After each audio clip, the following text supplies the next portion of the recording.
Congratulations, host, on acquiring the infinite 10 consecutive draws system. The lottery has been successfully conducted. You have won 100 million RMB. You have obtained the skill of abundant luck. You have acquired the skill of beauty detection. You have received the tenfold rebate skill. Renowned beauty journalist. Mr. Chen, may I inquire what your small aspirations are? Chen Xuan. Oh, I desire a long wheelbase Rolls-Royce. That must take quite some time to save for, wouldn't it? 1, 2, 3. All right, I have saved enough money. The female journalist. I can't believe this. Chapter 1. The commencement of infinite consecutive draws. Jiangbei, Jiangcheng. In front of the concert venue, a young man is holding a phone, speaking to the person on the other end. When are you coming over? The concert is about to begin. A hint of urgency appears on Chen Xuan's face. After all, Yu had mentioned she was on her way an hour ago, yet she has still not arrived. Yu is his university classmate. Chen Xuan has invited her out several times and presented her with numerous gifts, all of which she graciously accepted. Among their classmates, the understanding between them is tacit. Chen Xuan intends to seize this opportunity to confess his feelings to Yu, but she is yet to arrive. Oh dear, Chen Xuan, I sincerely apologize. I was feeling unwell and cannot make it. On the other end, after the call connects, a voice emerges. Just as Chen Xuan prepares to respond, his eyes catch sight of a young woman alighting from an Audi not far away, accompanied by a young man who wraps his arm around her. The young woman is none other than Yu. At that moment, a voice comes through the phone. Chen Xuan, I'm so sorry. I must go now. With that, a series of beeping sounds follows. Chen Xuan gazes towards the distance. He lets out a cold laugh. He recognizes the young man, Su Jifeng. He is a second-generation wealthy individual from their major, typically adorned in Nike and AJ gear, with a Cartier watch, and his family gifted him an Audi, which has become his tool for courting women. Chen Xuan never anticipated that he would find himself in such a situation one day. It is truly amusing. However, since Chen Xuan and Yu are not in a romantic relationship, he cannot fault her for this. He considers it a lesson learned about people's true nature. The gifts he had presented are merely a waste. Subsequently, another call comes in. Xingu, take a look at the link I sent you on Xinyu. It appears Yu has listed something there. Chen Xuan is taken aback, then opens Xinyu to view the listed phone, Huawei Nova 7. The words of the seller above are strikingly. Recently upgraded to an iPhone 11, I am selling a brand new phone, nearly pristine, having only been used for a few days. Dear friends, if you wish to purchase, do so swiftly. The price is negotiable, as I have no further use for it. Subsequently, Chen Xuan clicked on Yu Yi's profile on Xinyu. Observing the items displayed, he recognized them all as gifts he had bestowed upon her, ranging from bags to shoes, and eventually to electronic devices. Well, it seems she regards me as a fool, merely a source of financial support. After a brief glance, Chen Xuan promptly closed the application. In this instance, he had truly seen through a deceitful facade. Nevertheless, Chen Xuan turned his gaze towards the distant Zifeng, and a phrase he had encountered on Bilibili resurfaced in his mind. These affluent individuals have possessed the youth of numerous girls, while I, with all my might, can only acquire a girl they once cherished. Each time he recalled this phrase, it pierced his heart with a twinge of pain. Chen Xuan then proceeded towards the concert venue. Shaking his head, a hint of a smile gracing his lips, he indulged in a moment of self-mockery. The people around him wore smiles as they hurried by, leaving Chen Xuan feeling somewhat out of place. Damn it, if only I had money. In the next moment, a luminous screen materialized before him. The Infinite Wealth 10-time draw system is currently binding. Binding progress, 0. Binding progress, 100. The Infinite Wealth 10-time draw system? Chen Xuan murmured in disbelief. Could it be that he was truly experiencing auditory and visual hallucinations? On the other side, the screen continued to display information. Binding successful. Name, Chen Xuan. Height, 183 centimeters. Balance, 357 renminbi. Skills, none. Please complete your first 10-time draw, host. Chapter 2. The 10 Grand Rewards. Chen Xuan gazed at the button before him and pressed it. Instantly, the wheel on the luminous screen began to spin. Congratulations, host. You have received 10,000 RMB. Congratulations, host. You have acquired the fortuitous luck skill. Congratulations, host, you have obtained the beauty detection skill. Congratulations, host. You have gained the body enhancement skill. Your physique and form will be strengthened. This process will be completed within a month. Congratulations, host. You are now the owner of the prestigious Villa No. 1 in Tianyue. Congratulations, host. You have earned the title of professional driver, granting you exceptional driving skills. Congratulations, host. You have unlocked the random rebate skill, allowing for potential rebates on any of your expenditures. Congratulations, host. You have won a McLaren 720S supercar. Congratulations, host. You have received a reward, 100,000 shark fins. Congratulations, host. You have acquired the time is money skill. Every second, your account will gain 0.1 renminbi. In the next moment, these 10 messages appeared before Chen Xuan. However, he merely scoffed. What nonsense. Chen Xuan dismissed it with a wave of his hand. But the next instant, he glanced at a text from his bank. 10,100,000 this. Is it truly 10,000 yuan? Could it be that the other rewards are genuine as well? Fortuitous luck skill. Body enhancement. Villa No. 1. Random rebate.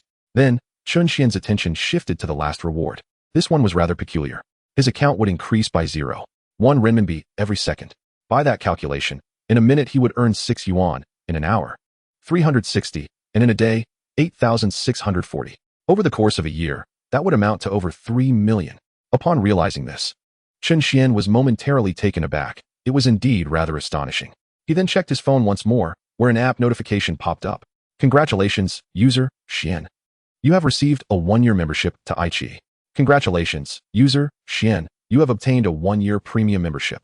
Congratulations, user, Xian. You have won an Alienware computer. Please submit a deposit promptly to claim your prize. Chen Xuan. So many memberships? Wait, what is this last one? Is this some sort of scam text? I can't believe this. Then, 2 more messages arrived. Message. Hello, Mr. Chun. The key for Villa No. 1 that you purchased in Tianyue is now with the property management. Please bring your ID to collect it. Tianyue Tianli Property Management is at your service. Message. Hello, Mr. Chun. The McLaren 720S you ordered at the dealership has arrived. Please bring valid identification to pick it up. The McLaren 720S? ISNT that the very supercar driven by Jason Statham in the special edition of Fast and Furious? Is it truly within my grasp? As for Tianyue, it is well known throughout Jiangxing. When it first opened, the advertisements were ubiquitous, and it was hailed as the pinnacle of luxury in Qingzhou. The reputation was well-deserved, as Tianyue was divided into phases, the first of which featured small-sized, highly sought-after school district properties. With the renowned Tianli Property Management, the units sold out within 3 days. Since then, Tianyue's prestige has skyrocketed. Chapter 3. The Unparalleled Beauty. Subsequently, Tianyue further developed upscale communities, launching Phase 2 atop Luojia Mountain. Nestled against the mountains and overlooking the river, one could bask in the morning mist, enjoy the distant river view at noon, and marvel at the vibrant Jiangxing skyline by night. It is safe to say that no place in Jiangxing can rival this location. Moreover, Tianyue is not simply a residential area. Phase 2 consists of luxurious villas, each valued in the tens of millions. It has also integrated smart home systems. The residents here are the affluent elite of Jiangxing and Jiangbei. Previously, Chen Xuan would never have been able to enter such a realm, yet now, Villa No. 1 is rightfully his. This is utterly surreal. Suddenly, an array of strange sensations surged through Chen Xuan's body, leaving him momentarily stunned. Unbeknownst to him, he had become one of the fortunate few endowed with extraordinary advantages. Watching the ever-increasing digits in his account, Chen Xuan found himself wishing time would pass more swiftly. Just think, if you could earn 1 yuan every 10 seconds, wouldn't that mean you could afford several meals with just 1 dining experience? How delightful. Since these rewards were already in his possession, Chen Xuan felt no urgency to claim them immediately. After taking a moment to digest the news, he coolly grabbed 2 tickets and headed toward Wang Menghan's concert. The throngs of people before him were a testament to Wang Menghan's popularity. Chen Xuan was quite fond of this singer. He had heard that she was discovered by a talent scout at a campus singing competition at the tender age of 16 and subsequently released her first album. From that moment onward, her rise to fame was meteoric. Now, at 18, she had climbed the ranks within just 2 years, and her songs had become household favorites. This time, tickets had sold out in mere moments. He had experienced it himself, with thousands of tickets vanishing in just 10 seconds. How terrifying. Nevertheless, what Chen Xuan admired most about Wang Menghan was her character. Regardless of her public persona, she had genuinely donated millions over the past 2 years for the construction of Hope Primary Schools. Moments later, the concert commenced. Chen Xuan settled into his seat in the audience, casually placing his legs on the adjacent seat, drawing curious glances from those nearby. Wow, such audacity. He bought an extra seat just for comfort? Clearly, he is affluent and rather bold. Chen Xuan smiled at them, and soon, the air was filled with a cacophony of excited voices. All eyes turned to the stage. On the stage, a striking figure appeared, none other than Wang Minghan herself. Adorned in a flowing white gown, her long legs perfectly complemented the elegant attire, and her exquisite makeup, paired with her sweet voice as she greeted the audience, was utterly enchanting. In an instant, the crowd erupted into cheers. As the concert began, ethereal melodies floated through the air, enveloping the venue in a euphoric atmosphere.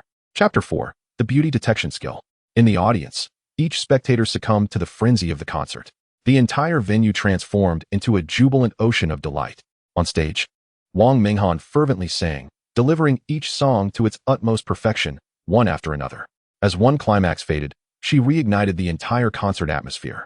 Not only was the concert electrifying, but it also surged online, with platforms like Bilibili, Douyin, and Kuaishou showcasing the event, rapidly accumulating over 1 million viewers in a matter of moments.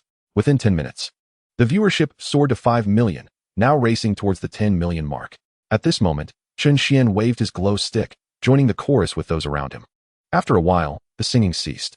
Wang Minghan, looking at the enthusiastic audience, wiped the fine sweat from her forehead and announced, "Ladies and gentlemen, we are about to draw tonight's grand prizes. Please hold your tickets tightly and pay close attention. We will draw 10 prizes, including my signed photographs and posters. And of course, Beats headphones. Our ultimate grand prize is a Volkswagen Magotan worth over 200,000. Who will be the lucky winner tonight? Without further ado, let us commence the lottery. We shall begin with the 10th prize, my signed photograph. 3, 2, 1, stop." A large 996 appeared on the screen. Wang Minghan glanced at the number and said, "All right, let us invite the friend with number 996 to the stage. Where is fan number 996? As Wang Minghan called out, Chen Xuan stood up and raised his hand, and the camera swiftly captured him, leading him to the stage. Standing before Wang Minghan for the first time, Chen Xuan was struck by her stunning beauty. It was evident that her allure was not merely a product of makeup. Her light application enhanced her natural beauty, showcasing her authenticity. Then, a screen illuminated before Chen Xuan. Beauty detection skill activated. Name, Wang Minghan. Height, 170 centimeters. Beauty score, 97. Figure, 32C. Chen Xuan pondered. What is 32C? Can this really be detected? Nevertheless, he conceded that Wang Minghan's beauty score was indeed fitting. At this moment, Wang Minghan turned to Chen Xuan and smiled. "Hello, what is your name?" She observed his face and guessed he was around her age, eliciting a sense of familiarity, despite Chen Xuan not being conventionally handsome. His clean appearance exuded an immediate likability. "Hello everyone, I am Chen Xuan," he replied, waving at the camera. "Congratulations, Chen Xuan, here is your prize." Wang Minghan handed him the reward and opened her arms for a brief embrace. In that instant, many attendees widened their eyes, filled with envy and jealousy. Especially the young men, who watched Chen Xuan with dagger-like glares. If looks could kill, he would have been slain 1,000 times over, for she was their goddess. Chapter 5. My luck is unbelievable. Meanwhile, the online comments flooded in. "Hurry and let go of my goddess. Ah, had I known, I would have rushed for tickets. To hug Wang Minghan would have been a dream. This guy is so lucky. Scoundrel, let her go." In no time, Chen Xuan had become the target of public ire. Oblivious to his newfound status as a public enemy, still savoring the softness he had just experienced. Truly delightful. She was indeed AC. However, Wang Minghan then handed him the microphone with a smile. "Sir, why not draw the next prize?" "All right, I shall not be polite. Let us begin." Stop. Once again, the screen displayed a large 996. The audience turned their gaze to Chen Xuan, who sheepishly scratched his head and flashed a big smile. "My apologies, it's me again." Wang Minghan exclaimed, "What is happening?" She swiftly turned to the staff beside her, her first reaction indicating something was amiss. After all, she could calculate simple probabilities. With thousands in attendance, the chance of winning once was 1 in several thousand, and to win consecutively was astronomically rare. How could this be possible? With such odds, one could win the lottery. The staff shook their heads in response, and Wang Minghan couldn't help but chuckle. "This, Chen Xuan's luck is astounding." "Haha, sorry. It's still me," Chen Xuan said with a grin, embracing Wang Minghan once more. "Why do I feel like you're here just to get hugs?" Wang Minghan remarked, her expression a mix of surprise and amusement. Chen Xuan's actions only intensified the audience's ire. "Chen Xuan, your luck is incredible. Shall you draw the next one too?" "All right, let us begin." "Stop. I'm sorry, it's me again. It's me." He won consecutively 9 prizes, and each time he won, he embraced Wang Minghan, making for an utterly delightful experience. Online, the comments escalated beyond mere outrage directed at Chen Xuan. This is impossible. What are the odds? There must be foul play. Many skeptics began to voice their accusations. I told you so. Look at that. They're clearly in cahoots. The organizers must be rigging it. It's too contrived. As Chen Xuan and Wang Minghan became intertwined in public scrutiny, behind the scenes, the event organizer hurriedly approached the technical staff. What is going on? Why does it always draw the same person? The balding man before him replied, Look, I'm drawing different numbers, but every time he draws, it's his own. I don't know why, but the program appears to be functioning correctly. Chapter 6. This number is mine too. The organizer drew twice and confirmed the anomaly. Frowning in confusion. What is going on? I don't know. Maybe this person's luck is just too extraordinary. Nonsense. That's impossible. As they spoke, Chen Xuan began to draw the final prize. The Volkswagen Magotan valued at over 200,000. Let us begin. Stop. Everyone turned their attention to the screen. Finally, this time it was not 996, but 997. See, I told you it wasn't a flaw in the program, exclaimed the technician, visibly relieved as he gestured dismissively. All right. Let's quickly find out who number 997 is. However, despite the cameras scanning the entire venue, the individual remained elusive. Then, suddenly, Chen Xuan raised his hand on stage, brandishing two tickets. One was for 996, and the other, astonishingly, was 997. The first prize belonged to Chen Xuan. In that instant, the audience fell into a profound silence. Not only did the crowd grow silent, but the online live stream chat also erupted into confusion, filled with and exclamations of disbelief. This is far too staged. Why would one person purchase two tickets? The underlying scheme is painfully obvious. Do they think we're fools? Brothers, hands on your keyboards. Follow me. Let's storm Wang Minghan's Weibo. Many in the audience began to voice their outrage. Wang Minghan, witnessing the chaos unfold, felt helpless. If she were among the spectators, she too would be overwhelmed. Moreover, she had just been the recipient of 10 unsolicited hugs from Chen Xuan. In that moment, she dreaded the thoughts of how social media would portray her later that night, her head spinning with anxiety. Yet, at that moment, Chen Xuan took the microphone from her. Ahem, everyone, may I have your attention for a moment? He began. I understand that many of you here and those watching online might think this is a conspiracy. But really, let us think logically. Is the organizer foolish? Even if I were a plant, it's improbable that I would receive all the prizes, right? As for why I have two tickets, well, I invited a girl who ended up standing me up. I truly don't know if she had a legitimate reason or simply attended the concert with someone else. For the sake of the organizer's reputation and my own, I've made a decision. After a brief pause, Chen Xuan continued. I will donate all the valuable prizes from tonight, including the gold necklace from the third prize, the high-end appliances from the second prize, and the car from the first prize, to be converted into cash and given to children in the mountainous regions. The details of the donation will be shared with everyone. How does that sound? In an instant, the audience's eyes widened in disbelief, unable to fathom what they had just heard. Did Chen Xuan really just say that he would convert such valuable items, including a car worth over 200,000 yuan, into a donation? Gradually, the public opinion began to shift. The organizers, initially frazzled, and Wang Minghan, both taken aback by Chen Xuan's unexpected generosity, exchanged glances. They hadn't anticipated such an act from him. What they didn't know was that Chen Xuan already possessed a McLaren 720S and held little regard for a mere 200,000 yuan vehicle. Meanwhile, Yui, listening to Chen Xuan's words, felt a jolt in her heart. She knew she was the girl he had mentioned. It dawned on her that Chen Xuan had noticed her. While beside her, Xiao Jifeng was momentarily taken aback, only to chuckle afterward. Is a 200,000 yuan car really that expensive? It's merely a Volkswagen Magotan, he scoffed. What does this kid think he is doing? What does he drive? An Audi. Do you think donating a Magotan suffices? He then pulled Yui closer, a cold smirk on his face.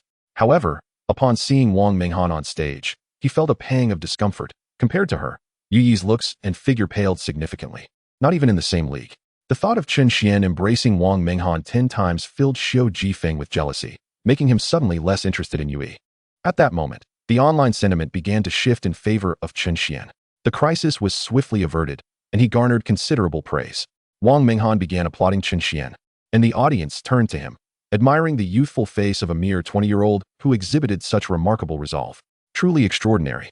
Soon, the venue erupted into a wave of applause for Chen Xuan. After the event, could you please stay for a bit? We would like to discuss the donation details with you backstage. Of course. May I invite such a compassionate individual to join me in a duet? Wang Minghan asked, her eyes sparkling with admiration. All right, let us perform ending, Chen Xuan suggested, selecting one of Wang Menghan's original songs, to which she readily agreed. Thus, a heavenly melody enveloped the concert hall as Chen Xuan and Wang Menghan sang together. Although Chen Xuan was not a professional, he kept in tune throughout the performance. After the concert concluded, Wang Menghan led Chen Xuan backstage, visibly relieved. Chen Xuan, I cannot thank you enough. Had it not been for your intervention, I truly wouldn't know how to proceed. We know this isn't a conspiracy, but the public remains unaware. How about this? You can still take the car, and I'll cover the cash equivalent. Wang Menghan proposed, demonstrating a level of maturity beyond her 18 years. Yet, Chen Xuan merely waved his hand. Do you think I was joking about the donation? Wang Menghan, meeting Chen Xuan's determined gaze, could only smile. All right, I won't press the matter any further. Let us add each other on WeChat. After exchanging contact information, Chen Xuan departed from the concert. Glancing at the time, he realized it was nearly 11 o'clock. Feeling disinclined to visit Tianyue Bay, he headed straight back to his dormitory. Upon returning, he was greeted by three figures sitting up in bed, their eyes wide with astonishment. Li Jiang, who had previously called Chen Xuan, leapt down from his bed. Bro, what were you thinking? My goodness, do you realize what you've done? A 200,000 yuan car. You just donated it without a second thought? I was practically bleeding for you while watching the live stream. How could you possibly part with it? The other two roommates nodded in agreement. Bro, did you really donate it? Chen Xuan looked at his anxious friends and nodded affirmatively. Yes, a 200,000 yuan Volkswagen Magotan. Is it really that expensive? In an instant, the three were left speechless. A 200,000 yuan car isn't expensive? They exclaimed in disbelief. Li Jiang was about to respond when suddenly, Chen Xuan's phone chimed with a WeChat notification. As he began typing a reply, Li Jiang leaned in to peek at the screen, his eyes widening in shock. Is that Wang Menghan? No way. Bro, you actually got her WeChat? That's incredible. What? The other two roommates crowded around. One of them asked, Bro, what was it like to hug Wang Menghan? Not bad. Quite soft, and honestly, I would wager she is definitely not just at the C-cup level. Chen Xuan recalled the sensation from earlier, smiling at his friends. In that moment, their expressions turned envious. Feeling a twinge of heartache at Chen Xuan's grin. The stunning beauty, Wang Menghan, has unexpectedly been embraced by Xian good 10 times, and now they even share WeChat. Subsequently, Chen Xuan paid them no mind, freshened up briefly, and then retired to bed. After chatting with Wang Menghan for a while, he checked his account balance and discovered an increase of over 2,000 yuan. How exhilarating. In just 5 hours, he had earned more than 2,000 yuan.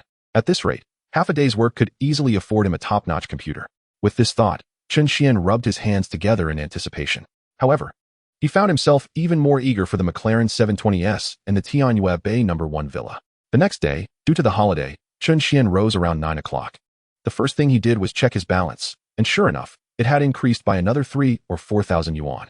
After washing up, changing clothes, and hailing a cab, he arrived at the McLaren dealership just before noon. As he gazed upon the McLaren showroom, he couldn't help but admire its grandeur. Indeed, Jiangcheng is the largest city in central China, and such a high-end sports car dealership would scarcely be found in smaller second- or third-tier cities. At that moment, several sales staff were preparing to head out for lunch when they noticed a young woman still inside the showroom. Manager Zhou, aren't you coming with us for lunch? One of them inquired. No, you all go ahead. I'll keep an eye on things here. You've all worked hard this morning, don't worry about me. I'll go after you return, Zhou Jingyi replied. All right then, Manager Zhou, we'll be off. As one girl waved to the sales team and dashed off, another remarked. Manager Zhou is truly remarkable. She's accomplished at such a young age and treats us so well, far better than the previous manager who always competed with us for sales. Indeed, I heard Manager Zhou is only 20. Another added. Do any of you have feelings for her? The girl asked, glancing at the group of young salesmen. In an instant, their gazes shifted away, revealing their shyness. The girl, surprised, exclaimed, You all really do have an interest in Manager Zhou? What are you talking about? One young man retorted, casting her a sidelong glance. Even if we did, look at Manager Zhou. She's always so focused on her work, utterly serious. She talks about nothing but business. We might have feelings, but she wouldn't reciprocate. With that, the group sighed in unison.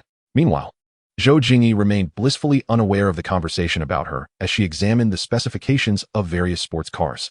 As a student from a management college, she had invested considerable effort to familiarize herself with the details of these vehicles in a short time. Upon raising her head, she spotted Chen Xuan entering the showroom. Hastily, Zhou Jingyi approached him, the sound of her high heels echoing on the floor. Good day, sir. How may I assist you? Chen Xuan looked at the young woman before him. She appeared to have just graduated from university, likely around 20 years old. Yet, she exuded a mature charm. Her long hair elegantly styled at the back, and her subtle makeup accentuated her striking beauty. Her smile was genuine, unlike the typical forced grins of salespeople, making one feel as if they were basking in a warm spring breeze. Overall, she possessed an ethereal quality, dressed in a fitted business suit that highlighted her figure. Her long legs encased in sheer stockings appeared even more elongated and delicate. If some netizens caught sight of her legs, they would certainly be captivated for a lifetime. Chen Xuan then glanced at the screen displaying her information. Name, Zhou Jingyi. Height, 168 centimeters. Beauty score, 98. Measurements, 36B. Upon closer inspection, her beauty surpassed that of Wang Menghan. Though perhaps due to her slender frame, her measurements seemed a tad smaller. Yet, the overall harmony of her figure was striking. Her delicate, slender appearance coupled with her beauty evoked a desire to conquer. Hello, Chen Xuan greeted Zhou Jingyi, producing his ID. I'm here to pick up my car. Zhou Jingyi took his identification with both hands, her eyes widening as she recognized him. Ah, Mr. Chen, your McLaren 720S has arrived. Please follow me. With that, she gracefully led him inside. They soon arrived before a sleek black McLaren sports car. Zhou Jingyi turned to Chen Xuan, stating, Mr. Chen, this is the McLaren 720S you reserved. Feel free to get in and inspect it. Once seated, Chen Xuan admired the ultra-modern interior and the exhilarating roar of the engine, a sound that epitomized every man's dream. Fortunately, he had obtained his driver's license that summer. Otherwise, he wouldn't have been able to drive legally. Zhou Jingyi then opened the butterfly door of the passenger seat and climbed in beside him. Mr. Chen, let me explain the functions and buttons. The confined space brought them closer together, the atmosphere growing increasingly intimate. Perhaps due to the heat, the top button of Zhou Jingyi's white shirt was undone, something that would typically go unnoticed in a standing position. However, in their current arrangement, Chen Xuan had a clear view. A poem came to mind. The cicada's wings lightly brush against the fabric of spring's embrace, jade skin intoxicated by the gentle breeze. The sight of her alabaster skin dazzled Chen Xuan's eyes, and for a moment, he questioned the accuracy of the beauty detection system. Is it truly possible that such fullness is classified as B? After the introduction, Zhou Jingyi promptly fetched coffee and snacks for Chen Xuan, bustling around as if attending to a deity. Her attentive demeanor instantly endeared her to him. After completing the paperwork, she officially handed him the keys. Mr. Chen, we still need to sort out the license and insurance. How would you like to proceed? Most clients choose to let us handle it, but I can accompany you to the vehicle administration office if you prefer. Draw a license plate? Chen Xuan felt no trepidation. After all, he possessed the luck of the gods. Manager Zhou, let us go to the vehicle administration office together. All right, shall we head there now? Chen Xuan nodded. Catching sight of the returning sales staff, he waved to Zhou Jingyi. Manager Zhou, let us get in the car. As Chen Xuan drove, he drew the attention of numerous onlookers. What car is that? It's stunning. I feel like I've seen it somewhere before. Isn't that the supercar from the special edition of Fast and Furious? Exclaimed a man in a car behind them to the woman in the driver's seat. My goodness, it's a McLaren 720S. Honey, step on the brakes. Stop. Just keep your distance. However, dear husband, it's still 20 meters away. The woman turned her head, feigning innocence. Indeed, this distance feels a tad too close. Perhaps we should retreat a little further, she suggested. A stream of vehicles passed by, all casting admiring glances at the car belonging to Chen Xuan, accompanied by a chorus of impressed murmurs. It was undeniably striking. Its sleek design embodied the very essence of every man's dream. Zhou Jingyi glanced at Chen Xuan before placing her business card in the front compartment. Mr. Chen, I have left my card here. Should you have any inquiries, please do not hesitate to call me. I am available to assist you at any time. She added alternatively. We could exchange WeChat contacts for greater convenience. What do you think? Sounds good. Chen Xuan nodded, and they began to engage in casual conversation within the car. Before long, they arrived at the vehicle management office. Zhou Jingyi exited the car first and hurriedly approached Chen Xuan to open his door. Please be careful, Mr. Chen. She then skillfully guided him into the office. Along the way, many greeted her. Manager Zhou, have you sold another car? Your performance is exceptional, Manager Zhou. Hello, Manager Zhou. Voices of admiration echoed as several salespeople and staff members looked at Zhou Jingyi, their expressions tinged with envy and admiration. They also nodded in acknowledgement towards Chen Xuan. After all, Zhou Jingyi was the sales manager at the McLaren dealership. Bringing someone along surely meant they were there to handle registration. And that person was none other than a newly minted McLaren owner. They gazed at Chen Xuan, their eyes wide with astonishment. At such a young age, he had acquired a McLaren. One could only imagine the circumstances that facilitated such an achievement. Chen Xuan nodded in response, contemplating Zhou Jingyi's exceptional interpersonal skills and social acumen. It was no wonder she had attained the position of sales manager at such a young age. Truly, she was a remarkable talent. A short while later, they arrived at the lottery area. Zhou Jingyi turned to Chen Xuan. Mr. Chen, please Please wait here for a moment while I greet the staff. We can skip the lottery and directly receive a favorable number. She inquired, what are your preferences? A number 8, or perhaps a 6, or any special letters? Zhou Jingyi considered his desires. However, Chen Xuan simply shook his head. No need. I will participate in the lottery myself. Zhou Jingyi hesitated, glancing at the other individuals waiting for their turn. She leaned closer to Chen Xuan, whispering, Mr. Chen, let me handle it. This way, you will secure a better number. If you proceed with the lottery, the outcome may not meet your expectations. Her breath, fragrant and soft, brushed against Chen Xuan's ear, stirring something within him. Rest assured, I still believe in my luck. Zhou Jingyi looked at Chen Xuan, surprised to encounter such a customer for the first time, yet she refrained from voicing her thoughts. She stood beside him, keeping him company. Many onlookers were taken aback by her actions. What could this mean? They all recognized Zhou Jingyi, the manager of the McLaren dealership. A mere greeting would suffice. Why was she still here waiting for the lottery? Isn't that manager Zhou from the McLaren dealership? Indeed. Then why is she accompanying that individual? Securing a good license plate should be a simple matter. However, one observer remarked, it seemed like manager Zhou intended to greet someone earlier, but that young man declined. Declined? In an instant, another chimed in, astonished. The youth truly knows nothing. Should we interfere? Let us wait and see. I heard there are several license plates with the number 4 in this round. I'm curious if this young man, should he draw such a plate, would ask manager Zhou to exchange it.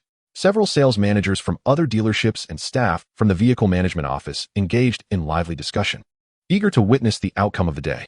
After all, they were somewhat bored and found entertainment in the unfolding drama. Meanwhile, Zhou Jingyi turned to face Chen Xuan once more. Mr. Chen, it's time for us to draw the lottery. As she spoke, she had already formulated a plan.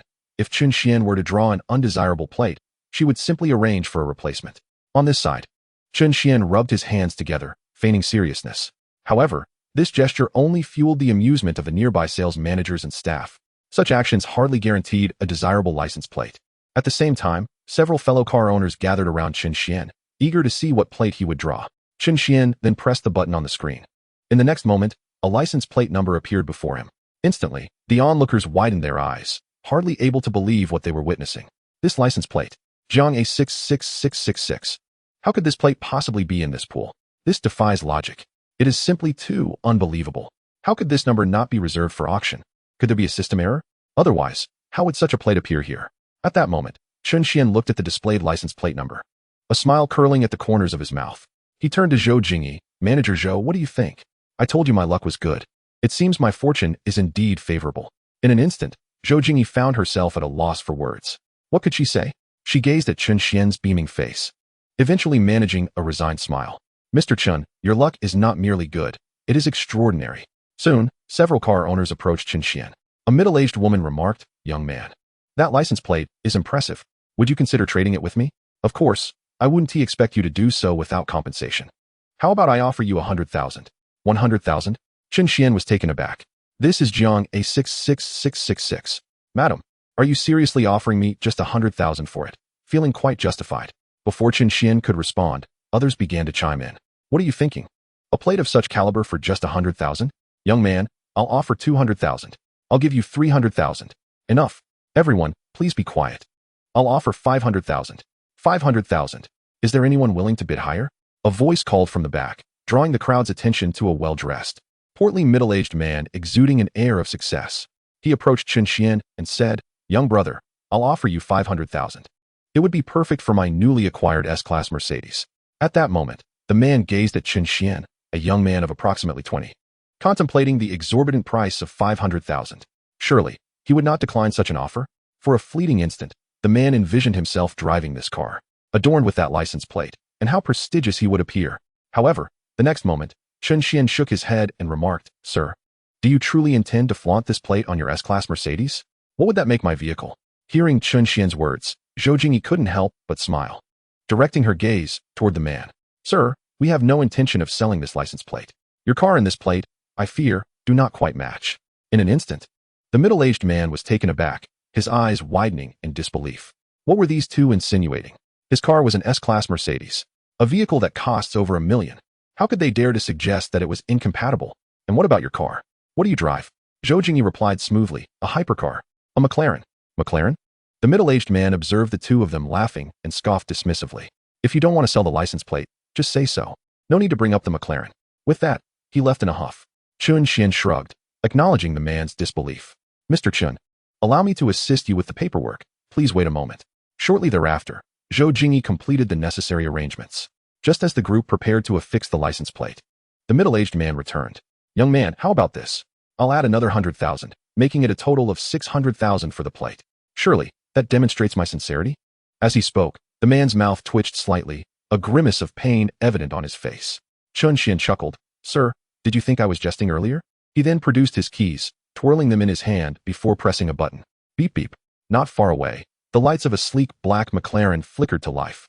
The middle-aged man's eyes widened. This streamlined design, this British elegance, it truly is a McLaren? I thought you were pulling my leg. At that moment, he looked at Chen Xuan with newfound respect, regardless of whether Chen Xuan had purchased the car himself or received assistance from his family. The mere fact that he could drive such a car spoke volumes about his financial strength. Young brother, my name is Wang Dalong, manager of the Jiangqing International Hotel. Here is my business card. Given the time, it's likely you haven't had a meal yet. Why not join me at my hotel for lunch? Immediately, a notification popped up before Chen Xuan. Random rebate skill activated. Lunch expenses will be tripled. Triple rebate? Chen Xuan glanced at his account, which now held 20,000. All right, Manager Wang, how about this? I'll treat you and Manager Zhou to lunch today, and we can consider it an opportunity to forge a friendship. Wang Dalong was about to respond when he noticed Chen Xuan gesturing dismissively. He nodded. Very well, I want to be polite then. After securing the license plate, Chen Xuan and Zhou Jingyi made their way to the Jiangqing International Hotel. In the car, Zhou Jingyi glanced at Chen Xuan, her cheeks slightly flushed. While she had encountered many wealthy second-generation heirs, for some reason, looking at Chen Xuan evoked a sense of shyness, as if it were instinctual. Why was that? Chen Xuan wasn't particularly handsome, yet he exuded a clean and refreshing aura, instantly endearing himself to others.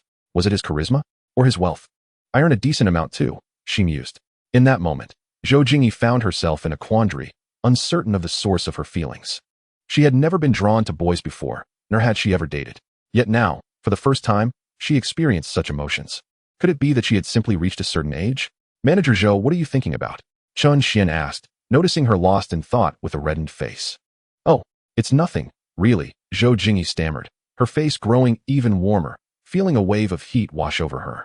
Indeed, the McLaren had one flaw.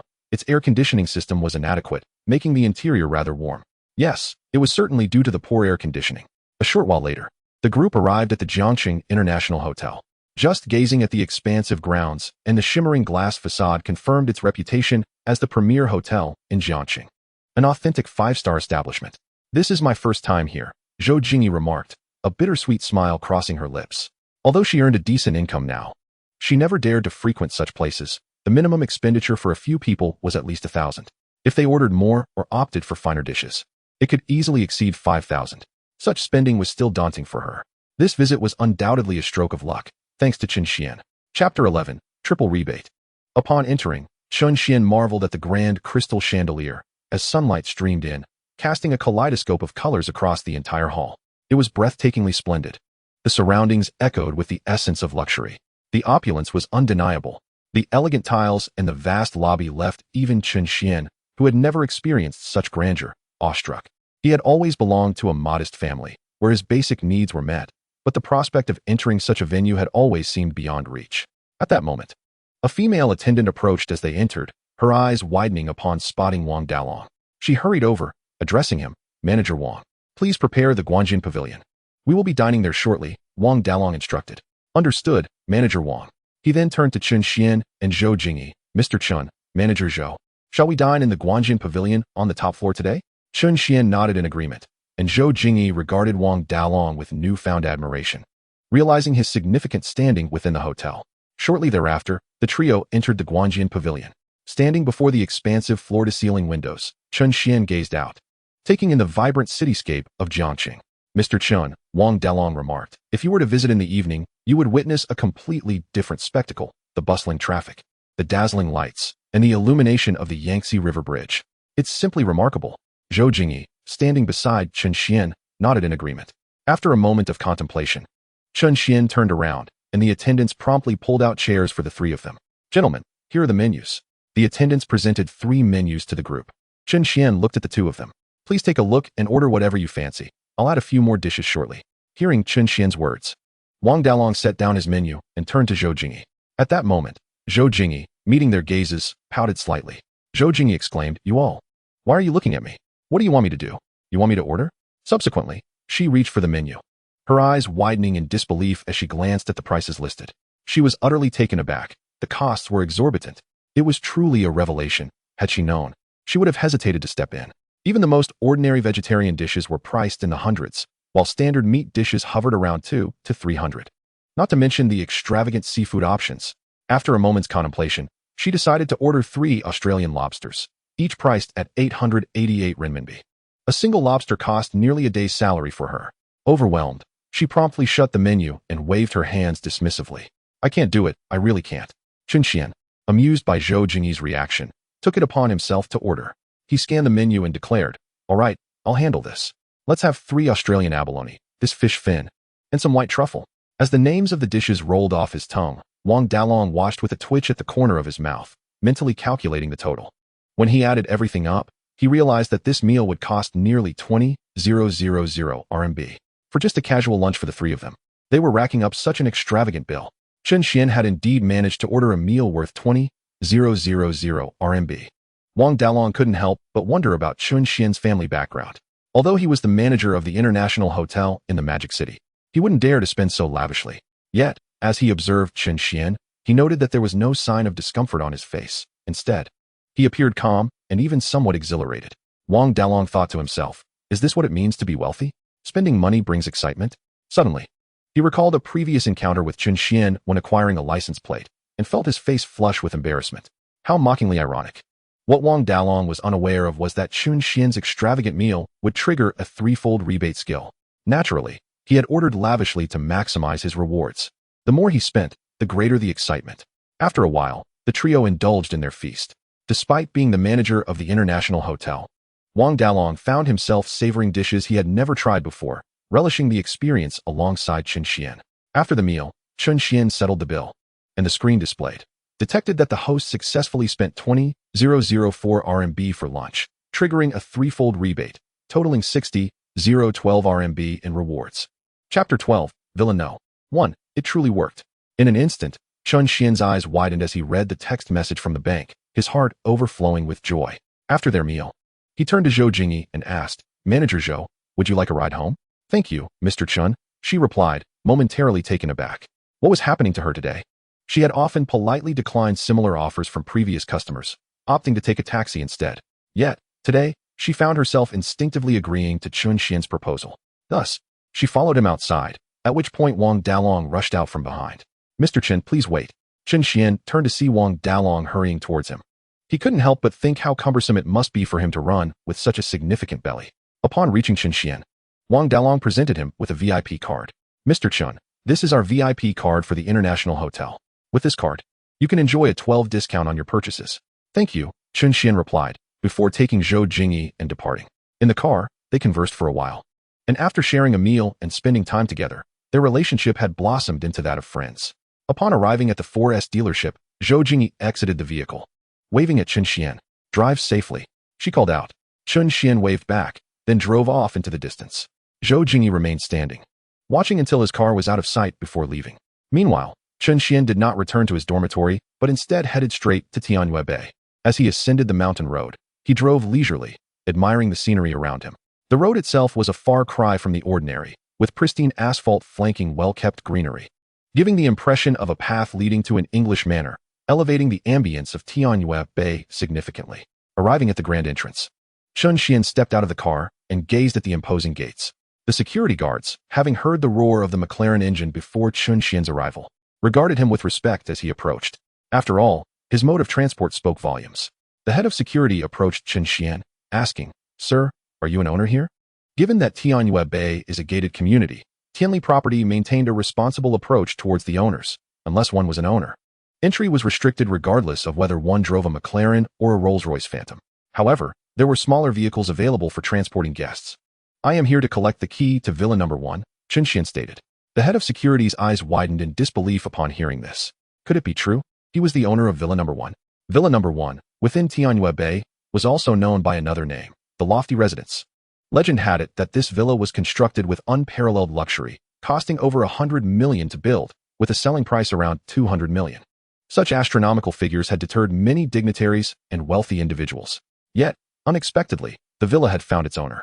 In an instant, the head of security's demeanor shifted to one of utmost reverence, beaming at Chen Xuan. Sir, so you are the owner of Villa Number 1. Please follow me. I will take you to the property management to collect your key. Thank you, Chen Xuan replied, causing the head of security to pause, astonished. Typically, those who worked in security seldom received gratitude from the affluent. They rarely even acknowledged the guards. Consequently, he became even more enthusiastic towards Chen Xuan, adhering to the principle of reciprocity. Upon reaching the property management office, a beautiful receptionist, upon learning that Chen Xuan was the owner of Villa Number 1, wore an incredulous expression. After verifying his identity, she led him towards the villa. The journey from the entrance to Villa Number 1 took a full 5 minutes by car. Chen Xuan drove the McLaren, and though he maintained a moderate speed, it was indicative of the expansive grounds of Tianyu Bay's second face. As they approached Villa Number 1, Chen Xuan was momentarily taken aback, inhaling sharply. In that moment, he finally grasped the magnitude of the villa he had acquired. The lofty residence. What did that truly signify? In the courtyard, verdant trees and lush bamboos flourish, accompanied by quaint pavilions and exquisite stone carvings. Following this, one can find the main villa along with 2 additional annexes. Outside, the amenities are plentiful, featuring an open-air swimming pool, sports courts, a floral garden, and a fish pond, all of which are splendidly provided. Upon entering the villa, Chen Xuan treaded upon an unbelievably soft carpet, surveying the decor that radiated refinement. Every detail exuded an unparalleled elegance. It was evident that such opulence had been procured at a staggering cost. Subsequently, the girl guided Chen Xuan on a tour. A small family cinema, an arcade room, a gym, and a study. Each room was immensely spacious, with even the smallest bedroom starting at 50 square meters. 50 square meters. What does this imply? To put it in perspective, an average household comprises an entire area of around 100 square meters, yet the smallest bedroom in this villa occupies half of that space. The disparity is indeed monumental.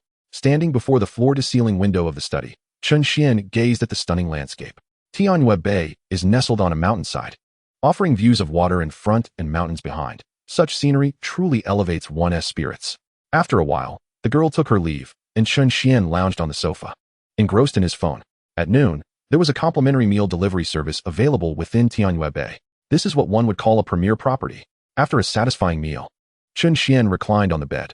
He had never been one for afternoon naps, but alas, the bed was simply too soft. It felt as though he were suspended in the clouds, leaving him in a state of despair over his predicament. Suddenly, a light screen appeared before him.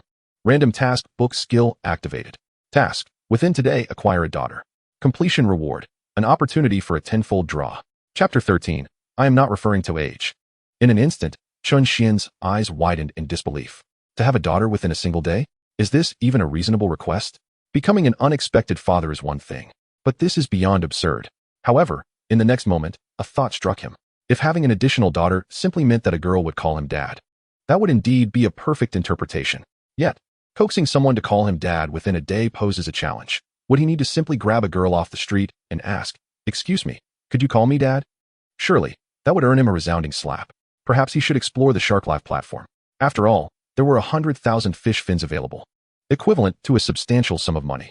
As for this money, Chen Xuan had considered rewarding himself, but to access the funds, he would need to sign contracts and various agreements. Even then, after the transaction, he would only receive about 30% of the amount. It seemed unwise. The moment this thought emerged, he cast it aside. Chen Xuan then proceeded to explore the Shark Live app. Previously, he had often watched live streams, but only utilized the fish fins he won through lotteries to support streamers.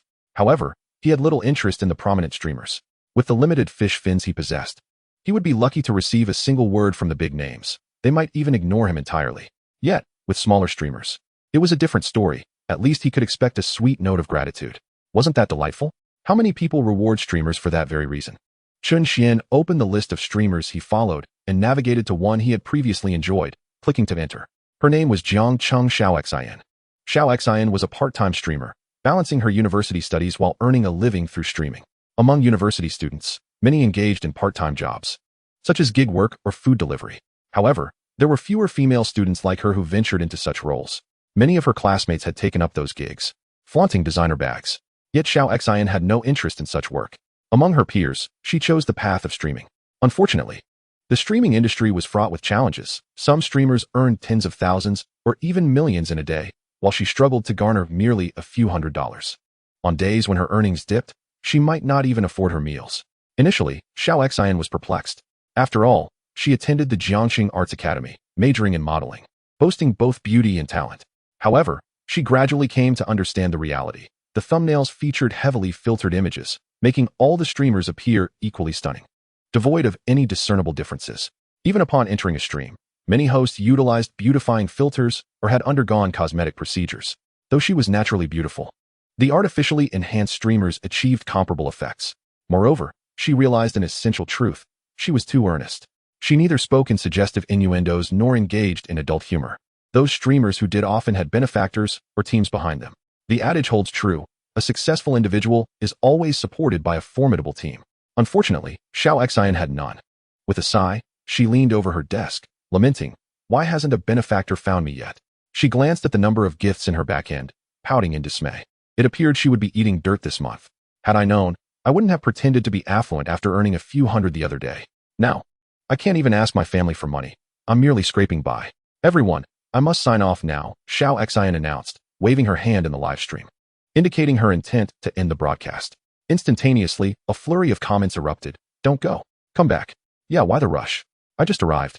If you dance again, I'll tip you with an airplane. How about that?" Xiao Xian observed the barrage of comments, scoffing in response. "You are all such liars. Just here to leech off me. Every time I announce I'm leaving, you all say the same thing. Useless at anything else, but experts in freeloading. Humph. You all are nothing but swindlers, knowing only how to take advantage of me. Look at me. This month, I can barely afford pickled vegetables. You have no idea how pitiful I am." Xiao Xian pouted. "My goodness, at least you can afford pickled vegetables. I've resorted to boiling my belt for soup. Wow, I just finished eating the soil from my potted plant. Do you want some, streamer?" Xiao Xian retorted, "That's too much. It's utterly outrageous." Just as she was about to end the stream, a name suddenly appeared on the screen. "Xian has entered the live stream." At that moment, as Chen Xuan entered the live stream, he gazed at the girl before him, his eyes lighting up. It had been a while since he last saw her, and Xiao Xian had become significantly more beautiful. With a refined visage, cascading hair resembling a waterfall, sparkling large eyes, and delicately pink lips that are irresistibly enticing. Name: Lu Xian. Attractiveness: 97. Height: 173 centimeters. Figure: 36C. Oh, this is the most impressive of them all. Furthermore, the attractiveness rating provided by the beauty detection system holds undeniable credibility. Upon seeing Chen Xuan, Xiao Xian perked up momentarily, only to be disheartened once again upon observing Chen Xuan's rank. Nevertheless, she managed to say, "Welcome, Xuan, to the live stream." Chen Xuan glanced at Xiao Xian and typed, "How old are you, and how long have you been streaming?" Xiao Xian read Chen Xuan's message on the screen and replied, 19. Chen Xuan, I wasn't referring to your age. Chapter 14, Father Xuan. In an instant, the entire live stream was set ablaze with excitement. Initially, Xiao Xian appeared somewhat perplexed. But soon, as if enlightenment struck, she indignantly exclaimed, "Don't steer the conversation in that direction, you seasoned drivers. I'm only a 36D, so please refrain from spreading falsehoods. Chen Xuan, you are the real deceiver. What 36D? Clearly, you are a 32C. I've seen right through you." However, Chen Xuan understood, after all. Who wouldn't he embellish a little? Many boys even claim to be 18. As for the specifics, let one ponder. The average for East Asians is merely 14, after all. In that moment, Chen Xuan felt a mischievous urge to tease Xiao Xian. Observing that such a young girl had already begun streaming, he mused, "Did you not attend university?" "Alas, my family is impoverished. I must rely on live streaming to make a living." Xiao Xian then dabbed at the corner of her eye, presenting a pitiful demeanor that left Chen Xuan momentarily taken aback. This streamer seemed rather unfortunate. However, the next moment, a barrage of messages flooded the screen. "Liar. You were streaming yesterday at Central China Normal University. We all saw you swipe your campus card to get in. You are indeed a student at Central China Normal University. A student from a prestigious 211 university, lamenting her plight here? Huh." In an instant, Xiao Xian wore a guilty expression. "You honest folks, come quickly and bully them. Hee hee. Xian, I was just joking. I see you are also in Jiangxing. Do you study here? By the way, if you send me a gift, I'll introduce you to some of my female classmates. I'll let you in on a secret. My classmates are all very beautiful. If you inquire, you'll find that Central China Normal University ranks well in terms of both the quantity and quality of beauties in the central region. Anyone wanting the contact information of a lovely lady, just let me know. I don't need much, just a plane will suffice. A plane is a gift in Shark Live, worth 200 RMB. In that moment, Chen Xuan stared at Xiao Xian, momentarily stunned. If this were in the past, she would undoubtedly be akin to a matron in a brothel. Her classmates might still be unaware that she was being sold off for merely 200 yuan. Consequently, Chen Xuan sent a plane as a gift. Instantly, Xiao Xian's eyes lit up. She had merely been jesting. She never anticipated that someone would actually send a plane. A single plane costs 200 yuan. This revelation made Xiao Xian's eyes sparkle. Food at last. Thank you, Xian. Such generosity. Everyone look. Those who are always clamoring to send me gifts. Xian is the one who truly knows how to give. Then, Chen Xuan sent a message. I initially thought that the contact information of the beauties from Central China Normal University would require at least a super rocket. But I didn't expect you only needed a plane. This is beyond my expectation. Xiao Xian, big brother, I was wrong. It's a super rocket, a super rocket. I swear. Woe is me. A super rocket is worth 2,000 yuan, while a plane is merely 200. In an instant, the live stream erupted in laughter, with numerous comments flooding the screen. Ha ha ha, this is hilarious. The streamer dares to criticize us, yet her standards aren't high either. Hey, who needs a plane for a super rocket? That is impressive. Indeed. Alright, send me your contact information. Chen Xuan promptly messaged. The barrage on the screen abruptly ceased. So, it turns out, he wanted the streamer's contact information? Subsequently, the comments exploded once again. Streamer, don't go there. It's a deep abyss ahead. Streamer, you must uphold your principles. Is it really that direct? Seems the streamer already knew this fellow desired her contact, hence the mention of 200. Xiao Xian, upon reading the comments, felt a wave of regret wash over her, and sensed that Chen Xuan was teasing her. She glanced at Chen Xuan's message and thought, oh, you want my contact information? I forgot to mention, it's free of charge. Chen Xuan. Xiao Xian promptly adjusted her demeanor, believing she had regained some ground. After a while, the two exchanged WeChat contacts. Xiao Xian, Xianji, are you also from Jiangqing? Xian, yes, I am. By the way, how about we play a little game? Xiao Xian, a game? Sure, what kind? Xian, I'll send you gifts if you call me daddy. How does that sound? Xiao Xian, Xian, are you considering becoming a father? Xian, come on, just tell me. I only want to experience this today. Teach me how to be a father. Xiao Xian, Xianji, this is too much bullying. Xiao Xian, although I'm just a poor student who can only afford pickled vegetables, I still have my pride. One cannot be without arrogance. But one cannot lack integrity either. Xiao Xian, Daddy, I want to see the effects of a super rocket. Chen Xuan, one cannot be without arrogance. But one cannot lack integrity. With that, Chen Xuan immediately sent a super rocket in the live stream. He then sent a message. Xian, alas. I initially intended to unlock the Emperor's privilege, but I didn't expect you only needed a super rocket. Xiao Xian, you can't play me like this. Chapter 15, just a few super rockets. However, she too could not afford to lose. Turning to the screen, she exclaimed, thank you, Daddy Xian, for the super rocket. The comments erupted once more. My heavens, the streamer has been conquered. The young streamer truly cannot resist the allure of a strong figure. Alas, the streamer has succumbed. Didn't you say you wouldn't bend for mere grains of rice? On the other hand, Chen Xian's interface lit up. Congratulations, host, for completing the task. Reward, 10 consecutive draws. Would you like to draw now? Chen Xuan was astonished that his remarkable understanding had indeed proven effective. Truly powerful. Subsequently, a roulette appeared before him and began to spin. Congratulations, host, for winning 100,000 RMB. Congratulations, host, for receiving a 5 million renminbi shopping card from the LV flagship store. Congratulations, host, for winning 100,000 RMB. Congratulations to the host for obtaining a VIP black card for the Jiangqing International Hotel. Congratulations to the host for acquiring 100,000 RMB. Congratulations to the host for attaining a beginner level in Bejiquan. Congratulations to the host for receiving 1,000,000 fish fins. Congratulations to the host for gaining a reward tool, 500,000 fish fins.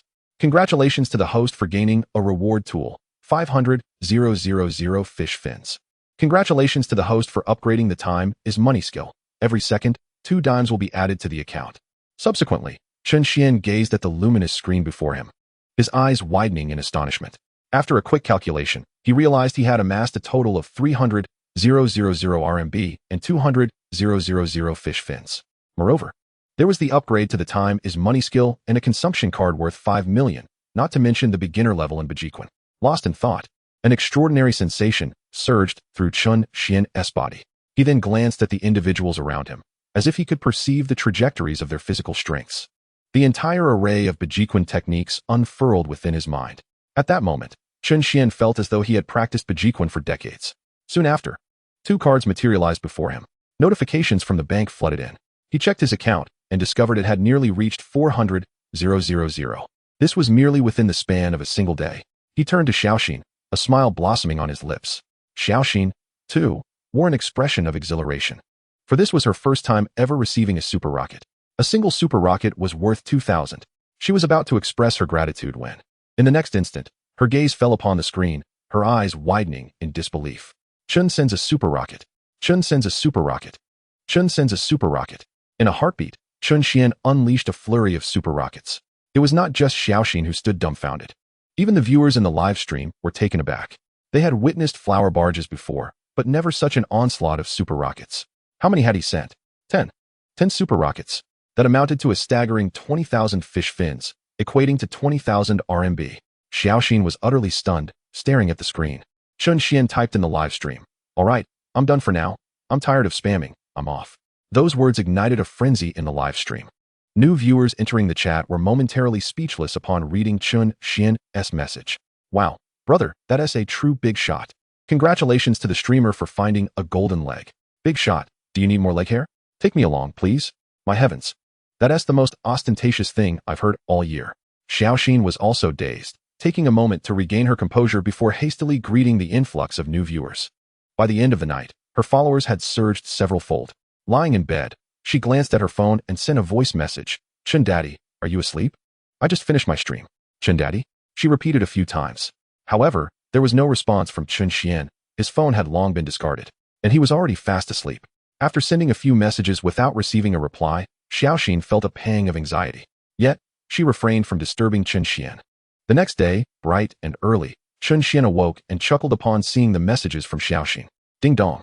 Another voice message arrived. Chen Daddy, good morning. Her voice was sweet and endearing, capable of stirring one's heartstrings with a single utterance. Good morning, Chen Xuan replied via text. Instantly, Xiaoxin was overjoyed, bubbling with excitement like a bottle of soda. After chatting for a while, Chen Xuan received a call.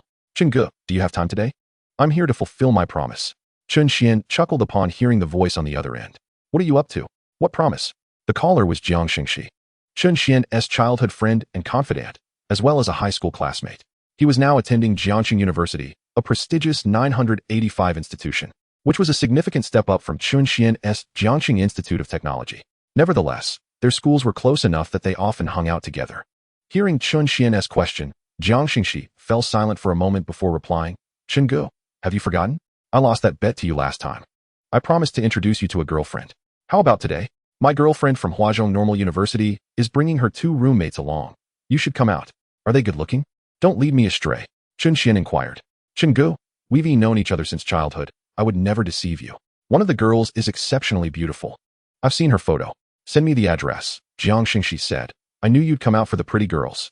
You've fallen, Chen Ge. Nonsense. I just want to see you, Chen Xuan retorted. I'll check if any dinosaurs are bothering our brotherly chat. Chen Ge, you're awesome. Let us meet at Wanda Plaza. Chapter 16. The phone worth over 10,000. Afterward, Chen Xuan freshened up and dressed. After tidying himself, he promptly drove his McLaren 720S out of the villa. Upon reaching the entrance of Tianyue Bay, a group of security personnel saluted him. He then headed directly to Wanda Plaza, one of the most bustling places in Jiangxing. At that time, many people were already present, which was hardly surprising given that it was a weekend, with Monday just around the corner. Suddenly, a roar of engines echoed through the air, drawing expressions of annoyance from some. Damn it, another modified car. When will it end? A young man muttered without turning around, cursing inwardly. In Jiangxing, many people seemed to revel in the roar of sports cars, even if they were driving a humble vehicle themselves. However, the next moment, upon turning around, he was left speechless, his eyes wide with shock. A sleek black supercar was gliding toward him, its aerodynamic form reminiscent of a fighter jet. The British design and the glossy black paint reflected its extraordinary nature. Not only he, but many others nearby were also captivated by the sight. Goodness, a supercar. This is the first time I've seen such a vehicle in Jiangxing. What kind of supercar is that? I have no idea. It looks like a McLaren. Excited murmurs filled the air as both boys and girls gazed at the car with envy. As Chen Xuan alighted from the car, he attracted the attention of several young ladies who, despite not being overly disappointed, found him somewhat handsome. However, This modest charm was starkly contrasted by the magnificence of the McLaren 720S, which perhaps exemplified the allure of wealth. Encouraged by a surge of courage, a few girls approached Chen Xuan, one of them inquiring, "Excuse me, could we connect on WeChat?" Chen Xuan turned to face the girl before him, acknowledging her considerable skill in makeup, which rendered her quite beautiful. Yet, without the activation of the beauty detection system, it became apparent that her prior allure was far from the epitome of beauty. He waved dismissively as several others approached, none triggering the beauty detection system. This led Chen Xuan to reflect on the current state of affairs, reminding himself that young men must exercise caution and not be deceived by makeup. Perhaps they themselves might appear more attractive than these adorned women. Glancing at his phone, Chen Xuan noted that he still had ample time before their scheduled meeting. However, he felt a pang of frustration at the sight of his Lenovo phone. Initially drawn to its affordability during its launch event, he had hastily purchased it, only to discover days later that its price had dropped by 100 yuan. Realizing he had been duped, he begrudgingly continued using it. But now, with a more substantial budget, he decided to visit a nearby Huawei flagship store. Upon entering, he was awestruck by the array of displays, showcasing an extensive selection of smartphones, the Honor series, the Mate series, and the P series. As he wandered, he occasionally picked up sample phones to test. A beautiful salesgirl, who had been munching on a steamed bun, quickly consumed her snack and elegantly approached him in her high heels, a smile adorning her face. "Sir, are you looking to upgrade your phone?" Chen Xuan glanced at her and then at the remnants of her bun, feeling a slight hunger himself after skipping breakfast. He surveyed the phones, recalling that they were all relatively recent releases. "Do you have any newly released models?" he inquired. The salesgirl paused momentarily, then assured him that they did indeed have new releases, albeit at a premium price. She guided him to the display of the Huawei Mate 40 series, where he became particularly interested in the Huawei Mate 40 RS Porsche design, priced at 11,999 yuan for the 12GB 256GB model and 12,999 yuan for the 12GB 512GB version. "Is this the model you've taken a liking to?" she asked, intrigued by his choice. Realizing that a sale could earn her a commission, she proceeded to extol the virtues of the smartphone, highlighting its octagonal star diamond design on the rear. Crafted through 14 meticulous polishing processes that combined a sculptural ceramic body with a dynamic flying line design, available in ceramic black and white. The Mate 40 RS Porsche design seamlessly merges the essences of Porsche, Leica, and Huawei, embodying the design language of high-performance sports cars, and boasts a custom diamond-cut design that fulfills the needs of discerning smartphone users. Moreover, she mentioned the device's front display, identical to the standard model, featuring an 88°6.76-inch OLED curved screen, powered by the Kirin 9000 chip, the most formidable Kirin chip to date, and the world's first 5nm 5G SoC. Additionally, we have the limited edition of the Huawei Mate 40 RS Porsche design available for 13,999 yuan, which includes a complimentary 66W car charger for your vehicle, she added. While Chen Xuan struggled to grasp all the technical details, he did catch wind of the Kirin 9000 chip and the exorbitant price, which spoke volumes. He was particularly intrigued by the limited edition. "Excuse me, could I take a look at the Huawei Mate 40 RS Porsche design limited edition?" "Of course, sir," she replied, handing him the device with both hands. After a brief trial, he recalled her mention of the 66W car charger. "You said this charger works in a Porsche, but will it also charge in a McLaren?" The salesgirl was momentarily taken aback, but then chuckled at his relaxed demeanor, sensing a playful jest. "Yes, it will work in a McLaren as well. Would you like to give it a try?" she replied, her smile hinting at her regaining confidence. "All right, I'll take this one," Chen Xuan declared, proceeding to make the payment, which momentarily stunned the salesgirl. This gentleman isn't haggling or asking for any freebies, she thought to herself, as Chen Xuan fixed his gaze upon her, causing her to feel slightly uneasy. "Sir, is there anything else you need? Please have a seat while our staff retrieves your purchase," she suggested. Chen Xuan nodded and asked, "Do you offer any promotional gifts?" At that moment, the salesgirl felt her perceived status diminish. "We do have gifts available. Would you prefer a USB drive, or—" Before she could finish, Chen Xuan pointed to a bag containing several small buns. "I'll take that bun. It looked delicious, and I haven't eaten breakfast." The salesgirl protested. "That is not fair. I made those specially this morning," she added, almost indignantly. "It's not a bun. It's a cream puff." Nevertheless, she relented and handed it over, recognizing him as a valuable customer. Just as Chen Xuan was about to indulge, a staff member presented him with an elegantly packaged gift box, adorned with a black ribbon, exuding an air of sophistication. Upon opening it, he found a fine velvet lining, which felt exquisite to the touch and bore the inscription, "A moment in time never forgotten." signifying the commemoration of significant moments. This box distinguished itself from ordinary gifts, providing an unparalleled sense of satisfaction. Noticing his phone's battery at 60%, Chen Xuan decided it was time to leave. "I'll go test out the fast charging feature you mentioned," he said. The salesgirl, taken aback, replied, "You truly have a marvelous sense of humor." Nonetheless, she accompanied him outside, bidding him farewell. She gazed at Chen Xuan, her previously relaxed expression gradually shifting in hue. It wasn't until she witnessed Chen Xuan entering the McLaren that she comprehended he had not been jesting. He indeed possessed a McLaren. Inside the car, Chen Xuan was simultaneously savoring a steamed bun while transferring data from his old phone to the new one. Upon taking a bite, he was momentarily taken aback. Was there filling? Cream? What on earth was this? A baozi? No, baozi typically contain vegetables. A mantou, even less so, is not supposed to have filling. In that moment, Chen Xuan inspected the round, plump shape in his hand. Goodness, could this possibly be a failed attempt at making a puff? The more he looked, the more plausible it seemed. He contemplated seeking out the beautiful saleswoman from earlier to inquire how one could produce a puff that resembled this. However, he ultimately decided against it. After tasting one, he found the flavor rather pleasant. He then turned his attention back to his phone. Indeed, the saleswoman had been correct. It truly supported the McLaren's rapid charging, as it was nearly fully charged in no time. A phone price close to 15,000 was incomparable to ordinary devices. Initially, Chen Xuan had planned to save up to upgrade to a 2,000 yuan phone during the Double 11 sale, aiming to snag a Redmi K30s. Now, he no longer needed to be toyed with by Mr. Lei. Truly, with wealth, no one could toy with me. Chapter 17. No private rooms available? After the phone was fully charged, Chen Xuan exited the McLaren and turned his gaze towards the Wanda Plaza, pulling out his phone to capture some photographs. He had heard that this phone had excellent photography capabilities, and so he began to take pictures. Zooming in, 10 times, 20 times. Impressive, it remained quite clear. What was that flickering? Chen Xuan adjusted the lens slightly upwards and spotted a beautiful girl. Indeed, the allure was undeniable. However, he paused for a moment, as she seemed somewhat familiar. He then stowed away his phone and focused on that direction, noticing that beside the girl were two other females and a male. The male was none other than his childhood friend and confidant, Jiang Xingxi, the very person who had invited Chen Xuan to this place. At that moment, Jiang Xingxi approached with a couple of companions, holding the hand of a girl. "Xiangu, you're here so early. Who's this?" Chen Xuan glanced at the girl Jiang Xingxi was holding, realizing that his friend had, once again, found a new girlfriend. He couldn't help but chuckle. Jiang Xingxi looked at Chen Xuan with a gleam in his eyes and began the introductions. "Xiangu, this is my girlfriend, Li Huan. Huan, meet Xiangu." "Chen Xuan." "Hello," Li Huan replied, her appearance quite appealing as she smiled and nodded at Chen Xuan. "I've often heard Xingxi speak of you and the stories from your childhood." Jiang Xingxi then gestured to the two girls behind him. "Xiangu. These are Huan's two roommates, Lu Xian and Hu Xiaolei." "Hello." Both girls greeted Chen Xuan, exchanging glances. Lu Xian even winked at Chen Xuan with a light smile. She was particularly sensitive to the character Xian, after all. "Hello," Chen Xuan replied, discreetly surveying Lu Xian. The alluring figure he had noticed earlier belonged to her.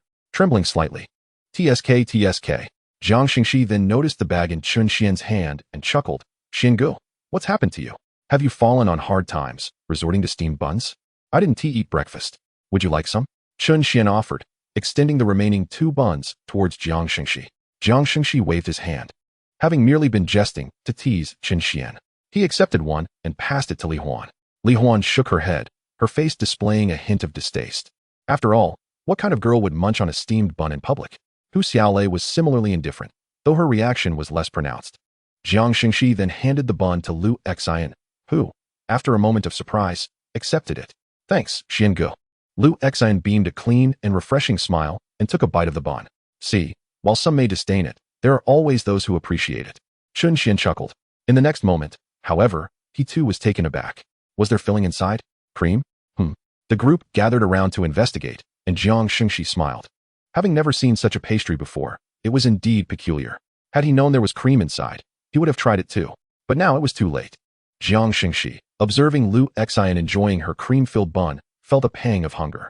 "Xiangu, your words are misleading. I wasn't disdaining the bun. You know I absolutely adore Wawatu, steamed cornmeal buns. I was merely saving room for a hearty lunch. How about we go for a buffet barbecue at noon?" Li Huan suggested.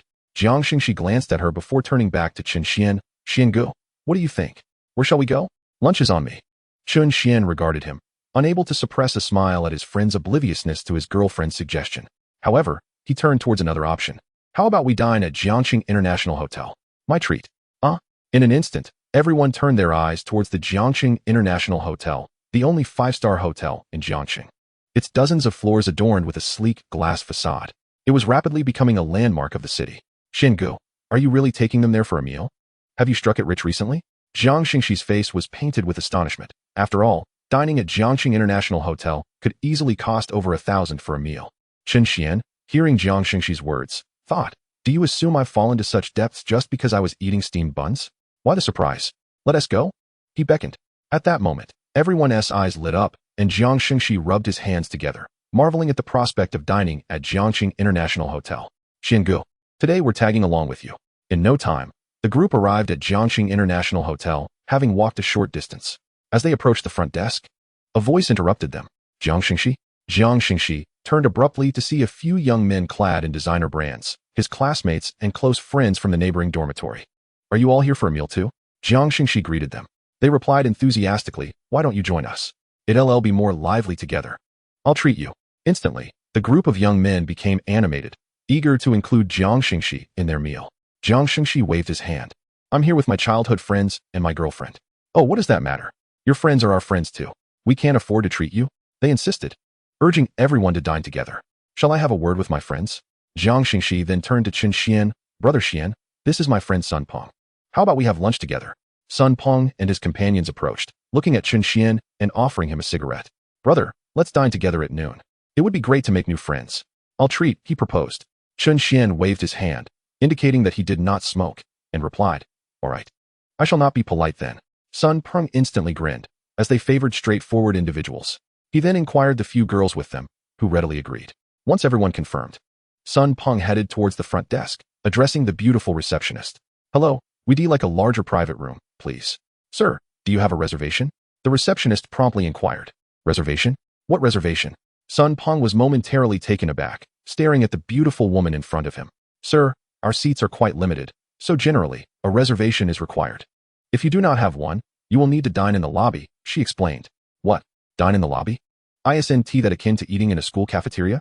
The ambience would surely plummet. Sun Peng felt a wave of embarrassment wash over him. Well, this is our first time here, and we are unaware of the rules. Let us just eat in the lobby then, if there are no available rooms, he said, scratching his head, and the remaining youths wore expressions of awkwardness. Chen Xuan then approached the front desk, looking at the beautiful receptionist. Hello, I'd like a private room.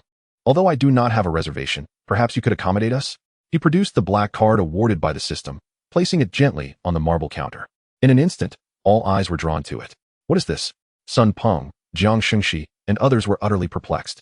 However, the receptionist's eyes widened in astonishment upon seeing the black card. She recognized it as the hotel's exclusive card, personally issued by the owner or general manager, reserved for the affluent and influential in Jiangxing and neighboring provinces. Each cardholder's status was formidable. Sir, please hold on, the receptionist said, swiftly taking the black card and hurrying away. Moments later, she returned with a middle-aged man. Good day, sir. I am the lobby manager. May I confirm if this is your card? Yes. I believe you mentioned no private rooms were available? Chen Xuan inquired. Ordinary private rooms are indeed fully booked, but we still have a VIP room on the top floor.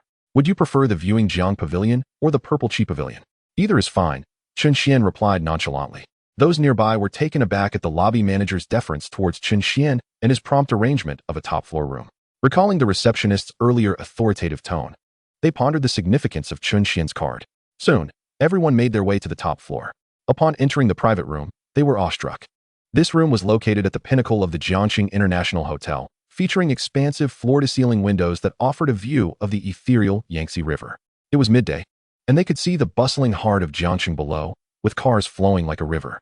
The grandeur of the scene was unlike anything they had ever witnessed. A first in their lives. Sun Peng and the others were rendered speechless, their gazes towards Chen Xuan transformed. Come, everyone, let us sit down and decide on the dishes. Chen Xuan urged, and they all took their seats. He began to order, and soon, everyone indulged in a lavish feast. After a while, the boys engaged in conversation while the girls discussed their interests. At that moment, Lu Xing gazed out the window at the bustling Jiangxing, lost in thought. Hu Xiaolei leaned closer to her, inquiring, Xiao Xian, what is on your mind?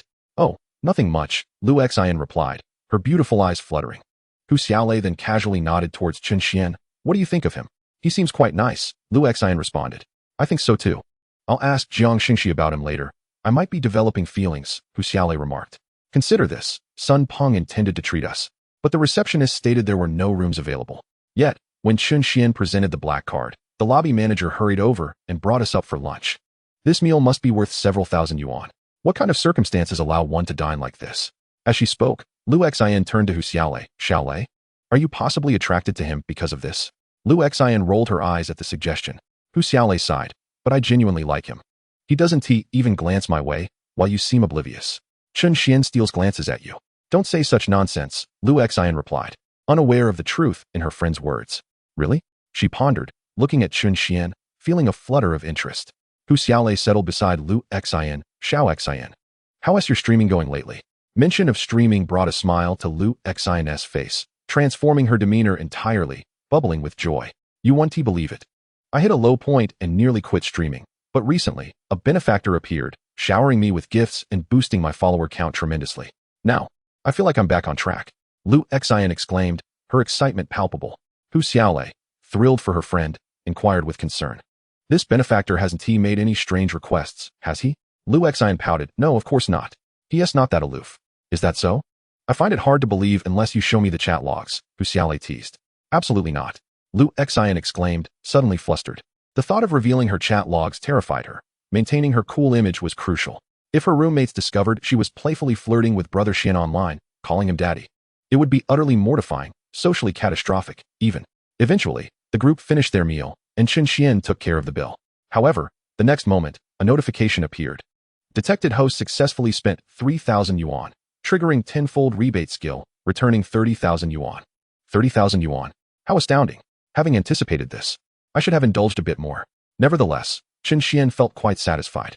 He had enjoyed a complimentary meal, and had also benefited financially. What more could one desire? At that moment, Sun Peng and the others approached, addressing Chen Xuan. Brother Xian, we're heading out now. Thank you for your generous hospitality at lunch. Be sure to inform us when you visit Jiangxing University. We shall treat you next time. Sure, he replied. Subsequently, Jiang Xingxi departed with his girlfriend, casting a glance toward Hu Xiaolei and Lu Xian, offering Chen Xuan a knowing look. This gaze was subject to interpretation, varying from person to person. However, Chen Xuan understood its implication in an instant. Meanwhile, Lu Xian and Hu Xiaolei were engaged in hushed conversation. Xiaolei, did you know that meal cost over 3,000 yuan? With just a handful of us, that's more than 400 per person. Lu Xian exclaimed. The average cost was nothing short of extravagant. Lu Xian nodded in agreement. Realizing they had dined in a 5-star establishment today, it was truly something extraordinary. After a brief exchange, the two approached Chen Xuan. Thank you for your hospitality today. Brother Xian, we truly relished that lavish meal, Lu Xian blurted out, her face flushing with embarrassment at her own candor. Chen Xuan almost burst into laughter, fully aware that Lu Xian had spoken without thinking. Thanks a lot, Brother Xian, Hu Xiaolei added her gratitude. What are you planning to do now? Are you heading back, or? Chen Xuan inquired. Lu Xian glanced around. We have no classes this afternoon, so we plan to do some shopping and perhaps buy some clothes. What about you, Brother Xian? Why not join us? I was just thinking of shopping for some clothes as well, he suggested. Really? Both girls exclaimed in delight, their faces lighting up with surprise. Chapter 19. Angelic Beauty. Soon after, the trio made their way to Wanda Plaza, a renowned shopping destination in Jiangxing, teeming with luxury brands.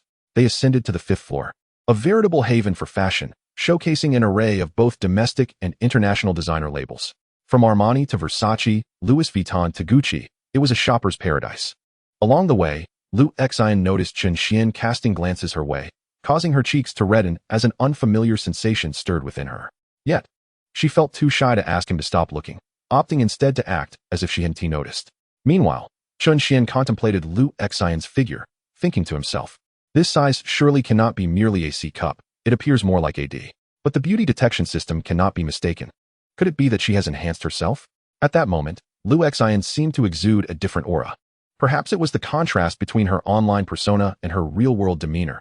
She seemed more carefree online, even calling him Brother Xian, whereas in person, she resembled an ice queen, beautiful yet untouchable, embodying a sense of purity and aloofness.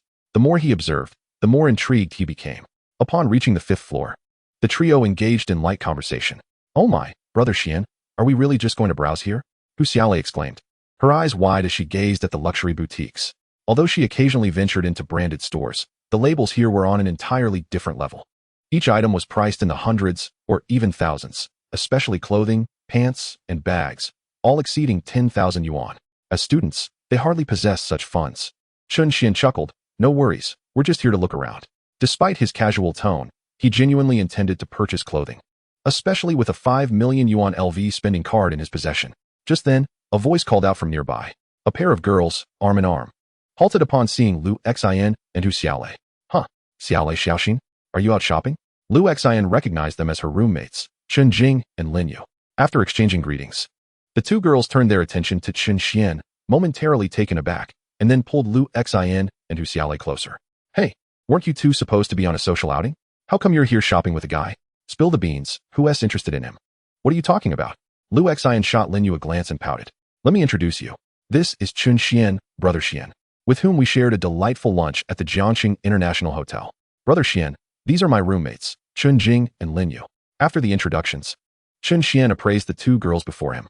They appeared to be models, with graceful figures and long legs, and were certainly attractive, though perhaps not quite on par with Lu Xian. They were definitely above an 85 in looks. "Xiaoxin, where did you meet this handsome guy?" Chen Jing asked Lu Xian, her curiosity piqued. "We just met this morning. Li Huan introduced us," Lu Xian explained. "Do you have his WeChat? If so, please share it with me. I'll treat you to a meal when we get back. How about that?" Chen Jing raised an eyebrow, eager. Lu Xian sighed. "I don't have his WeChat, but Li Huan's boyfriend might. Just ask him when we return, and please send me a copy." Lu Xian's voice had lowered as she spoke. Lin Yu interjected. "Let me tell you, some guys may look clean-cut, but that could indicate a higher chance of being a scoundrel. Just look at the entertainment industry. So many lessons learned through blood and tears. You shouldn't be so eager to ask for his WeChat. Be careful not to get taken advantage of." As the self-appointed big sister of the dorm, Lin Yu felt compelled to offer her wisdom. "This afternoon, we'll keep an eye on you to ensure you don't fall for any tricks." Chen Jing nodded in agreement. "Yes, we'll watch over you. We're not going anywhere." Then, Lin Yu playfully tapped Chen Jing on the head. "Are you watching out for her? It looks more like you're just after that handsome guy." Upon hearing this, Chen Jing shrank back, unable to retort. After all, her interest was indeed piqued. Just as Lin Yu was about to sigh in exasperation, another voice chimed in. "Oh, you all from the same dorm are out shopping? How lovely." A tall girl approached, her long, fair legs revealing her model-like stature. At this moment, she was linked arm in arm with a man old enough to be her uncle, a proud demeanor gracing her face. As she cast her gaze towards the girls, Lu Xian and her companions displayed a palpable lack of enthusiasm, unable to muster any warmth. This girl was akin to a socialite within their academy, exuding an air of pretentiousness, perpetually ready to curate a 9-grid collage on social media, her designer bags and other possessions demanding photographic tribute for her circle of friends. More importantly, it was well known that this wealth was not her own. They were all aware that she relied on the subsidies provided by the school. Now, as they observed the man standing beside her, her ostentatious attire spoke volumes. In their institution, many young women engaged in similar pursuits, yet it remained their personal choice, leaving Chen Jing and her friends with little grounds to critique. Such matters were of no concern to them. However, this girl had crossed a line. Her usual antics were one thing, but for her to approach them to flaunt her status was rather excessive. Of course, her arrogance was not limited to them.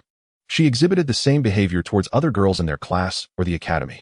At this moment, Hu Fei turned her attention to Lu Xian and the others, glanced at the nearby LV store, and smiled. Why not venture inside for a look? Simply observing from the outside is rather dull. Even if you don't make a purchase, it won't cost you a penny. The middle-aged man beside Hu Fei gazed at Lu Xian and her friends, his eyes widening in astonishment. Each of the 4 girls before him could easily be categorized as stunning beauties, particularly Lu Xian, whose figure was a paragon of proportions, tall and curvaceous. Her long legs appeared to be naturally sculpted for allure, complemented by a visage reminiscent of an angel. Truly, her looks and figure were worth any sum. At that moment, Chen Xuan approached, addressing the group. "Have you encountered an acquaintance?"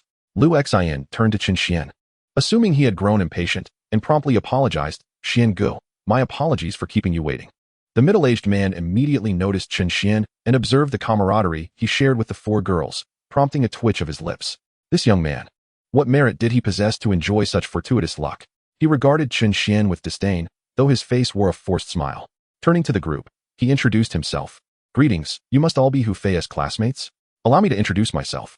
My name is Xiu Jifeng, and I am the manager of the Human Resources Department at Ziyuan Trading. I see you are university students. Should you require internships or job opportunities in the future, feel free to reach out to me." Here's my business card, which contains my contact information. Employment is easily arranged. The implications behind his words were unmistakable. While jobs may be readily available, one must ask what price they are willing to pay. What do these female university students possess? Is it not merely their bodies? He extended his business card towards the girls. In an instant, they understood the insinuation behind Xiao Jifeng's gesture, leaving them in a quandary. Should they accept or decline? Chen Xuan stepped forward, snatching the cards from their hands with unexpected vigor. Who would have thought Manager Xiao's rhetoric would flow so smoothly? Evidently, he is well versed in such dealings, he mused, crumpling the cards into a ball and pocketing them. Xiao Jifeng's expression soured dramatically. In his professional environment, he was accustomed to wielding authority and commanding respect. Who dared to disrespect him? Yet, this young man had the audacity to undermine his authority. As the manager of the Human Resources Department at Xuan Trading, he was reluctant to unleash his fury in front of such captivating young women. He turned to Chen Xuan, a cold smirk forming on his lips. Young man, temper your ire. You may not grasp the implications now, but once you enter society, you will learn the hard way. Are you instructing me on how to conduct myself? Chen Xuan shot back, a sardonic smile playing on his lips. Very well, let us see how this unfolds. With that, Xiao Jifeng took Hu Fei's arm and sauntered toward the LV store, declaring, let us go buy a bag. While this remark was ostensibly directed at Hu Fei, it was clearly intended for Chen Xuan and the girls beside him. Accompanying him promised not only lucrative job opportunities, but also various material rewards. Upon hearing the prospect of a new bag, Hu Fei's eyes sparkled with delight. She then turned to Lu Xian and the others. Lu Xian, Chen Jing. Are you not coming in to take a look? Standing outside like this might disrupt their business. Chen Jing, incensed by Hu Fei's words, narrowed her eyes, her anger palpable. What do you mean by that? Do you think I've said something wrong? Hu Fei retorted, just look at yourselves, you're all women. Why can't you live a little more extravagantly? Frequent places like this for clothing rather than street stalls. It's merely advice, yet you seem unwilling to heed it. With that, Hu Fei cast a dismissive glance at them and strode into the store. In an instant, Lu Xian and her companions felt as though they had swallowed a fly, disgusted by Hu Fei's remarks. Chen Xuan, amused by her audacity, strolled into the LV store with his hands in his pockets. Come on, let us take a look inside. He beckoned to the group outside. Lu Xian was momentarily taken aback by Chen Xuan's boldness, but soon, Chen Jing followed suit. Who says we can't go in for a look? What is so special about it? Gradually, Lu Xian and the others entered the store, albeit reluctantly acknowledging that society indeed favored wealth over virtue. Upon entering the LV store, the girls were met with a dazzling array of luxury items, each piece priced in the thousands, with limited editions exceeding tens of thousands. Some items were worth several hundred thousand. Chen Xuan could not help but reflect that in the past, such extravagance was beyond his means. However, now, with a 5 million LV spending card at his disposal, he felt a newfound confidence. He glanced over at Xiao Jifeng and Hu Fei, noting Hu Fei tugging at Xiao Jifeng's arm, eager to purchase a pink limited edition bag. Darling, this limited edition is stunning. I simply must have it. Let us choose another. I find this color rather unappealing, Xiao Jifeng replied, glancing at the price tag of the limited edition pink bag, his face contorting in disbelief. 12,000 for a single bag. Is this robbery? Despite earning a decent annual salary, this purchase would consume a month's worth of his earnings, akin to a painful sacrifice. How could he not feel the sting? At present, he could only use the unappealing color as an excuse to brush off Hu Fei. Hu Fei glanced at it and remarked, this color looks quite nice to me. Subsequently, Chen Xuan directly removed the pink handbag from its display, weighed it in his hands, and then turned to the two individuals before him, asking, do you two want this bag? Hu Fei, upon seeing Chen Xuan holding the bag, widened his eyes in disbelief. What are you doing? If we're not buying, are you going to? Can you even afford it? Do you have any idea how much that bag costs? It's 120,000. You, boy, still haven't grown up, yet you're trying to play the high roller? Before pretending to be affluent, you ought to assess whether you possess the means. Xiao Jifeng also scoffed, his face a mask of disdain. Hearing their remarks, Chen Xuan let out a cold laugh. Pretending to be wealthy? Did he need to? It seemed that they had no intention of purchasing. He had thought they were actually considering it. If they couldn't afford it, what was the point of putting on airs? A penniless fool, trying to imitate university students. Could his kidneys handle the pressure? He chuckled lightly, casting a glance at Xiao Jifeng, then shook his head. In an instant, Xiao Jifeng's eyes bulged, his blood boiling with indignation. This kid, this audacious kid, how dare he call him a pauper? And to suggest his stamina was lacking. Flustered and at a loss for words, he turned to Chen Xuan and asked, are you going to buy it? Chen Xuan glanced at him, then handed the bag to the sales assistant standing nearby. Excuse me, could you wrap this up for me? The sales assistant was momentarily taken aback. Soon after, Lu Xian hurried over, looking at Chen Xuan with concern. Xiangu, don't act impulsively. That's a 120,000 yuan bag. Indeed, Xiangu, chimed in Hu Xiaolei, who had also approached. At that moment, the other two roommates understood Chen Xian's intentions. He was standing up for them, but this was too much. Xiangu, how about we just forget it? Yes, let us go. We only came to browse today anyway. As these words were exchanged, Hu Fei and Xiu Jifeng wore mocking expressions. However, the next moment, Chen Xian produced a consumption card. Swipe it, just this one. The sales assistant stared at the card. It was an LV top-tier VIP card. Sir, so you are one of our top-tier VIPs. I will wrap it up for you immediately. Top-tier VIP? Everyone was momentarily stunned. What did that mean? Top-tier VIP? Chen Jing inquired. Meanwhile, several sales assistants approached, and one beautiful sales assistant explained, Miss, you may not know, but our LV VIPs are categorized into levels. The consumption card this gentleman presented has a minimum deposit of 5 million to be issued. Her words, though softly spoken, struck the crowd like a thunderclap. What did she just say? 5 million. In an instant, Hu Fei and Xiu Jifeng's smiles froze on their faces. They had heard it too. A card that required 5 million to be issued. This person. Suddenly, Xiu Jifeng felt his legs weaken. This kid was a second-generation rich. Hu Fei instantly regretted not asking him for his WeChat earlier. If she had, she could have secured a fortune for life. Alas, it was too late for such thoughts. As everyone stood in shock, a notification appeared before Chen Xian.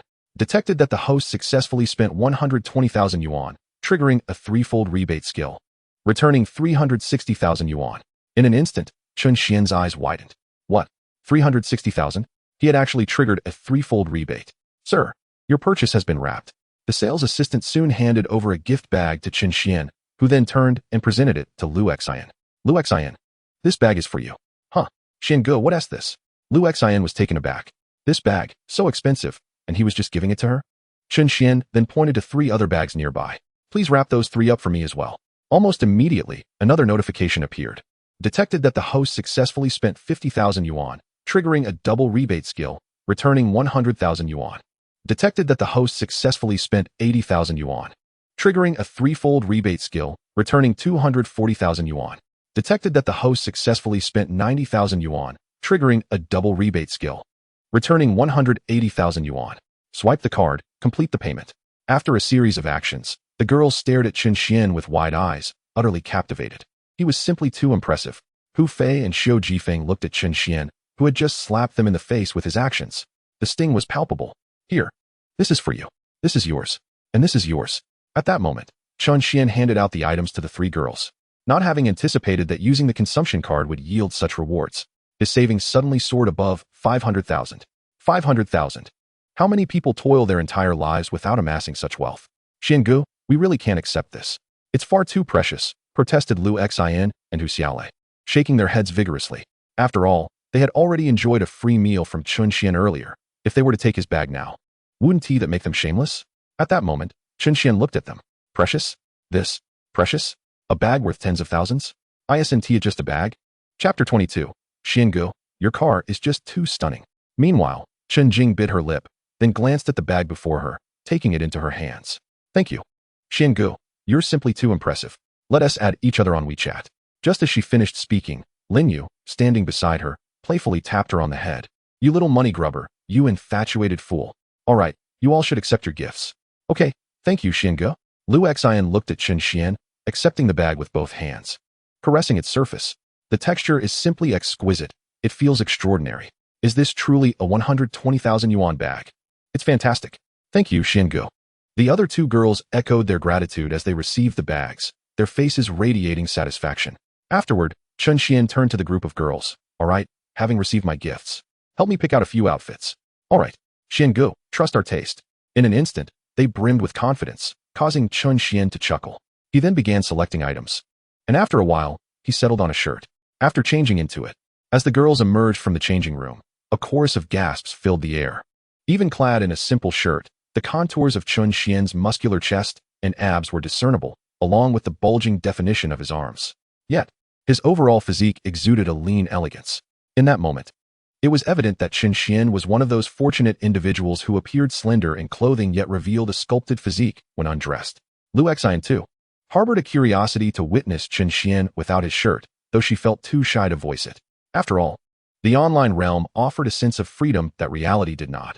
One had to maintain a semblance of decorum. The other three girls, witnessing this scene, widened their eyes in astonishment, clearly captivated. Moments later, Chen Xuan selected a tailored blazer, a stylish overcoat, several shirts, and a crocodile leather belt, not to mention a few pairs of fine leather shoes. Throughout this shopping experience, Chen Xuan unknowingly captured the attention of countless females. It wasn't just the girls. Even the sales associates found themselves momentarily entranced by the tantalizing hint of his abs, nearly forgetting their professional duties. The total expenditure amounted to a staggering 560,000. Chen Xuan gazed at the total calculated by the sales clerk, a thrill coursing through him. After all, if the rebate was threefold, that would amount to over 150,000. 150,000. In the central region of Huaxia, especially in Jiangcheng, such a sum could procure a 100-square-meter apartment in a prime location. Swipe the card, Chen Xuan declared with flair. The sales associate promptly began processing the payment. However, from the moment the card was swiped to the completion of the transaction, the screen remained unresponsive. In an instant, Chen Xuan raised an eyebrow. What the hell? My patience is running thin. Is this a joke? So, when I buy something for myself, there's no rebate? Chen Xuan muttered to himself. Meanwhile, his card-swirling display left the surrounding girls in sheer disbelief. Though accustomed to the sight of affluent individuals, they had never encountered a tycoon quite like Chen Xuan. After all, from their entrance to their departure, only a few minutes had elapsed, yet he had effortlessly spent 1 million. 1 million. And the manner in which he swiped his card resembled someone casually purchasing groceries rather than making a significant purchase. After a while, Chen Xuan glanced at the girls and inquired, "Is there anything else you desire?" They all shook their heads in unison. "Shall we head outside?" Chen Xuan continued. "No. We're ready to leave," the girls replied, and together they made their way downstairs. Instantly, onlookers were drawn to their group, eyes widening in astonishment. In their hearts, they could not help but think, extraordinary. Many boys cast envious glances at Chen Xuan, their eyes filled with jealousy. A single man, accompanied by 4 stunning beauties. Each one was a goddess in her own right. "Ah, this guy is simply too much," one exclaimed. "For beauties. Is he planning to date them all tonight?" "Enough. Don't say that. It pains my heart." Another lamented. "Xingu, let us help you carry those bags," Lu Xian volunteered, taking the initiative to assist Chen Xuan. "Xingu, how are you getting home?" Chen Jing inquired. "I drove here," Chen Xuan replied, surveying his surroundings. The car was nearby. "Let us help you take these to your car," they all chimed in. On the other side, 2 sets of eyes were suddenly drawn to the group. Upon seeing the luxurious shopping bags in their hands, both stared in disbelief. The 2 individuals were none other than Hu Fei and Xiu Zhifeng. Their astonishment grew as they realized the bags were all from LV. Did they really purchase all those LV bags and clothes? Then, they watched as Chen Xuan retrieved his keys from his pocket and, with a press, illuminated the sleek vehicle before him. "Beep beep," they gasped, their mouths agape at the sight. Hu Fei let out a soft exclamation. "Is that a McLaren?" At that moment, Xiu Zhifeng's heart raced as he beheld both the car and its license plate. Who exactly is this person? He thought. This car must cost at least 2 to 3 million.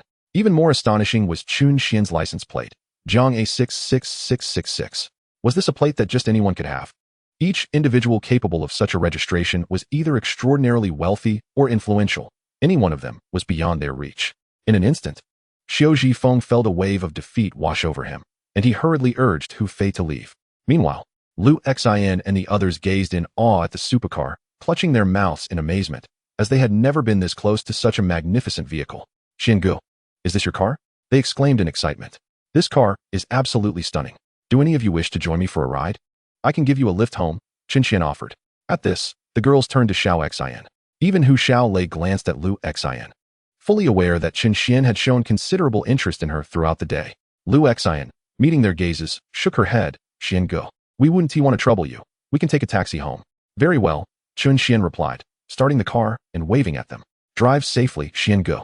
Bye," they called as they watched the McLaren speed away, their eyes lingering on the luxurious bags in their hands, still in a state of disbelief. "Wait," Chen Jing suddenly exclaimed, drawing the attention of the others, who looked at her in confusion. "Did you guys get Xianji's WeChat?" Her words jolted them out of their stupor. Their faces darkened. "No. What do we do now?" "Don't worry. Xingu is Li Huan's boyfriend's brother, right? We can just ask him for it," one suggested. "Great idea. I'm going to do it right now," Lin Yu chimed in, only to be met with incredulous looks from her friends. "Sister, weren't you just worried about getting scammed?" "Enough with the chatter," Lin Yu retorted, glancing at Chen Jing before continuing. "I did say that. But as I got to know him better, I realized appearances can be deceiving. That would be too superficial. A man has many facets. And you wouldn't understand if I explained. Oh, you Jia, we've never seen blood before. And you say you understand him? Hu Xiaolei teased. And you mentioned gaining a deeper understanding. How well do you know Xian Go? Chen Jing pressed. Instantly, Lu Xian felt her cheeks flush as her roommates, each one seemingly clueless, turned their attention to her. Xiao Xian, why didn't you get in the car just now? Indeed, such a splendid opportunity. And you let it slip away.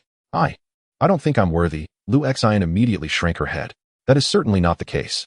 With Xiao Xian's charming visage, especially those captivating eyes, who could possibly overlook you? Chen Jing teased from the side. Lu Xian then glanced at her hand, pondering where it intended to wander. Ha ha ha, why can't I seem to control my hands? Chen Jing laughed, giving her own hand a light pat. Meanwhile, Chen Xuan had returned to the villa at Tianyue Bay No. 1, whereupon he checked his account balance, discovering he had amassed over $1 million. During dinner, he dined at the restaurant within Tianyue Bay. After the meal, Chen Xuan couldn't help but marvel at the extraordinary service provided by Tianli Property. The villa residents were afforded complimentary dining, with exquisitely crafted dishes. One could assert that such a solitary meal, had it been purchased elsewhere, would easily cost 300 to 400 yuan. Upon returning to the villa and reclining on his bed, Chen Xuan picked up his WeChat and noticed a new message. Ming Ming. Hey brother, what are you up to? Chen Xuan glanced at his phone, wondering why this little rascal had messaged him. Chen Ming Ming, his younger sister, was about to take her high school entrance examination in a few days. What prompted her to reach out now? Xian, just finished dinner. Have you eaten? Ming Ming, I just wrapped up my meal too, thinking of you. Xian, why are you thinking of me? Focus on your upcoming exam instead. Ming Ming, the teacher advised us to maintain a good mindset these days. I was feeling quite optimistic until you mentioned it. Now I'm off to write in my diary. On the other end, in Jiangbei's Huangning district, a youthful girl with a still boyish face stared at her phone and let out a soft huff. She was clad in a Pikachu onesie, her fair skin and striking beauty evident at first glance, hinting at a future enchanting allure. Though she had yet to fully mature, she already stood nearly 165 meters tall, with long, slender legs. Stupid older brother, wicked older brother, can't you offer me some encouragement? She muttered, opening her notebook to peruse her diary. July 7th. Friday. The weather is quite pleasant today. I heard my brother has been exercising lately. I plan to knit him a pair of gloves, so he doesn't hurt his hands while lifting weights. I believe my skill should suffice. The teacher has given us some relaxation time, and I've already ordered yarn and needles online. Now I need to learn the techniques. Additionally, today after school, a boy confessed to me, but I turned him down. Sigh, why can't we just remain classmates? I see you as a classmate, and yet you wish to marry me. July 8th. Saturday. I watched a video on knitting gloves and found it to be quite simple. For a genius like me, it's a piece of cake. While using my brother's outdated computer to search for study materials, I discovered a folder titled Study Videos with a staggering 100 gigabytes. My goodness, how much knowledge must be contained within? Surely, there are many of my brother's study resources, but access is restricted, so I can't view them. When he returns, I must urge him to share them with me. I aspire to be a top student. No, I already am one. Yet, I still wish to see them. July 9th. Sunday. I finished my homework today, but a boy asked me out, claiming love at first sight. However, I believe that so-called love at first sight is merely lust. July 10th, Monday. School resumed today. In the evening, Mom brought back my yarn and needles. After completing my homework, I gave it a try. Perhaps I underestimated the difficulty. However, it's understandable. God opens a door for everyone, but closes a window. MMP, this is too real.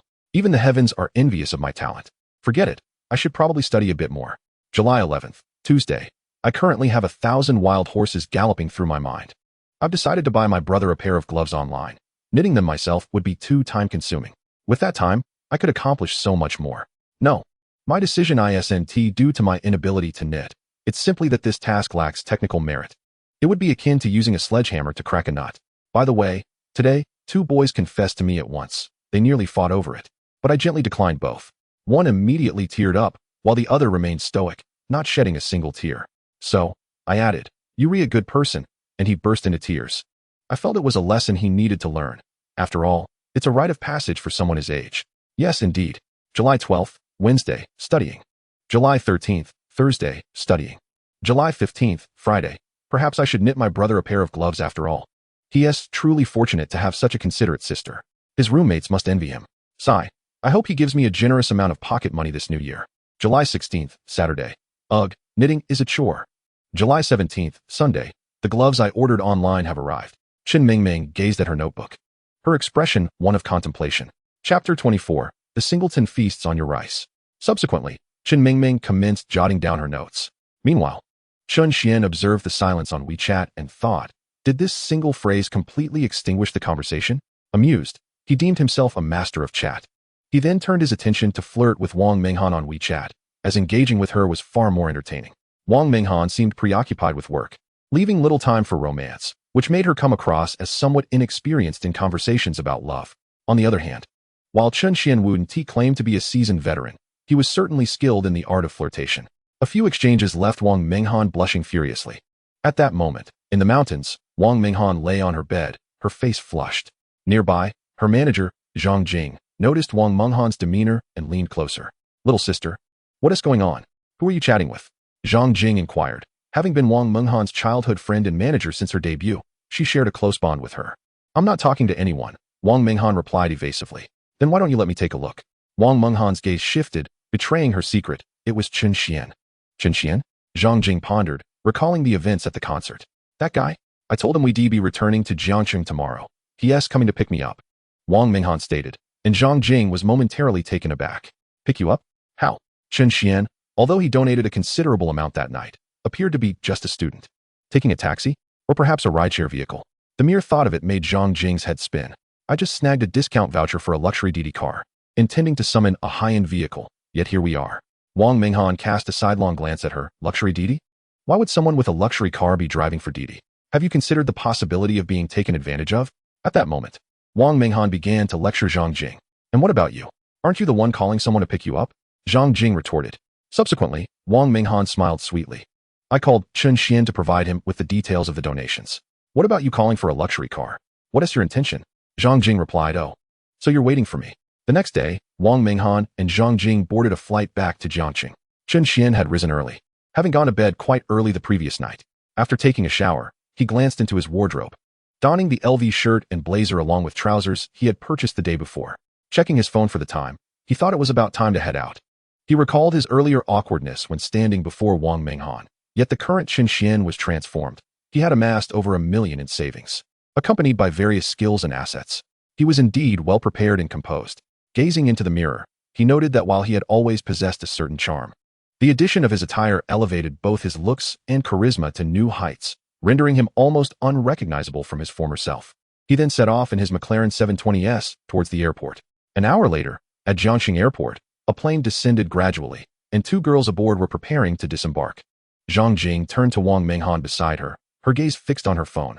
Minghan, I've booked a hotel in the city center. I've already used my luxury car voucher. Let us indulge in the experience. Who knows, we might just encounter some affluent gentlemen. In an instant, Wang Minghan let out a cold laugh, then playfully thumped Zhang Jing on the head, causing her to wince in pain. Wang Minghan gently cupped Zhang Jing's cheeks, rubbing them affectionately. You are such a little money grubber.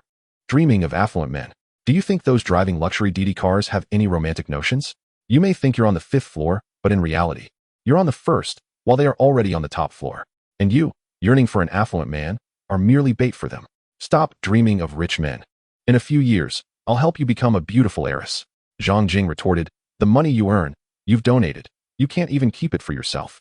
And you're still a single girl waiting for the government to assign you a boyfriend, yet you dare to criticize me. Wang Minghan's face flushed with embarrassment at that moment. What do you mean waiting for the government to assign me a boyfriend?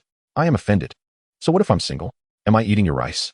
Zhang Jing observed Wang Minghan's flustered demeanor and playfully poked her flat stomach. All right, are you still angry?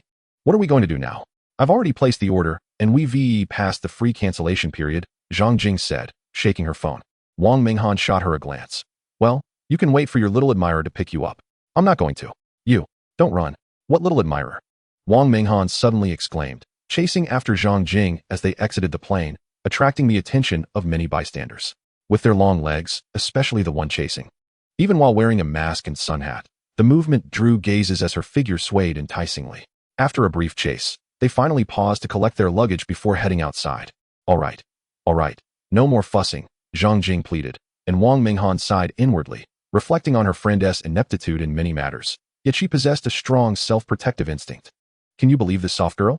Aside from cosmetics, her bag contained pepper spray and a small stun gun. The pepper spray is understandable, but the stun gun is quite something. Not to mention, Zhang Jing had trained in combat sports for several years. Her skills in Sanda far surpassed those of typical girls who merely took up Taekwondo for self-defense. Most girls only learn a bit of Taekwondo, but Zhang Jing actively sought out Sanda lessons. Hence, a wealthy heir, typically drained by extravagance, might find it challenging to handle her. As for what it means to be a wealthy heir drained by indulgence, one might refer to Master Luo, dark circles under his eyes, and poor time management. Wang Minghan felt less worried. All right, let us go. Chen Xuan should be arriving soon, she said, making her way towards the exit. Are you really going to wait for him? Zhang Jing sighed, noting Wang Minghan's unwavering resolve. He'll probably just take a taxi here. We might as well have taken a taxi back ourselves. Zhang Jing was about to continue when she noticed a change in Wang Minghan's expression and hastily fell silent. Following her out of the airport, outside, the usual hustle and bustle of traffic filled the air. Before disembarking, Wang Minghan had dressed up for Chen Xuan's arrival. However, even without a fresh application of makeup, one could easily discern her striking beauty from afar. Dressed in a white sundress that accentuated her shoulders. Her arms were as delicate as white lotus, radiating an exquisite fairness akin to jade. Her fingers were long and slender, with cascading hair flowing over her shoulders. As the breeze tousled her hair, it created an ethereal aura reminiscent of a celestial being descending to earth. Wang Minghan completed her look with white high-heeled sandals. Her long legs and elegant feet were simply breathtaking. It was beyond mere beauty. In an instant, many were left yearning to ask for her WeChat. Soon, a young man driving a luxurious Jaguar approached, his eyes scanning the airport entrance. Upon spotting Wang Minghan, he was instantly captivated, unable to tear his gaze away. Meanwhile, Zhang Jing, standing beside Wang Minghan, looked at the approaching Jaguar, checked the license plate, and then waved her hand. This is the luxury DD car I ordered. A Jaguar. A magnificent Jaguar. It looks like it's worth nearly $1 million. Unexpectedly, luck was on her side today, having encountered such beautiful women, and two at that. The young man swallowed hard, his mind racing with thrilling scenarios for the evening. Excitement coursed through him as he steered his Jaguar towards Wang Minghan and Zhang Jing. The man, driving a lavish Jaguar, undoubtedly harbors a substantial fortune. Truth be told, the earnings from driving for a ride-hailing service in such a luxury vehicle barely cover his usual fuel expenses. Hence, who would engage in a losing venture? His choice of car must serve a different purpose. After all, many young women opt for the experience of a luxury ride simply to savor the sensation of sitting in an opulent vehicle. With a little coaxing, these women are easily ensnared. Employing this tactic, he has successfully captivated numerous young ladies. He then turned his gaze towards two girls standing nearby, both seeming rather youthful. Perhaps they are still innocent. This thought further ignited his excitement. Hello, beautiful ladies, is this your luxury ride? He inquired, rolling down the car window to reveal a grin he deemed charming. In an instant, Zhang Jing glanced at the car, then at the man, and pursed her lips in discontent. Sigh. The car itself was acceptable, but the driver left much to be desired. It felt as if a bucket of cold water had been poured over her. Such a mood dampener. At that moment, Zhang Jing felt utterly disillusioned with the individual. Nevertheless, the order had been placed, so she might as well endure a ride in the Jaguar. It wasn't a complete loss. Could you assist us in placing our luggage in the trunk? Zhang Jing asked. The young man, upon hearing her request, beamed with delight and hurried over to take her bags, placing them in the Jaguar's trunk. He then turned his attention to Wang Minghan. Sister, you wouldn't happen to be a celebrity, would you? Huh. Wang Minghan was taken aback, then smiled. How did you figure that out? Quite simply, you exude beauty, yet feel the need to conceal it. I doubt there exists anyone so modest as to hide their allure. Thus you must be a star, he replied. His flattery made Wang Minghan chuckle, realizing he must have employed this line with many young women before. Oh no, not at all, he quickly added, shaking his head. All right. Ladies, shall we get in the car? As Zhang Jing approached the Jaguar, she noticed Wang Minghan lingering behind, prompting her to wave. Come on. We're heading to the hotel. I mentioned I would wait for Chen Xuan here. You can go ahead without me, Wang Minghan replied. The man's heart tightened at her words. Among the two girls, although Zhang Jing possessed a commendable figure and looks, it was Wang Minghan who left a more striking impression. Without having seen her entire face, her captivating eyes revealed much. This girl was undoubtedly a femme fatale. Beautiful lady, why not join us? He persisted, still addressing Wang Minghan. Let us be friends. Are you perhaps looking down on my Jaguar? With this remark, he felt he had taken the moral high ground, asserting that if she declined, it would imply disdain for him. I'm sorry, but I don't look down on anyone. I'm simply waiting for my friend, and I didn't summon this luxury vehicle.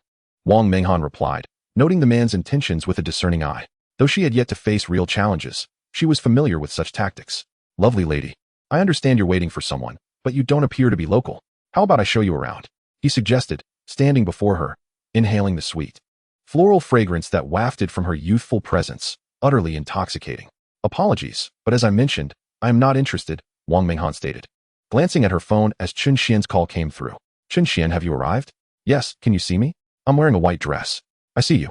Chen Xuan replied, driving over and instantly spotting Wang Minghan, who stood out in her attire and long legs, drawing attention effortlessly. He pressed the accelerator, and the McLaren 720S erupted with a roar reminiscent of a beast. The sound drew the gaze of many onlookers, their eyes widening in disbelief at the sight of such a magnificent vehicle. In an instant, they recognized the sleek lines, the glossy black paint, and the unmistakable emblem of a world-class supercar, McLaren. The eye-catching license plate, Jiang A66666, was even more striking, suggesting that anyone capable of displaying such a plate must belong to the elite. As Chen Xuan approached, he noticed Wang Minghan alongside the man and the Jaguar. Wang Minghan, however, merely glanced at the McLaren before quickly averting her gaze, seeking a taxi or a rideshare vehicle. Though she wished to dismiss Zhang Jing's comments about Chen Xuan, she could not shake the feeling that he would arrive in style. Moments later, the McLaren 720S came to a halt right before Wang Minghan. A figure emerged from the car, and Zhang Jing was taken aback upon seeing the sleek black vehicle. This is a supercar, a McLaren, and that license plate, Jiang A66666. Anyone capable of owning such a plate must be extraordinarily wealthy. The individual who stepped out was clad in a tailored suit, exuding an aura reminiscent of a domineering CEO. His pristine appearance and commanding presence captivated numerous young women in an instant. Zhang Jing was no exception. Chen Xuan's clean-cut look, combined with his designer attire and the allure of the McLaren, rendered him irresistibly appealing. Meanwhile, many onlookers turned their attention to Chen Xuan, whispering in awe, "Who is this wealthy young man from Jiangxing? So handsome. Should we ask for his WeChat?" Many young women expressed their admiration, their excitement palpable. Wang Minghan, upon recognizing Chen Xuan, could hardly believe her eyes. "Chen Xuan, shall we go? Let us get in the car," Chen Xuan replied with a smile. This gesture left Wang Minghan momentarily speechless. She had anticipated that Chen Xuan would arrive in a taxi or a rideshare, yet he exceeded her expectations by arriving in such a stunning supercar. On the other side, the man who had been preparing to invite Wang Minghan into the Jaguar fell silent, staring in disbelief at the vehicle before him. What in the world? That's a McLaren 720S. A supercar, a luxury vehicle, and here I am in a mere Jaguar. He had indeed taken his father's car for a joyride. The disparity between him and the other party was like heaven and earth, a chasm of difference in stature. At that moment, Chen Xuan noticed the man and inquired, "Who are you?" The man, taken aback by Chen Xuan's question, stammered, "I'm merely a driver of a luxury DD car. I wanted to ask if this beautiful lady needed a ride, but it seems she has someone to pick her up. My apologies for the intrusion." As he spoke, a respectful smile adorned his face, and he involuntarily bowed slightly, exuding an air of utmost deference. This, without a doubt, was perhaps the most humiliating moment of his life. There was simply no comparison to be made with the other party. What could he possibly measure against? In a flurry, he hastily retreated to his vehicle. Listening to the man's words, Chen Xuan chuckled inwardly, recognizing his perceptiveness. Meanwhile, Wang Minghan cautiously opened the door of the McLaren 720S, her heart fluttering with excitement. Although she had earned a fair amount, this was her first experience riding in such a supercar. Nearby, a number of girls at the airport watched as Wang Minghan got into the car, their faces twisted with jealousy, envy, jealousy, and resentment. It was a gradual evolution. Chen Xuan also entered the car, and just as he closed the door, someone tapped on the window from outside. He rolled down the window to find a stunning woman with luscious waves, her makeup flawless, and her beauty undoubtedly above a score of 90. "What is it?" Chen Xuan frowned, uncertain of her intentions. "Hey handsome, care to add me on WeChat? We could hang out sometime. What do you think?" The woman bit her lip and threw him a flirtatious glance, her intentions glaringly obvious. She desired a more intimate connection with Chen Xuan, hoping to entice him. On the other side, Wang Minghan felt a similar sense of unease upon hearing the woman's words. It was as if she sensed a threat. However, Chen Xuan, observing the alluring woman with her sultry demeanor, chuckled lightly and replied, "I'm sorry, but I don't have time to hang out." With that, he prepared to drive away. In an instant, the flirtatious expression on the woman's face vanished, and she stomped her foot in frustration, thinking, what is he so proud of? Just because he is driving a McLaren? I'm not impressed. Despite her bravado, envy flickered in her eyes. After all, women often exhibit such contradictory sentiments. Meanwhile, Chen Xuan accompanied Wang Minghan to her hotel. As they were about to leave, Zhang Jing hurriedly called out, Minghan, wait for me. I haven't had a ride yet." "What car is this?" "It's a McLaren. If I miss this chance today, who knows when I'll get another." Compared to this supercar, The nearby Jaguar seemed like a mere tricycle. At that moment, Wang Minghan leaned out to address Zhang Jing. Jing, you see, this car only has 2 seats. So I'm sorry. By the way, could you handle the luggage for me? With a wave of her hand, Wang Minghan followed Chen Xuan as they drove off, leaving a crowd of onlookers enviously gazing at the taillights of the departing McLaren. In the car, Wang Minghan placed the prepared financial details into the small compartment of the McLaren. Chen Xuan, here is the breakdown of your earnings. Feel free to ask me if you have any questions. Chen Xuan glanced through it and smiled. I trust you. By the way, which hotel are we headed to? It's the Jiangxing International Hotel. All right. Soon after, Chen Xuan dropped Wang Minghan off at the Jiangxing International Hotel. Care for a drink? No. I need to head back to school, he replied, waving his hand as he walked away. Why the rush? Wang Minghan murmured, watching the McLaren drive off with a slight stomp of her foot. Moments later, Zhang Jing arrived at the hotel in a Jaguar. Seeing Wang Minghan alone, she asked, Where's Chen Xuan? He left. Wait, he just dropped you off and you didn't even invite him in for a drink? Zhang Jing exclaimed in surprise. I did. But he seemed to be in a hurry. Wang Minghan pouted slightly. Zhang Jing nodded. Well, if you had brought Chen Xuan upstairs, you should have called me so I wouldn't come over. Meanwhile, Chen Xuan had initially intended to stop for a cup of tea, but a notification suddenly popped up in front of him. Random task. Join the student union. Task reward, 10 consecutive draws. It was straightforward and enticing. By merely joining the student union, he could earn 10 draws. Although a freshman, he was aware that today was the day for new recruits in the student union. Hence, he made his way back to the school. At Jiangxing University of Technology, the management school was officially holding its recruitment day for the student union. All departments were preparing for the new intake. Mu Wanner, the leader of the student union's arts troupe, was engaged in conversation with several deputy leaders. As the largest department within the management school's student union, they had been allocated an outdoor space for their activities.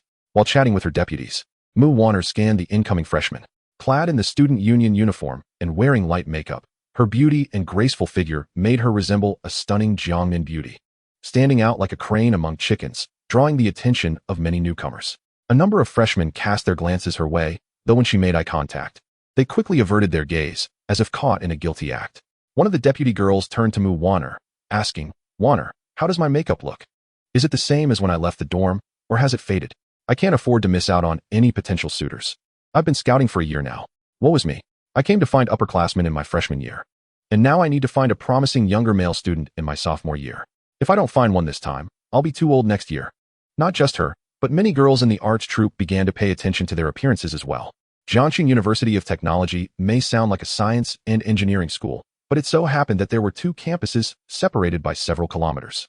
The other campus, known as the monastery, was predominantly filled with engineering students, mostly males. In contrast, this campus housed the management school and various liberal arts faculties. The gender ratio here was an astounding 6-to-1, and to make matters worse, nearby was Huazhong Normal University, where the situation was even more dire. There was a dearth of males. The girls from Huazhong Normal frequently came over to compete for attention, which was utterly infuriating. It goes without saying that in such an imbalanced environment, any male could easily find a romantic partner. In the realm of university life, those young men who possess a modicum of fame and striking good looks are indeed scarce, creating an overwhelming demand that far exceeds the supply.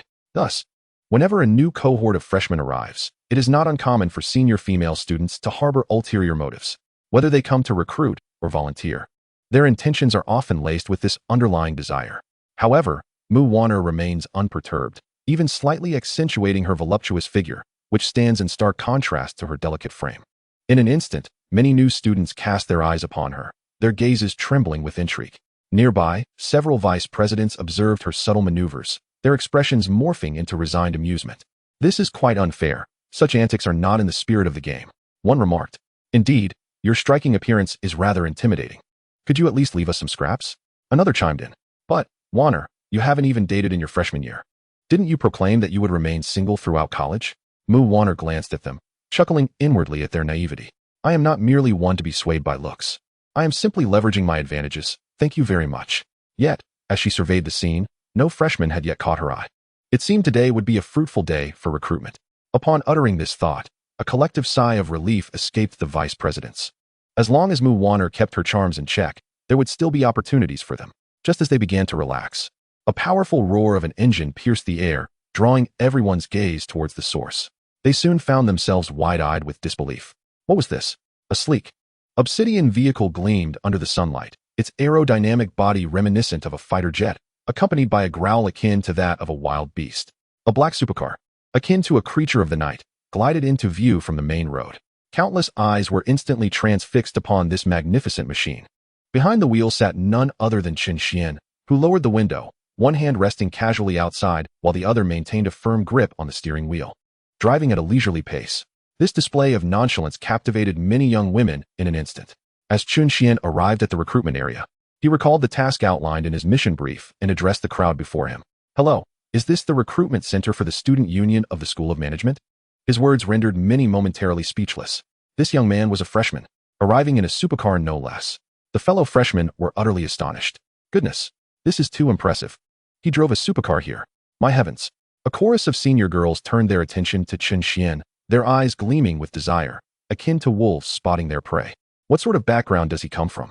To gift a supercar to a college freshman? I just came here on a whim, and I didn't expect to encounter such a remarkable junior. What luck! That car must be a McLaren, worth at least several million.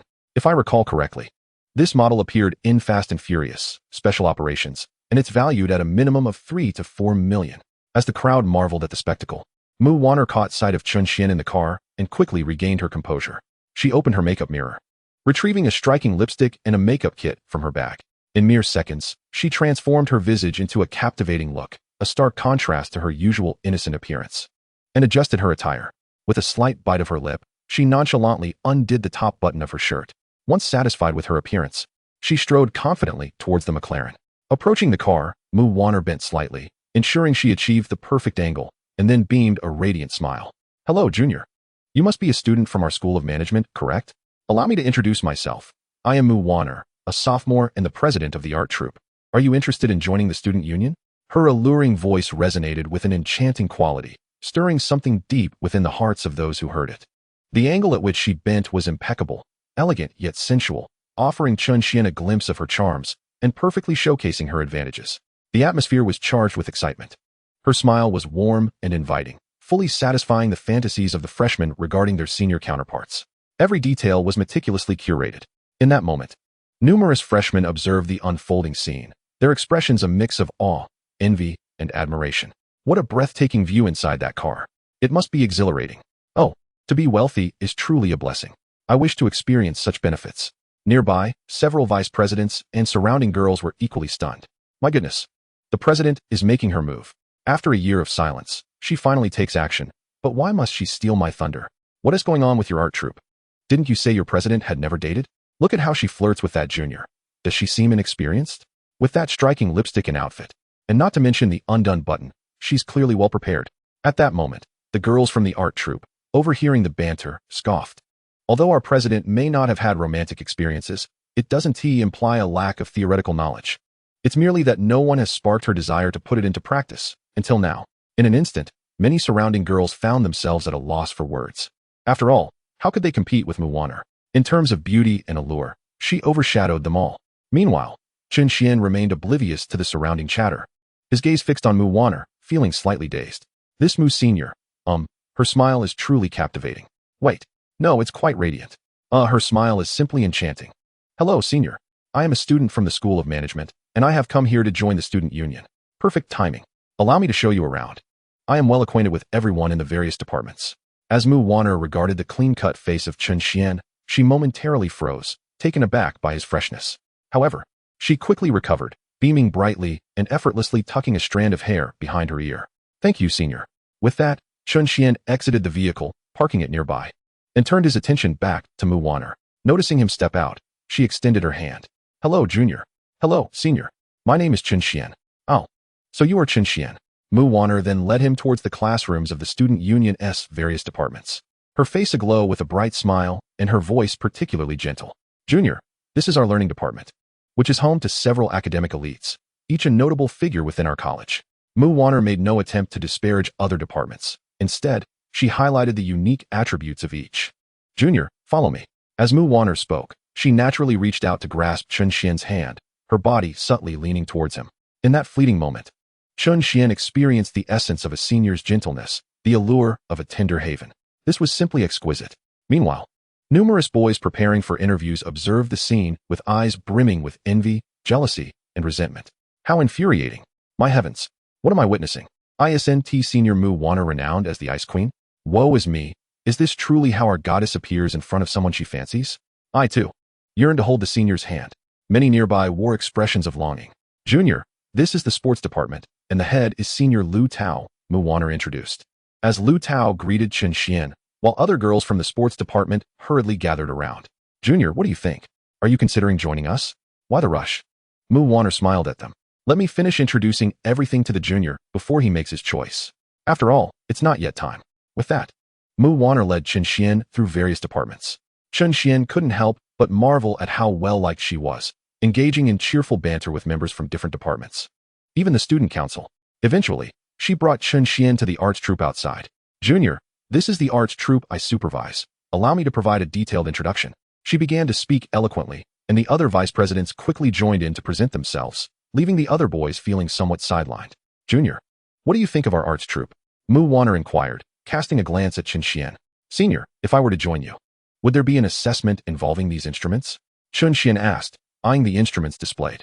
Typically, yes, but many newcomers simply come to sing, Mu Wanner whispered conspiratorially. If you join our arts troupe, I can facilitate your direct admission. But shoo, don't tell anyone. Senior, ISNT that abusing your authority? Chen Xuan chuckled. In response, Mu Wanner pouted, giving him a playful glare. What do you mean by abusing authority? I merely possess an appreciation for talent. You wouldn't understand.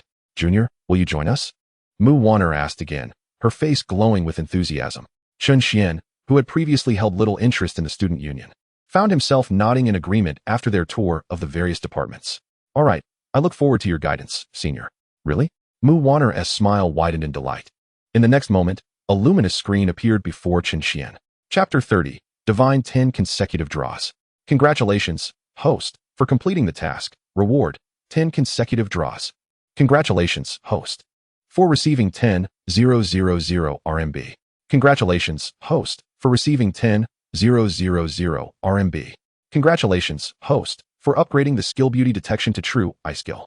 Congratulations, host, for attaining mastery in all instruments. Congratulations, host, for receiving 10,000 RMB.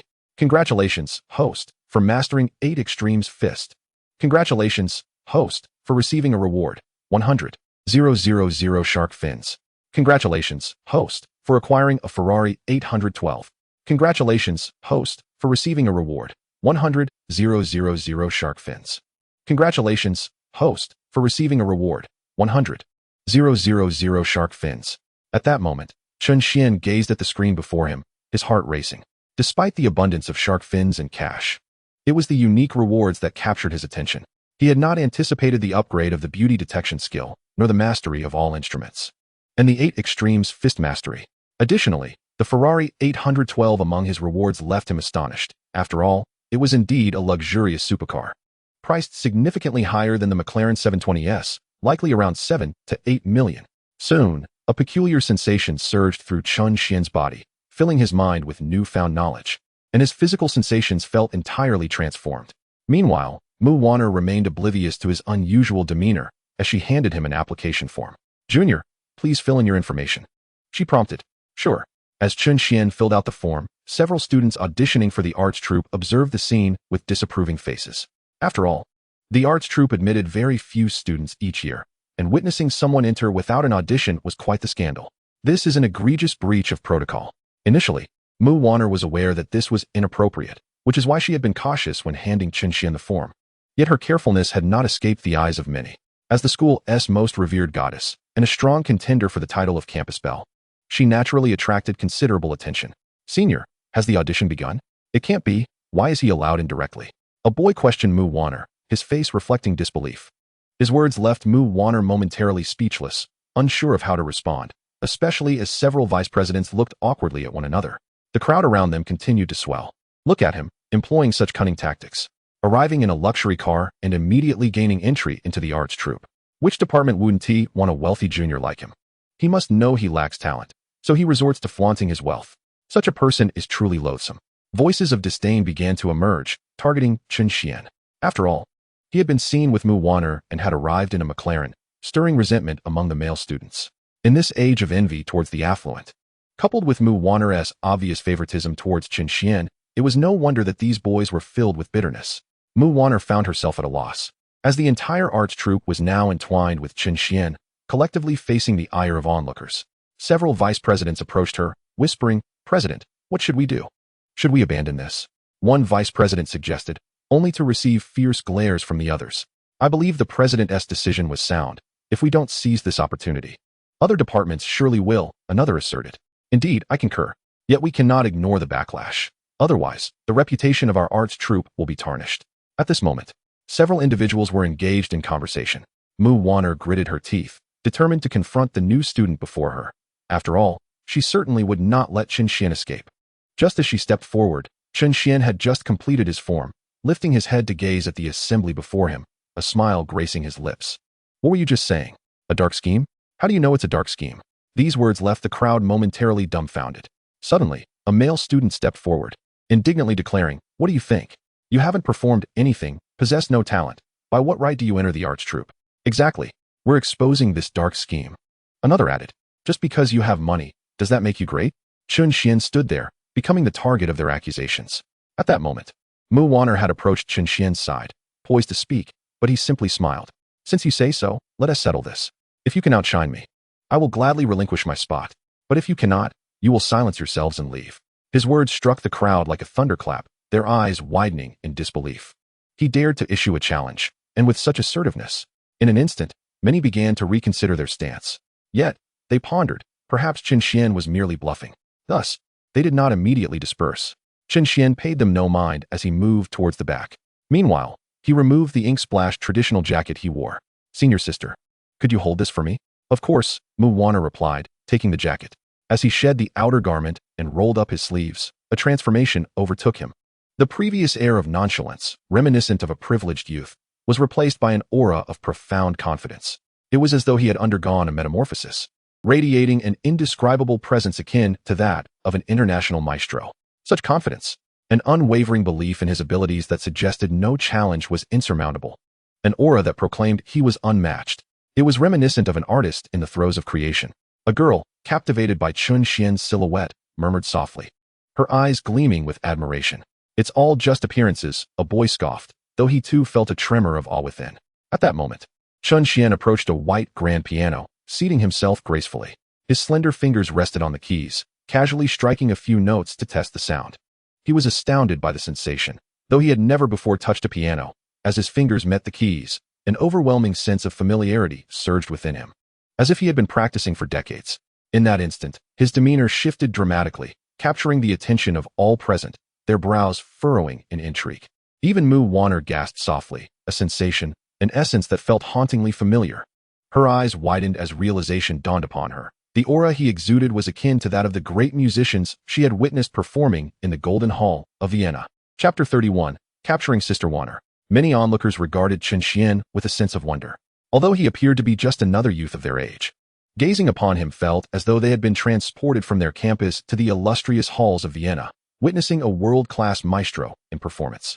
Such an illusion left them all utterly astonished. After testing the sound, Chen Xuan's hands unfurled, striking the first note. A chorus of recognition rippled through the crowd. This was none other than Beethoven's Symphony No. 7 in a major, composed by the German maestro Ludwig van Beethoven between 1811 and 1812.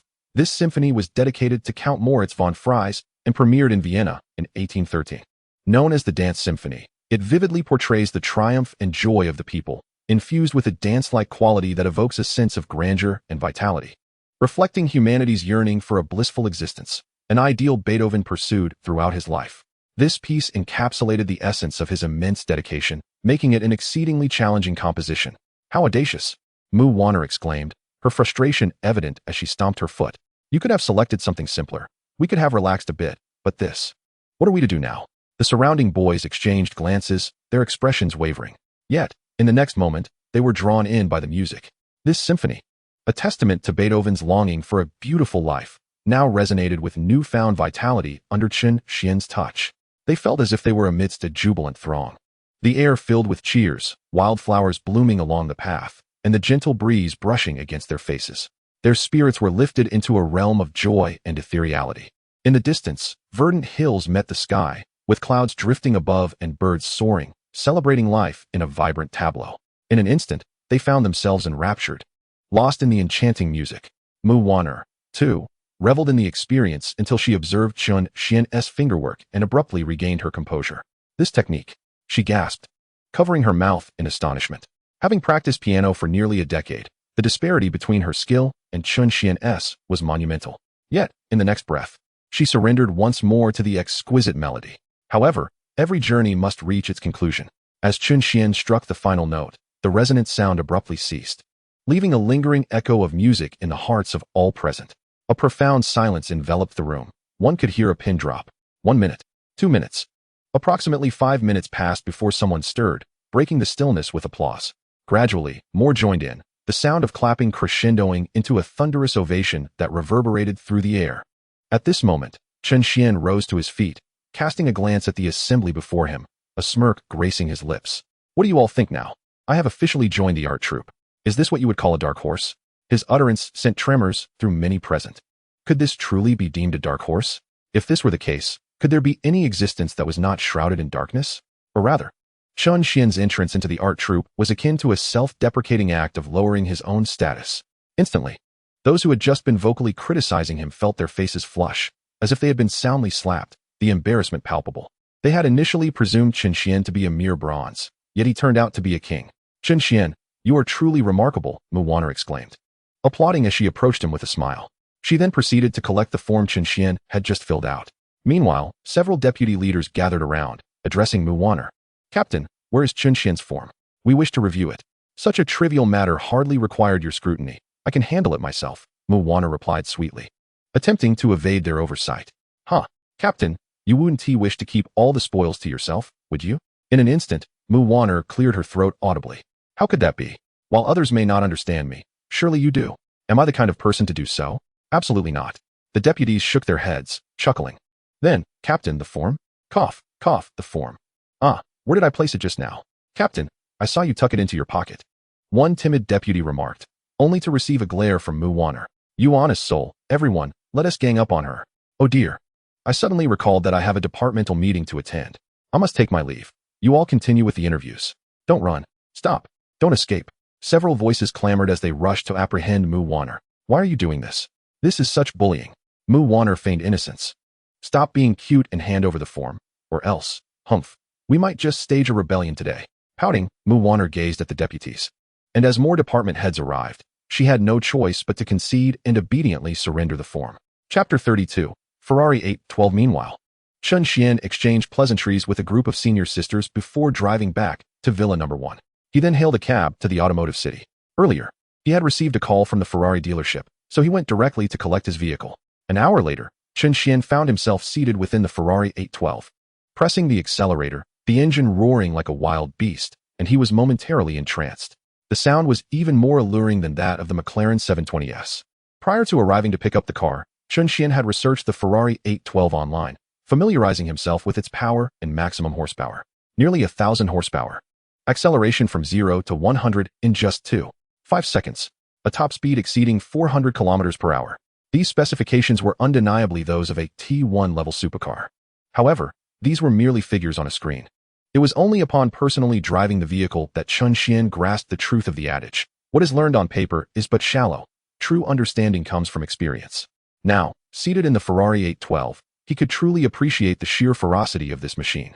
Contemplating his day, he figured since he was on break, he might as well visit the furniture or department market to see if there was anything that could enhance Villa No. 1.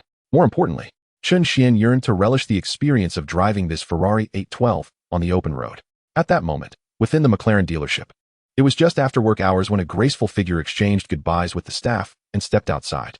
Manager Zhou, why aren't you driving? A male salesperson inquired. My car is in for maintenance. Then, would you like a ride in my car? Another offered. Manager Zhou, let me take you home. As soon as Zhou Jingyi finished speaking, all the male salespeople erupted in excitement. Manager Zhou's car is in for maintenance? This is a golden opportunity. After all, with Zhou Jingyi's beauty and figure, they were eager to seize any chance that came their way. Thank you all, but I can just take a taxi back. My apartment is in a different direction than yours. You'd end up taking a longer route, Zhou Jingyi replied as she prepared to hail a cab. However, in the next moment, a thunderous roar echoed nearby. A white Ferrari approached, drawing everyone's attention. Goodness, how stunning. Is that a Ferrari 812? What? A Ferrari 812? That car must cost at least 7 to 8 million. The salespeople exclaimed, their faces filled with astonishment. Being in sales, they often compared vehicles, and they were well aware of the Ferrari 812 specifications and price. The unfamiliar white Ferrari then came to a halt right beside Zhou Jingyi. She was momentarily taken aback. What is happening? The window of the Ferrari rolled down, revealing a face that was strikingly familiar to her. Mr. Chen? Zhou Jingyi's eyes widened in disbelief. Was this truly Chen Xuan? Had he changed cars? But wait, hadn't he just driven away in a McLaren 720S a few days ago? And now, this Ferrari 812. It surpassed the McLaren in every aspect, and it appeared to be brand new. Did you acquire yet another new car? Zhou Jingyi asked, covering her mouth in astonishment. Yes, I came to pick it up today and happened to see you as I left, Chen Xuan replied with a smile. With that confirmation, Zhou Jingyi's heart raced slightly. Just how much wealth did this Mr. Chen possess? He had purchased a McLaren just days prior, and now he had acquired a Ferrari as well. Surely, such extravagance was beyond ordinary means. By the way, Manager Zhou, do you know if there are any furniture stores or similar places around here? I'd like to buy some items. Yes, there's one near my home. Would you like me to take you there? Zhou Jingyi offered. Please wait a moment. I'll go get my car, she added, only to suddenly remember, her car was in for maintenance. At this moment, a slight awkwardness enveloped the atmosphere. What is the matter? Zhou Jingyi inquired, her cheeks flushed with embarrassment as she confessed. I just realized my car is at the service center. Chen Xuan chuckled heartily, patting the passenger seat and inviting her to enter. Is it all right? Why wouldn't it be? She replied, and soon she settled into the vehicle.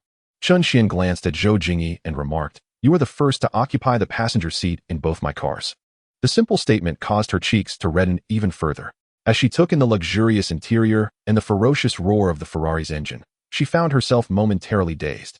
Her posture markedly more graceful than during their last encounter. She appeared composed, dignified, and just a touch demure. Her delicate, fair hands seemed somewhat lost, occasionally resting on the black stockings enveloping her slender legs, then shifting to her skirt hem. Chen Xuan, engrossed in conversation, failed to notice her nervousness gradually dissipating. When she turned to face him, her gaze lingered, captivated. Stare. Keep staring. Just a bit more. At that moment, Chen Xuan, steering the Ferrari with one hand, exuded an undeniable charm. Was this the legendary one-handed driving of a Ferrari? Indeed, he was radiating charisma. Jingyi, do I have something on my face? Chen Xuan asked, noticing her gaze upon him, and unconsciously altering his form of address. The moment she heard him drop the formal title of Manager Zhou in favor of her given name, her heart fluttered uncontrollably, betraying her composure. No, I just zoned out for a moment. I apologize, she stammered, quickly pointing ahead to distract herself and taking a few deep breaths to regain her composure. Chapter 33. The study is about the size of a library. I suppose. Chen Xuan, we are heading into a relatively remote area of Jiangqing. Although it is distanced from the city center, it is by no means inferior, at times. It is even more vibrant. How so? Chen Xuan queried, genuinely intrigued by this area he was unfamiliar with. This is known as the Chengdong district, a place unlike any other in Huaxia, Zhou Jingyi explained. It was once a large wholesale market, bustling with all manner of goods, and over time, it expanded significantly. Now, it offers not just daily necessities but also vegetables, fruits, furniture, and appliances. Furthermore, it is a haven for antiques and collectibles, some of which have been traded for decades, even centuries. Essentially, the entire Chengdong district is a marketplace.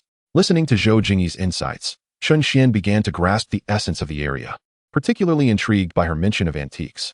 He inquired further, and through her explanations, he learned that the Chengdong district spans an impressive 40,000 square meters, divided into various zones, with the antique section being particularly diverse. Here, one could find everything from vintage items to jade and jewelry, various crafts, decorative pieces, and magnificent stone carvings, truly a treasure trove. Moreover, it boasted a workforce numbering in the thousands, with daily visitors reaching staggering figures. When Zhou Jingyi heard of Chen Xuan's desire to explore the market, she quickly shook her head. After all, such places are not for just anyone. They are notorious for counterfeit goods. As the name suggests, they are hotspots for fakes. If you can think of it, they can counterfeit it. Anyone hoping to bargain here might end up losing everything, including their dignity. However, with the true eye that Chen Xuan had recently acquired, the concept of deception held no sway. Shortly thereafter, he parked the Ferrari 812 at the entrance of the Chengdong district. The mere sight of the car drew considerable attention. After all, it was a Ferrari, with its striking front and emblem that was instantly recognizable. Passers-by couldn't help but steal glances, and many young women cast flirtatious looks at Chen Xuan as he stepped out of the vehicle. It was evident that, should he wish, A mere beckon could have them following him without a second thought. He even noticed some girls, accompanied by their boyfriends, casting glances his way, each one seemingly more alluring than the last. In an instant, Chen Xuan found himself bemused. Alas, as a remarkably handsome young man, one must be vigilant in safeguarding oneself, for there are too many with ulterior motives. However, the moment Zhou Jingyi alighted from the passenger seat, the gazes of those around shifted dramatically.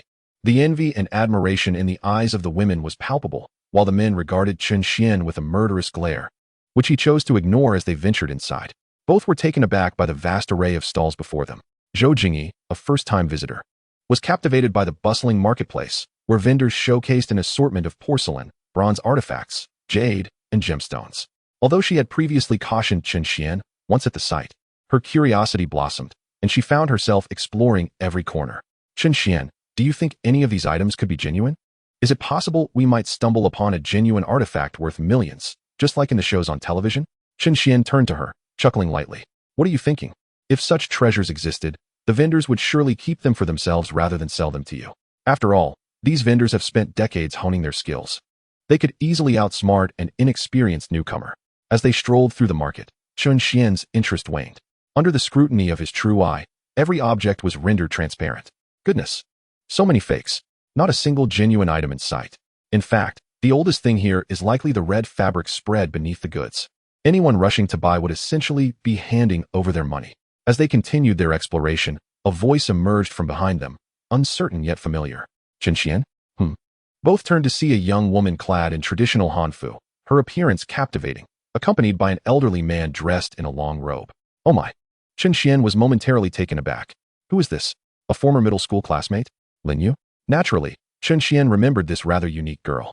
Lin Yu was indeed his classmate from middle school, yet she did not continue to high school, as it was said that her family forbade her from doing so. However, it was not due to financial constraints, for Lin Yu's family was quite affluent. Thus, Chen Xuan clearly recalled this exceptional case. Upon seeing her now, he immediately recognized her. He then approached with Zhou Jingyi by his side. Chen Xuan, you are studying in Jiangxing? Lin Yu inquired, glancing at Chen Xuan and then at Zhou Jingyi beside him. Her eyes lighting up. Chen Xuan, is this your girlfriend? She's stunning. I am just a friend of Chen Xuan, Zhou Jingyi clarified upon noticing Lin Yu's misunderstanding. And who might this be? Chen Xuan also turned to the elderly gentleman beside Lin Yu. This is my grandfather, Grandpa Lin, Chen Xuan introduced, nodding to the old man, who returned the gesture, and Zhou Jingyi did the same. Ah, you two youngsters are quite the sight. One handsome, the other breathtakingly beautiful, Lin Dongpeng, the grandfather, remarked cheerfully, his face breaking into a broad smile as he greeted them. Chen Xuan looked at Lin Yu and asked, what are you up to now? I dropped out of school in middle school and have been helping out at home ever since, Lin Yu replied, quickly adding, let me make it clear. It's not because I couldn't afford to continue my education. She continued, I've encountered a few former classmates, and their pitying gazes left me feeling quite helpless. Lin Yu explained that it was her grandfather who sought her opinion on her education. I am now studying at home since my grandfather says a person may lack formal qualifications, but should never lack knowledge. Your family's library must be quite extensive then? Chen Xuan teased. Well, it's somewhat larger than the library at our middle school, Lin Yu replied nonchalantly. Wow, you get full marks for that performance. You certainly have no fear of becoming arrogant, Chen Xuan exclaimed, realizing how vast their middle school's library had been, large enough to accommodate 2 or 3 classrooms. Observing Chen Xuan's helpless expression, Lin Yu chuckled. Chen Xuan, what brings you here? Are you perhaps on a treasure hunt? What if we are? Chen Xuan quipped, prompting a laugh from the elderly Lin Dongpeng. You two youngsters are quite bold and adorable. There are plenty of fakes here. Are you not afraid of being deceived? Lin Yu remarked. You two should stick with us. If you find anything of interest, just let me know, and I will help you check it out. With that, Lin Yu puffed her chest out proudly. Since dropping out, I have still learned a great deal. It was no exaggeration. She had indeed acquired a fair amount of knowledge during her time at home, though deeper insights depended on her grandfather.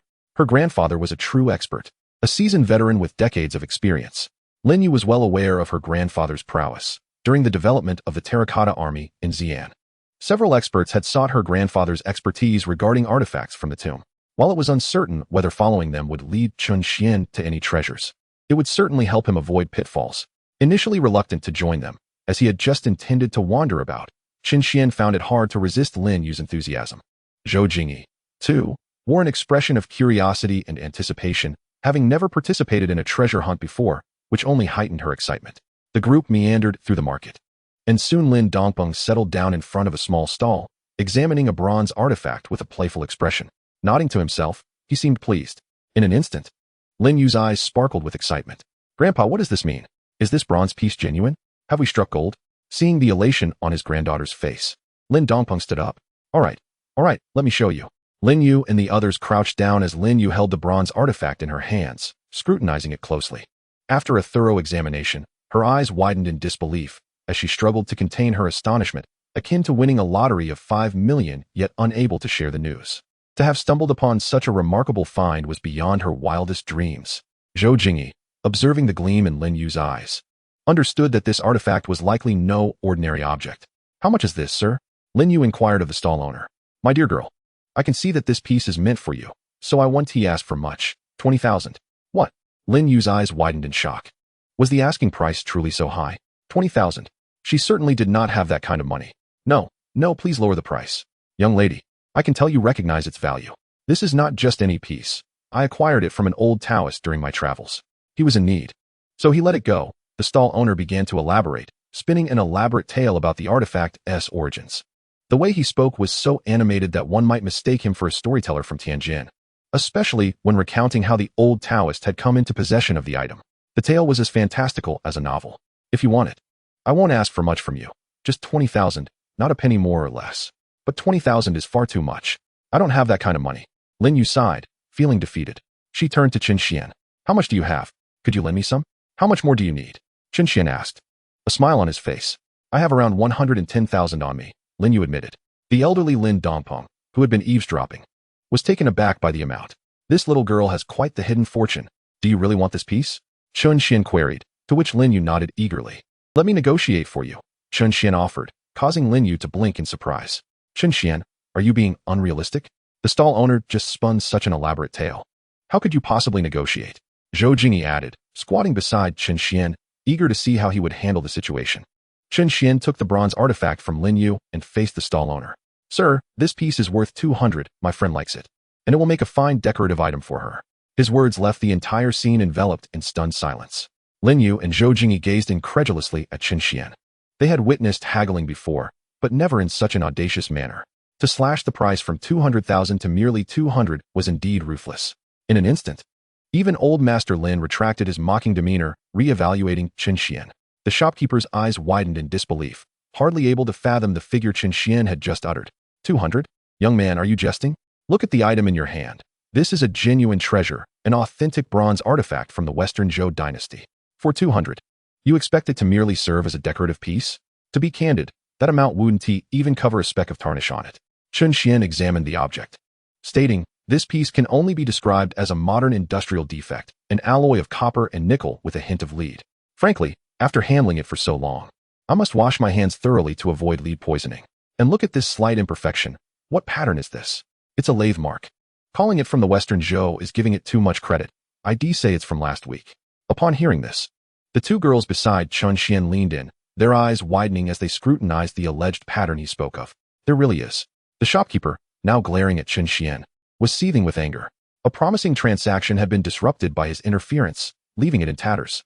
Yet, he was unable to confront Chen Xuan, for it was clear he had encountered an expert. Admiration was unavoidable.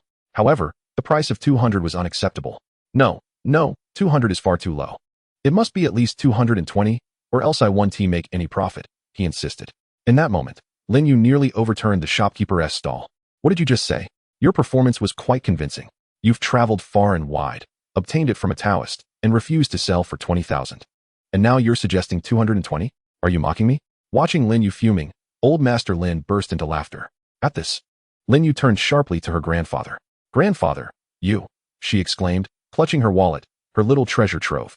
Chapter 35. Welcome, Brother Xian. Lin Dongpeng observed his granddaughter's resentful gaze. Didn't you recently feel your wings had hardened, ready to take flight on your own? What's this? You can't discern the value of this item? Furthermore, when did I claim it to be genuine? He continued, and your little treasury isn't lacking. It has 11,000 in it.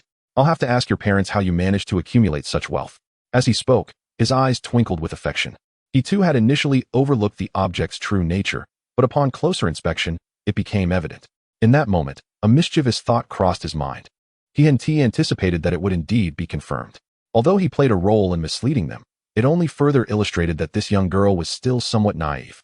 Had Chen Xuan not intervened, he would have certainly acted on the opportunity. Chen Xuan turned to Lin Yu. This item isn't bad. It has only one minor flaw. Are you interested in purchasing it? Afterward, you could easily deceive others with it. What do you think? Wouldn't that make me a fraud? Lin Yu replied. You don't know me. I'm not like that. I'm quite virtuous.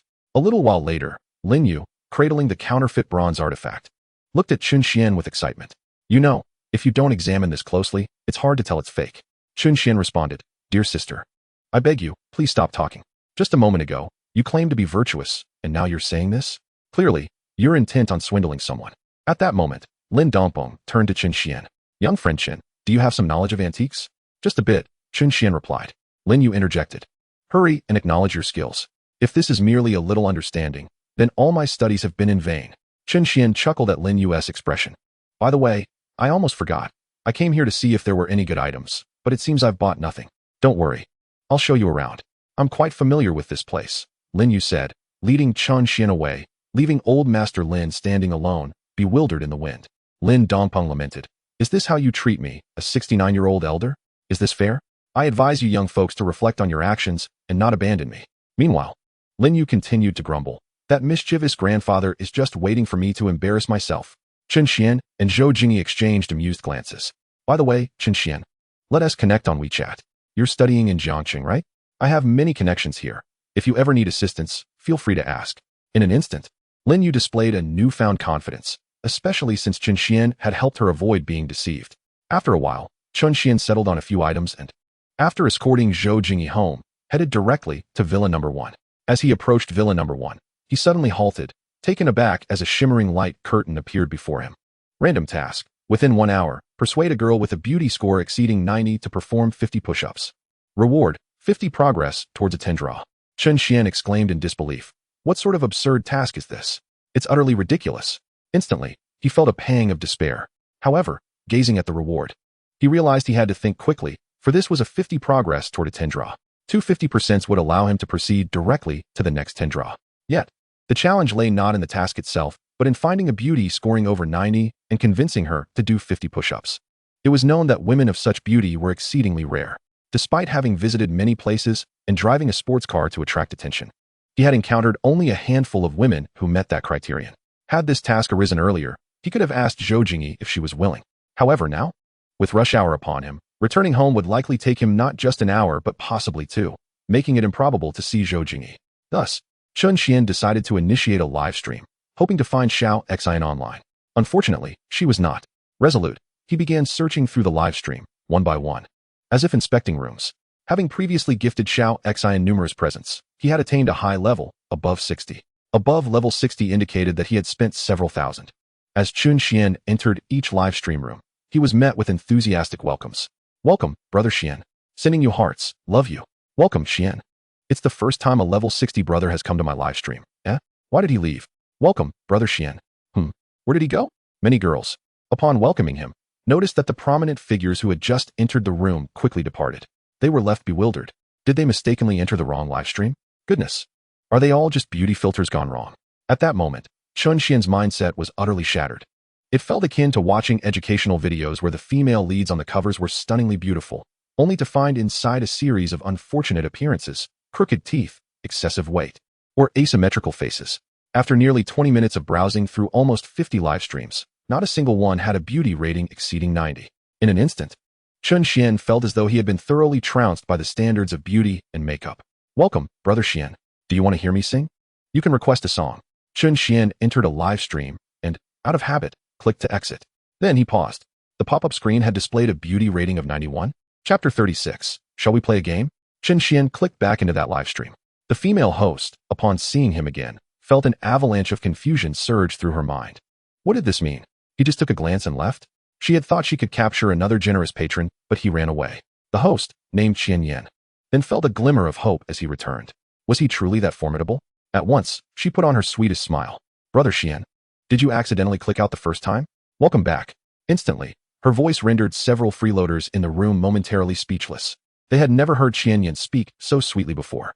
Alas, they were merely freeloaders, often leaving only a few coins as tips. But look at him.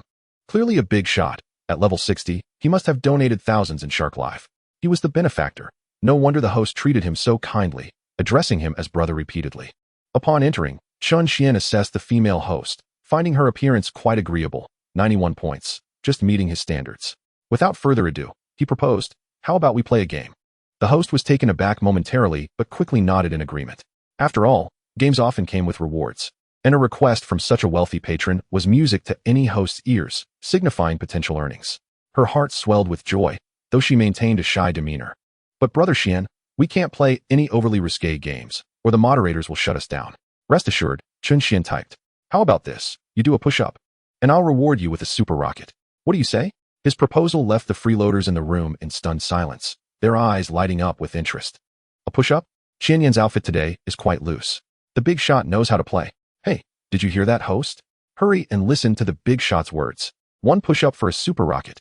Let us go." At this point, Xianyan bit her lip, glancing at the screen. "Brother Xian, should we choose another game? As you can see, my outfit is somewhat loose today, and doing push-ups might get me banned by the moderators. Can we pick something else?" Moreover, she thought to herself, "You're not fooling me, right? One push-up for a super rocket? I may not be well read, but don't try to deceive me." Xianyan couldn't help but roll her eyes internally, thinking, "You want me to do push-ups? Isn't that an exercise for men? If I do that, who knows how many fans I might lose." Thus, she sought to find an excuse to persuade Chen Xuan to change the game. "Just grab a jacket or change your outfit," Chen Xuan typed again. He then proceeded to send a 200 yuan airplane tip. "Hurry up, I have urgent matters." As time passed, Xianyan looked at the barrage of comments and couldn't suppress a slight smile. However, she still didn't quite understand what Chen Xuan was really after.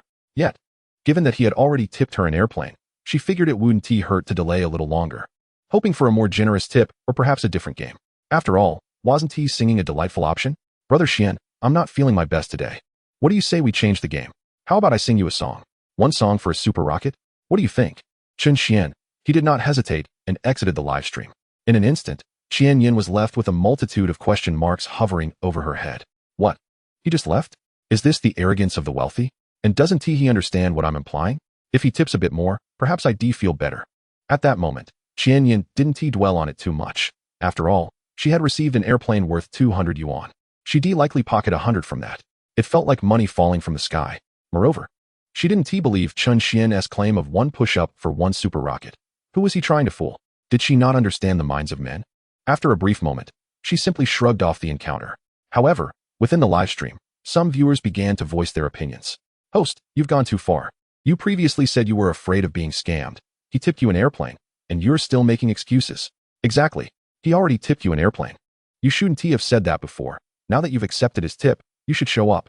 One after another, comments flooded in, causing many viewers to leave. In an instant, Xianyan's mindset exploded. She even suspected that Chen Xuan was a competitor trying to sabotage her. Meanwhile, Chen Xuan, having exited the live stream, stumbled upon Xiao Xian beginning her broadcast. He promptly entered. A sweet voice greeted him. "Brother Xian, you're here." Chen Xuan typed, "I'll give you another chance." Xian Daddy, are you ready?" Xiao Xian pouted and spoke quickly, leaving many viewers in the room astonished. Wow, how powerful is he? How much does one have to tip to have the host call him daddy? I recall the last time Xian tipped a lot of super rockets. Well, never mind that. Can you do push-ups? If you can, it's one push-up for one super rocket, starting at 50. Are you in? If not, I'll find someone else. Chen Xuan inquired. Xiao Xian was taken aback. Push-ups? And it's one push-up for one super rocket, starting at 50. How much is that? To comprehend, a super rocket costs a staggering $2,000. 50 of them amount to a whopping 100,000. After deducting taxes and various fees, she would still net around 30 to 40,000. 30 to 40,000. It takes her over half a year to earn that. Yes. Don't consult others. I shall take the lead. Dad Xian, you are the best. Watch closely now. Chapter 37. Is Junior Chen Xuan available? Subsequently, Xiao Xian rearranged her chair and began her task nearby. It must be said that although her form was not entirely standard, it was commendable among her peers. 1, 2, 30. Oh dear, this is so difficult. 30 already, and my wrists are sore. Dad Xian, can we pause? Xiao Xian glanced at the screen, lamenting. Then, she beheld super rockets soaring across the display. Whoosh, whoosh, whoosh. Super rockets. They truly are super rockets. 30 consecutive hits. My heavens. In an instant, Lu Xian glanced at the screen, her mouth agape. Dad Xian, is this for real? Initially skeptical, she was now utterly convinced. What can't we do? Chen Xuan typed. What can't we do? It's nothing at all. I'll continue.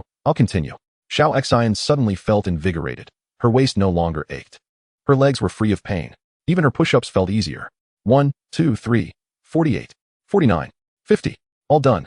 To be honest, Xiao Xian wished to push herself further, but she had reached her limit.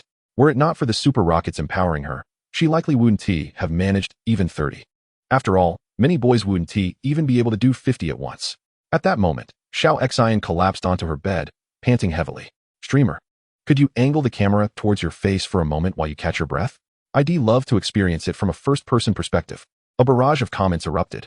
Suddenly, the chat room was ablaze. Wow, what a pro. Is this really happening? No way. Sir, can we actually drive here? You are truly impressive. The car door is welded shut. None of you can escape. Meanwhile, Chen Xuan observed the glowing screen before him. Congratulations, host, for completing the task. Reward, 50% progress towards the next 10 consecutive draws.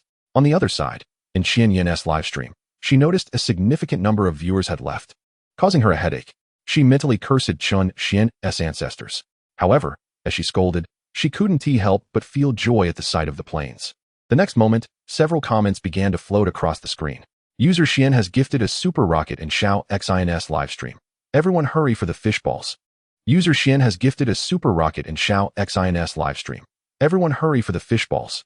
User Xian has gifted a super rocket in Xiao Xin's livestream. Everyone hurry for the fishballs. This, Xian? Isn't that the same person who said one push-up equals one super rocket? What is going on?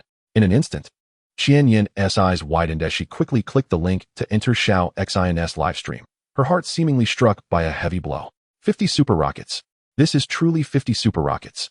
One push-up, one super rocket. This isn't mere jest. In an instant, Xian Yan felt her mind shatter. Unable to believe what she had missed. 50 super rockets. That is $100,000 worth of gifts. Although she would receive 30 to 40,000. The impact is entirely different. With this $100,000 donation, Xiao Xian has shot straight to the homepage, and she has pinned it. In a matter of moments, her follower count surged dramatically. At this moment, within her live stream, numerous viewers began to comment. Oh dear, I can't imagine what the streamer is feeling right now. How tragic, 50 super rockets. Not to mention being featured on the homepage. I just checked, and that girl is truly stunning. You all should check her out. I've already followed that girl. Goodbye for now, streamer. Don't leave. In an instant, Xian Yan watched her follower count visibly plummet. Many were being lured away by other streams. The chat room was filled with comments urging viewers to join other channels. Ultimately, Xian Yan had no choice but to temporarily end her stream. At that moment, she felt an overwhelming urge to slap herself. What a tremendous opportunity she had just squandered. $100,000, a pin spot on the homepage, and the chance to attract a wealthy benefactor. In that moment, Xian Yan was on the verge of madness. It felt akin to someone tearing up a winning lottery ticket only to discover later it was the jackpot. Reflecting on how she had previously reveled in the fact that she had received a plane for free, Xian Yan was utterly speechless. Frustrated. Meanwhile, Lu Xian, her heart racing with excitement, trembling hands grasped her phone as she gazed at the 50 super rockets, her heart bursting with joy. Quickly, she opened WeChat. Xiao Xian, Dad Xian, you're so generous. Xiao Xian, Dad Xian. Xiao Xian, Dad Xian, are you there? Xian, quiet down. I'm chatting with someone else. Xiao Xian, chatting with someone else? Could it be another female streamer? What have I done wrong? Dad Xian wouldn't abandon me, would he? In an instant, Xiao Xian's mind raced with thoughts. Had Chen Xuan known what was swirling in Lu Xian's mind, he would have surely given her a significant eye roll. At that moment, Chen Xuan was engaged in conversation with Chen Mingming. Chen Xuan, what is up, my ancestor? What do you need? Isn't the entrance exam tomorrow? Shouldn't you be resting? Mingming, bad brother. You know I have the exam tomorrow, and you don't even say a word of encouragement. Chen Xuan, little sister, you can do it. Go, go, go. Mingming, too late. Humph. In an instant, Chen Xuan was taken aback. Girls were truly difficult to appease. Insufferable. Chen Xuan, Mingming, actually. I sent a package back home, and it should arrive just in time after your exams. Mingming. Is it for me? Chen Xuan, yes. And there's a bank card included. Give the card to our parents, and keep the rest for yourself. Chen Xuan had sent back an LV gift card along with a bank card. Mingming, what is it? Chen Xuan, never you mind. You'll see once your exams are over. Just focus on doing well. Mingming, all right. Meanwhile, as Mingming gazed at her phone, anticipation began to swell within her. Once the exams are done, she could spend time with her brother. Mingming was already planning her next steps, and soon went to bed early. Meanwhile, Chen Xuan began to flirt with Lu Xian, while also adding Wang Minghan into the mix. Gradually, Chen Xuan discovered that he was quite the conversational virtuoso, managing dual conversations with remarkable composure. However, soon after, he received a message. Mu Wanner, Junior Chen Xuan, are you at school? Today, I used the club funds to procure some delicious snacks for everyone. I'm currently at your dormitory door. Could you please let me in? At that moment, Mu Wanner stood at the entrance of Chen Xian's dormitory, and as for how she knew his dormitory number, it was simply because Chen Xuan had filled it out on the form. She was holding a large bag of treats, and after knocking again, a voice responded from within. Coming. Hello, is Junior Chen Xuan here? Mu Wanner inquired, and chaos erupted inside. Oh my god, it's Senior. Quick, where are my basketball shorts? I don't care. Jianggu, I'm climbing into bed. Jianggu, go open the door. Li Jiang, who had been shirtless, was directly called upon to answer the door by his peers. He promptly opened the door, only to be met with a pair of wide eyes, utterly mesmerized. Before him stood Mu Wanner, clad in a flowing white dress, wearing light makeup and holding a large bag of snacks, exuding an aura that stirred a tempest within. She was simply breathtaking, a splendid fusion of angelic grace and mischievous charm. Just one glance left Li Jiang entranced. Chapter 38, The Senior Delivers Snacks. However, he quickly regained his senses. You are Mu Wanner, right? Are you looking for Chen Xuan? He's not here. Oh, Junior, could you please pass these treats to him? Thank you. Certainly, Senior. Please take care. After closing the door, Li Jiang gazed at the hefty bag of snacks in his hands, his eyes nearly brimming with tears. Mu Wanner? One of his roommates suddenly sprang up, realizing it was the leader of the arts troupe, the goddess of their college, Mu Wanner. Indeed, I swear. Has that brat Chen Xuan recently encountered a streak of good fortune? Just a few days ago, he was seen with Wang Minghan, and now a goddess is delivering snacks to him. Li Jiang's eyes shimmered with envy and jealousy. Another roommate nodded in agreement. I truly envy this kid. What if we just devour his snacks? That would ease our resentment. Nonsense. Li Jiang immediately objected. If anyone's eating them, it's you too. I refuse to touch them. If the senior finds out, we're doomed. After all, the most beautiful girls are all in the arts troupe. Instantly, the other two roommates abandoned their thoughts. Meanwhile, Mu Wanner exited the boys' dormitory under the peculiar gaze of the dorm's supervisor, glancing at the abundance of snacks in her possession before making a phone call. Hello? Li Tao. Come down and grab the snacks I bought today. Hurry up. You, the vice captain, expect me, the captain, to deliver to you? What? You must be mistaken. I never entered the boys' dormitory. What are you talking about? I came down empty-handed. Mu Wanner's cheeks flushed with a hint of embarrassment and annoyance. Shortly after, a reasonably handsome young man appeared. Captain, I clearly saw you carrying items.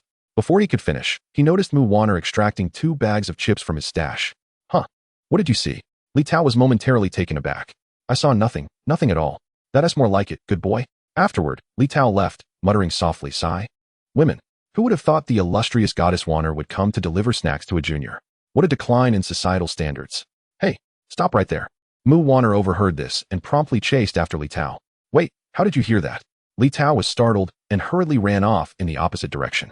Meanwhile, Mu Wanner reached out to Chen Xuan. On his end, Chen Xuan was effortlessly juggling multiple conversations, reveling in the exhilaration it brought. Akin to nurturing a school of fish in a pond. Another dialogue box lit up. Chen Xuan, another one? However, upon checking, he realized that this time it was not a girl, but his former high school class leader, Yu Jinhong. They had maintained a relatively good relationship. Chen Xuan, feeling lazy to text, directly dialed his number. Class leader Yu, what brings you to call me today? Chen Xuan chuckled. Oh, you little rascal, are you blaming me now? Yu Haven-T even made an effort to reach out. Yu Jinhong replied. I've booked a venue. Let's gather for lunch the day after tomorrow. Chen Xuan nodded in agreement. His family resided in a small district in Jiangbei, and most of his classmates had migrated to Jiangcheng for university.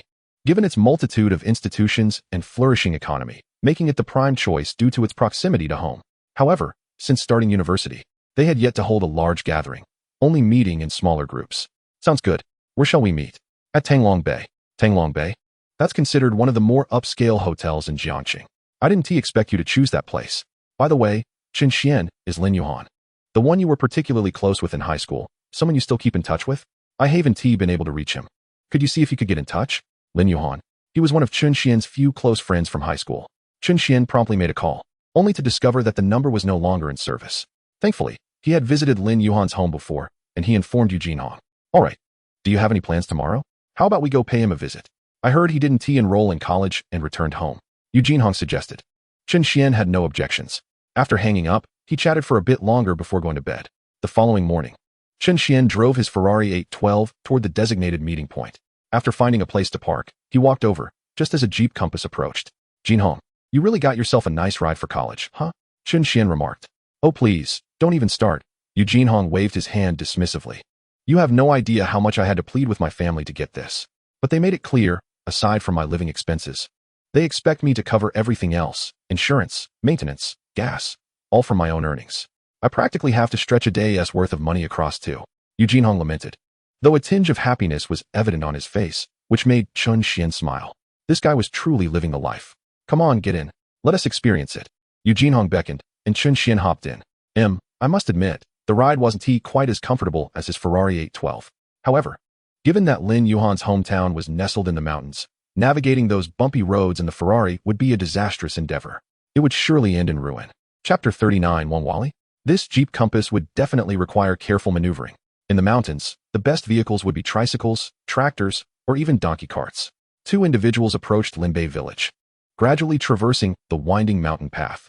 In an instant, they captured the attention of numerous villagers. Whose child has returned? One wondered aloud. I'm not certain.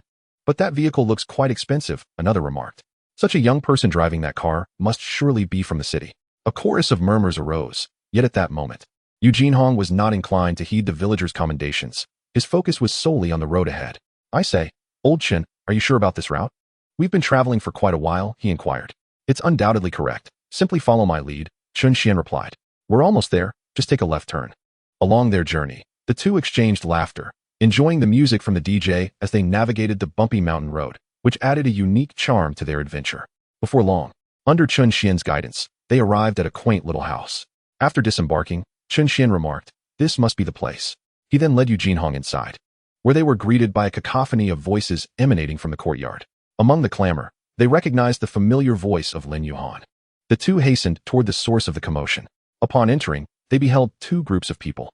One group consisted of several youths and a few elderly individuals standing resolutely. Uncle Lin, we're not trying to pressure you too harshly, but you must understand that your family has gone too far. The money we lent was borrowed by your father. Repaying debts is a matter of principle. We came to collect our dues, which is only right.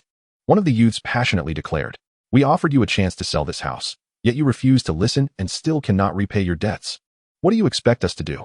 As the youth's agitation escalated, he turned to his companions, saying, let us take their belongings and evict them. In that moment, Lin Yuhan's voice rose defiantly. You dare? The youth retorted, you are the ones in debt. We are merely here to reclaim what is ours. How is it that the indebted now act as if they are in charge?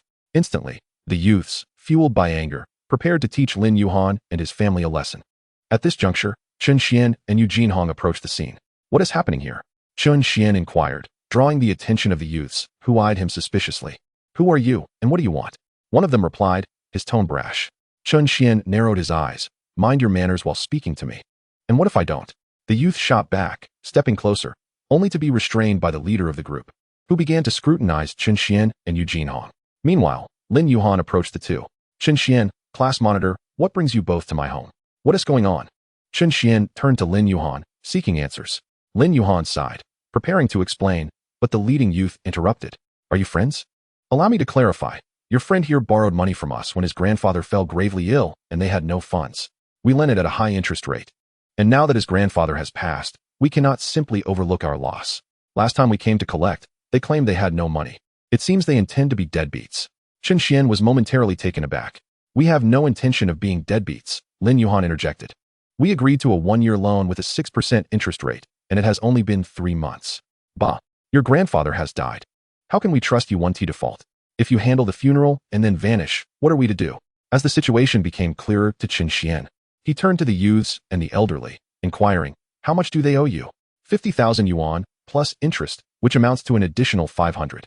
Observing the tense atmosphere, Chen Xuan proposed, what if you grant them a few more days? Lin Yuhan is my friend. If they are still unable to pay in that time, I will settle the debt myself. How does that sound? The youth regarded Chen Xuan, noting his urban demeanor, and hesitated. If you doubt us, just look at the car we drove here. Upon hearing Jinhong's words, the youth glanced outside, his brow furrowed. An unsettling feeling stirred within him. These young men, appearing scarcely in their 20s, drove such an impressive vehicle? After a moment of contemplation, the leader of the youths nodded. Very well, if we do not see the money in a few days, do not blame us for our actions. After all, you can run from the monk, but not the temple. With that, the group departed. Lin Yuhan exhaled a sigh of relief. looking at Chen Xuan and Eugene Hong with gratitude. Following their greetings to Lin Yuhan's family, the trio began to converse. Lin Yuhan brewed tea for his guests, a sheepish smile on his face. Brothers, I apologize for this unfortunate situation. I never expected that upon your long-awaited visit, you would witness me in such an embarrassing predicament. Thank you for coming to my aid. Let us not dwell on pleasantries, Chen Xuan replied, gazing at Lin Yuhan. Who can say they have an untroubled life? But what are your plans now? I have some money. I can lend it to you, Chen Xuan offered. Yet, Lin Yuhan shook his head vigorously. That's not feasible. It would merely shift the problem. My father and I have discussed it, and if circumstances do not improve, we will have no choice but to sell this house. It pains me to think of disappointing our ancestors, but there seems to be no alternative. And where will you live? Both Chen Xuan and Eugene Hong inquired with concern. I believe I can find work locally. At least I'll have food to eat and contribute to the household. Eventually, I will rent a small room in the city. And my family can manage somehow, Lin Yuhan replied, letting out a sigh. The two friends were at a loss for words. Chen Xuan sighed and stood up, pacing within the room. It was worth noting that while the Lin family resided in modest earthen houses, the interior decor was quite refined, showcasing several antiques. However, these items would not fetch significant sums if sold. Chen Xuan's gaze then fell upon a statue of Guan Yu, exquisitely carved from wood and polished to a brilliant shine. He found it perplexing. Who would dare to polish the revered Lord Guan? Yet, the craftsmanship was undeniably meticulous. Chen Xuan activated his discerning ability. Item, Guan Yu sculpture. Material, Hainan Wangwali. Minimum value, 300,000. In that moment, Chen Xuan was taken aback. What in the world? This item is made from Hainan Wangwali? Its minimum value is 300,000. Chapter 40, The Logical Genius. Old Lin, I find this item in your home quite impressive. Why not consider selling it for a good price? Chen Xuan subtly suggested. Lin Yuhan and Eugene Hong approached, intrigued. Chen Xuan, what do you think this wooden carving is worth? Lin Yuhan shook his head in disbelief. Beside them, Eugene Hong chimed in with a grin. You silly boy. Are you still hoping to sell Guan Leoi? I reckon you're just daydreaming. Look, Guan Leoi is polished to a shine. Who knows who took the time to do that? Chen Xuan added, indeed. Lin Yuhan waved his hand dismissively. All right, this piece was polished by my grandfather, and it can be considered his treasure. My grandfather had few hobbies in life. He simply adored the ancestral art of root carving.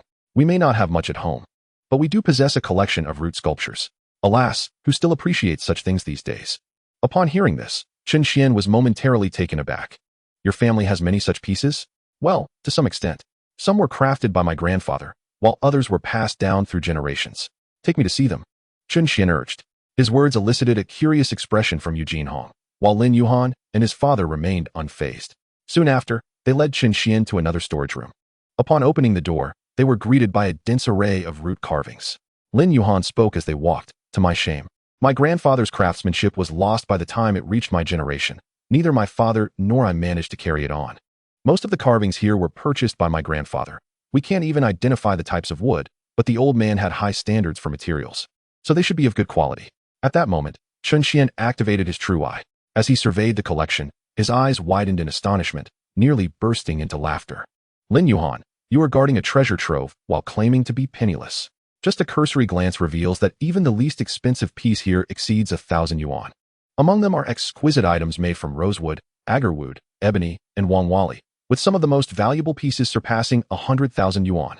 The carvings were shaped into various forms: animals, plants, deities, historical figures, and characters from mythology. Truly a comprehensive collection.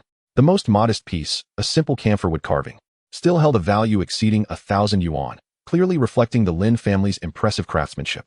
It was indeed a pity that such skills had been lost. Noticing Chen Xuan's keen interest, Lin Yuhan inquired, Chen Xuan, do you have any knowledge about these? They are valuable treasures, yet you allow them to gather dust here. If you find someone who truly appreciates them, they could fetch a handsome price. After Chen Xuan spoke, Lin Yuhan's eyes widened in disbelief, sparkling with hope, though they soon dimmed again. Chen Xuan, I have considered what you said.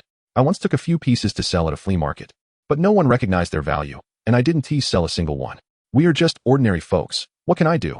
I nearly let you squander these treasures. Upon hearing Lin Yuhan mention the flea market, Chen Xuan's expression changed, but he relaxed when he heard that none were sold. Lin Yuhan was right. There was a lack of channels for selling them. In the next moment, a thought struck Chen Xuan, who said there were no channels. He promptly took out his phone and dialed Lin Yu. Chen Xuan, what's up? Came her voice from the other end. I'm here to seek your assistance. Didn't you say I could reach out to you when I needed help? Well, I need it now, Chen Xuan replied. Then come over to my house. Lin Yu suggested, aware that such matters should not be discussed openly, and provided Chen Xuan with an address. Afterward, Chen Xuan shared the plan with Lin Yuhan, and they loaded several root carvings into Eugene Hong's car before heading to the address Lin Yu provided. Following the navigation, they arrived at their destination shortly. Chen Xuan raised an eyebrow at the sight before him. Beside him, Eugene Hong's eyes widened in disbelief, unable to comprehend what he was witnessing. He turned to Chen Xuan and exclaimed, "Your friend is something else. What kind of conditions do they have?" A villa. Before them stood a grand villa, emanating an air of solemnity, as though it were a secluded paradise. However, a sign nearby read, "Visitors are not welcome. Please do not enter." Just as Chen Xuan was preparing to contact Lin Yu, an Audi A6L ascended from below, its rear window rolling down. "Haha, Chen Xuan, what a coincidence. I hurried back upon receiving your call, and I didn't expect you to arrive before me. Get in, I'll take you inside." Eugene Hong, glancing at Chen Xuan, whispered, "Where did you meet such a beautiful and wealthy friend?" "How? I've always had good fortune with women," Chen Xuan chuckled, striding toward the Audi, leaving Eugene Hong momentarily speechless. A pang of jealousy surged within him. "Did you hear that? This guy is insufferable. What do you mean you've always had good fortune with women? What about me?" Meanwhile, Lin Yu peeked out the window at Eugene Hong. "Hello, are you also a friend of Chen Xuan? Is this your car? Come join us for some tea." "Me?" Eugene Hong, startled by Lin Yu's invitation, quickly nodded and hopped into his own car, following the Audi into the villa's grounds. Once inside, Eugene Hong was utterly awestruck. This courtyard is enormous. It's beyond belief.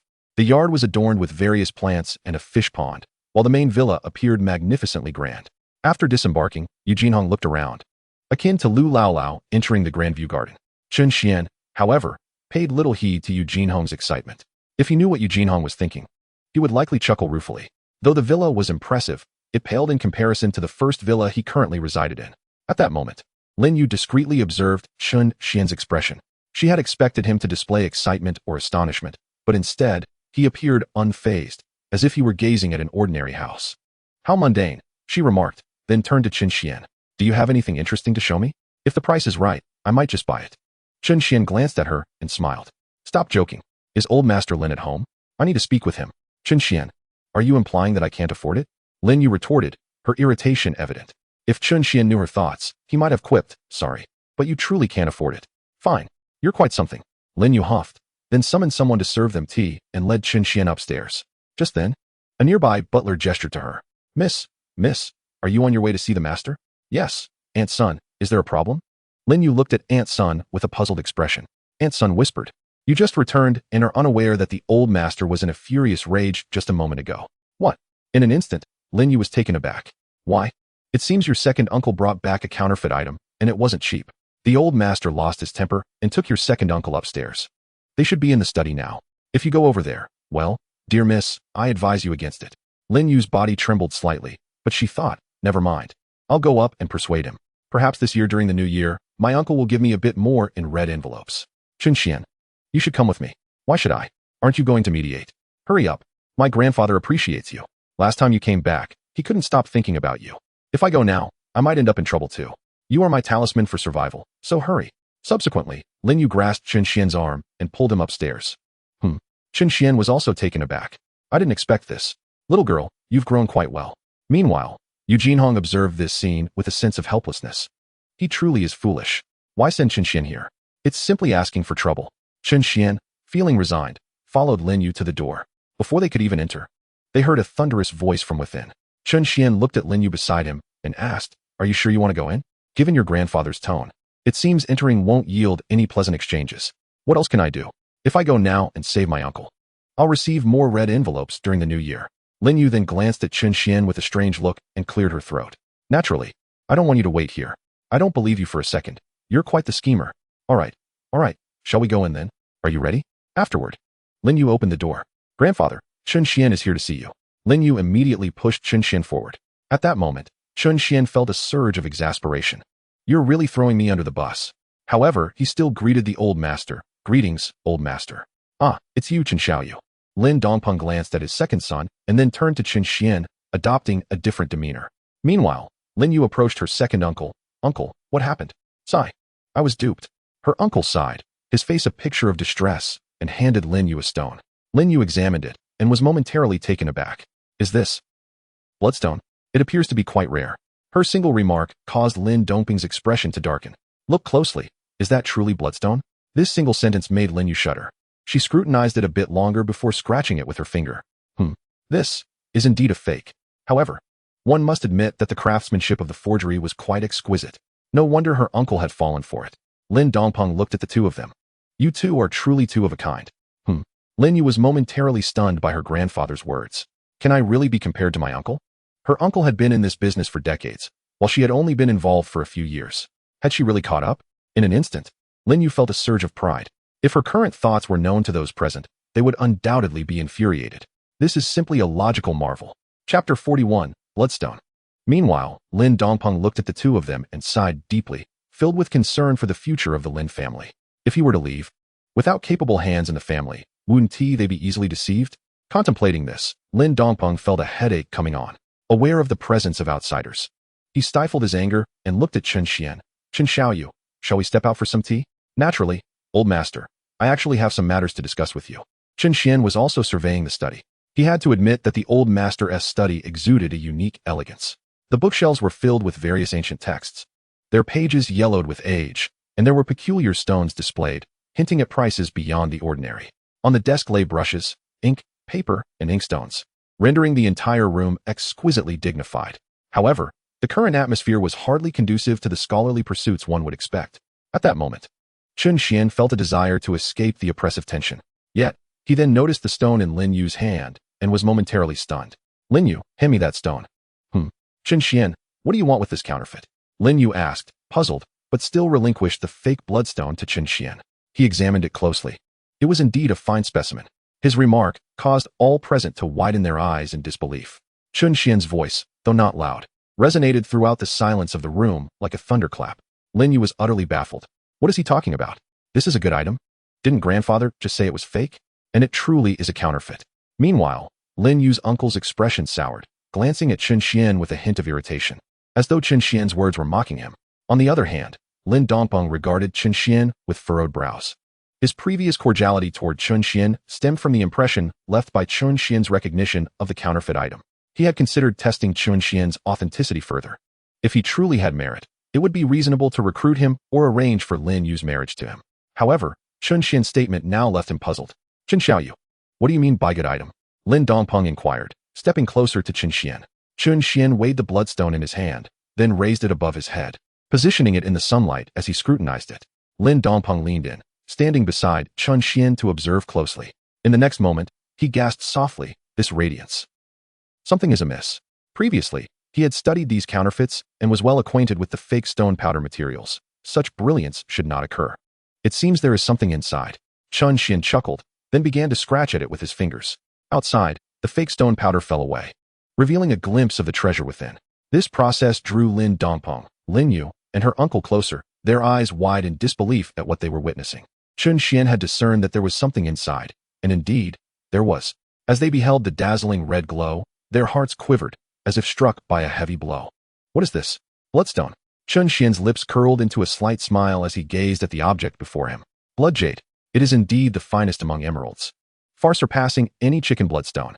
He then proceeded to peel away the outer layer of fake stone, revealing a palm-sized piece of blood jade within.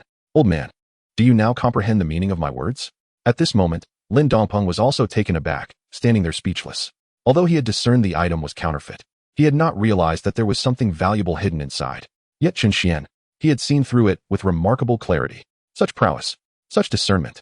It stirred a sense of admiration within Lin Dongpeng, and his thoughts began to swell with respect.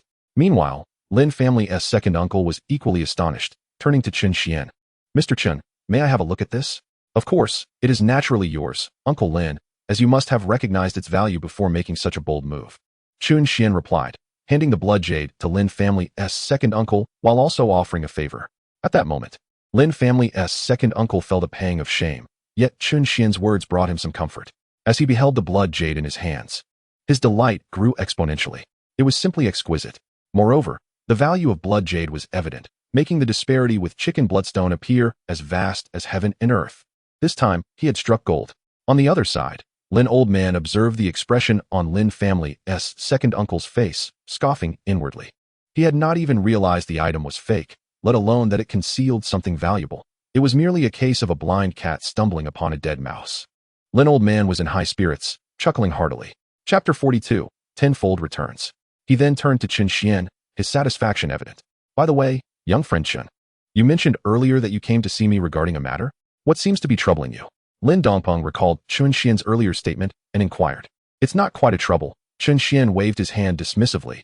A friend of mine possesses some fine items, but lacks someone knowledgeable to appraise them. Hence I sought you out for your expertise, old Master Lin. Ah, I see, Lin Dongpeng replied, piqued with interest. What kind of items? Wood carvings and root sculptures, among other similar artifacts. I brought a few along. Shall we go take a look? Excellent. Lin Old Man expressed his eagerness for such items. They proceeded downstairs.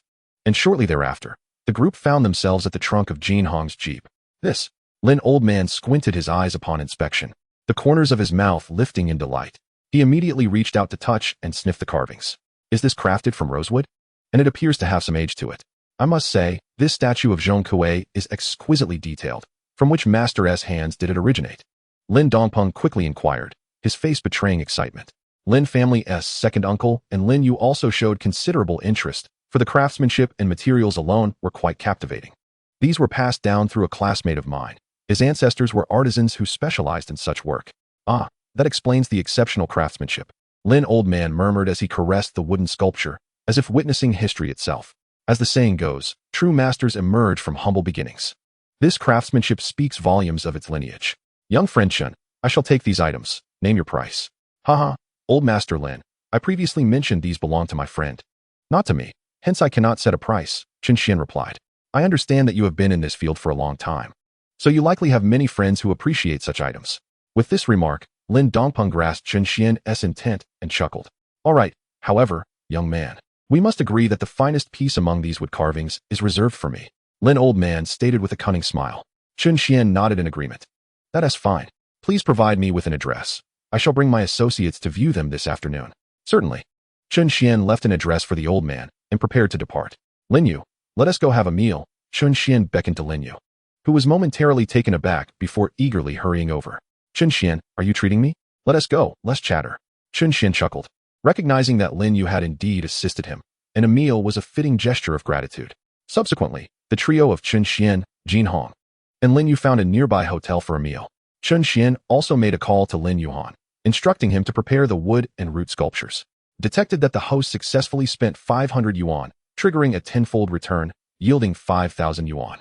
Upon settling the bill, a luminous screen appeared before Chen Xuan, leaving him somewhat exasperated. Had he known, he would have indulged more during the meal. A tenfold return. This was indeed the highest multiplier he had ever encountered.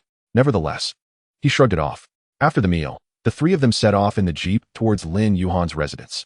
Meanwhile, Lin Yuhan, having received Chen Xian's call, was hastily bringing out the root and wood carvings when suddenly, several figures burst in, kicking the door open.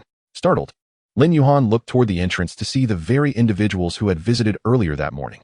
However, this time they exuded an aggressive air, as though ready to fight at the slightest provocation.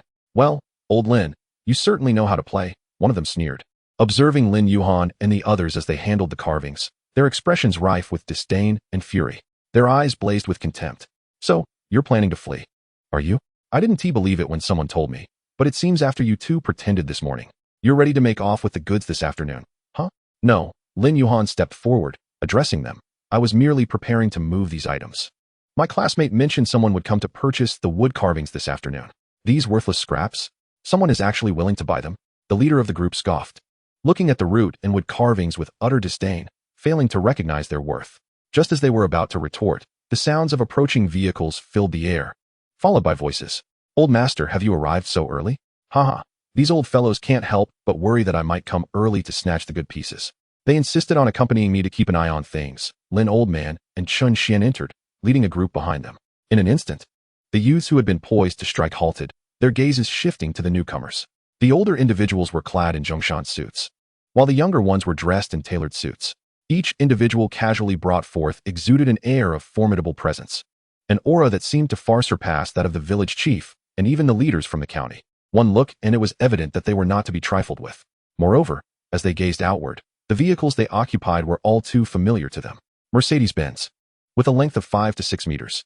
Clearly, these were individuals of considerable wealth. At that moment, the youths fell silent, their bravado dissipating. So, this is the friend's family you mentioned, Indeed, true masters dwell in the depths of the mountains, Lin Dongpeng couldn't help but exclaim. In his eyes, there was no trace of disdain. After all, throughout his many years of travel, he had acquired countless treasures from such quaint villages and humble households. Certainly, while he may have profited from fortunate finds, the prices he offered were not excessively low, and he was regarded as rather fair among his peers. Yes, Mr. Lin, he began, let me introduce you. This is my classmate, Lin Yuhan, and this gentleman is his father. He gestured to the elder. This is Mr. Lin Dongpeng, a luminary in the antique world of Jiangqing. I am unworthy of such praise. Mr. Lin humbly waved his hand, subsequently introducing those behind him.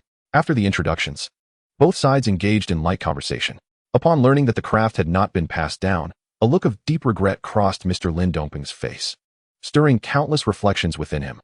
Lin Yuhan, having understood from the introductions that they were indeed prominent figures, prepared to fetch a few more stools. However, Lin Dongpeng gestured for him to pause, suggesting they first examine the items. Very well, they are over there, Lin Yuhan replied, leading the group toward the other side. As they beheld the wooden carvings, their eyes widened in disbelief, unable to comprehend what lay before them. These individuals were connoisseurs, capable of discerning the quality of the wood merely by touch, scent, or sight. At that moment, their admiration was directed not only at the materials, but also at the craftsmanship and age. My heavens, what exquisite carving! The pieces in my study cannot compare to such skill. Hey, old Li, you're being unreasonable. That one is the one I have my eye on. Nonsense. Whoever gets it first claims it. I'm buying it. What gives you the right? Let us see who prevails. The once imposing figures now gazed at the wooden sculptures with a hint of disarray, even sparking disputes, completely shedding their earlier demeanor. Nearby, Chen Xuan observed the commotion with a mix of bemusement and concern. Forget it, let us just auction it off right here, he decided, signaling Lin Yuhan to prepare for the auction. Naturally, Chen Xuan assumed the role of auctioneer, immediately recognizing the base price of the items. He then placed one wooden sculpture on the table. The starting bid is 50,000. With those words, Lin Yuhan's family stared wide-eyed in disbelief, hardly able to process what they had just heard. He hurried over to Chen Xuan's side. Old Chen, what are you doing? It's just a piece of wood. Is this not extortion? Can it even sell at that price? These folks may appear wealthy, but they don't strike me as foolishly extravagant. Chen Xuan waved him off. Enough of that. The price I've set is absolutely just. Meanwhile, the youths who had previously attempted to block their entrance exchanged smirks and scoffs at Chen Xuan's remarks. Can these items truly be worth such a sum? If they were, the Lin family wouldn't be in such dire straits. They settled in to observe the unfolding spectacle, their impatience waning. However, moments later, a middle-aged man stood up. I bid 50,000. Old Lu, I'll raise that to 60,000. 65. 70,000. Suddenly, the atmosphere shifted as the crowd began to call out bids.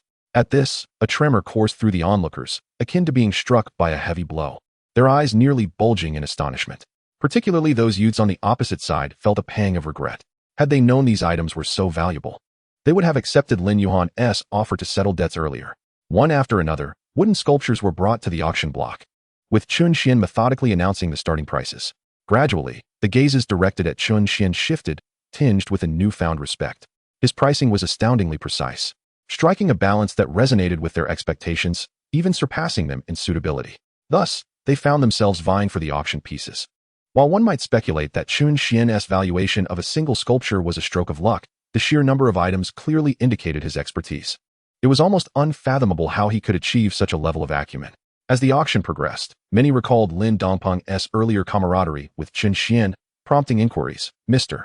Lin, is this young man your protege? Surely, he cannot be your apprentice. To which Lin Dongpeng replied, No, I believe I may soon consider him my equal. Your equal? The surrounding individuals were taken aback by Mr. Lin's words. In the entire Jiangqing, or even Jiangbei, how many could claim to stand on equal footing with such a venerable figure? At most, a mere handful. Even those who encountered Mr. Lin would address him with respect as old master or senior. Yet now, he suggested he might regard a 20-something as his peer. Subsequently, Lin Dongpeng recounted the day's events without fear of ridicule. The crowd's perception of Chen Xuan transformed, filling their eyes with admiration and respect. As the auction continued, the figures reached a staggering total, 76,000. A full 76,000. Gaze fixed upon the balance on his card, Lin Yuhan was overcome with joy, to the point of tears. It was hard to fathom that a grown man could weep in such a manner. In that moment, Chen Xuan grasped the essence of being a man of means, contrasting it sharply with the struggles of those less fortunate. Afterward, Lin Yuhan offered to treat them to a meal. How about it, Brother Lin? We may need your guidance in the future. Instantly, the young men transformed their demeanor, showing newfound respect toward Lin Yuhan. After bidding farewell to several buyers, Chen Xuan prepared to take his leave. Old Chen, class monitor, Lin Yuhan called out, hastily stopping them. This is all thanks to you.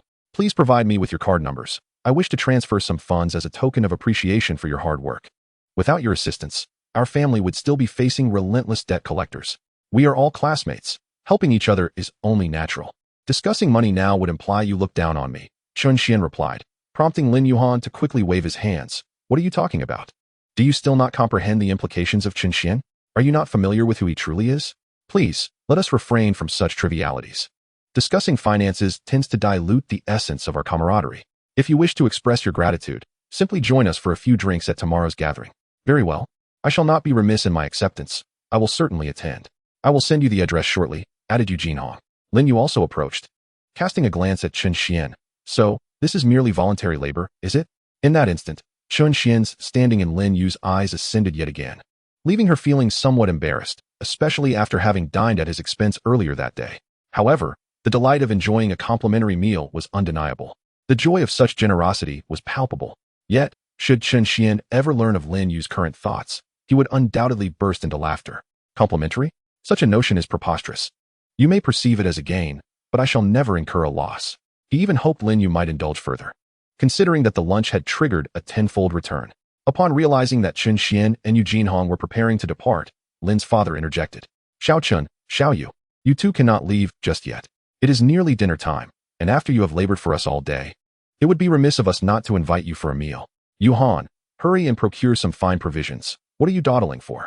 Lin Yuhan also turned to the two, suggesting, why not dine here tonight? That sounds agreeable, Chen Xuan nodded. Eugene Hong added with a smile. Then I shall not hold back. After the evening meal, with hosts and guests alike reveling in the merriment, just as Chen Xuan and the others were about to take their leave, Lin's father approached, gently grasping Chen Xuan's arm.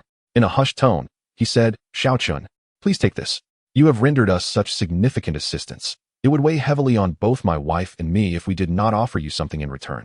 This is also a cherished item from Yuhan's grandfather, though it may not hold much monetary value. Lin's father chuckled, pressing a small cloth bag into Chen Xuan's hand. Chen Xuan intended to protest, but seeing Lin's father's insistence, he nodded in acceptance. Thank you, Uncle Lin. He tucked the small bag into his pocket and then departed. Upon arriving at the city center, Chen Xuan exited the vehicle and hailed a taxi back to the villa, where he opened the small cloth bag. As he gazed inside, his eyes widened in astonishment. Chapter 44, The Nucleus Boat. Chen Xuan's heart trembled at the sight before him. He was utterly astounded. He had not anticipated discovering such an artifact. It was a nucleus boat. Instantly, he was reminded of the passage he studied in high school, the nucleus boat. The boat's length was approximately 8 inches, and its height around 2 inches. The central cabin was spacious, covered by a thatched roof. Small windows were carved on either side, for on each side, totaling 8 shutters. When opened, one could observe the intricately carved railings.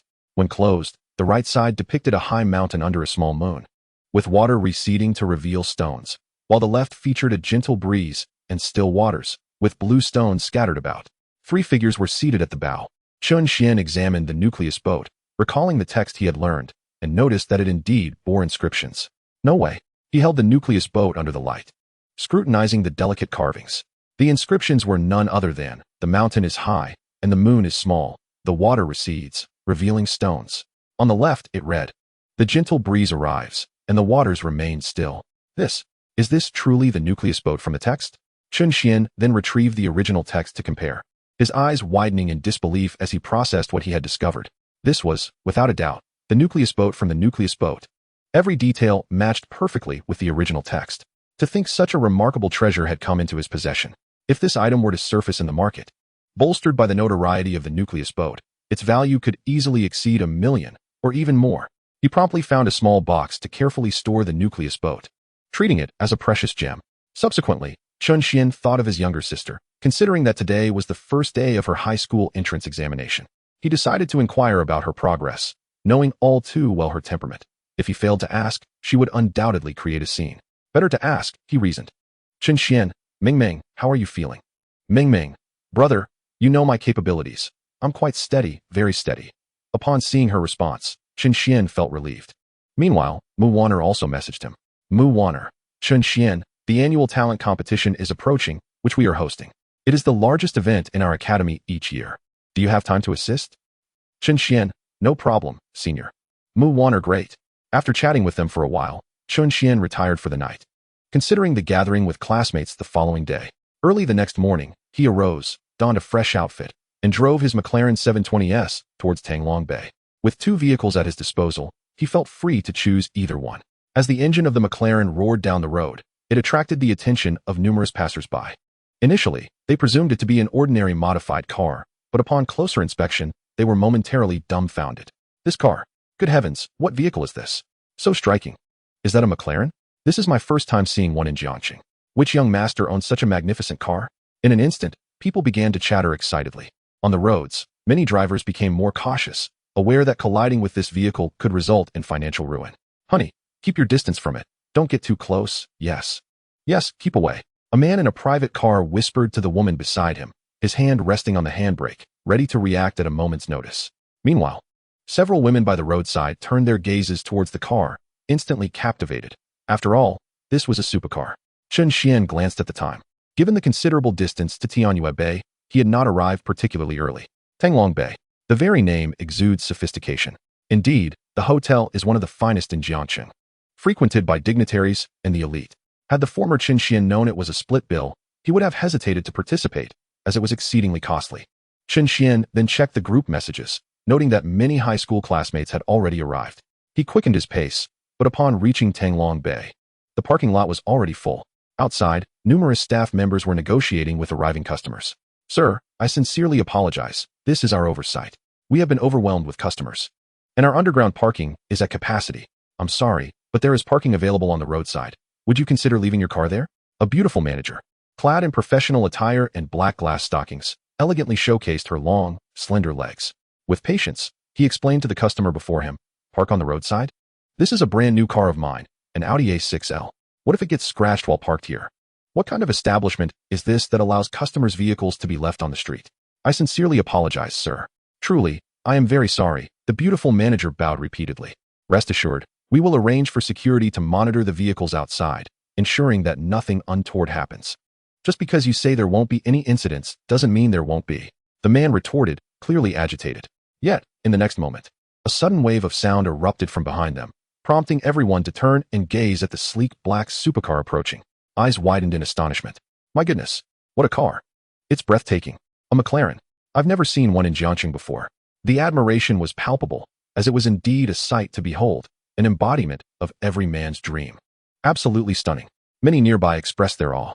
However, when they glanced at the license plate of the car in front of them, their eyes bulged in disbelief. Jiang A66666. What kind of license plate is that? Any car with such a plate in Jiangxing must belong to someone extraordinarily wealthy. The perception of the supercar shifted dramatically among the onlookers. The beautiful manager was equally taken aback. As a representative of one of Jiangxing's renowned hotels, she frequently encountered dignitaries. However, this vehicle was undoubtedly unprecedented. Thus, she felt compelled to approach with utmost caution. Yet, the situation was awkward. Summoning her courage, she headed towards the supercar. Chapter 45, The White Mastiff. Internally, she fervently hoped for a favorable outcome. If she offended such a prominent individual, her prospects at the hotel could be severely compromised.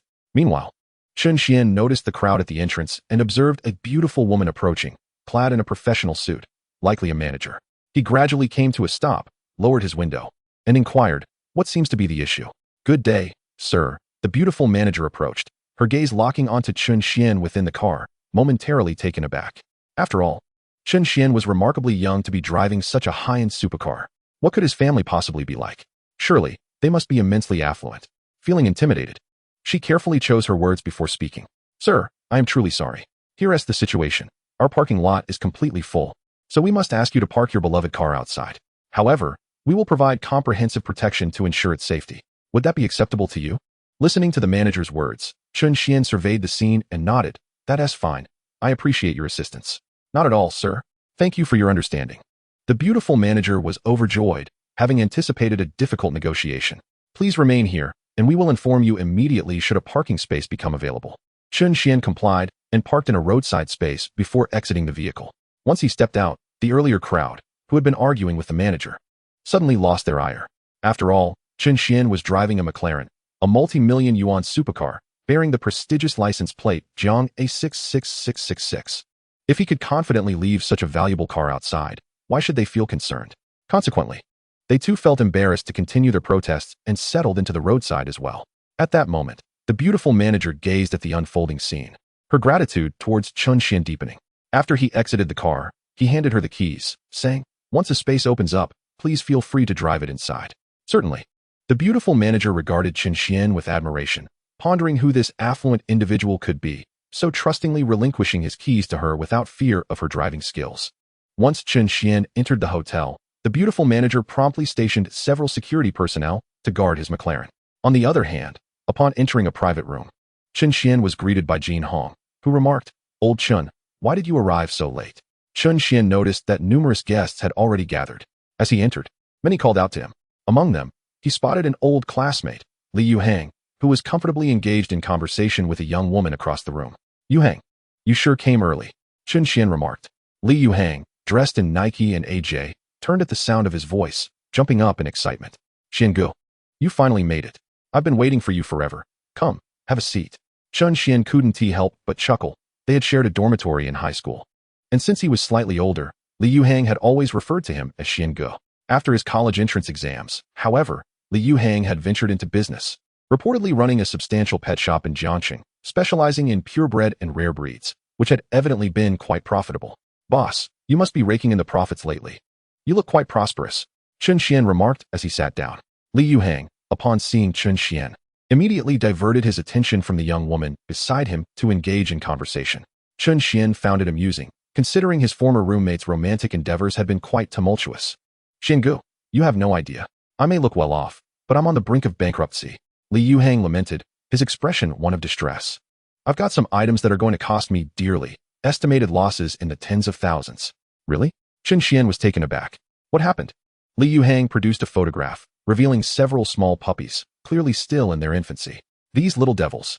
I bought them through connections, and each one cost me 10,000. I fear I'm about to take a huge hit. Are they Tibetan Mastiffs?" Chen Xuan recognized the breed, which was among the few that commanded such a high price at a young age. The white Mastiff, they say, can take on lions and tigers when fully grown.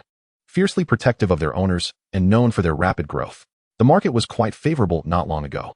Li Yuhang let out a sigh as he spoke. "Originally, I acquired this through connections. A major client intended to keep it as a guard dog, a creature that could earn tens of thousands. However, unexpectedly, that client was apprehended." "I can't believe it," Chen Xuan remarked. "So your predicament is rather unique." At that moment, Chen Xuan could hardly suppress a laugh. "Why not sell it to someone else?" he suggested playfully. "Hey, Xiangu, it's easy for you to say. This thing is so expensive, who would buy it? I've approached many people, but none have shown interest. Besides, these two little ancestors of mine are costing me a fortune daily," Li Yuhang lamented, thinking of the two little ones at home. After all, if they continued to be fed, they would soon grow up and recognize their owner. If they did, selling them later would be a cumbersome task. "What if I bought them back?" Chen Xuan said, and Li Yuhang's eyes widened in disbelief at what he had just heard. He was aware of Chen Xuan's circumstances. His family was of average means, living a comfortable life. And as for him, he was studying at university in Jiangxing. Where could he possibly raise two Tibetan Mastiffs? Certainly not in the dormitory. The dormitory supervisor would explode. "All right, Xiangu, I appreciate your offer to help me mitigate my losses. But if a brother dares to buy them back, he must also be prepared for a loss. Rest assured, I haven't fallen to such dire straits yet." Li Yuhang felt grateful towards Chen Xuan.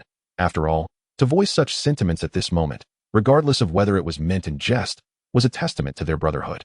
Nonetheless, Chen Xuan pouted slightly, genuinely desiring the dogs. After all, the villa was quite spacious, and keeping two Tibetan Mastiffs wouldn't be a burden. They would serve as guardians as well. What could be more delightful? Chapter 46. The car you drive is a McLaren. "Come on, Xiangu, shall we go for a stroll?" Li Yuhang suggested to Chen Xuan. "Let us go." The two departed and stepped outside. "Xiangu, care for a cigarette? You don't know me yet?" "No, you smoke." Li Yuhang gazed out at the view. Sigh, "Xiangu, when will I be able to stand at a higher vantage point in this vast Jiangxing? What's this? Feeling sentimental? Surely you aren't on the verge of depression over those two dogs?" "Don't mention the dogs. It's infuriating. This time, I've really taken a significant hit. I mean, why did that person have to get caught? Why not earlier or later?" Li Yuhang gritted his teeth as he spoke. Chen Xuan chuckled, and after finishing his cigarette, the two re-entered the private room. However, upon entering, they noticed their previous seats had been occupied by several young men. At that moment, The youth occupying Chen Xuan's spot glanced at him and smirked. Chen Xuan, you've arrived rather late, haven't you? What took you so long? Ninggu. Don't worry about Chen Xuan, one of the nearby boys laughed. You drove us here. Chen Xuan probably took the bus. Where's this place? Tanglong Bay. The bus stop is quite far from here, so it's understandable that Chen Xuan is late. Plus, it's still midday. The buses are likely congested. As they chatted, several people began to wear disgruntled expressions.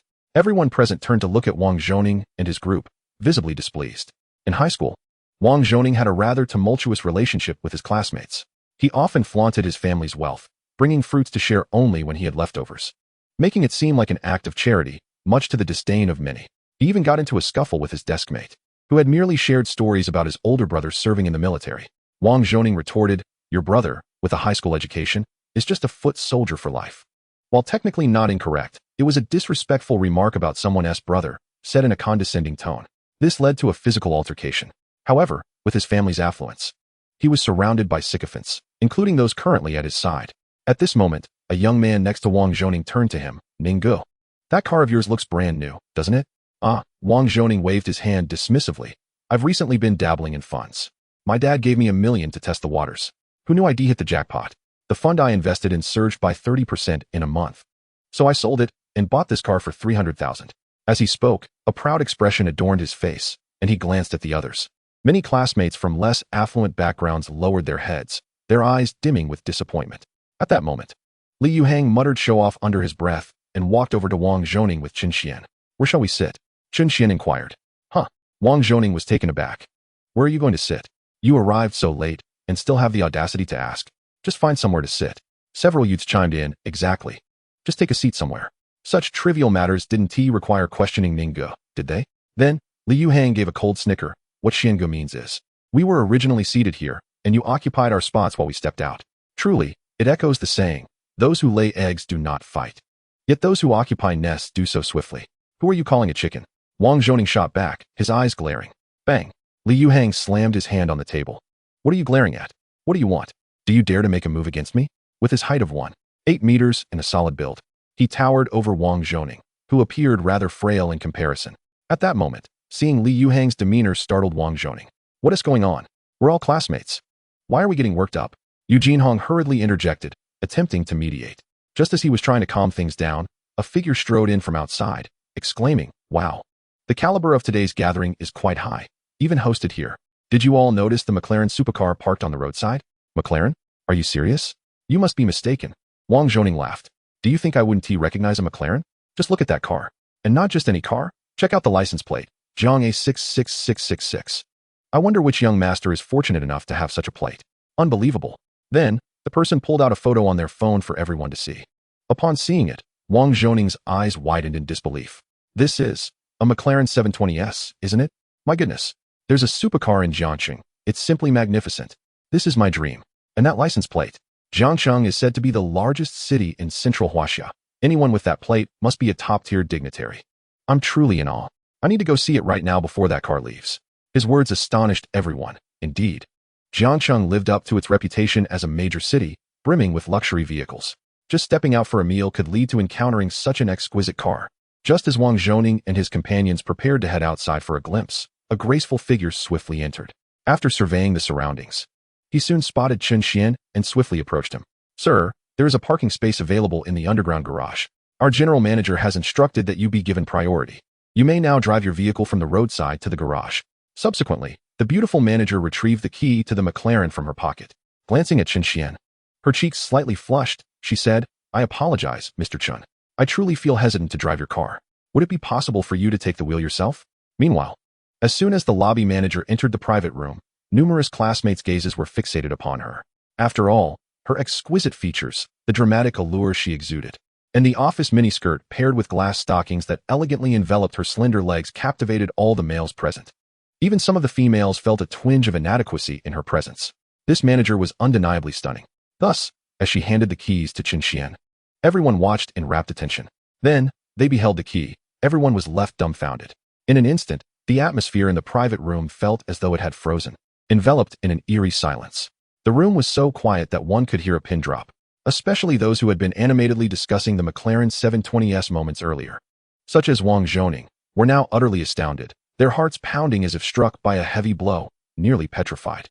Wang Zhoning's eyes began to tremble, his voice quavering as he looked at the key in Chen Xian's hand. That key, it's what I've always dreamed of possessing.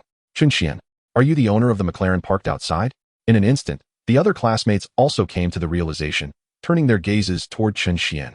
Chen Xian, he is indeed the owner of that McLaren outside, the owner of a multi-million-dollar supercar, the possessor of the license plate, Jiang A66666. In that moment, the classmates were in disbelief. The revelation was simply too astonishing. Chapter 47. Come, let us discuss a matter. Chen Xian then looked at everyone and smiled at the lobby manager, saying, thank you. His words effectively confirmed that the McLaren outside was indeed his.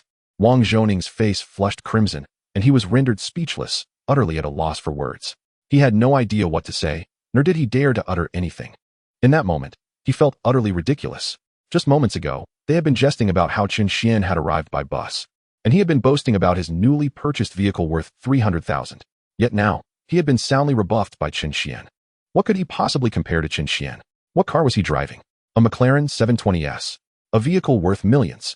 After a while, some classmates began to regain their composure, staring blankly outside, unsure of what to say. A short time later, Chen Xian returned. Instantly, the way many classmates looked at him had shifted dramatically. In a heartbeat, Chen Xian became the focal point of the private room. Wow, Brother Xian, you've really made it big. Li Yuhang sidled up to Chen Xian, exclaiming, Brother Xian, about that matter we discussed regarding my 2 dogs? I remember you said you didn't need them anymore. Li Yuhang felt on the verge of tears. He realized that it was not that Chen Xian was unwilling to assist him, but rather that he had been too modest. Who knew that Brother Xian had now risen to prominence? Just give me an address, and I'll come by in a bit. If the dogs are in good condition, I'll take them. If not, you can keep them as ancestors, Chen Xian replied, to which Li Yuhang assured him, Brother Xian, you needn't worry. The dogs are of pure breed. By the way, Brother Xian, shall we discuss the price? Discuss what? Chen Xian was taken aback. Are you really waiting for me to help you stop the losses while trying to make a profit off me? Wasn't it supposed to be 100,000 per dog? What? No profit, no loss. That's not right. I'm still at a loss since these 2 ancestors have been eating me out of house and home for days. Hush, don't speak. Chen Xian warned Li Yuhang. Let me finish first. If you keep talking, you can just keep raising those 2 ancestors yourself. Please, Brother Xian, I won't say another word. At that moment, many nearby erupted into laughter. However, Li Yuhang had initially been teasing Chen Xian, considering he had been tricked by that wealthy individual. Had it not been for Brother Xian, those 2 dogs would have undoubtedly become a burden. Soon after, Lin Yuhan arrived, and upon seeing him radiant with joy, the crowd inquired about his recent happenings. Lin Yuhan then recounted the events with Jin Hong and Chen Xian from the previous day. Instantly, the way everyone regarded Chen Xian transformed once more. What does it mean to be a classmate? This is what true camaraderie looks like. When difficulties arise, one should lend a helping hand, rather than belittle or undermine one another. Chen Xian, I toast to you. Brother Xian, I also toast to you. You drove here, so you can't drink alcohol. Tea will suffice. Consequently, many did not press Chen Xian. Li Yuhang chimed in, Brother Xian, I drink to you. On the other side, Lin Yuhan raised his glass. Brother Xian, thank you. I'll finish this glass of white wine. Afterward, everyone praised Lin Yuhan's generosity. The class gathering suddenly became lively, a stark contrast to the previously stifling atmosphere.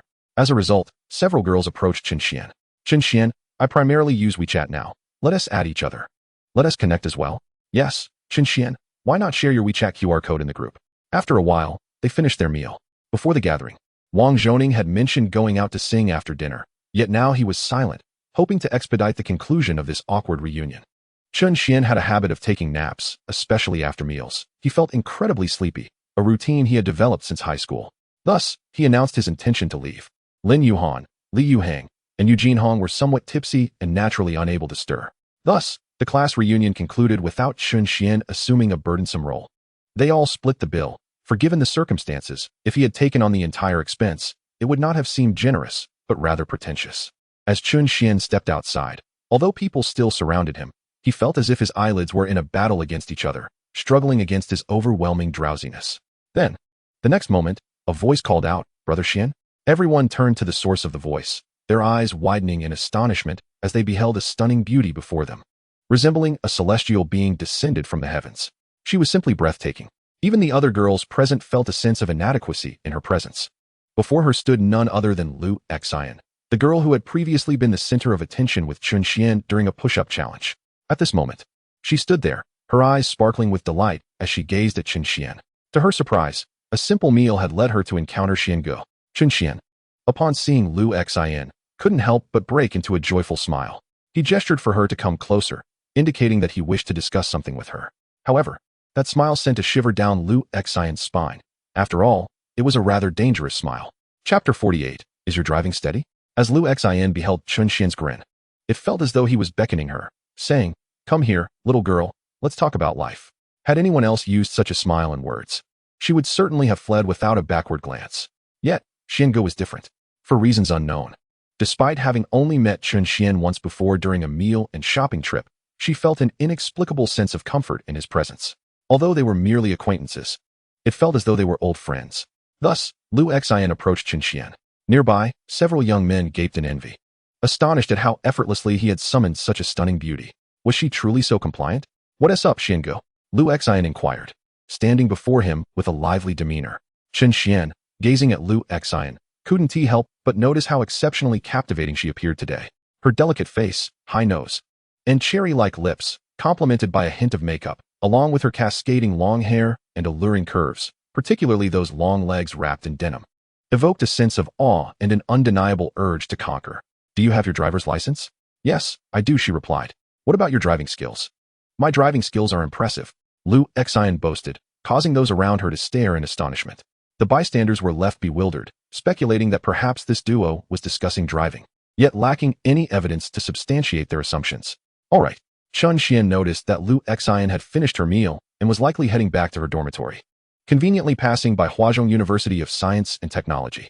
It seemed he had secured a free ride. Without hesitation, Chen Xuan settled into the passenger seat and waved to her. "Shall we?" Lu Xian was momentarily taken aback. "Xiangu, you've taken the wrong seat. Where am I supposed to sit? You drive. Why else would I ask you so many questions?" At this, Lu Xian's eyes widened in disbelief. "Xiangu, you want me to drive this car?"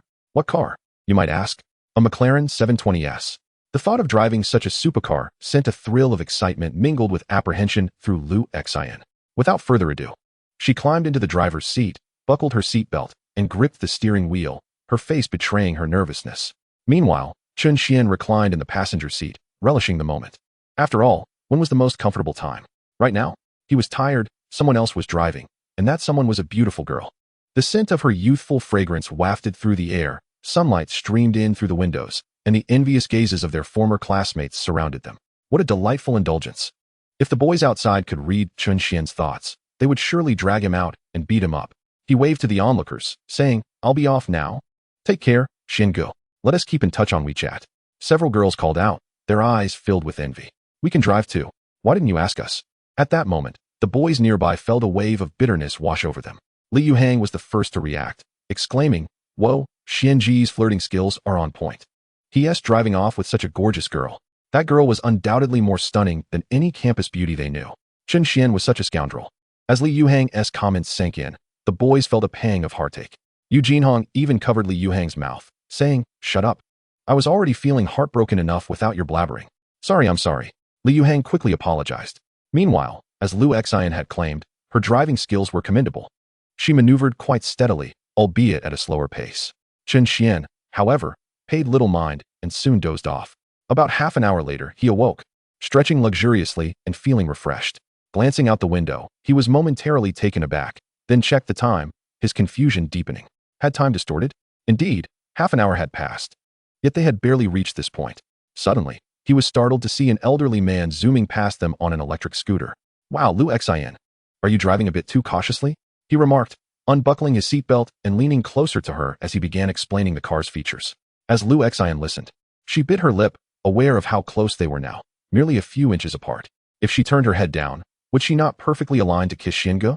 The scent of his masculine aura stirred something within her, prompting her thoughts to drift into inappropriate territory. In an instant, she chastised herself internally. How indecent. Xiangu considered her a friend, and here she was contemplating kissing him. Chen Xuan continued his explanations, noticing Lu Xian biting her lip, her cheeks flushed. She seemed to be taking deep breaths, as if trying to relax. Such beauty. The air conditioning was on, yet both felt an undeniable warmth in the car. As an enchanting atmosphere enveloped them, Lu Xian's legs brushed together slightly. "Drive with confidence, it's fine. Other cars will yield." Chen Xuan reassured her before slipping back into slumber. Soon, Liu Xian arrived at the entrance of Huazhong University of Science and Technology. Instantly, a crowd of onlookers stood mesmerized. This university was not lacking in beautiful girls, and many paused to gaze at the supercar, excitement dancing across their faces. What a car! A supercar! Was the occupant perhaps a wealthy heir? Is it yet another domineering CEO? Many individuals have begun to indulge in fantasies. Meanwhile, within the vehicle, Liu Xian gazed over at the passenger seat, where Chen Xuan lay asleep. She leaned in slightly, preparing to rouse him. In that moment, her large, expressive eyes reflected Chen Xuan's clean and refined features, especially his captivating sword-like eyebrows, which were undeniably alluring. As she continued to gaze, Liu Xian found herself momentarily entranced, unconsciously leaning closer to Chen Xuan. Would he notice if I were to sneak a little closer? No, I've applied lipstick today. Oh my, what am I thinking? This is taking advantage of him. Liu Xian's mind was in a tumult. Eventually, she turned to Chen Xuan, leaned close to his ear, and gently blew a breath. Xiangu, I've arrived at school. Chapter 49. Are you so ungrateful? Chen Xuan stirred at the sound of Liu Xian's voice and awoke. You're here? Xiangu. How about I give you a ride back? You should still be sober, right? Sober? I haven't been drinking, Chen Xuan chuckled. I simply didn't take a nap this afternoon and am extremely tired. I brought you along as a bit of a helper for my fatigue. Liu Xian, so that is what it was. Thank goodness Xian overstepped.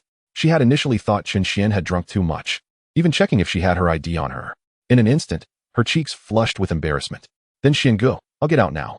All right, thanks. Liu Xian smiled at Chen Xuan. Her smile was like a spring breeze caressing a willow, refreshing and exquisite, a beauty beyond compare. The sheer beauty stirred something within Chen Xuan. Then, amidst the gazes of a group of girls, the door to the driver's seat swung open.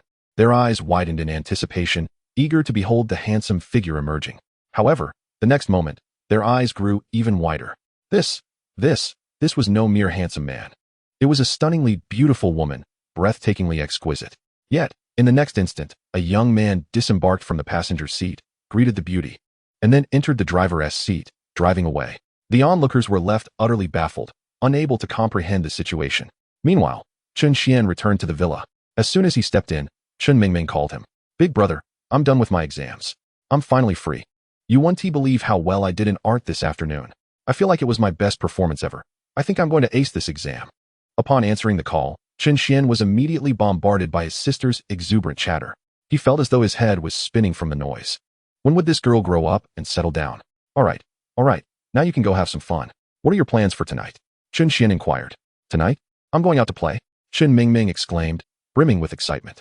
She was in the car heading home, having picked up the package Chen Xuan sent her, which she promptly tossed into her backpack. Once home, she dropped her bag and dashed out to find her friends. KTV, here we come. The cinema, let us go. Dessert shop, let us hit it.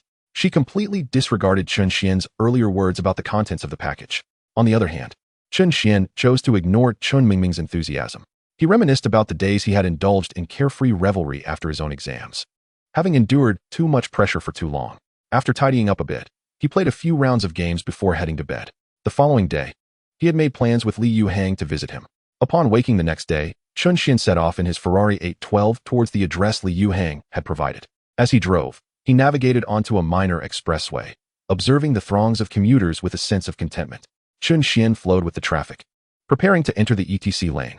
However, just as he scanned his ETC card, the barrier ahead lifted. Suddenly, a horn blared as a vehicle attempted to squeeze into Chen Xuan's lane. This was a classic case of someone trying to cut in at the ETC. What the heck? They're trying to cut in on me? Chen Xuan's expression hardened. He pressed the accelerator, and the Ferrari 812 roared to life, surging forward like a wild beast, swiftly pushing the offending car aside. The Honda that had intended to sneak and slammed on its brakes. The driver's eyes wide with shock and panic as he realized he had narrowly avoided a collision with Chen Xuan's Ferrari. After Chen Xuan maneuvered into the lane, he rolled down his window and glared at the Honda. What do you think you're doing? Hey kid, you dare push my car? Do you believe I wouldn't run you over? The Honda driver, startled, erupted in road rage, cursing loudly. You think I owe you something for trying to cut me off? Who do you think you are, acting so shamelessly at your age? Chen Xuan smirked, then tapped his car door. Come on, if you're brave, crash into me. Whoever doesn't crash today is the loser. Let us go. His words left the Honda driver momentarily speechless. Initially, he had not taken a good look, but now, seeing the car before him, he realized it was a Ferrari, and it appeared to be brand new, gleaming. With that realization, the driver suddenly felt a chill. He wouldn't dare to crash even if he had 100 lives. A minor scrape would cost him years of wages. Who could bear such a loss? In an instant, the once arrogant Honda driver fell silent. Chen Xuan, unfazed, tossed out a dismissive loser before driving away. The Honda driver, fuming with frustration, found himself powerless to retaliate. Shortly thereafter, a phone call came through. Hello, are you the owner of the vehicle with license plate Jiang A67332? We have recorded multiple instances of your vehicle attempting to cut into the highway etc., nearly causing an accident. Please report to the Jiangxing Traffic Police Station within 3 days to receive your citation, and we will be prohibiting you from driving on the highway. The Honda driver was left utterly stunned. Prohibited from driving on the highway? How many extra miles would that entail? He was about to plead for leniency. But the line went dead. This was a disaster. Meanwhile, Chen Xuan reveled in the thrill of speeding down the highway, a feeling of exhilaration washing over him. However, the performance of the Ferrari 812 had yet to be fully unleashed as Chen Xuan exited the highway at the next high-speed exit. Chapter 50, Acquiring a Pet. He made his way toward Li Yuhang's shop. As he approached, Chen Xuan's eyes were opened wide to a grand sight. Goodness! He discovered that Jiangxing boasted such an expansive market for flowers, birds, fish, and insects. It must be said, during their school days, Li Yuhang had a fondness for these creatures, often seen feeding small cats and dogs on campus, displaying an abundance of compassion. Now, he had ventured into such a business. Shortly after, Chen Xuan arrived at the entrance of Li Yuhang's shop. Well, would you look at that? It seemed he could indeed afford items priced at 100,000 each, given the size of this establishment. It must be at least 200 square meters inside. Just the rent alone would amount to a considerable sum each year. At that moment, Li Yuhang was eagerly awaiting Chen Xuan's arrival, for he had witnessed the latter's financial prowess just the day before. What car was that fellow driving? A McLaren 720S. Initially, he wasn't very familiar with cars, but after a quick online search yesterday, he discovered it was priced close to 4 million.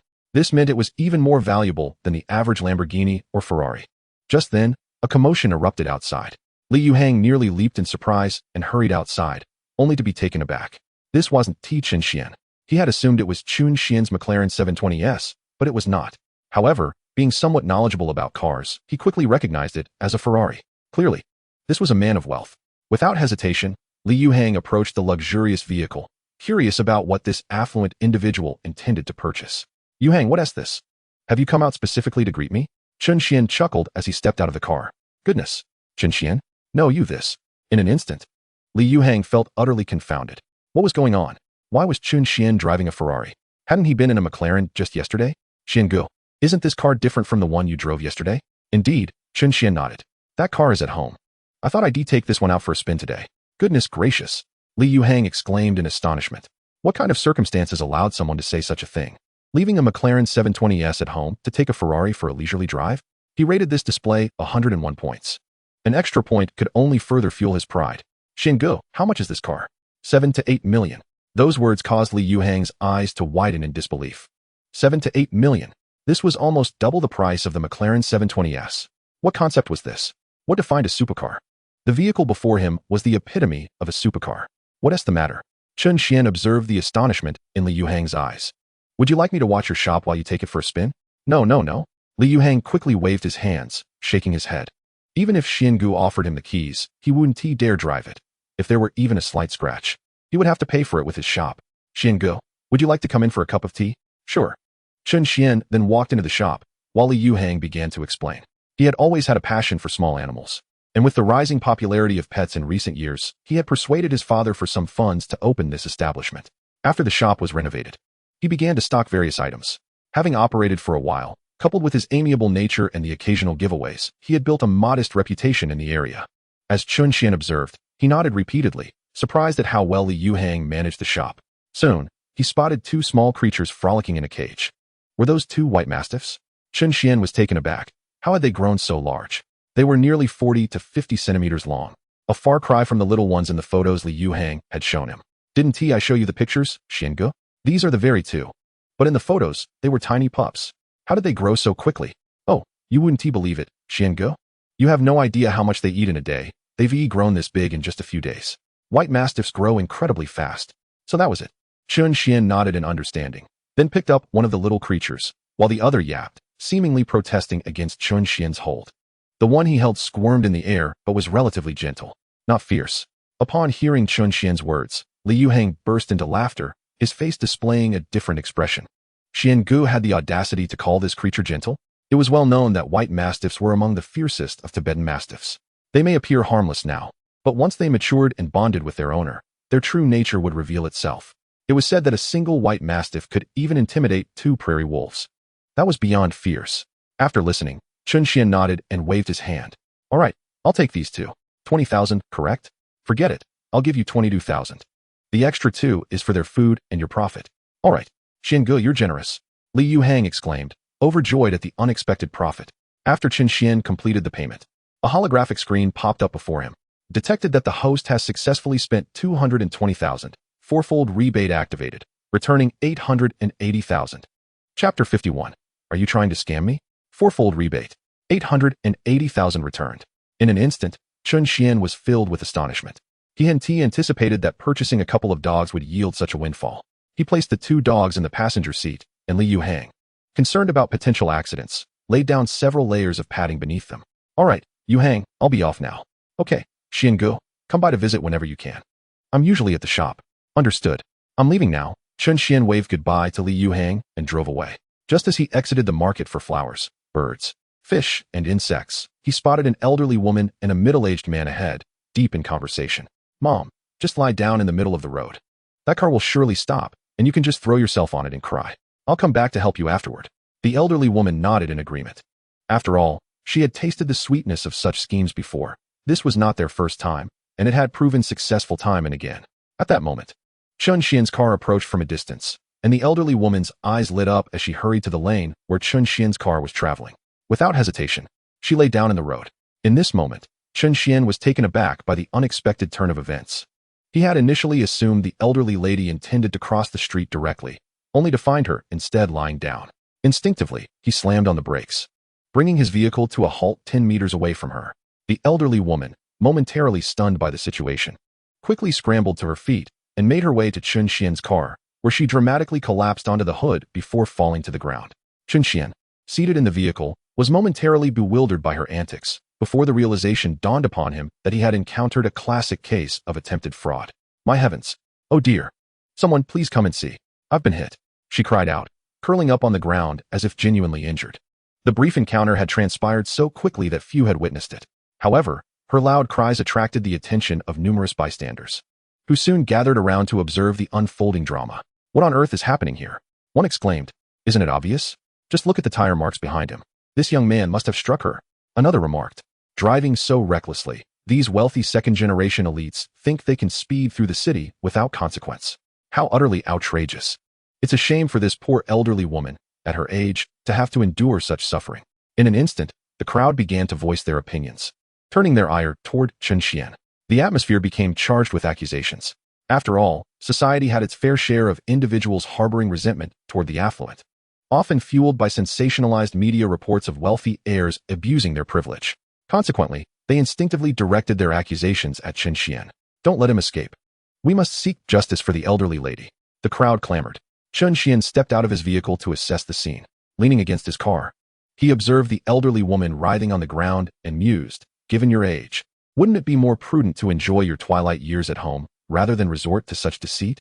Are you truly intent on this charade? I shall extend you one more opportunity. Kindly step aside.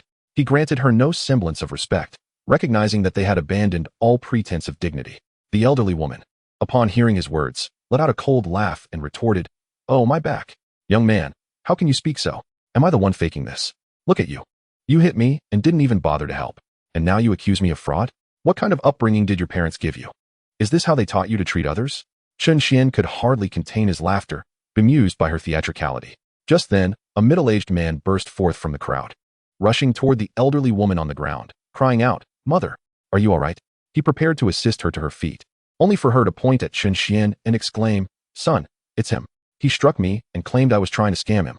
Instantly, the middle-aged man's face contorted with rage as he glared at Chen Xuan. How could you drive like that? Don't you see the people in front of you? Look at what you've done to my mother. She can't even stand up. You're finished, mark my words. Everyone, please stand with me.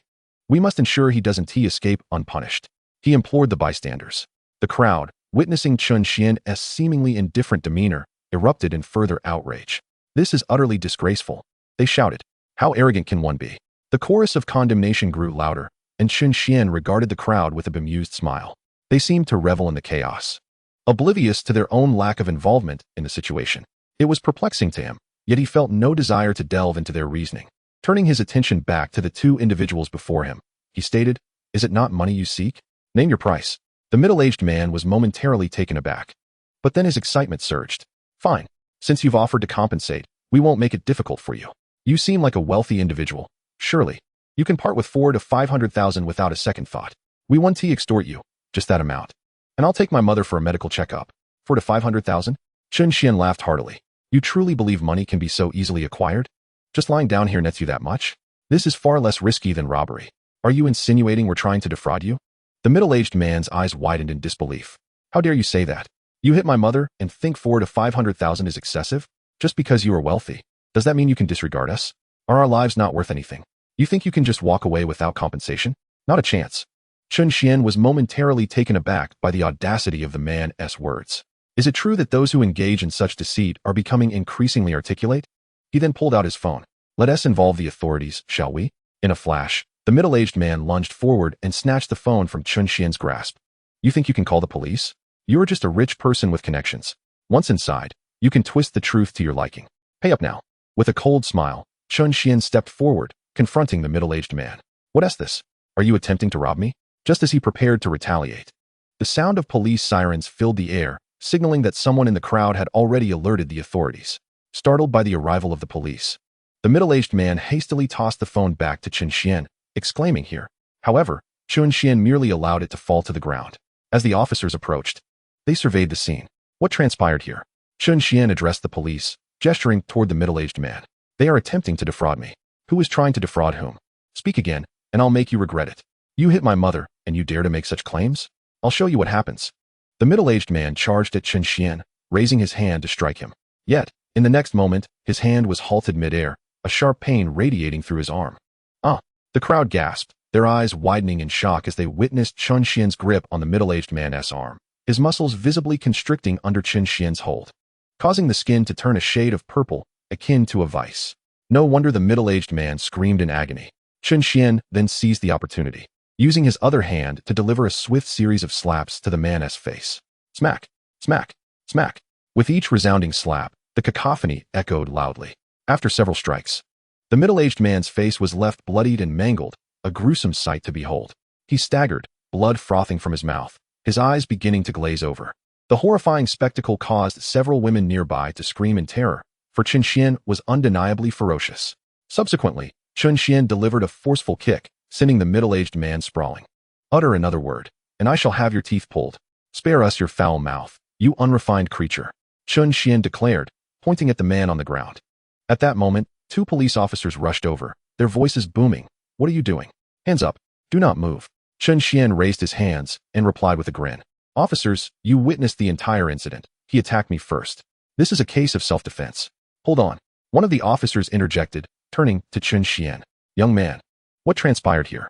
The officer, noting Chen Xuan's youth, sought to calm him. Chen Xuan recounted the events in detail, and soon both officers grasped the situation. It turned out that this young man had been driving normally when he encountered a scammer. However, evidence was still required. "Do you have a dashcam?" one officer inquired. Instantly, the middle-aged man and the old lady grew anxious. The dazed man regained his wits at the mention of the dashcam, only to hear Chen Xuan assert, "Yes, I have a dashcam."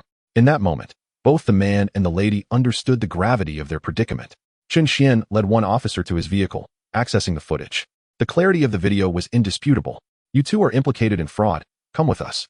And you, young man, you must accompany us as well." A chill ran down the spines of the middle-aged man and the old lady. They had engaged in such deceit for so long. Yet this was the first time they faced such consequences, and panic set in. "Wait." Chen Xuan raised a hand. "Officers, the matter is not yet resolved." The officer turned back. "What is it?" "Once it is confirmed that they were attempting to defraud me, will they be required to compensate for my losses?" Chen Xuan asked. "Indeed," the officer nodded. Chen Xuan clapped his hands. "Splendid. Now, let us settle the accounts. Officer, please bear witness." He continued. "Firstly, this mobile phone, behold. It is a Huawei Porsche collaboration, valued at 13,000 yuan. He snatched it from me and smashed it on the ground. I wonder if this constitutes robbery. Regardless, he must compensate me for the full amount of 13,000 yuan. The middle-aged man was taken aback. "You expect me to pay the full amount? What nonsense. Your phone can be repaired." "Silence. This phone is brand new, barely used for a few days. You have rendered it in this state. And you think a simple repair suffices? You must pay in full, Chen Xuan retorted, pointing to the tire marks on the ground. This is a new car. You likely do not recognize it. This is a Ferrari 812, worth over 7 million. The tires are brand new, and because of your actions, they are now worn down. The compensation for this damage will not be less than 200,000 yuan. My dogs, 2 white mastiffs, were also startled, if they're traumatized. I purchased them for 220,000 yuan, and the receipts are in the car. Additionally, I demand compensation for emotional distress and time lost. That old lady lunged at my vehicle, and I have yet to inspect for damages. In short, you owe me no less than 500,000 yuan, Chen Xuan declared. What? 500,000? The middle-aged man's eyes widened in disbelief, his body trembling as though plunged into icy waters. 500,000. How could he possibly afford such a sum?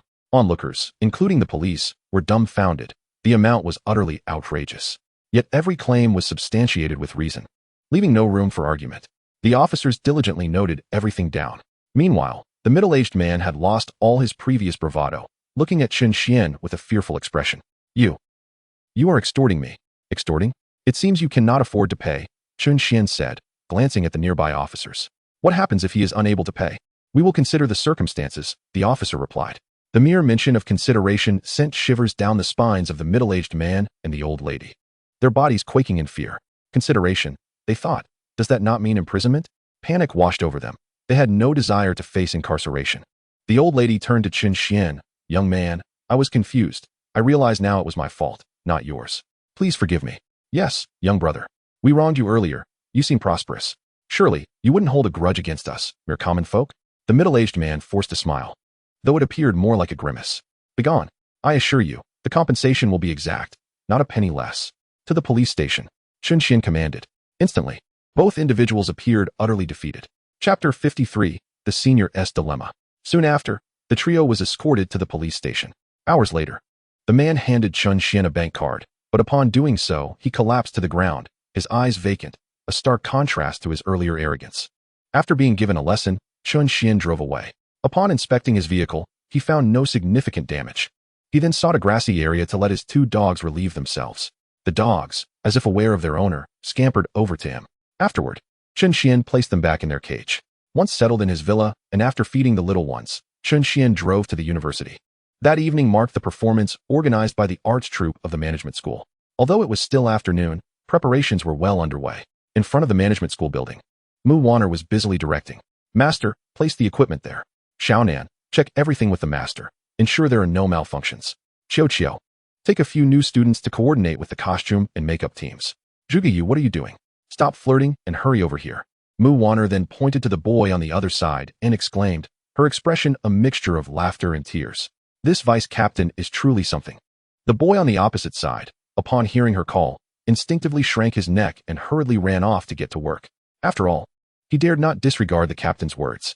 Nearby, the beautiful vice captain Lu Yinsu looked at Mu Wanner and remarked, Wanner, you truly excel in organizing things so meticulously. If it were me, I would undoubtedly be flustered by now. Not at all. I'm merely following the arrangements made by last year's captain, Mu Wanner replied. By the way, where's that junior? I haven't seen him. Wu Yinsu recalled Chen Xuan's performance that day and was still in awe of it. It was simply astonishing. The sensation was akin to the flow of high mountains and running water, as if an exquisite painting unfurled before her eyes, an experience she had never encountered before. Chen Xuan just messaged me. He said he would arrive shortly, Mu Wanner said, raising her phone, not pressing Chen Xuan for time. However, in the next moment, a wave of commotion erupted from a distance, causing everyone present to pause, turning their gazes toward the source. Suddenly, their eyes widened in disbelief at what they beheld. A supercar was approaching from afar. Goodness, is that a Ferrari? Zhuge Yu, who had been flirting moments ago, was momentarily taken aback. She then noticed the 2 girls she had been chatting with were now making their way toward the parked Ferrari. Her expression darkened significantly. What kind of display is this? Driving a Ferrari to school? This is my dream. It must be a Ferrari 812, worth 7 to 8 million. What? 7 to 8 million? That is utterly surreal. Many students expressed their disbelief. Just then, the car door swung open, and Mu Wanner was taken aback, her face transforming into one of sheer astonishment. This, Junior Chen Xuan. Wait a minute, weren't you driving a McLaren last time? Mu Wanner inquired, her curiosity piqued. Chen Xuan turned to glance at the Ferrari 812 parked nearby. You mean this car? After the last time, I switched to another. He shrugged casually, unfazed. Switched again? Do listen to yourself. Is that even humanly possible? What kind of background does your family have? Mu Wanner exclaimed. Realizing why so many girls rushed to ask for Chen Xuan's WeChat the moment he stepped out of the car. You're simply too charming, Junior. You're good-looking, wealthy, and play the piano so well. You're practically a dreamboat. Shouldn't it be you who is more alluring? Chen Xuan smiled, recalling how he had seen the boys sneaking glances at her during the recruitment day, unable to help gulping down water. He also casually glanced at Mu Wanner's figure, which was undeniably stunning.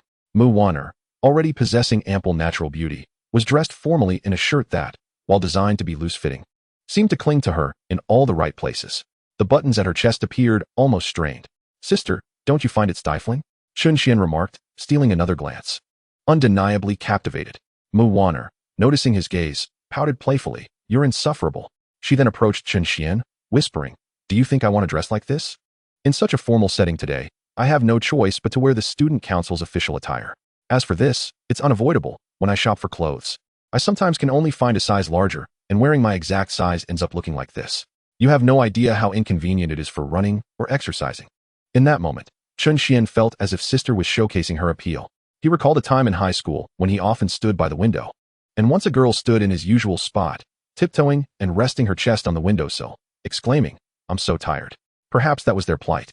Nearby, numerous boys watched with envy as Mu Wanner conversed and laughed with Chen Xuan, consumed by jealousy. Chapter 54, Random Task. While Chen Xuan was flirting with Mu Wanner, a girl vice captain approached, her expression far from cheerful. Captain, something's gone terribly wrong. Her words froze the smile on Mu Wanner's face, and a sense of dread welled up within her. They were on the brink of the event. What could possibly have gone awry? Mu Wanner's heart raced. This event was the largest of the year for the entire arts troupe and the most significant event for the School of Management. This year's occasion was particularly grand. Any mishap would be far from trivial. What happened? The campus singer we invited as the finale, that Chen Xuan, isn't coming. What? Mu Wanner gasped, her chest rising and falling rapidly. This close to the event, and now she decides not to show. The other party said she has taken on a commercial performance, so she won't be attending, the vice captain explained. In an instant, Mu Wanner's frustration boiled over. Chen Xuan was somewhat of a prominent figure in their management school. Though not exceptionally beautiful, she had garnered fame in the streaming industry through the right filters and makeup.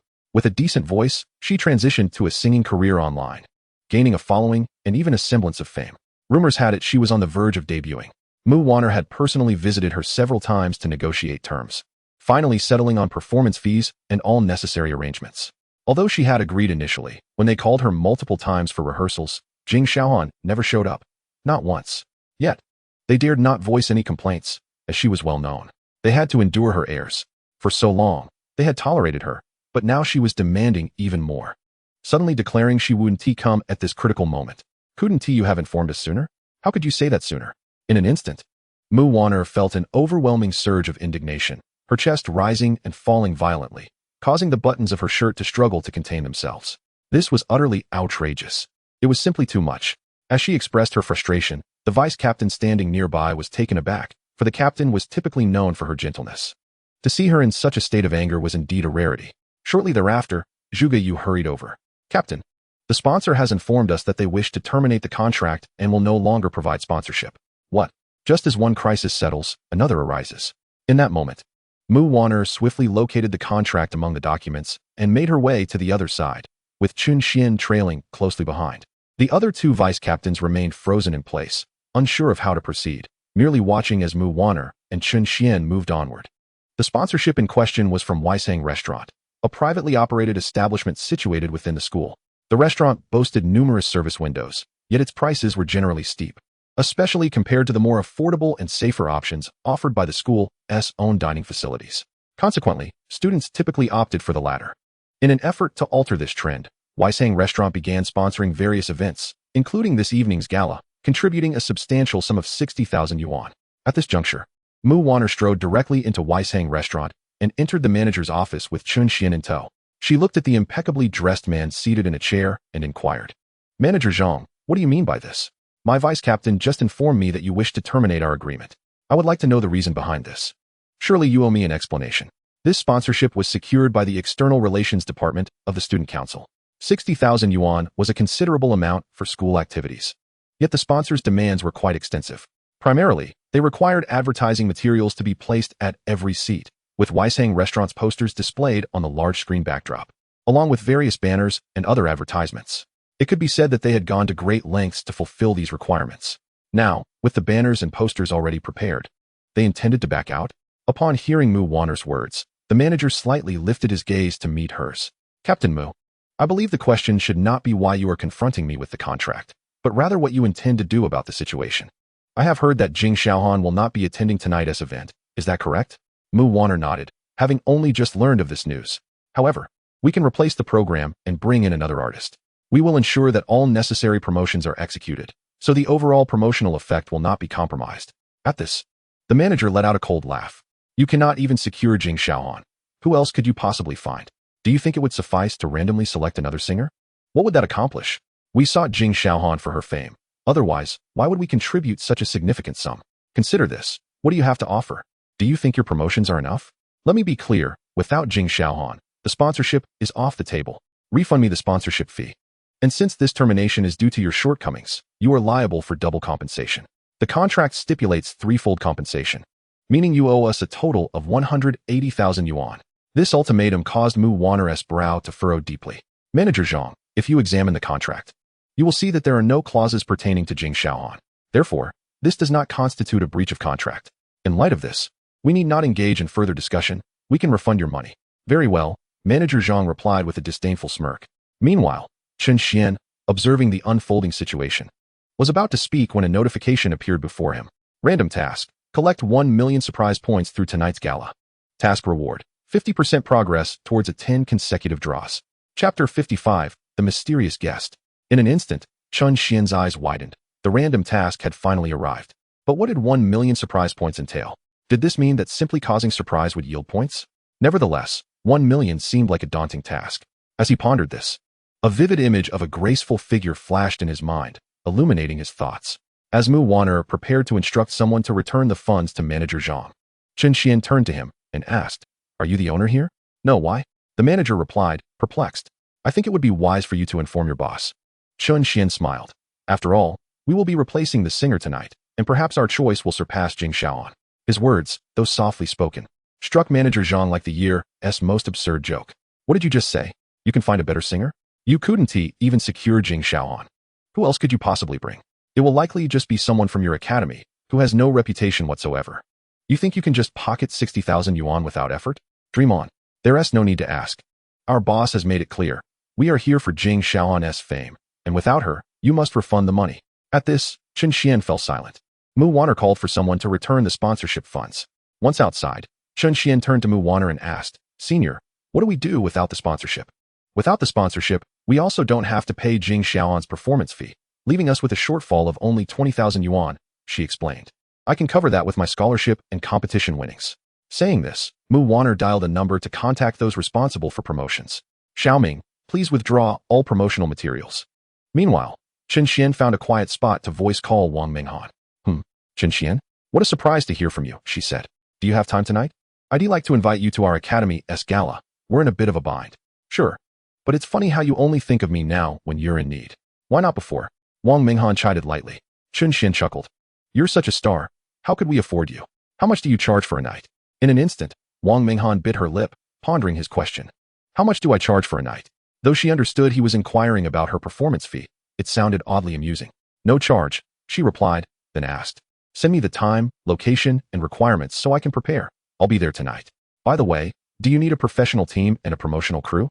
They won't charge either, right?" Chen Xian's comment sent Wang Minghan into a frenzy. "Wang Minghan, just provide meals." All right, meals it is," Chen Xian laughed. "We have a deal then. You mustn't bail on me. Rest assured, my team will be there shortly. I have some matters to attend to at my company. But I'll head over as soon as I can," Wang Minghan assured him. "All set," Chen Xian exclaimed with a smile. He then returned to the stage, where he found Mu Wanner still wearing a frown. "Senior, I've discovered a singer who can save the day." "Who?" "That's a secret. But I need you all to spread the word first," Chen Xian said, feigning mystery. "What?" Mu Wanner was momentarily taken aback. "Chen Xian, are you kidding me? This person will undoubtedly make tonight's gala a resounding success. How can you doubt me?" Chen Xian chuckled. Mu Wanner nodded in agreement. "All right, I'll have someone start the promotion. But if you fail to deliver or deceive me, I'll have you take the stage instead. Who knows, that might yield even better results. And what if I am indeed telling the truth? Mu Wanner was momentarily speechless, taken aback by Chen Xuan's clever rebuttal. Then you should say it. In that case, I want to hold back. Chen Xuan leaned closer to Mu Wanner and whispered in her ear, so, senior, how about you do 50 push-ups in that outfit? Of course. You can do it in intervals. What do you say? You. The warmth of Chen Xuan's breath against Mu Wanner's ear sent her heart racing. A flurry of butterflies in her stomach as her cheeks flushed crimson. Her heart began to race, and she felt a sudden wave of embarrassment. Chen Xuan's demand was utterly audacious. The shirt she wore was already straining at the chest, with the top button unable to fasten due to her ample figure. She could hardly bend over in this attire, let alone perform push-ups. Yet, amidst her thoughts, a sense of pride bubbled within her. After all, she had the figure to do so. Why not accept the challenge? Fine, Mu Wanner relented. Looking back at Chen Xuan, are you sure? Then I'll start the promotion. Absolutely, he confirmed. Afterward, Mu Wanner set the plan into motion. Upon hearing her words, the vice president paused. President, can we really do this? Just like that? We don't even know who the guest is. Just trust me, Mu Wanner replied. They commenced the promotion. At that moment, many students within the school, particularly those from the School of Management, noticed the Student Council's recent announcements. The gist was that the originally scheduled Chen Xuan would no longer be attending tonight and had been replaced by a special guest, whose identity remained undisclosed, inviting faculty and students to the gala. Instantly, the news caused an uproar among the students. What is going on? Why isn't Chen Xuan coming anymore? I signed up specifically because she was supposed to be here. Now they're bringing in some special guest? Who do they think they're fooling? I'm out. I've already told them I want to withdraw my registration. This is clearly just a gimmick, and anyone can see that. They're probably scared no one will show up. Exactly, I'm not going. I'd rather stay in my dorm playing games. The campus forum erupted with discussions. Many students criticizing the School of Management. The Student Council found themselves under immense pressure, prompting them to summon Mu Wanner for a meeting. Mu Wanner stood her ground, insisting it was a special guest and refusing to disclose any further details. The vice president urged her, President, just tell them. What is the big secret?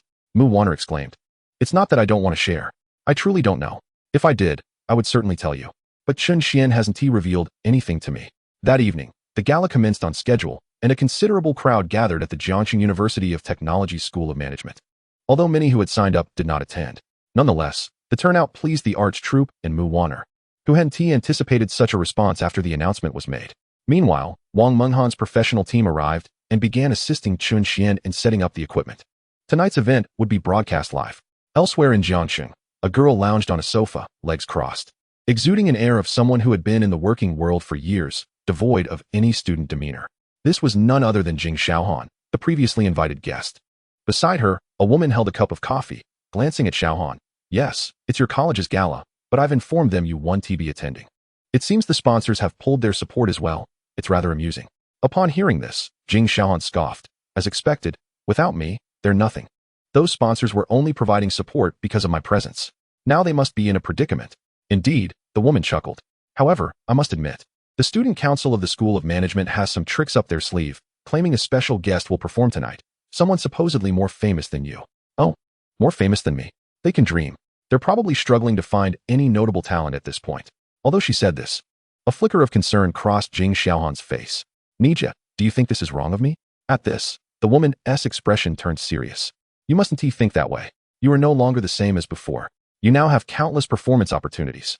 If you want to blame anyone, blame them for offering such paltry sums. A few thousand yuan just to sing? What were they thinking?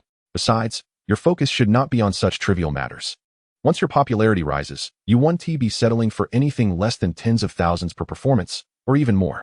Let them embarrass themselves tonight. Chen Xuan nodded, absorbing Nija's words. Meanwhile, the gala officially kicked off. The sound system erupted with thunderous music as students showcased their vibrant dance moves on stage, filling the atmosphere with excitement. In a different corner, a figure rushed in, her silhouette graceful, adorned with a mask. Menghan, Chen Xuan called out behind her, startling her. You recognize me like this? Wang Menghan turned, removing her mask, and flashed a charming smile. What is there not to recognize? Chen Xuan grinned, though he refrained from voicing the thought that no one else could match her figure. Let us go. I'll take you backstage. Checking his phone, he noticed a message from Mu Wanner and chuckled. The arts troupe and student council members must be anxiously waiting. At this moment behind the scenes, Mu Wanner was present, facing the president and vice presidents of the management school's student council. Wanner, are you still unaware of who the final mystery guest is? Indeed, Wanner.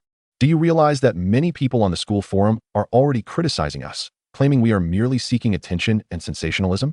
If anything goes awry with this mystery guest, our management school will undoubtedly become a laughingstock.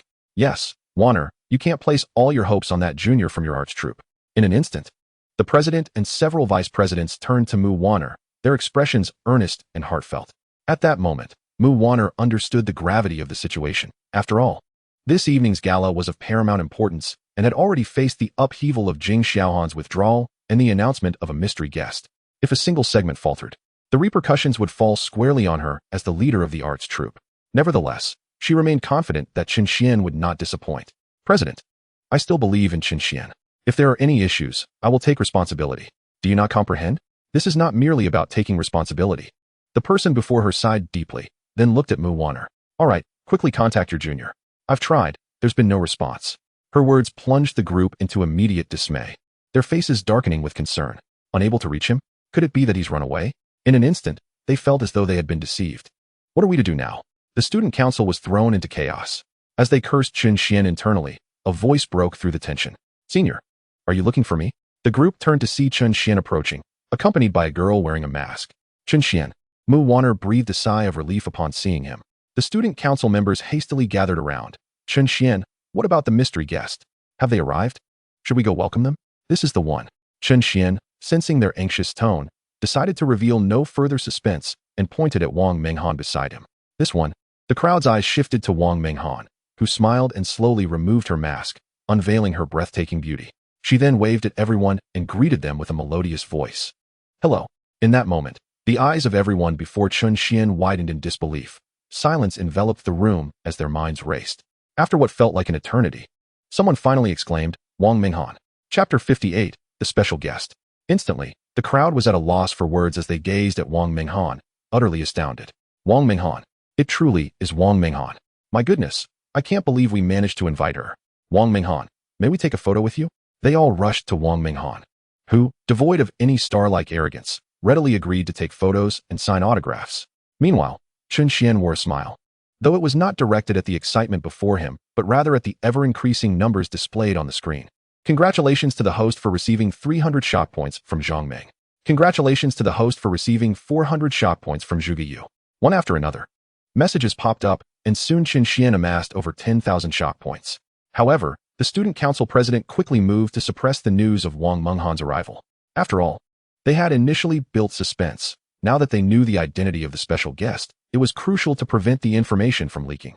It was far more impactful to drop a bombshell at the last moment, right? Following that, Wang Menghan began her preparations. Wang Menghan, could you sing in front, perhaps in the style of a concert? Upon hearing Wang Menghan's desire to perform a self-accompanied song, the student council president felt this might not yield an explosive effect and suggested otherwise. After contemplating for a moment, Wang Menghan looked at the crowd and asked, is there anyone here who plays the piano exceptionally well? Plays the piano exceptionally well. The student council president felt a headache coming on. Initially, Wang Menghan wanted to perform solo, but now she was requesting a skilled pianist to accompany her, and it had to be flawless. She then turned to arts troupe leader Mu Warner. Warner, I recall you won a gold medal in the Jiangbei amateur piano competition. Why not take the stage? Upon hearing this, Mu Warner smiled and replied, President, today I am not the most proficient here. There is someone even more skilled than I. We should invite him. Huh. The crowd was momentarily taken aback, their eyes filled with curiosity. Who is this individual more skilled than you? Then, Mu Warner pointed to Chen Xuan on the other side, her delicate fingers indicating him. At that moment, Chen Xuan had been counting his shot points. Seeing Mu Warner point at him, he was momentarily taken aback. Me? After a moment, Chen Xuan smiled. You truly want me? Go ahead, don't hesitate. Mu Warner had witnessed Chen Xuan play the piano before, and that day, she had been completely captivated by him. His aura and piano skills had left her in awe. As they say, a true expert reveals their prowess effortlessly. What Chen Xuan exhibited was undoubtedly superior to her own, and by a significant margin. As the evening gala unfolded, one act after another passed by, and many students had already exited. Huh, you're leaving so early? One student glanced at his roommate, who was heading back to the dormitory. Aren't you going to see the final special guest? Oh, what special guest? Can't you see it's just a gimmick concocted by the management school's student council? Check the school forum. The news has spread. Initially, they claimed they would invite Jing Xiaohan, but now, she isn't even gracing this gala with her presence. If they can't get Jing Xiaohan, they must have settled for a student to fill the spot. Don't be foolish waiting here for that so-called special guest. His roommates exchanged words, dismissively waving their hands. I'll stay a bit longer. There's nothing pressing back home. The young man replied, while his roommates continued on their way. You can stay here. We're heading back to sleep. Behind them, a figure watched the gala unfold, a smile gracing their face.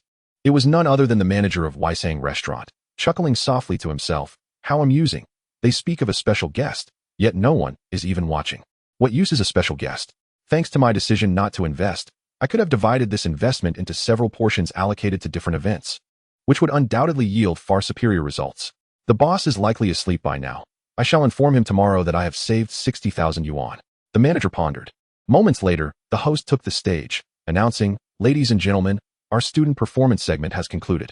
For the next half hour, we shall delve into our guest performance segment.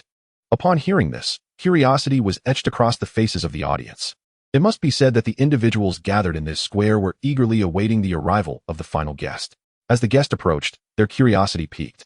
Subsequently, several students carried a piano onto the stage, and a young man dressed in a tailored suit gracefully ascended the platform. Instantly, a murmur of astonishment rippled through the crowd. Eyes were fixated on the young man as he walked, filled with bewilderment. What on earth? This is the special guest? Who is he? I don't recognize him. Is he a student from the School of Management? Damn it. I waited all night for a student to appear. The student council of the School of Management must think we're fools. I'm leaving. To hell with this. Voices of discontent erupted, and as Chen Xuan made his entrance, many attendees stormed out in indignation. However, their ire was not directed at Chen Xuan himself. Yet, Chen Xuan gazed at the screen before him, receiving notifications. Congratulations. The host has received 380 shock points from Lu Li. Congratulations. The host has received 410 shock points from Zhang Ming. A flurry of messages ensued, prompting Chen Xuan to begin his mental calculations. The effects were promising. With a mere introduction, he accumulated over 100,000 shock points. Yet, why was everyone cursing at him? Nevertheless, Chen Xuan remained unfazed, seated there with his fingers gently gliding over the piano keys. In an instant, an ethereal melody resonated, and many in the audience fell silent. Chen Xuan's 10 fingers began to dance lightly across the piano, his eyes closed, seemingly lost in the music. Those hands soared over the keys, the notes flowing like a mountain spring cascading down in summer, refreshing and pure. Even those not typically inclined to goodness found their eyes widening in awe. There is something remarkable here. This piece, why does it sound so familiar? I remember. It's a song by Wang Minghan. Yes, it is truly enchanting. I feel myself becoming entranced. As the melody filled the air, the earlier clamor diminished significantly. Many who had been angry and agitated found their hearts calming upon hearing the music. Gradually, the audience was drawn into the prelude, each individual relaxing as the piano's sound resembled the grandeur of mountains and flowing streams. The entire venue fell into a serene hush, everyone at ease as they listened and appreciated Chen Xuan's performance. However, just as the prelude concluded, a soft female voice emerged. The crowd abruptly opened their eyes, turning to the side to see a girl singing as she gracefully ascended the stage. She wore high heels and a flowing white dress, complemented by a delicate makeup and a bun, exuding the aura of a charming neighbor. Yet, upon a single glance, the audience's eyes widened in disbelief, their hearts tumultuous as though the seas were in turmoil. Who is this? Wang Minghan. She is tonight's special guest? Chapter 59, Mission Accomplished. At that moment, disbelief washed over everyone. The special guest for the evening was indeed Wang Minghan. The student council of the School of Management had managed to invite her. As Wang Minghan's singing melded with Chen Xuan's piano, the entire square transformed into a realm of enchantment. Chen Xuan felt a surge of astonishment. The shock points were rising at an astonishing rate. Just her appearance garnered nearly 500,000 shock points, with more accumulating steadily. My goodness. It is truly Wang Minghan, so beautiful, like a celestial being. This is my idol. I remember her concert in Jiangqing. I desperately wanted to buy a ticket that cost over 1,000 yuan, but couldn't secure one. Who would have imagined I could see her so closely today? And for free. The young man who had just bid farewell to his roommate now gazed at Wang Minghan on stage, his face alight with excitement. He took out his phone and hastily began taking pictures. After a moment's thought, he called his roommates who had just left. Hello? What's up, Lao Wang? Are you disappointed? We told you, this is all a gimmick by the student council of the School of Management, but you wouldn't listen and insisted on staying. Haha, Lao Wang. Is it just a student? You better hurry back. We bought late-night snacks, and if you take too long, there won't be any left. From the other end, several roommates chimed in. The young man, brimming with excitement, spoke with a quiver in his voice. You all need to come back now. What is going on? The others were confused. They had no intention of returning. Wang Minghan. The mysterious guest is Wang Minghan. Your idol, he exclaimed into the phone. The next moment, the call ended abruptly. The three who had walked away turned around and raced back toward the venue. Meanwhile, the social circles of Jiangxing University of Technology were ablaze with news of this revelation. Goodness, the School of Management has truly outdone themselves by inviting Wang Menghan. I thought they were foregoing Jing Xiaohan because they didn't want to engage with the student council. It seems they found someone far more illustrious instead. Inviting Wang Menghan. Why even bother with Jing Xiaohan? They are not even in the same league. Moreover, that pianist was remarkable, undoubtedly of professional caliber. No, more than that. He was extraordinary. I noticed too, the standard was incredibly high. You all chat. I'm heading to the venue now. I just returned from the gala. And I need to hurry. I heard the guest performance lasts only half an hour. It's already been over 15 minutes, so you might miss it. In that moment, many began engaging in discussions on the forum. Some were even debating Chen Xuan's piano skills, though they were in the minority. After all, only those who had truly studied the piano could grasp the extent of Chen Xuan's talent. At that moment, countless individuals sighed in regret, some even ready to slap themselves. After all, who was the mysterious guest? Wang Menghan, a genuine superstar. A casual concert would attract thousands, with tickets vanishing in seconds. So many individuals purchased tickets solely to catch a glimpse of the illustrious Wang Menghan and to hear her sing live. Yet now, an opportunity for an intimate, complimentary viewing lay before them, which they utterly failed to appreciate. Regret consumed them. Shortly thereafter, even more disheartening news reached them. The prizes for the mid-event lottery included a pair of Beats headphones personally signed by Wang Menghan, not to mention the chance for a photograph with her. The crowd exclaimed, "Cursed be the student council of the management school. They managed to invite Wang Menghan, yet still kept it a secret. Couldn't they just announce it? What else with the mysterious guest nonsense?" That night, the student council of the management school was mercilessly criticized, albeit in an unconventional manner. Meanwhile, Wang Menghan sang while listening to Chen Xuan's piano, her heart swelling with astonishment. This was her, and she couldn't keep pace with Chen Xuan's piano. His fluidity and mastery of rhythm were nothing short of transcendent, far surpassing the pianists surrounding her. Yes, he was indeed leagues ahead. At this moment, Chen Xuan received a shocking message. "Congratulations, host. You have earned 38,000 astonishment points from Wang Menghan." Chen Xuan thought, "Wow, girl. You've racked up quite a few astonishment points." He glanced at the information displayed on the screen, and his astonishment points had soared to a staggering 5 million. The task was complete. "Congratulations, host. You have completed the random task. Reward, 50 progress towards a 10 consecutive draws." Chapter 60. What did you say? Chen Xuan, beaming, tapped the screen to initiate a draw. The information began to cascade forth.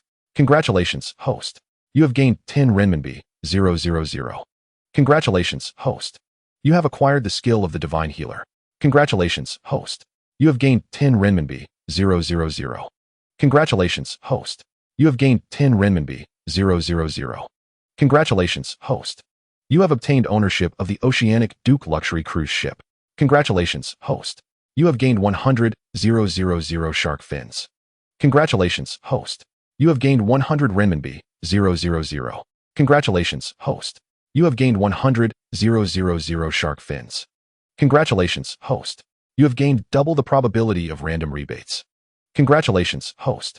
You have gained 100,000 shark fins. Congratulations, host. You have gained 10 renminbi, 000. As Chen Xuan surveyed the array of rewards before him, he seized the moment during the audience's lottery break to pull out his newly purchased phone and research the Oceanic Duke cruise ship. Instantly, he was captivated. This vessel was renowned as a luxurious cruise liner, famous worldwide, and currently docked at the Jiangxing port. Just gazing at the photographs, Chen Xuan could sense its opulence. Subsequently, a wealth of medical knowledge flooded his mind. After a moment of contemplation, he nodded appreciatively. The sensation was rather pleasant. Meanwhile, he noticed that the square had unwittingly filled with throngs of people, exponentially more than before, 4 to 5 times the original crowd. And still, the numbers continued to swell, leaving one to wonder how many would ultimately attend. On the other side, the manager of the Weishang restaurant beheld the scene before him, his lips twitching, beads of cold sweat forming on his brow, utterly incredulous at what lay before his eyes. This gala had actually featured a star like Wang Menghan. Initially, he believed that the management school's student council hadn't even managed to invite Jing Xiaohan, much less a big name. But to his astonishment, they had indeed succeeded in bringing Wang Menghan, a true marvel. Had he known this, he would never have withdrawn his sponsorship. If he had sponsored the event and Wang Menghan had merely promoted Weishang restaurant, it would have been an explosive success. But now, it was too late for such thoughts. As he grappled with what to do, his phone rang. Upon checking, he was struck dumb, hardly believing his eyes. The call was from his boss, the owner of Weishang Restaurant. Gulping, the manager answered the phone. Boss. Haha, you truly have an eye for talent. Sponsoring this gala, I've heard. Tonight, the management school's event features a superstar like Wang Minghan, right? The atmosphere is electric. I'm giving you a raise. His boss was ecstatic. Recognizing the excellent publicity this would generate, Wang Minghan was a celebrity of a different caliber. Jing Xiaoan was no comparison, utterly unqualified. However, hearing his boss's exuberance, the manager's lips quivered, and he felt a shiver run through him. Trembling, he stammered into the phone, Boss, I have withdrawn the sponsorship. Instantly, silence fell on the other end. Then, a tempest of outrage erupted. What did you say? Chapter 61, Unimaginable Consequences. A storm of fury erupted from the phone. What did you say? In an instant, the smile on his boss's face froze, disbelief washing over him. This was an unparalleled opportunity, a once-in-a-lifetime chance. And now he was being told the sponsorship had been canceled? The boss was filled with a torrent of expletives he wished to unleash. Get out. You'd better be gone by tomorrow. Meanwhile, as the concert concluded, Wang Minghan sought a moment of respite. In her private room, she sipped from a glass of water. Just then, Chen Xuan entered, and the memory of his piano performance flooded her mind, momentarily distracting her. She choked on her drink, coughing violently, splashing water across herself.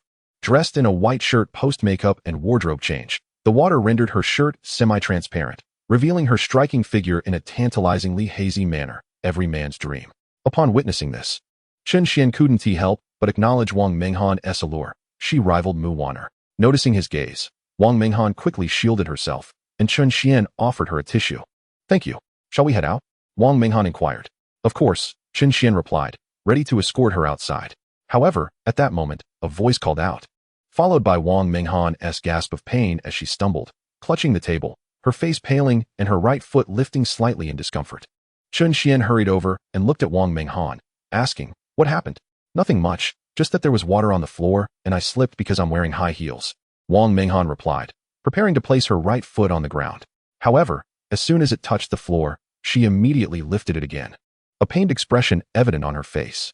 Chen Xuan quickly supported Wang Minghan by her shoulders and helped her to a chair on the other side. As she sat down, she inadvertently bumped into him, causing a sudden commotion as she collided with Chen Xuan's arm. In an instant, Wang Minghan's face flushed a deep crimson, radiating embarrassment. Observing her condition, Chen Xuan realized that her sprain was quite severe. He glanced outside and suggested, Should I call my assistant in? Chen Xuan assessed the situation and asked, Are you sure? Wang Minghan, noticing her wet clothes and the puddle on the floor, along with the numerous fingerprints in the trash can, hesitated. Although it was her first time experiencing such a scenario, she understood the implications. After all, it was just the two of them, a man and a woman. In this room, if the assistant were to walk in and witness this, the repercussions were too daunting to imagine. At this moment, Wang Minghan was at a loss for what to do, and Chen Xuan, observing the predicament, felt helpless. He had not anticipated that his extraordinary medical skills would be called upon in such a situation. He began to question Wang Minghan with a series of inquiries that were surprisingly professional. At that moment, Chen Xuan resembled one of those esteemed doctors in a hospital, exhibiting an impressive level of expertise. Wang Minghan was momentarily taken aback and inquired, Chen Xuan, have you studied medicine? I know a bit, he replied, glancing at the corners of her mouth, where her stockings met her high heels. Merely catching a glimpse was enough to evoke fanciful thoughts. She looked exquisite. However, Chen Xuan reminded himself that he was a doctor now, focusing on the task at hand rather than indulging in inappropriate thoughts. He then said to Wang Minghan, Dream Han, please remove your stockings and high heels. In an instant, Wang Minghan's eyes widened in disbelief. She could hardly fathom Chen Xuan's request. Are you serious? Chen Xuan, noticing her reaction, clarified, I need to assess the extent and area of the sprain. What do you mean by that look? Wang Minghan was momentarily stunned by his words, her cheeks flushing with a deep hue of embarrassment. Is it really necessary? She asked, still hesitant. Seeing Chen Xuan nod, she stood up, casting a glance at him. Chen Xuan instinctively averted his gaze, which provided Wang Minghan with a semblance of security. Her stockings were thigh-high, and she began to roll them down. After a moment, she announced, Chen Xuan, I'm done. Chen Xuan turned around, his eyes widening at the sight of her long, fair legs, which were simply breathtaking. He squatted down and said, This might hurt a bit, please bear with it. Wang Minghan nodded, her face a vivid shade of red, almost as if it could bleed. For many years, since her debut, she had cultivated an aura of aloofness, especially towards men. Now, the current situation was beyond anything she had experienced. Chen Xuan grasped her ankle, and the moment he did, Wang Minghan felt a jolt as if electricity coursed through her body. It was an utterly peculiar sensation. Chen Xuan assessed her condition and began to massage her ankle. Initially, it was quite painful, causing her complexion to pale. Gradually, however, she sensed a difference. The pain lessened significantly, as though the sprain had vanished. After a while, Chen Xuan released her ankle and stood up. "All right, give it a try and see if it still hurts." Wang Minghan cautiously stood and took a few steps. "It's much better now. There's still a bit of pain, but it's significantly improved." "That's good," Chen Xuan replied, glancing towards the exit. "We've been here long enough. We should head out." Wang Minghan nodded in agreement. Upon exiting, her assistant trailed behind her, observing Wang Minghan and sensing something peculiar about her today. It wasn't he that she was acting strangely, but rather that she appeared different after leaving the room, seemingly distracted. As the assistant peered back into the room, her eyes widened in disbelief at what she saw, particularly at the sight of Wang Minghan's stockings, which were now wrinkled, a clear indication of something amiss. Noticing the water stains, tissues, and Wang Minghan's still pink ears, she gulped nervously. Recalling the unusual sounds that had emanated from the room, her eyes widened further in shock as realization dawned upon her. She never expected such an event to unfold today. Sister Minghan is so bold. I can't believe she would engage in such activities. My goodness, I must keep this under wraps, the assistant thought, hastily silencing herself. However, disbelief still lingered. She remembered how Wang Minghan had been in the past, exuding an air of exclusivity, particularly towards men. It was no wonder her jaw nearly dropped in astonishment at the turn of events. Meanwhile, the student council president approached Chen Xuan and Wang Minghan, a smile plastered on his face. "Thank you for saving the day, otherwise we wouldn't know how to conclude today's event." Wang Minghan waved her hand dismissively, indicating that it was no trouble at all, and refused the red envelope offered by the president. After all, she had merely assisted Chen Xuan and could not accept a reward for it. At that moment, Chen Xuan noticed that Mu Wanner was absent. "Where's Senior Mu Wanner?" he inquired. Upon hearing the question, a nearby girl blushed and replied. The president went to help clean up the venue. She was also a piano student and had become one of Chen Xuan's admirers after hearing him play earlier. Now, speaking with him made her incredibly nervous, her face flushed with excitement. Chen Xuan surveyed the scene before him and directly addressed Wang Minghan, saying, "Minghan, allow me to escort you home. It is rather late." After all, Chen Xuan harbored some concern for Wang Minghan's ankle. Although he had just administered some massage, it merely alleviated the discomfort. A sprain is a sprain. Added to that, Wang Minghan was wearing high heels, and standing for an extended period might provoke further unease. "All right, I appreciate your kindness," she replied. Subsequently, Chen Xuan led Wang Minghan towards the Ferrari 812. Upon reaching the Ferrari 812, Wang Minghan was momentarily taken aback, her expression one of incredulity. "No way, Chen Xuan, have you changed cars again?" Hearing her query, Chen Xuan couldn't help but chuckle. He had only just acquired this vehicle, and the term again seemed rather misplaced. Chapter 64, Shall We Try? Chen Xuan then departed the school with Wang Minghan. Inside the car, Chen Yi glanced over at Wang Minghan and inquired, "Where do you reside?" "I shall take you home." Wang Minghan nodded. "Tianyu Bay?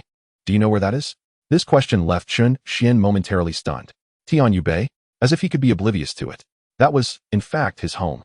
Chen Xuan resided in Villa No. 1 within Tianyu Bay, and he guided Wang Minghan towards their destination. To his surprise, the revelation that he and Wang Minghan were neighbors added an intriguing twist to their evening. Moments later, Wang Minghan's gaze shifted to the other side, her eyes widening in astonishment. "Why are the lights on at Villa No. 1? She exclaimed. Chen Xuan, overhearing her, found her reaction somewhat exaggerated. "Isn't that to be expected? It is nighttime. Otherwise, it would be rather eerie for anyone to reside there." No, Chen Xuan, you don't understand the situation. This villa is the finest in all of Tianyu Bay, renowned as the king of buildings, and arguably, the best in all of Jiang City. Even a secondary villa here could rival the size of an entire villa in the surrounding area. The main villa is nothing short of magnificent, boasting various entertainment facilities. A veritable epitome of luxury. Rumor has it that the initial construction cost over 200 million. Consequently, it has yet to find a buyer since its completion. Who could afford such a price? Just the construction costs alone are 200 million, so if it were to be sold, it would likely fetch 300 to 400 million. As Wang Minghan spoke, her eyes were filled with longing as she gazed at Villa No. 1. "So, it must be quite splendid there?"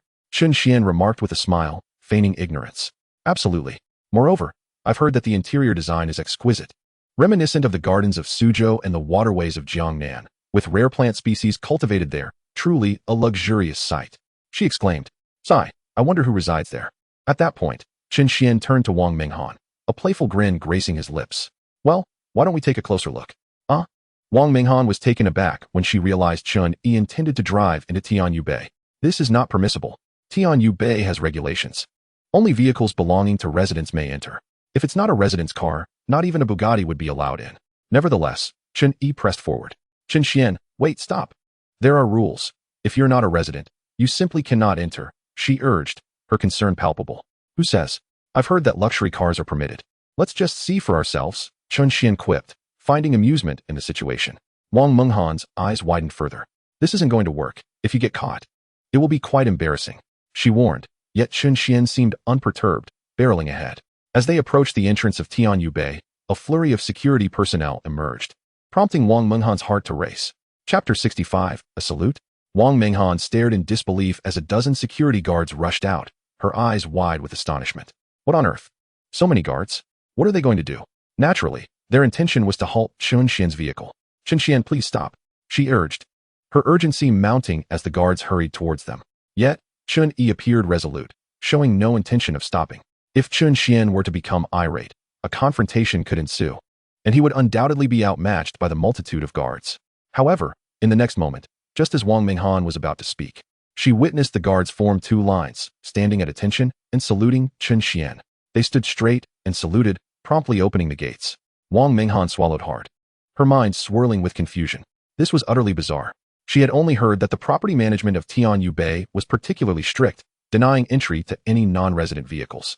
Yet now, for Chen Xuan, not only were they allowing entry, but they were also saluting him as if he were a distinguished figure. What is happening? Wang Minghan asked Chen Xuan, bewildered. Chen Xuan glanced at her and replied, I did mention that I drive a sports car. The management of Tianyu Bay does not impede entry for such vehicles. Wang Minghan managed a wry smile, feeling as though she had been misled by the sales manager.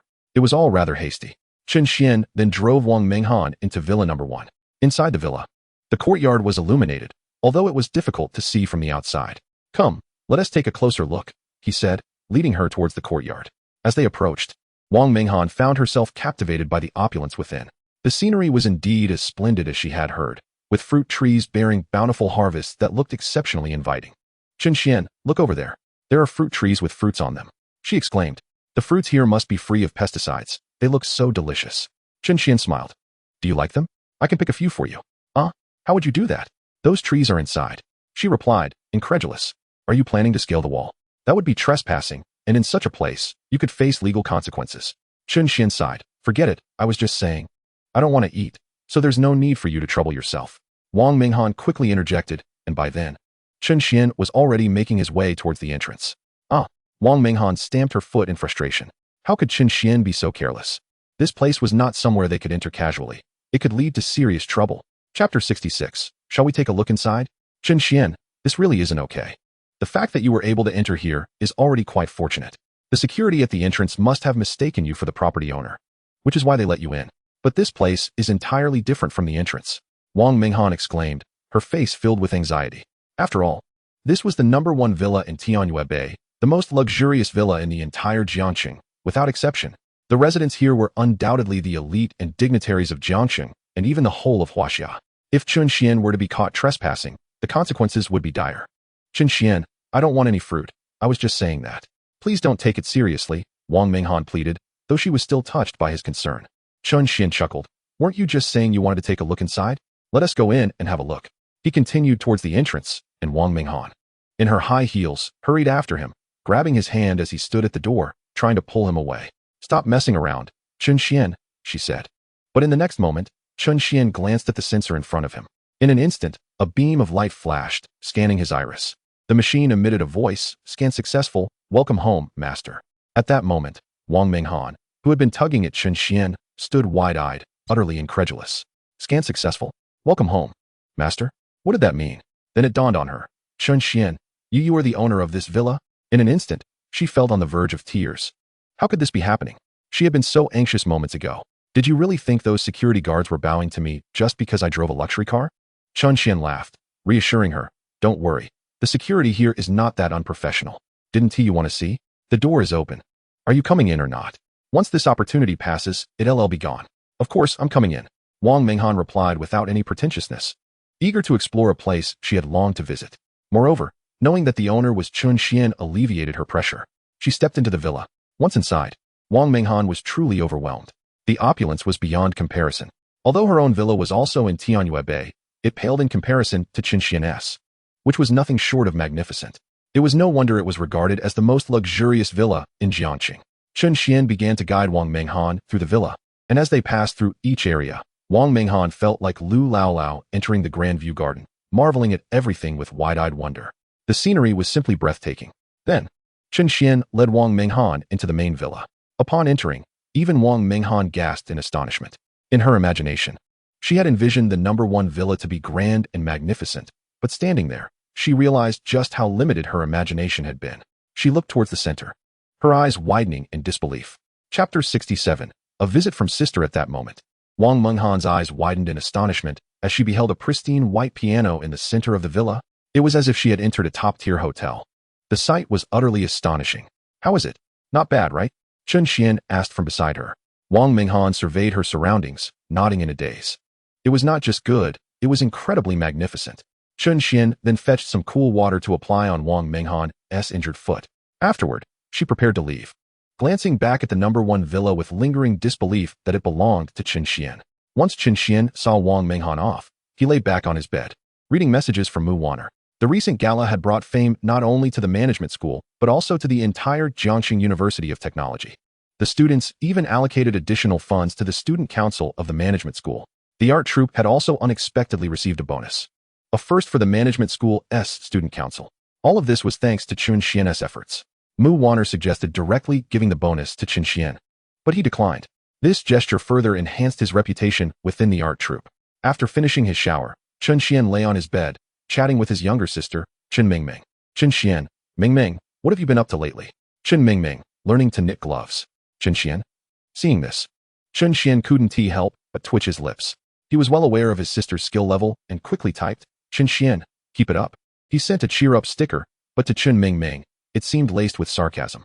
After chatting for a while, Chen Mingming tossed aside the misshapen gloves in her hands. I'll just buy them online. Just then, her phone buzzed with a new message. Zhonglei. Mingming, are you heading to Jiangxing tomorrow? We're taking the ferry this time. Have you packed your clothes? Chen Mingming, don't worry, I'm all set. She double-checked her belongings, placing everything she needed into a small suitcase. However, her gaze fell on another bag, and her brow furrowed. It seemed to be bulging with something. But she was too lazy to investigate further. She had already stuffed in all that was necessary. Then, Chen Mingming scrolled through her phone, looking at the photos she had taken with Chen Xuan. It had been a long time since she last saw him, and she missed him dearly. Hee, big brother. I'm coming to Jiangxing tomorrow, she thought, a smile creeping onto her face. Meanwhile, after browsing for a while, Chen Xuan received a phone call. Mr. Chen, I hope I'm not disturbing your rest. I had reached out to you earlier. Are you available tomorrow to come to Jiangxing port to handle the transfer of ownership for the cruise? Chen Xuan readily agreed, eager to see the cruise that had come into his possession. It was the perfect opportunity to invite friends for a little outing and some fun. Chapter 68. The Ferry. The following day, upon awakening, Chen Xuan proceeded to freshen up and have a modest meal. However, he refrained from making any handovers, as the hour was still quite early, and others had yet to rise. Subsequently, he reclined, retrieving his phone to peruse its contents, and sent a message to Chen Mingming. Chen Xuan, Mingming, what are you up to? Chen Mingming, I'm with my classmates. What is up, big brother? Chen Xuan, did you receive the package I sent you? Upon reading this message, Chen Mingming paused momentarily, her neck instinctively retracting. Nevertheless, she promptly replied to Chen Xuan. Chen Mingming, yes, I received it, big brother. Chen Xuan, you didn't mention it, and I thought it hadn't arrived. Did you give the contents to mom? The more they conversed, the more Chen Mingming felt a pang of guilt. She could only hastily deflect. Chen Mingming, big brother, I'm going out to have fun with my classmates. Chen Xuan, since you have nothing pressing at the moment, why not come and hang out with me? Chen Mingming, you're so busy, big brother. I wouldn't want to disturb you. Meanwhile, Chen Mingming gazed at the screen before her, a silly smile gracing her face. She had applied a light touch of makeup, which, while appearing somewhat inexperienced, was still elevated by her inherent beauty. Thus, she remained strikingly attractive. Her features were exquisitely crafted, making her understated makeup stand out, though she may not possess the ability to captivate an entire city or nation with a mere glance. She was undoubtedly a beauty in the making. With a little more effort in her makeup and a stylish outfit, she could easily eclipse many starlets. This was Chen Mingming, the goddess of her middle school. At that moment, A girl beside her noticed the still chuckling Chen Mingming and approached with a smile, playfully pinching her cheek. What has got you so giddy, silly girl? Did something delightful happen? Zhang Lei teased, her fingers gently kneading Chen Mingming's cheek, which felt pleasantly soft to the touch. Chen Mingming glanced at her best friend, thinking, my brother invited me to Jiangcheng, yet he has no idea that I am already aboard the ferry heading there. I wonder if he will be utterly astonished when he sees me. I just told him I wouldn't come to find him. As Chen Mingming spoke, Zhang Lei shook her head in exasperation, marveling at the whimsical nature of this mischievous girl. Moments later, they all ascended to the deck, gazing at the mighty Yangtze River. A sense of grandeur swelling within them. This trip to Jiangcheng on the ferry was a collective decision of their class. The majority of their classmates were embarking on this adventure to experience something different. They had no desire to travel by bus or train, and flying seemed impractical given the short distance. Thus, the ferry was their sole exciting option. Just as Chen Mingming pondered how her brother would react upon seeing her, an exclamation escaped her lips, startling Zhang Lei, whose eyes widened in shock. Oh no, I forgot something. Chapter 69, the Premium Membership Card. Zhang Lei observed the flustered Chen Mingming and sighed inwardly, pondering when this girl would mature. Having just completed their middle school exams and on the brink of entering high school, she still acted so recklessly. Surely, this would give Chen Xuan a headache. Not only Zhang Lei, but several of Chen Mingming's roommates also looked over, inquiring, what's wrong? Did you forget something, Mingming? I might have what you need. Just tell me. In response, Chen Mingming retrieved a small box from her backpack, no larger than a hand. Shaking it gently produced a rattling sound, leaving everyone momentarily stunned. What is this? Why did you bring a parcel along? Her companions questioned. Chen Mingming sighed. This is a package my brother sent home, and he asked me to bring it back. Impressive. You're quite remarkable, they all remarked. Zhang Lei turned to Chen Mingming, asking, what's inside? I don't know, but my brother mentioned it contains something for Mom. Chen Mingming replied, shaking it again, still unable to discern its contents. Zhang Lei suggested, why not open it here? It's taking up space as it is. All right, Chen Mingming agreed, and she began to unwrap it. As she opened the box, her roommates gathered around, eagerly peering inside. It won't be anything strange, will it? One roommate, Gao Ming, speculated, only to receive an exaggerated eye roll from Chen Mingming. This is my brother's package. How could it possibly contain anything odd? Zhang Lei, glancing at Gao Ming, was defeated by her imaginative leaps. Don't be ridiculous. Put away those wild thoughts. Chen Xuan is a good guy. I used to visit Mingming's home when we were younger, and he always treated me warmly. Is Chen Xuan handsome? The group inquired. Their curiosity piqued. Given Mingming's looks, he shouldn't be unattractive, right? Hurry, tell us. Zhang Lei responded. He is quite handsome. Really very handsome. Her words ignited a wave of admiration among them. Shortly thereafter, Chen Mingming fully opened the package, and her friends leaned in to see. Suddenly, they gasped in unison. Is this a bank card? Chen Mingming stared at the card in confusion, pondering how her brother, still a university student, could send a bank card home. What on earth was going on? However, Chen Mingming soon discovered that beneath the bank card lay another card, which she promptly retrieved. At that moment, one of her wealthier roommates gasped, her eyes widening in disbelief. This is an LV Premium Membership Card. My goodness. Instantaneously, the room was filled with the excited exclamations of the girls, their astonishment echoing like waves. Mingming, who knew you were a little heiress? Little heiress? More like a low-key beauty with wealth. Who would have thought your brother's seemingly unremarkable package hid such treasures? What a good friend you are. Having such an amazing brother and not introducing him to us. I'm so jealous I could cry. Chen Mingming, momentarily taken aback, reflected on her brother, who had just graduated from university. Their parents were not corporate moguls either. How on earth did he come into possession of such a premium membership card? I shall inquire how he obtained this later, Chen Mingming replied with a wry smile. Regardless of the reason, he must surely be reluctant to deceive you. My precious little sister. Moreover, considering it was a gift from your elder brother, you should accept it without hesitation. Indeed, I once caught a glimpse of your brother. That dashing young man could never be a deceiver. Perhaps your brother is a low-key magnate. You ought to clarify this for us sisters, Zhang Lei added, pinching Chen Mingming's cheek joyfully. The compliments from her friends alleviated much of Chen Mingming's suspicion. As for the origin of these membership cards, she'd rather wait and call her brother later. With the bank card and membership cards carefully stowed away, she returned to the deck, relishing the tranquility it offered. However, it was not long before Zhang Lei hurriedly presented her phone to Chen Mingming. Mingming, look, someone is bad-mouthing you in the class group. What? Chen Mingming's heart sank. She took Zhang Lei's phone and scrutinized the messages in the class group. Someone claimed your cards are all fake, asserting that your brother is a fraud, Zhang Lei explained. Who is spreading these rumors in the group? Chen Mingming inquired. It seems to be the class monitor leading the charge. You know, he is a rich second generation. He couldn't possibly acquire so many membership cards, so he insists that all the ones your brother sent you are counterfeit, Zhang Lei said gravely. She had unwavering faith in her dear friend. Yet, based on the messages in the class group, it was evident that support for the class monitor was far more abundant. Xiaoyu, do not be angry. The innocent shall prevail. We have nothing to fear if our conduct is upright, Zhang Lei consoled. How could my brother give me fake cards? Chen Mingming felt a surge of anger within her. To her, Chen Xuan had always been a brother filled with responsibility and integrity. He would never deceive her, even if he were to deceive others. As she scrolled through the barrage of inflammatory messages, her indignation grew, culminating in a pale face and trembling hands. Zhang Lei, witnessing Chen Mingming's mix of anger and disappointment, felt a pang of sympathy. In truth, a friend had merely snapped a photo of a membership card and posted it on social media, captioning it with a whimsical remark about a true princess hiding among them. Little did anyone anticipate that this post would act as a spark, igniting the jealousy of many classmates. Subsequently, the wealthy class monitor spread malicious rumors in the group, not only claiming that Chen Mingming's cards were fake, but also slandering her brother as a swindler. Such occurrences are never pleasant for anyone. Laughter laced with mockery echoed across the deck. Chen Mingming usually excels academically and is quite beautiful. I once thought her a perfect celestial being. Who knew she was merely a vain girl? How ridiculous. If one wishes to flaunt superiority, at least put in some effort. Having a brother who forges high-end membership cards is quite the absurdity. Ha. Such a scheme is beyond our wildest imaginations.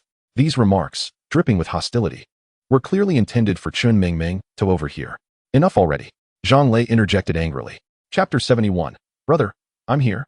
Upon arriving at the deck, Chen Mingming noticed the disdainful glances directed at her from those nearby, followed by derisive laughter. In an instant, she sensed the palpable hostility. Some girls pointed and whispered among themselves. Look, our socialite has emerged. What socialite? She doesn't even qualify as a group discount socialite, flaunting a fake high-end membership card. How amusing. I never imagined someone like her was in my midst. Well, we did say that just because someone looks pristine and is the campus belle, they can still engage in such shallow behavior. Perhaps she's even a gold digger. I've heard rumors that she's involved with some wealthy second-generation students. She might already be quite promiscuous.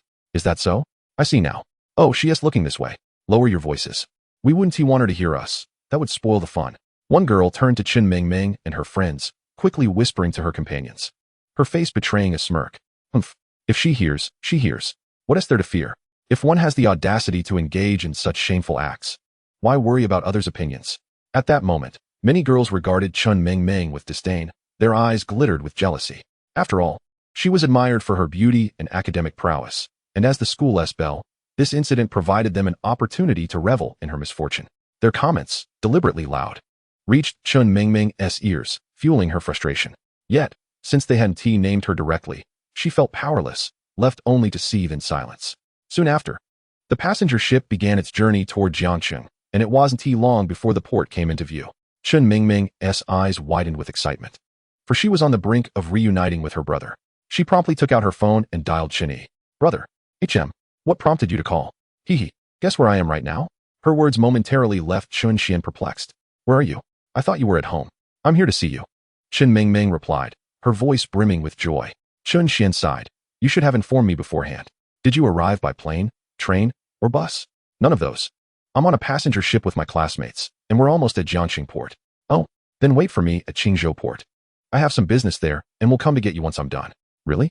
Great. I'll be waiting here for you, brother. After hanging up, Chen Xuan reflected on his conversation with Chen Mingming. This little sister was aiming to surprise him, yet coincidentally, he had to go to Jiangxing port to transfer the Duke of the Sea, making the trip convenient. At this moment, Chen Mingming turned to her roommates. I just spoke with my brother. He said he would come to pick me up after handling some matters. Chapter 72. A Call to Action. Chen Mingming's excitement was palpable as she shared the news with her roommates, eliciting the attention of several classmates, particularly among the boys. Goodness, our goddess Mingming is radiant. Her smile is simply enchanting. Indeed, she is the belle of our school. You country bumpkins can only admire her from afar. Chen Mingming will undoubtedly belong to our strong brother in the future. Nearby, a young man clad in designer attire observed the infatuated boys with a cold smirk, as if mocking their foolishness. Several young men listened to his words, their expressions turning frosty, yet they dared not retort. After all, these individuals were notorious in both their class and the school, serving as sycophants to Su Wenxiang. Su Wenxiang himself was among the most affluent second-generation rich kids in their high school. It was said that his family had built their fortune by establishing a chain of bathhouses, now boasting assets worth millions. Consequently, he often displayed a lavish demeanor at school, leading to a considerable entourage of admirers. With numerous connections in society, few dared to provoke him, fully aware of the repercussions that would ensue. It was also known that Su Wenxiang was pursuing Chen Mingming, yet she had consistently ignored his advances. At that moment, Su Wenxiang was seated nearby, his Nike-clad feet propped up on another seat, his face contorted in disdain. He glanced at the young men before him, irritation boiling within him. After all, they had insisted on taking the ferry instead of the train, and now he found himself swaying uncomfortably, feeling dizzy. Truly infuriating. As Su Wenxiang voiced his frustration, the surrounding youths exchanged wry smiles, one of them speaking up, "Brother Chong, we were only considering your interests. We learned that Chen Mingming wanted to take the ferry, and it took considerable effort to uncover that information. You can't blame us for this." Instantly, the others nodded in agreement. All right, I understand," Su Wenxiang replied, acknowledging them with a nod before addressing his classmates. "Everyone, we will soon arrive in Jiangqing. I have already booked a 3-star hotel online, and I will cover the expenses. You all must show me some respect. Anyone who doesn't can't blame me for turning hostile." His proclamation left everyone with wide eyes, disbelief etched on their faces. Such extravagance. A 3-star hotel booking for so many? Just for one day, it would surely cost thousands. In that moment, Su Wenxiang became the focal point of attention on the ferry, eliciting excitement among his peers. Meanwhile, Chen Mingming recalled her brother's words. He had previously mentioned taking her to his place, which meant she would not be joining her classmates. Although she was unaware of when he had purchased a home, perhaps it was rented, she presumed it must be sizable, especially since he had just messaged her, suggesting her classmates could accompany her. Turning to her friends, she said, "Lele, why don't you all come with me?" In an instant, Chen Mingming adopted a pitiful expression, which proved irresistible to Zhang Lei and the others. Naturally pure and innocent, her current demeanor was beyond their capacity to resist. All right, we'll go with you. Please, don't make that face. My heart can't take it." Chen Mingming's face brightened with joy, her spirits lifted. However, shortly thereafter, this news reached Su Wenxiang's ears, darkening his countenance to an extreme. How outrageous. Why had he gone to such lengths to book a 3-star hotel for the entire class? Only for Chen Mingming. And now, she had the audacity to declare her intention to stay with her brother. What reason did he have to treat everyone? Unable to contain his fury, Su Wenxiang abruptly stood and strode toward Chen Mingming. "Chen Mingming, perhaps you're unaware of the situation. I've already reserved rooms based on our head count. Are you implying my 3-star hotel is inadequate?" He confronted her without losing his composure, standing directly before her. "My apologies. I didn't anticipate that my brother would invite me to his place," Chen Mingming retorted. Su Wenxiang was taken aback, his expression darkening further. "Your brother has a residence in Jiangqing?" He let out a cold laugh, never having expected Chen Mingming to mention Chen Xuan. This revelation only fueled his displeasure. "What do you mean, Chen Mingming? Do you truly believe I'm foolish? Do you have any idea how much a property costs in Jiangqing? Your brother can afford to live here, and he invites your roommates along? He must be quite wealthy, but who does he think he is to talk like that? I doubt he even knows the housing market in Qingzhou. Ridiculous." Hearing Su Wenxiang's words, Chen Mingming's eyes widened in indignation. "What did you just say? Who do you think doesn't know their worth? What do you mean by that? Just because you have some money? And it's not even your own earnings. When have you ever spoken to others like this after earning your own money? Furthermore, my brother is not someone you can look down upon." In an instant, Chen Mingming's fury erupted, startling Su Wenxiang. The surrounding classmates gaped in disbelief. They had only ever known her to be exceedingly polite and well-mannered. Never had they witnessed her so incensed, let alone in such a ferocious manner. Su Wenxiang regarded Chen Mingming with a twitch of his lips. "Very well, Chen Mingming. I shall offer you another chance. Will you join us at the 3-star hotel or not?" By now, Chen Mingming's expression had darkened to an extreme as she faced Su Wenxiang. With a cold snort, she replied, "I've already told you. I'm going to find my brother. Do you not understand?" Su Wenxiang was taken aback, his expression souring. The other young men beside him trembled slightly, rising hastily to support him. "Brother Chong, don't stoop to her level.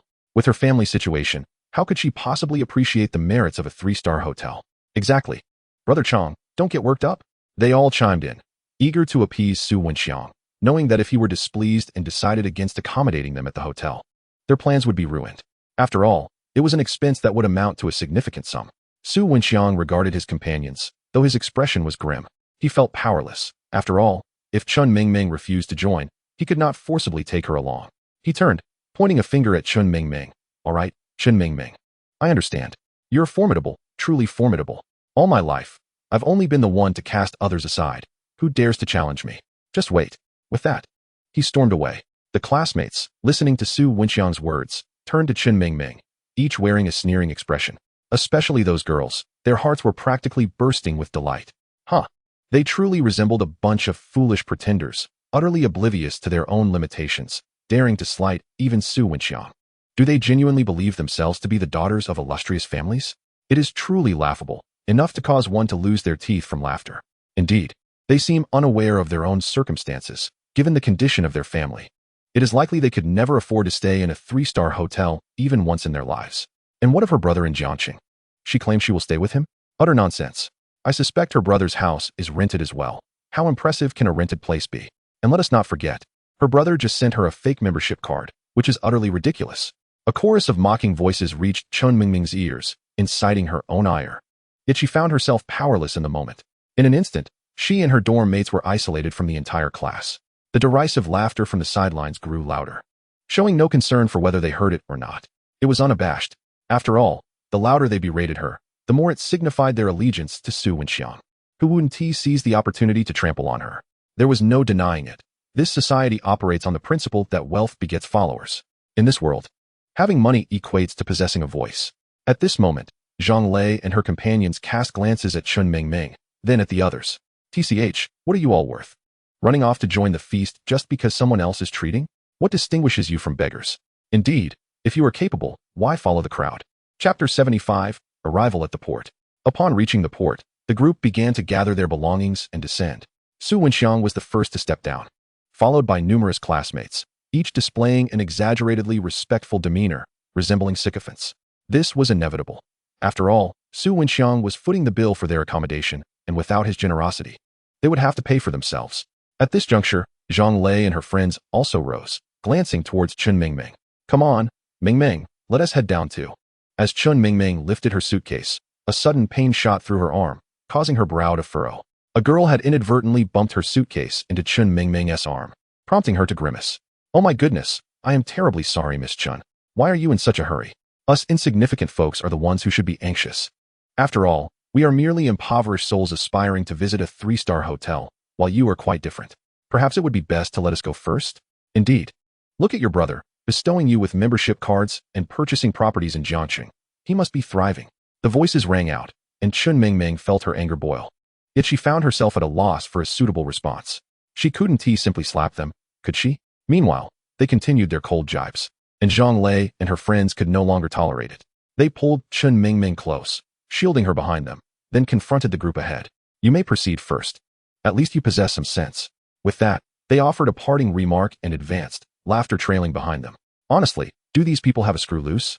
Su Wenxiang is leading us to a 3-star hotel, which is simply delightful, while she insists on cramming into a small room. Perhaps her brother has a villa? A villa, you say? Are you aware of the real estate prices in Jiangqing? Now, even in the outskirts, properties are priced at over 20,000 per square meter. And near the city center, it skyrockets to 30 or 40,000. Just imagine the cost of a villa. Given her background, who doesn't know? A mere 30 or 40 square meter apartment would be a luxury for her. Zhang Lei gazed at Chen Mingming, her expression nearly brimming with moisture from sympathy. Come on, Mingming, didn't Chen Xuan say he would come to fetch you? Let us hurry down. He should be here by now. At the mention of Chen Xuan, Chen Mingming's expression softened. Soon, her dorm mates cast their eyes towards the departing crowd, their faces etched with disdain and mockery. How amusing. The moment they heard about someone treating to a 3-star hotel, they scampered off like a pack of eager dogs. Was it truly worth such fervor? In their eyes, it was certainly not. Rather than reveling in the hotel, they were more interested in glimpsing what Chen Mingming's brother looked like. If she was anything to go by, he must be quite handsome. After a while, they gathered their belongings and began their descent. Chapter 76, The Cruise Ship. Upon disembarking, numerous girls turned their gazes towards Chen Mingming and her companions, all wearing smiles. I heard Su Wenxiang has booked a bus. How wonderful. We can go straight there. Indeed. A taxi would cost quite a sum. Fear not, he is a wealthy man. On the other side, as the girls conversed, Zhang Lei and her friends dismissed them as if they were merely barking dogs. They chose to ignore the chatter. Hey Mingming, are we taking a taxi to the city now?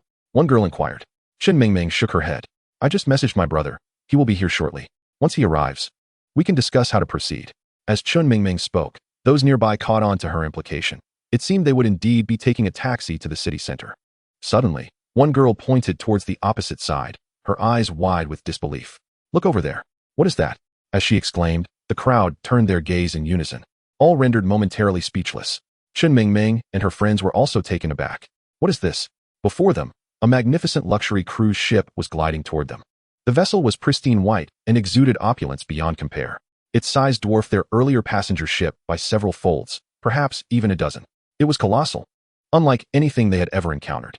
Moreover, compared to the rusted appearance of their previous ship, this cruise was resplendent, as if it had just emerged from the shipyard. They were instantly reminded of the luxurious vessels depicted in Hong Kong films. My heavens, how much could this possibly cost? I have no idea. Many young people cast glances at Su Wenxiang, the only one among them with discernible knowledge and affluence, hoping he could provide insight into its value. "Brother Chong, how much do you think this ship is worth?" Su Wenxiang gazed at the opulent cruise ship, his lips twitching. The grandeur of the vessel was unparalleled. It was nothing short of extravagant. Even he hesitated to provide an estimate. After a moment of contemplation, he replied, "This luxury cruise ship must be worth at least 1 billion. 1 billion. As soon as these words were uttered, everyone present trembled, their eyes wide with astonishment. 1 billion. For these individuals, having never encountered even a mere 100,000, the notion of 1 billion was utterly staggering. Over here, Su Wenxiang, observing the shock on their faces, couldn't help but flaunt a bit. There's no need for such astonishment. After all, such luxury cruise ships are not accessible to ordinary people like us. These vessels are under the auspices of major corporations, rented out for profit via sea voyages. The idea of such a magnificent ship being owned by an individual is simply beyond comprehension." Upon hearing Su's words, the crowd suddenly appeared enlightened, turning their adoring gazes toward him. Su Wenxiang, noticing their admiration, felt a surge of pride, his chest swelling with satisfaction. Indeed, the sensation of being revered was utterly exhilarating. Chapter 77. The luxury car fleet. As the crowd absorbed Su Wenxiang's words, they felt a tremor of excitement within. This was their first encounter with such an opulent cruise ship, and naturally, they were filled with awe. They understood that in their lifetime, they would likely never have the opportunity to board such a vessel. After all, access to these super luxurious cruise ships is not simply a matter of wealth. One must receive an invitation to board. Only the most affluent merchants or high-ranking dignitaries, individuals of considerable wealth and power, are afforded such privileges. How could ordinary folks like them ever hope to receive an invitation? While they admired the opulent cruise ship, they awaited their bus. However, as time passed with no sign of the bus, a young man approached Su Wenxiang, saying, "Brother Chong, we've been waiting for quite some time. Shouldn't we urge the bus to hurry?" Su Wenxiang, casting a glance at the individual beside him, replied, "What do you know? This is Jiangxing. Traffic is bound to be congested. Let us wait here a little longer." Yet, despite his words, Su's thoughts were elsewhere, for he had deliberately delayed the bus's arrival, eager to discern the identity of Chen Mingming's brother, who dared to disrupt his plans. He secretly anticipated her brother arriving in a shared vehicle or a taxi, allowing him a chance to mock Chen Mingming and make her acutely aware of their disparity. Suddenly, the unmistakable roar of an engine broke the air, drawing the attention of the crowd. In an instant, their eyes widened in disbelief. Was this really Jiangxing? The display of luxury was astounding. They had barely disembarked, and already they were confronted with a fleet of extravagant vehicles approaching them. At the forefront was a Ferrari, followed by an array of business cars, Mercedes, Audis. My heavens! Look at that convoy. The leading car is a Ferrari, right? Yes, a Ferrari 812, worth around 7 to 8 million. And look at that one, an S-Class Mercedes. Many in the crowd gasped in awe, including Su Wenxiang, whose eyes widened as he beheld such magnificent vehicles, ones he had never even glimpsed in his own life. Let alone here, where they seemed to appear effortlessly. Beside Chen Mingming, a more car-savvy roommate recognized the model of the Ferrari, her astonishment deepening. She mused to herself that Jiangxing truly deserved its reputation as a first-tier city, where such luxury cars could be seen at a moment's notice. Surely, within the city center, even more extravagant vehicles awaited. As they pondered these thoughts, the thunderous roar of the Ferrari's engine echoed, captivating everyone's ears and igniting their fervor, especially among the boys. Gazing at the Ferrari 812, which represented the dreams of countless young men, it was impossible not to be swept away by excitement. However, as they continued to marvel, an unsettling realization dawned upon them. The convoy appeared to be approaching them. Chapter 78. Brother. The throng of boys and girls looked with growing bewilderment at the Ferrari 812 and its accompanying fleet, increasingly convinced that the vehicles were indeed heading their way. Soon, the convoy came to a halt, and the doors of the Mercedes and Audi vehicles swung open, revealing a number of impeccably dressed white-collar workers. Each one, whether clad in a suit or professional attire, exuded an air of sophistication. Then, A man, briefcase in hand, briskly approached the leading Ferrari 812, his demeanor radiating respect. As he reached the car door, he opened it with care, placing his hand on the roof to prevent any accidental bumps to the occupant. This gesture left many of the onlooking white-collar workers aghast, their faces reflecting disbelief. After all, this was their superior, a figure known for his meticulousness, their idol, who remained unfazed in any situation. Yet here he was, hurrying to greet someone. At that moment, the man addressed the young man emerging from the car with utmost caution. "Mr. Chen, please be careful and watch your step." As the young man stepped out, all eyes turned to him. He possessed striking features, sharp brows and bright eyes that sparkled with an almost ethereal glow. Clad in designer LV attire, his upper body adorned with a Chinese-style ink-wash jacket, he exuded an elegance that seemed almost otherworldly. Standing beside the Ferrari 812, he radiated an aura of charisma that was simply magnetic. "My heavens, he is so handsome. I've never seen anyone so striking," exclaimed several girls, their voices rising in excitement. "I bet it's his wealth that has them all swooning." Su Wenxiang, observing the scene, was momentarily taken aback by the fervor of the girls around him. Swallowing hard as he gazed at the young man, he couldn't help but reflect, so this is what a true young master from a big city looks like? The disparity between us is staggering. I feel as though I've just crawled out from a rural backwater, utterly incomparable. However, as Su Wenxiang and the others contemplated this, Chen Mingming trembled at the sight of the young man, and a voice filled with shock escaped her lips. "Brother?"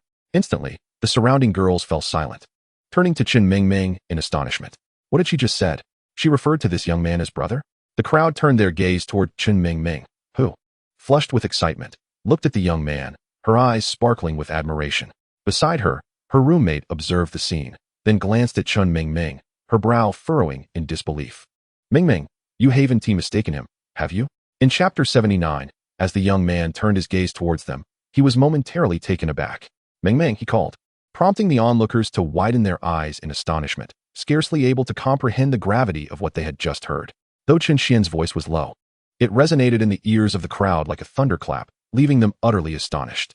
My goodness, is this young man truly Chen Mingming's brother?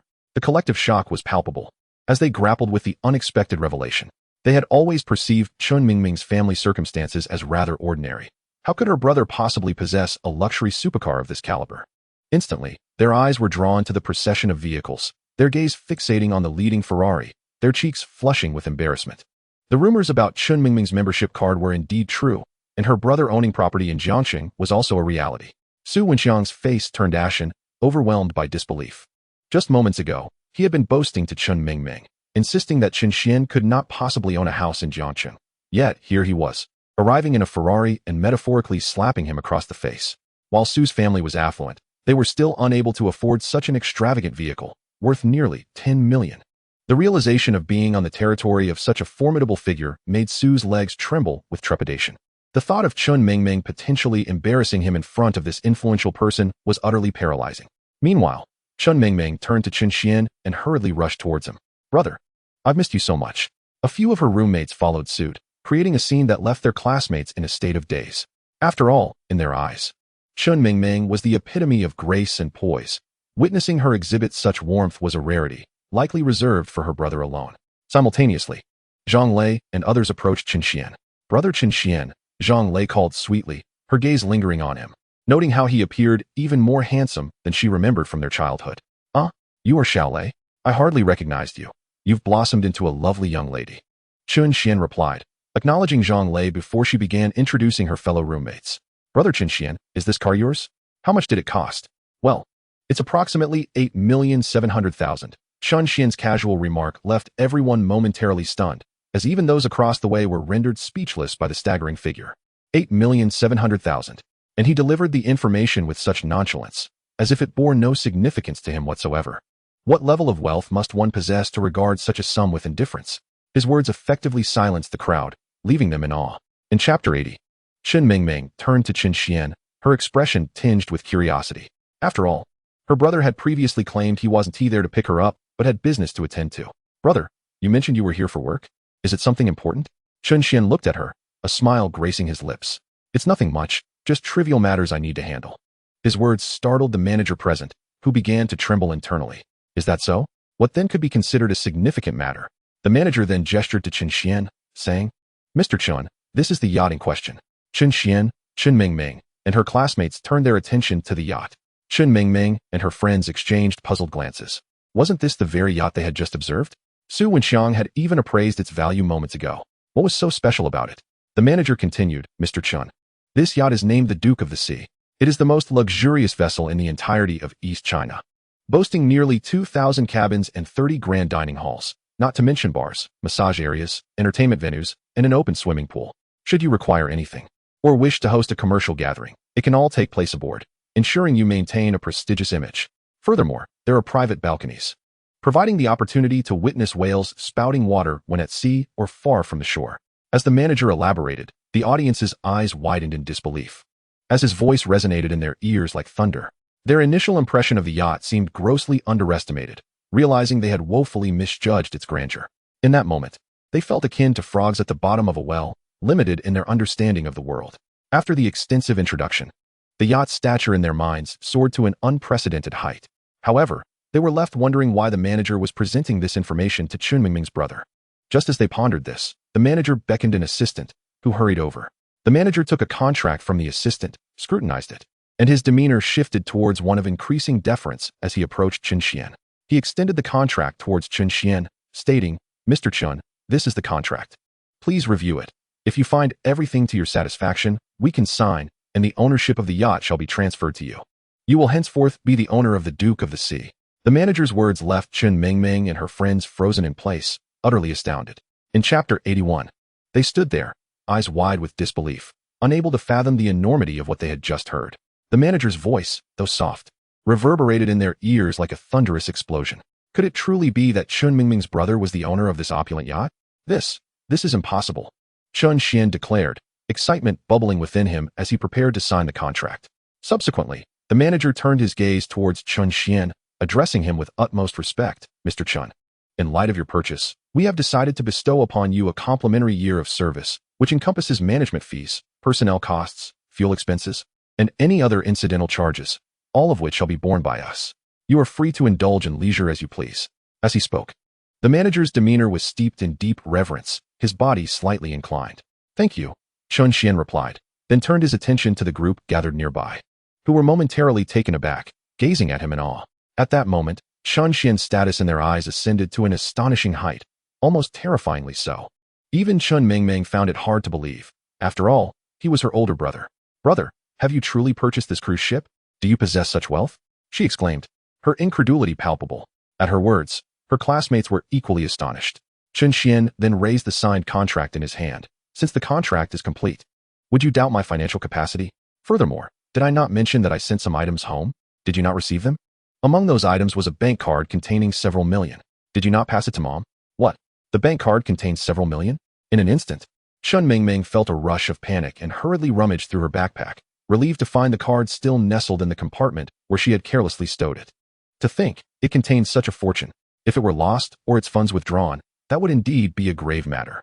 At that moment, she gazed at the bank card as though it were a rare treasure, cherishing it dearly. However, this scene did not escape Chen Xuan's notice, prompting him to raise an eyebrow. How could you have retrieved it so easily? I thought I had sent it back to you. He then addressed Chen Mingming and her classmates. By the way, I'm planning to invite my friends for a sea outing. Would you like to join us? Perhaps you could invite your classmates as well? Chen Mingming glanced at her roommates. Brother, these are my roommates. They can accompany us on our sea adventure. As she looked at the others, a smirk played on her lips, for she vividly remembered their attitudes aboard the ship, making it impossible for her to forget. Their earlier mocking words had pierced her heart like daggers, leaving her deeply unsettled. Hence, there was no way she would allow them on board now. Brother, they mentioned they are heading to a 3-star hotel in the city center, and they seem quite eager for their bus to arrive, so they certainly cannot join us, she asserted firmly. Her declaration left her classmates, including Zhang Lei, speechless. Chen Mingming was indeed quite vengeful. Zhang Lei and the others exchanged glances, wearing resigned smiles, recognizing that Chen Mingming was not one to easily forgive. Nevertheless, they looked at their peers with disdain. After all, they had witnessed the earlier events unfold. Upon hearing Su Wenxiang invite them to stay at a 3-star hotel, they had immediately adopted a sycophantic demeanor, even going so far as to belittle Chen Mingming alongside Su Wenxiang. It was absurd. They had done nothing wrong, nor had Mingming. Did Su Wenxiang's invitation mean they were obliged to comply? That was nothing short of thievery and logic. Thus, Zhang Lei and her friends stood firmly by Chen Mingming. unable to tolerate the arrogance of those who dared to flaunt their conceit. As Chen Mingming spoke, her classmates widened their eyes in disbelief, unable to comprehend her words. Though her voice was soft, her message was clear. They had not anticipated that Chen Mingming would respond so decisively. They turned their attention to the luxurious cruise ship, which, according to the manager, was the most opulent in the entire East China region. For many, such an opportunity might never arise again. Yet now, it was being dismissed by a mere word from Chen Mingming, or rather, by their own actions. Regret washed over them, but they dared not apologize to Chen Mingming. The atmosphere grew increasingly awkward, with heads bowed in silence as if the air itself had solidified. Chen Xuan, too, was momentarily taken aback, unsure of what had transpired. But he refrained from speaking, sensing that something significant was unfolding. Understanding his sister's usual gentle nature and her good rapport with her classmates, he decided to let Chen Mingming handle the situation while he offered his silent support from behind. In the midst of this silence, one girl stepped forward, addressing Chen Mingming. Mingming, we were just joking earlier. You aren't genuinely upset, are you? If you are, we can apologize. After all, we are classmates who see each other daily. It's unnecessary to escalate things. Another chimed in. Indeed, our relationship has always been good. Why must it come to this? You wouldn't want to ruin such a wonderful bond, would you? Mingming, we are all good friends. Please let us board. We come from modest backgrounds. And hearing Su Wenxiang's invitation, we couldn't help but get carried away. Please forgive us. We've apologized. What more do you want? Yeah, don't be so petty, they pleaded. Their words flowing as Chen Mingming's expression darkened further, her displeasure evident. It was no wonder Chen Mingming's countenance soured. Their audacity was astounding. With a few careless remarks, they had taken the moral high ground, casting Chen Mingming as the villain for denying them entry to the cruise. They accused her of being petty, of damaging their friendship. And now, they feigned camaraderie, as if they had not previously ridiculed her membership card and aligned themselves with Su Wenxiang against her and Zhang Lei. In that moment, Chen Mingming felt the urge to unleash a torrent of expletives. These individuals were utterly shameless. However, she merely regarded them with a cold smile. Is that so? I distinctly recall you were quite eager to visit the 3-star hotel. When we declined, you mocked us. If you were so keen on the hotel, then perhaps you should forego the cruise altogether. I know you have no genuine desire to join us on the ship. In an instant, the expressions of the crowd listening to Chen Mingming grew increasingly somber, dark enough to resemble a thundercloud. Yet, they found themselves utterly helpless. What could they do? After all, this luxurious cruise ship belonged to Chen Mingming's brother. Without her consent, they were barred from boarding.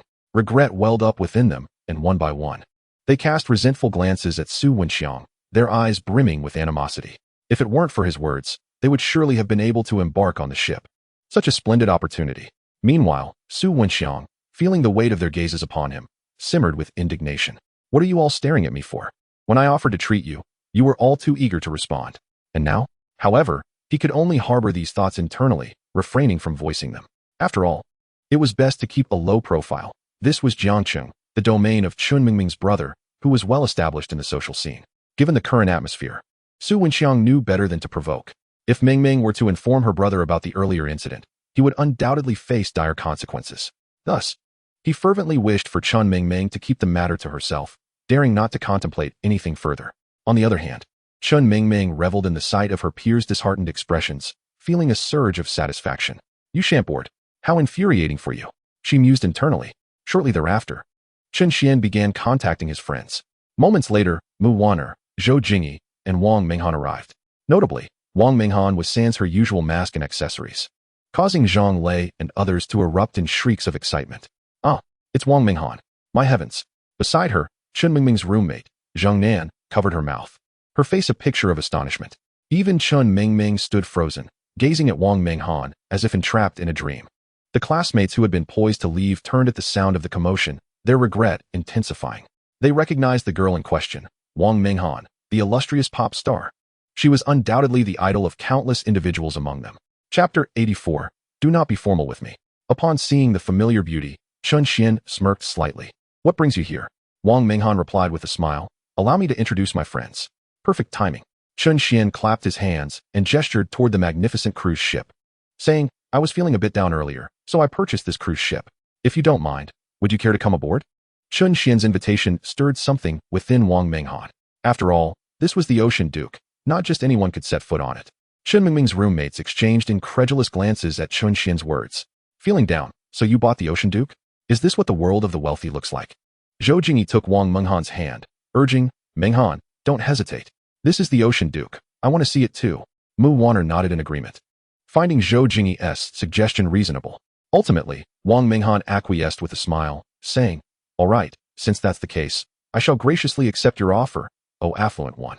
As Chen Xuan and his companions boarded the Ocean Duke, a group of envious classmates, led by Su Wenxiang, watched longingly.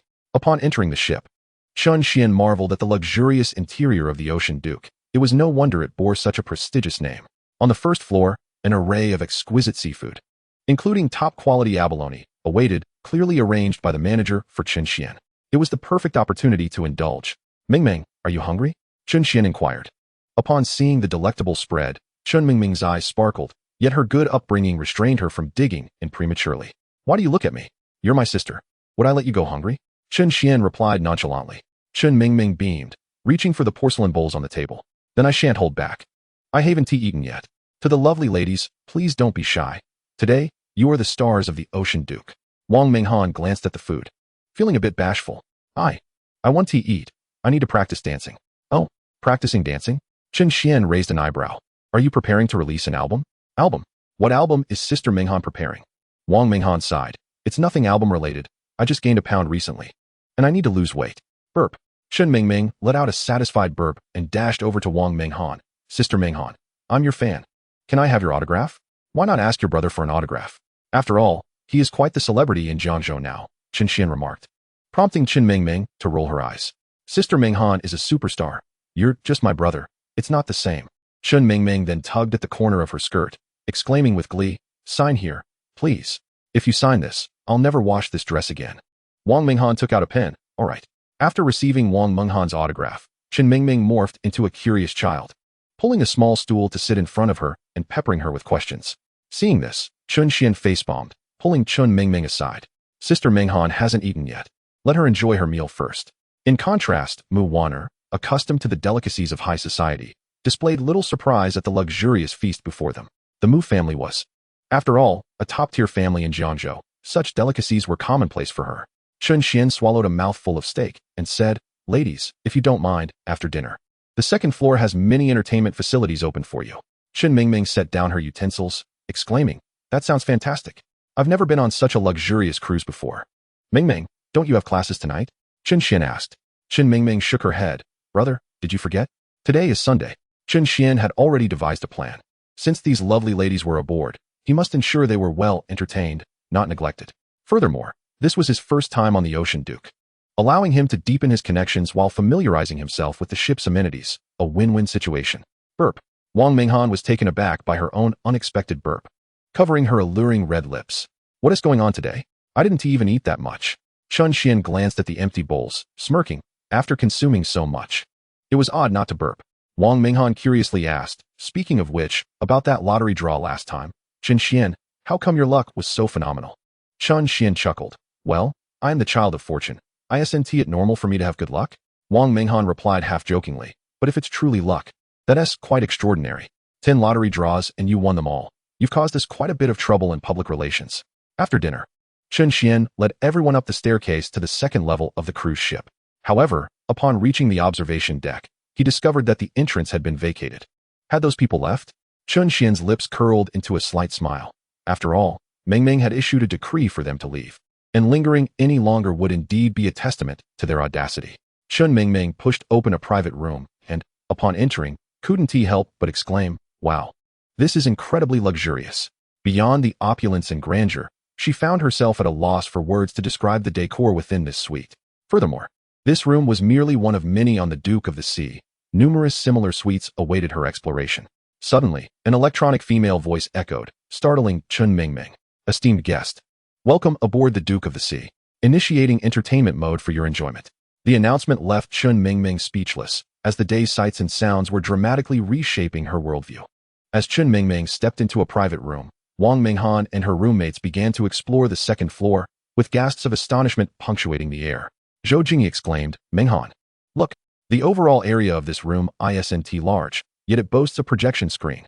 In addition to the screen, there's an Xbox and a Switch. Could this all have been prepared by the manager in advance?" Hee hee. Chen Xuan clapped his hands, signaling for Mingming and the others to gather. I'll take you to the luxurious suite. It's time to stop playing around in here. What? There's even a luxurious suite? Could it be that these are merely ordinary rooms?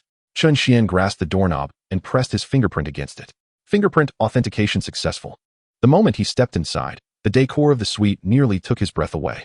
The entire room was adorned with red oak flooring, a striking complement to the exterior of the Duke of the Sea. Chen Xuan sighed internally, thinking that whenever he felt weary in the future, he could retreat to this luxurious vessel. After all, it was his private yacht, and typically, no one would board it. He opened the refrigerator, where every shelf was neatly arranged with various chocolates and snacks, along with carbonated beverages. It was a veritable paradise for indulgence. With a snap of his fingers, the curtains across the room obeyed his command and gradually pulled apart, revealing an endless ocean view. Chen Xuan smiled at Ming Ming. Would you like to take a look at the open sea? Ming Ming shook her head in refusal. No, I have a fear of deep water. If we went out to the open sea, I would faint. Is that so? Wang Minghan elaborated. Indeed, such a condition exists. Many people feel dizzy or even nauseous when they venture into the ocean, and deep sea phobia is classified as a psychological disorder. Meng Ming's eyes widened. Sister Minghan, how do you know so much? Chen Xuan produced a chessboard with a grin. Without further ado, let us partake in an exhilarating game of Ludo. Ludo? Mu Wanner interjected confidently. I'm quite eager to challenge you. In terms of chess skills, I have yet to fear anyone. Truth be told, Ming Ming harbored a fondness for Wang Minghan. She wished for her sister to become her brother's girlfriend, so she could enjoy the serenades of a superstar daily. Suddenly, an idea struck Ming Ming. Ludo allows for truth or dare, doesn't he? Let us use that to ask Sister Minghan if she has a boyfriend. Zhou Jingyi appeared puzzled. But there are so many of us. Will one game of Ludo suffice? Chen Xuan placed the Ludo board on the ground, saying, it's quite simple. We just need to fetch a few more stools. Before long, except for Chun Ming Ming, the other beautiful girls had gathered around Chen Xuan. Then I declare the Ludo entertainment competition officially begins. Those landing on a red space must choose truth or dare. Chen Xuan was the first to roll the dice. It landed on 6. With a smirk, he remarked, my luck remains impeccable. Wang Minghan had grown accustomed to his fortune, so even if he consistently rolled 6s, she wouldn't be overly surprised. When the dice reached Wang Minghan, she tossed it casually, landing on 5. As she moved her piece, by sheer coincidence, it landed on a red space. Meng Ming's eyes sparkled with excitement. Was it fate? Sister Minghan, will you choose truth or dare? After a moment of contemplation, Wang Minghan replied, truth. Of course. There's no way I would choose dare. What if Chen Xuan asks me to jump into the sea? Brother, will you ask, or shall I? Chen Xuan chuckled. You go ahead. Ming Ming inquired, Sister Minghan, do you have a boyfriend right now? Wang Minghan shook her head, responding, not at the moment. Ming Ming smiled brightly. All right. I've asked what I wanted to know. As it was Mu Wanner's turn, she rolled the dice with her left hand. It spun a few times before landing on 6. Chen Xuan, intrigued, wondered if Mu Wanner's luck surpassed his own. He realized he was somewhat of a cheat. Having a system at his disposal, could it be that Mu Wanner possessed one too? Had she caught up so quickly? He glanced at the game board, raising an eyebrow, and generously remarked, I didn't expect your luck to be this good. Here's your reward. With that, he began to pull out a stack of cash. However, Mu Wanner waved her hand, declining, no need, I don't require US dollars. Chen Xuan understood her meaning well. Her demeanor suggested she hailed from an esteemed family, and offering her money would be an affront to her dignity. Soon, it was Chun Mingming's roommate's turn. Several of them landed on the reward spaces set by Chen Xuan and were gifted stacks of cash, their hearts brimming with joy. Although they held a fondness for Chen Xuan, none entertained the notion of pursuing him. They recognized they were not of the same ilk, and as long as they could be friends with Ming Ming, they were content. As the first round of Ludo concluded, it was time for a break. Chen Xuan moved to the observation deck and beckoned, Ming Ming, come here. I have something to tell you. Ming Ming nodded and approached him. Brother, I know what you're going to say. Chen Xuan raised an eyebrow, asking, why did you inquire whether Minghan has a boyfriend? Ming Ming replied honestly, I noticed you seem to have a fondness for Sister Minghan, so I wanted to help you play matchmaker. Chen Xuan shook his head, at a loss for words regarding his sister. By the way, brother, this is the bank card you gave me that day. Ming Ming held up a card from a major bank, stating, I haven't touched a penny of the money. I checked the balance, and brother, when did you earn so much? Chen Xuan smiled. Rest assured, the money I earned is clean. Feel free to spend it without worry. Ming Ming was still trying to process her brother's sudden wealth. Her mind was struggling to catch up, as she felt as though she were in a dream. After all, this luxurious yacht was the domain of the elite, and here it was before her, along with the privilege of being aboard. Did this mean she could reside here with her brother in the future? Brother? Chen Mingming hesitated momentarily before cautiously inquiring. May I frequently visit this cruise ship in the future? Chen Xuan affectionately patted Chen Mingming's head, and replied with a smile, "Of course, you are my sister. Not only can you come to play, but you may even reside here long-term if you wish. Furthermore, please transfer 3 million to our family from your account. The remaining several hundred thousand will serve as your living expenses during university. Do not say that your brother is unkind to you." Chen Mingming obediently nodded. Chen Xuan glanced at the balance in his account. Within such a short span, several hundred thousand yuan had been deposited. If he didn't utilize this money for something worthwhile, it would be a disservice to the system. Perhaps he could set a modest goal of 1 billion. Chen Xuan felt a surge of ambition. Now that he was a wealthy individual, failing to invest this money into a venture would render him a mere miser. Chapter 86. The handsomest men are the serious ones. He then approached the wine cabinet. This private room was reserved for the owner of the Ocean Duke. Hence it was furnished with numerous high-end pieces. The least expensive wine in the cabinet was a 1982 Lafite, and from the second shelf onward, there were several renowned brands that Chen Xuan could not name. In any case, anything found aboard the Ocean Duke was unlikely to be of inferior quality. Even the Chateau Lafite, once touted as the world's most expensive red wine, was elegantly displayed within this cabinet, in the midst of beautiful scenery and delightful company. How could fine wine be absent? Care for a drink? Chen Mingming shook her head and replied, "I am still a student. I cannot drink." A commendable response. "I shall reward you with a bottle of soft drink." Chen Xuan produced a bottle of cola and placed it in Chen Mingming's hands. She had heard of this Chateau Lafite before. At a certain auction, this brand of red wine had appeared, fetching a staggering price of $200,000, which converted to millions in yuan. Thus, a single sip of this wine would diminish Chen Xuan's personal wealth by several thousand yuan. Chen Mingming swallowed hard, sensing that her brother had transformed, not in terms of wealth, but in demeanor. System prompt. Triggered tenfold drinking rebate. Tenfold. Chen Xuan felt a thrill of excitement. Although he could not name the wines, he could always ask Wang Menghan, Mu Wan'er, or Zhou Jingyi, and they would undoubtedly know. As long as he drank, everything would be fine, right? To play big, one must gamble, turn a bicycle into a motorcycle. Without hesitation, Chen Xuan removed the bottle of Chateau Lafite from the cabinet. Brand, Chateau Lafite. Description, one of the most expensive wine brands in the world, with a bottle priced at $500,000. Chen Xuan estimated that drinking this bottle would result in several tens of millions of yuan being credited to his account. Without further ado, he pulled Chen Mingming towards Wang Menghan and said, "Menghan, care for a drink?" Upon seeing the bottle of wine in Chen Xuan's hand, Zhou Jingyi's eyelids flickered. This Chateau Lafite was reputed to be the most expensive wine in the world. She was astonished to see it aboard Chen Xuan's cruise. Zhou Jingyi understood that the true value of this wine lay not in consumption, but in collection. Yet today, Chen Xuan seemed utterly unconcerned, readily offering it for everyone to share. Mu Wan'er remarked, "Wait, isn't this the wine that is globally limited to only 3 bottles? Chen Xuan turned to Mu Wan'er and asked, "You've heard of it too?" She nodded and replied, "Aside from the one sold. There is another bottle in my father's display case." Mu Wan'er commented, "However, the presence of this wine aboard the Ocean Duke signifies that its quality is indeed top-notch." "Chen Xuan, you are remarkably generous." Chen Xuan chuckled and said, "Let us enjoy this bottle first. Later, feel free to help yourselves from the wine cabinet. Please, do not hesitate. I detest it when others are overly courteous with me, understood?" Subsequently, Chen Xuan retrieved several pounds of fresh beef from the kitchen and stated, "Also, we must not drink on an empty stomach. Please wait a moment." The sound of chopping echoed from the corridor, unmistakably Chen Xuan preparing the meat. These ingredients had been securely stored in the kitchen by the manager, entirely fresh and not the so-called frozen fare. The rhythmic sound of Chen Xuan chopping was like a melodious score, drawing Wang Menghan closer. Following the enticing aroma, she found Chen Xuan. Yet, upon seeing him in an apron, diligently preparing the meat, she became somewhat entranced. Indeed, a man who cooks with dedication is the most attractive. Chen Mingming noticed this scene and her eyes brightened. It was evident even to a fool that Wang Menghan harbored feelings for her brother. Why not play the role of a superb wingwoman? As she contemplated this, Chen Mingming tiptoed closer to Wang Menghan, startling her. "Shoo." Chen Mingming beamed and asked, "Sister Menghan, do you like my brother?" "Not at all. I merely find it delightful here and was drawn in by the aroma." Chen Mingming tugged at Wang Menghan and urged, "Come along, let me show you inside." Wang Menghan, nervously tucking her hair behind her ear, asked, "Chen Xuan, can you also prepare Western cuisine?" "I learned a bit in the past." Chen Xuan refrained from revealing that this was a skill bestowed upon him by the system. His adept knife skills and precise techniques led Wang Menghan to believe that Chen Xuan's culinary abilities could rival those of a 5-star hotel chef. "Menghan, please ask them how they prefer their steak cooked." Chen Mingming raised her hand, excitedly exclaiming, "Brother, I want mine medium." As she spoke, Wang Minghan returned from outside. We have agreed on medium for everyone. Excellent. Please wait a moment. The steaks will be ready shortly. As Chen Xuan seasoned the steaks with sauce, Chen Mingming could not help but swallow.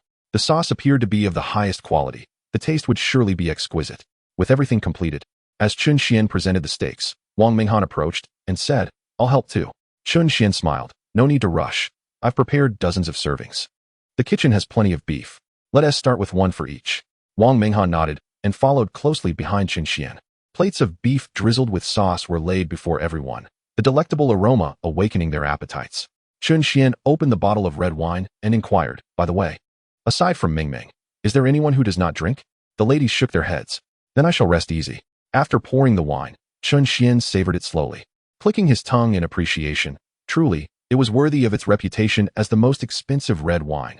The flavor was incomparable. Zhou Jingyi observed Chen Xuan and realized that calling him generous was an understatement.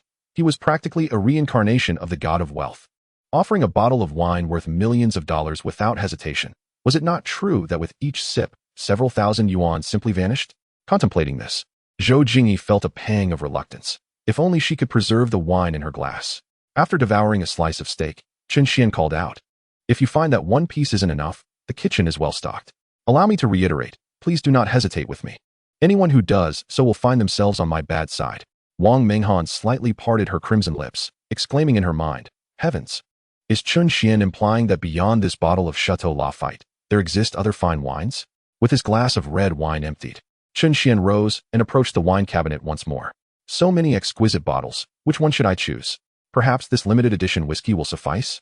Chapter 87. No respect for my preferences. Lost in thought, Chen Xuan grasped a bottle of the rare whiskey. At that moment, the system activated a tenfold drinking rebate, with a guarantee of 100% probability. This meant that as long as Chen Xuan continued to drink, his bank account would swell by millions of RMB. After all, the liquor in the cabinet had been prepared by the manager, and once it was depleted, he could simply stock up on a few dozen more bottles. The cabinet was brimming with libations. Everyone was welcome to help themselves without any reservations. Naturally, Chen Xuan could not consume all the beverages alone, so he invited Chen Mingming's roommate, along with Mu Wan'er, Zhou Jingyi, and Wang Minghan. As long as they finished the drinks here, the system's rebates would be credited to his account. If they still chose to be polite after Chen Xuan's insistence, it would truly mean they did not regard him as a friend. Zhou Jingyi was the first to respond. As a sales manager at a car dealership, she had partaken in her fair share of social drinking and was well acquainted with fine wines. Yes, let's indulge in the first and second tiers, to our heart's content. Upon noticing the brandy Zhou Jingyi held, Chen Xuan's expression turned serious. Manager Zhou, how could you choose such a mediocre drink? Are you not giving me, Chen Xuan, the respect I deserve? Zhou Jingyi was momentarily bewildered. Why do you say I'm disrespecting you? Did you not ask me to select the finest wine? The brandy she selected was priced at several tens of thousands of dollars, and in Zhou Jingyi's recollection, she had chosen a bottle of commemorative brandy, only to find herself chastised by Chen Xuan for not honoring him. The world of the affluent was indeed unfathomable. Chen Xuan halted Zhou Jingyi, pointing to the first tier of the cabinet. Forget that brandy. Pour me that bottle of vodka, the most expensive one. Zhou Jingyi's lips parted in surprise. Are you referring to the vodka on the first tier? Chen Xuan rolled his eyes, exclaiming, what do you think? Am I jesting with you? Seeing Chen Xuan's demeanor, Zhou Jingyi realized he was quite serious. From the outset, she had recognized Chen Xuan as a man of immense wealth. If he insisted she drink, he truly meant it. Given Chen Xuan's insistence, if Zhou Jingyi refused again, it would clearly indicate she did not regard him as a friend. Without further hesitation, Zhou Jingyi poured the limited edition vodka into her glass and began to drink heartily.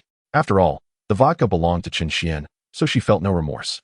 However, she couldn't help but wish to take a bottle from this cabinet to keep as a collectible. If this cabinet were placed on the market, auction-goers would be astounded. After all, it contained many renowned and costly wines, including the esteemed 1982 Lafite, which Chen Xuan's private manager had positioned at the very bottom. Ding! Your account ending in 6626 received a deposit of 3 million yuan on May 13th. Balance: 888, 881, 353, 148 yuan. Shortly thereafter, several text alerts arrived. Your account ending in 6626 received a deposit of 5 million yuan on May 13th. Balance: your account ending in 6626 received a deposit of 10 million yuan on May 13th. Balance: 9, 888, 888, 888 yuan. Chen Xuan discerned that the sudden influx of 10 million must have originated from Zhou Jingyi's choice. When it was Wang Minghan's turn, Chen Xuan approached her with a smile, saying, Minghan, what type of wine do you enjoy? Feel free to choose, do not hesitate with me.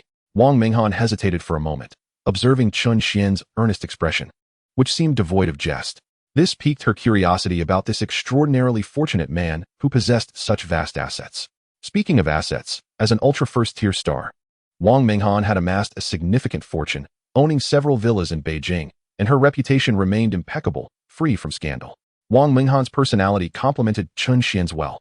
In truth, she was an ideal candidate to be associated with him. Suddenly, a string of characters appeared above Wang Minghan's head. Ding! New favorability detection system activated. Target, Wang Minghan. Name, Wang Minghan. Age, 19. Favorability, 78. Note, when a member of the opposite sex exceeds a favorability score of 60, it signifies potential for a relationship. A faint smile curved Chen Xian's lips. This favorability detection system was indeed a boon for men. However, he was no scoundrel, having set his sights on Wang Minghan. He would remain true to his intentions. Wang Minghan pointed to the wine at the bottom tier, stating, let's have Lafite. To Chen Xian's surprise, Wang Minghan had chosen the least expensive Lafite in the cabinet. Nevertheless, he fully supported her choice and retrieved the bottle, pouring her a glass himself. Wang Minghan was taken aback that he would serve her. I can do it myself, she protested. Chen Xian chuckled. It is my honor to pour wine for a beauty. Besides, you are a celebrated star. My sister is quite fond of you. Was that a hint? Wang Minghan's heart raced. At barely 20.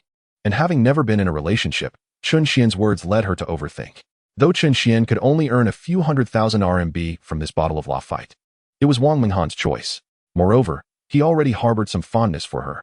Pouring wine was merely a gesture. Wang Minghan elegantly raised her glass, taking a few sips, her delicate brows furrowing slightly, and then she set it down. What's wrong? Is it not to your taste? Wang Minghan explained. No, it's just a bit too strong. It irritates my throat. Hold on a moment. Chen Xian fetched a glass of warm water from the kitchen, suggesting, drink some water to soothe your throat.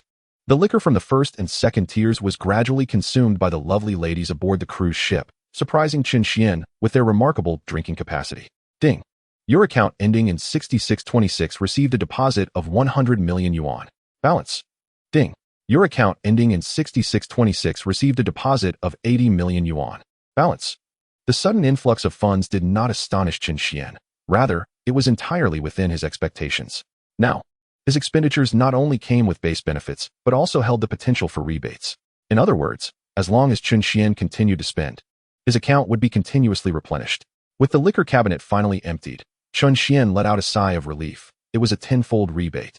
And failing to drink all the spirits would indeed be a disservice to the rebate system. Chapter 88, Ambiguity. Leaning against the railing, Chen Xian nonchalantly pulled out his phone. Is this customer service? Yes, it is I, the owner of the Ocean Duke. The liquor cabinet has been depleted. Please prepare a new batch for me. What? Do not dare to tell me that the staff has already left for the day. I want to see the beverages replenished to their original state immediately. Chen Xian remarked nonchalantly. As long as you replenish the red wine in your cabinet, I shall reward you with 5 million. How does that sound? Surely, this is a win-win for you. There was a brief silence on the other end of the line, as the cruise's customer service was evidently taken aback by Chen Xian's generous offer. Soon, a cheerful voice responded, all right, we will prepare it for you right away. Sighing, Chen Xian shook his head, reflecting on the monotonous and tedious life of the wealthy. Noticing his sigh, Chen Mingming approached the observation deck, mistakenly assuming her brother was troubled. Brother, what's wrong? Chen Xian replied, nothing, I just realized the significance of wealth.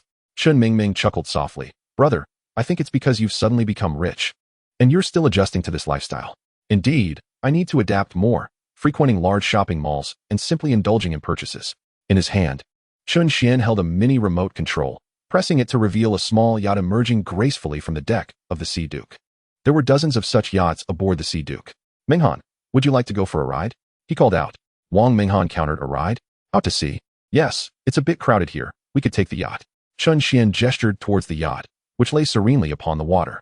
Wang Minghan's cheeks flushed slightly as she said, then you must wait for me. I need to change into my swimsuit. A swimsuit? The mere thought of Wang Minghan's exquisite figure in a swimsuit made Chen Xian's nose feel a bit warm, prompting him to turn away, awkwardly wiping away a trace of blood. It was no joke that many otaku referred to Wang Minghan as the goddess of the masses. Her slender waist, long and shapely legs, and ample bosom, combined with her stunning visage, were simply mesmerizing. Zhou Jingyi sighed inwardly. as it was evident to anyone with eyes that Chen Xuan harbored feelings for Wang Minghan. Although she herself was quite remarkable, she paled in comparison to Wang Minghan. Before long, Wang Minghan emerged in a C-cup swimsuit, approaching Chen Xuan with a hint of shyness. This is my first time too. Wang Minghan's figure indeed looked stunning, especially in the swimsuit. However, Chen Xuan remained composed and suggested, shall we board the yacht? Ming, remember to gather your friends and Minghan's friends. Chen Ming rolled her eyes. Got it. You're the most nagging. Chen Xuan led Wang Minghan aboard the mini yacht, which had ample space for about 5 people. But he had no intention of bringing anyone else along. Hence, he had Ming handle the invitations. Wang Minghan tiptoed cautiously to the front of the yacht. Although she knew quite a bit about the ocean, this was her first surfing experience with Chen Xuan. Chen Xuan skillfully operated the yacht. Though it was his first time sailing, he was empowered by the system. The moment he stepped onto the yacht, he appeared as if he were a seasoned sailor, adeptly maneuvering the vessel. All right, I've set the yacht to autopilot mode, so there is no need for complicated maneuvers, Chen Xuan cheerfully informed Wang Minghan. As the yacht sped up, the Sea Duke faded into the background, growing ever more distant. Chen Xuan, where do you intend to take me? He glanced at the tranquil sea and explained, I've observed that this area is not deep sea, so it won't stir up any waves.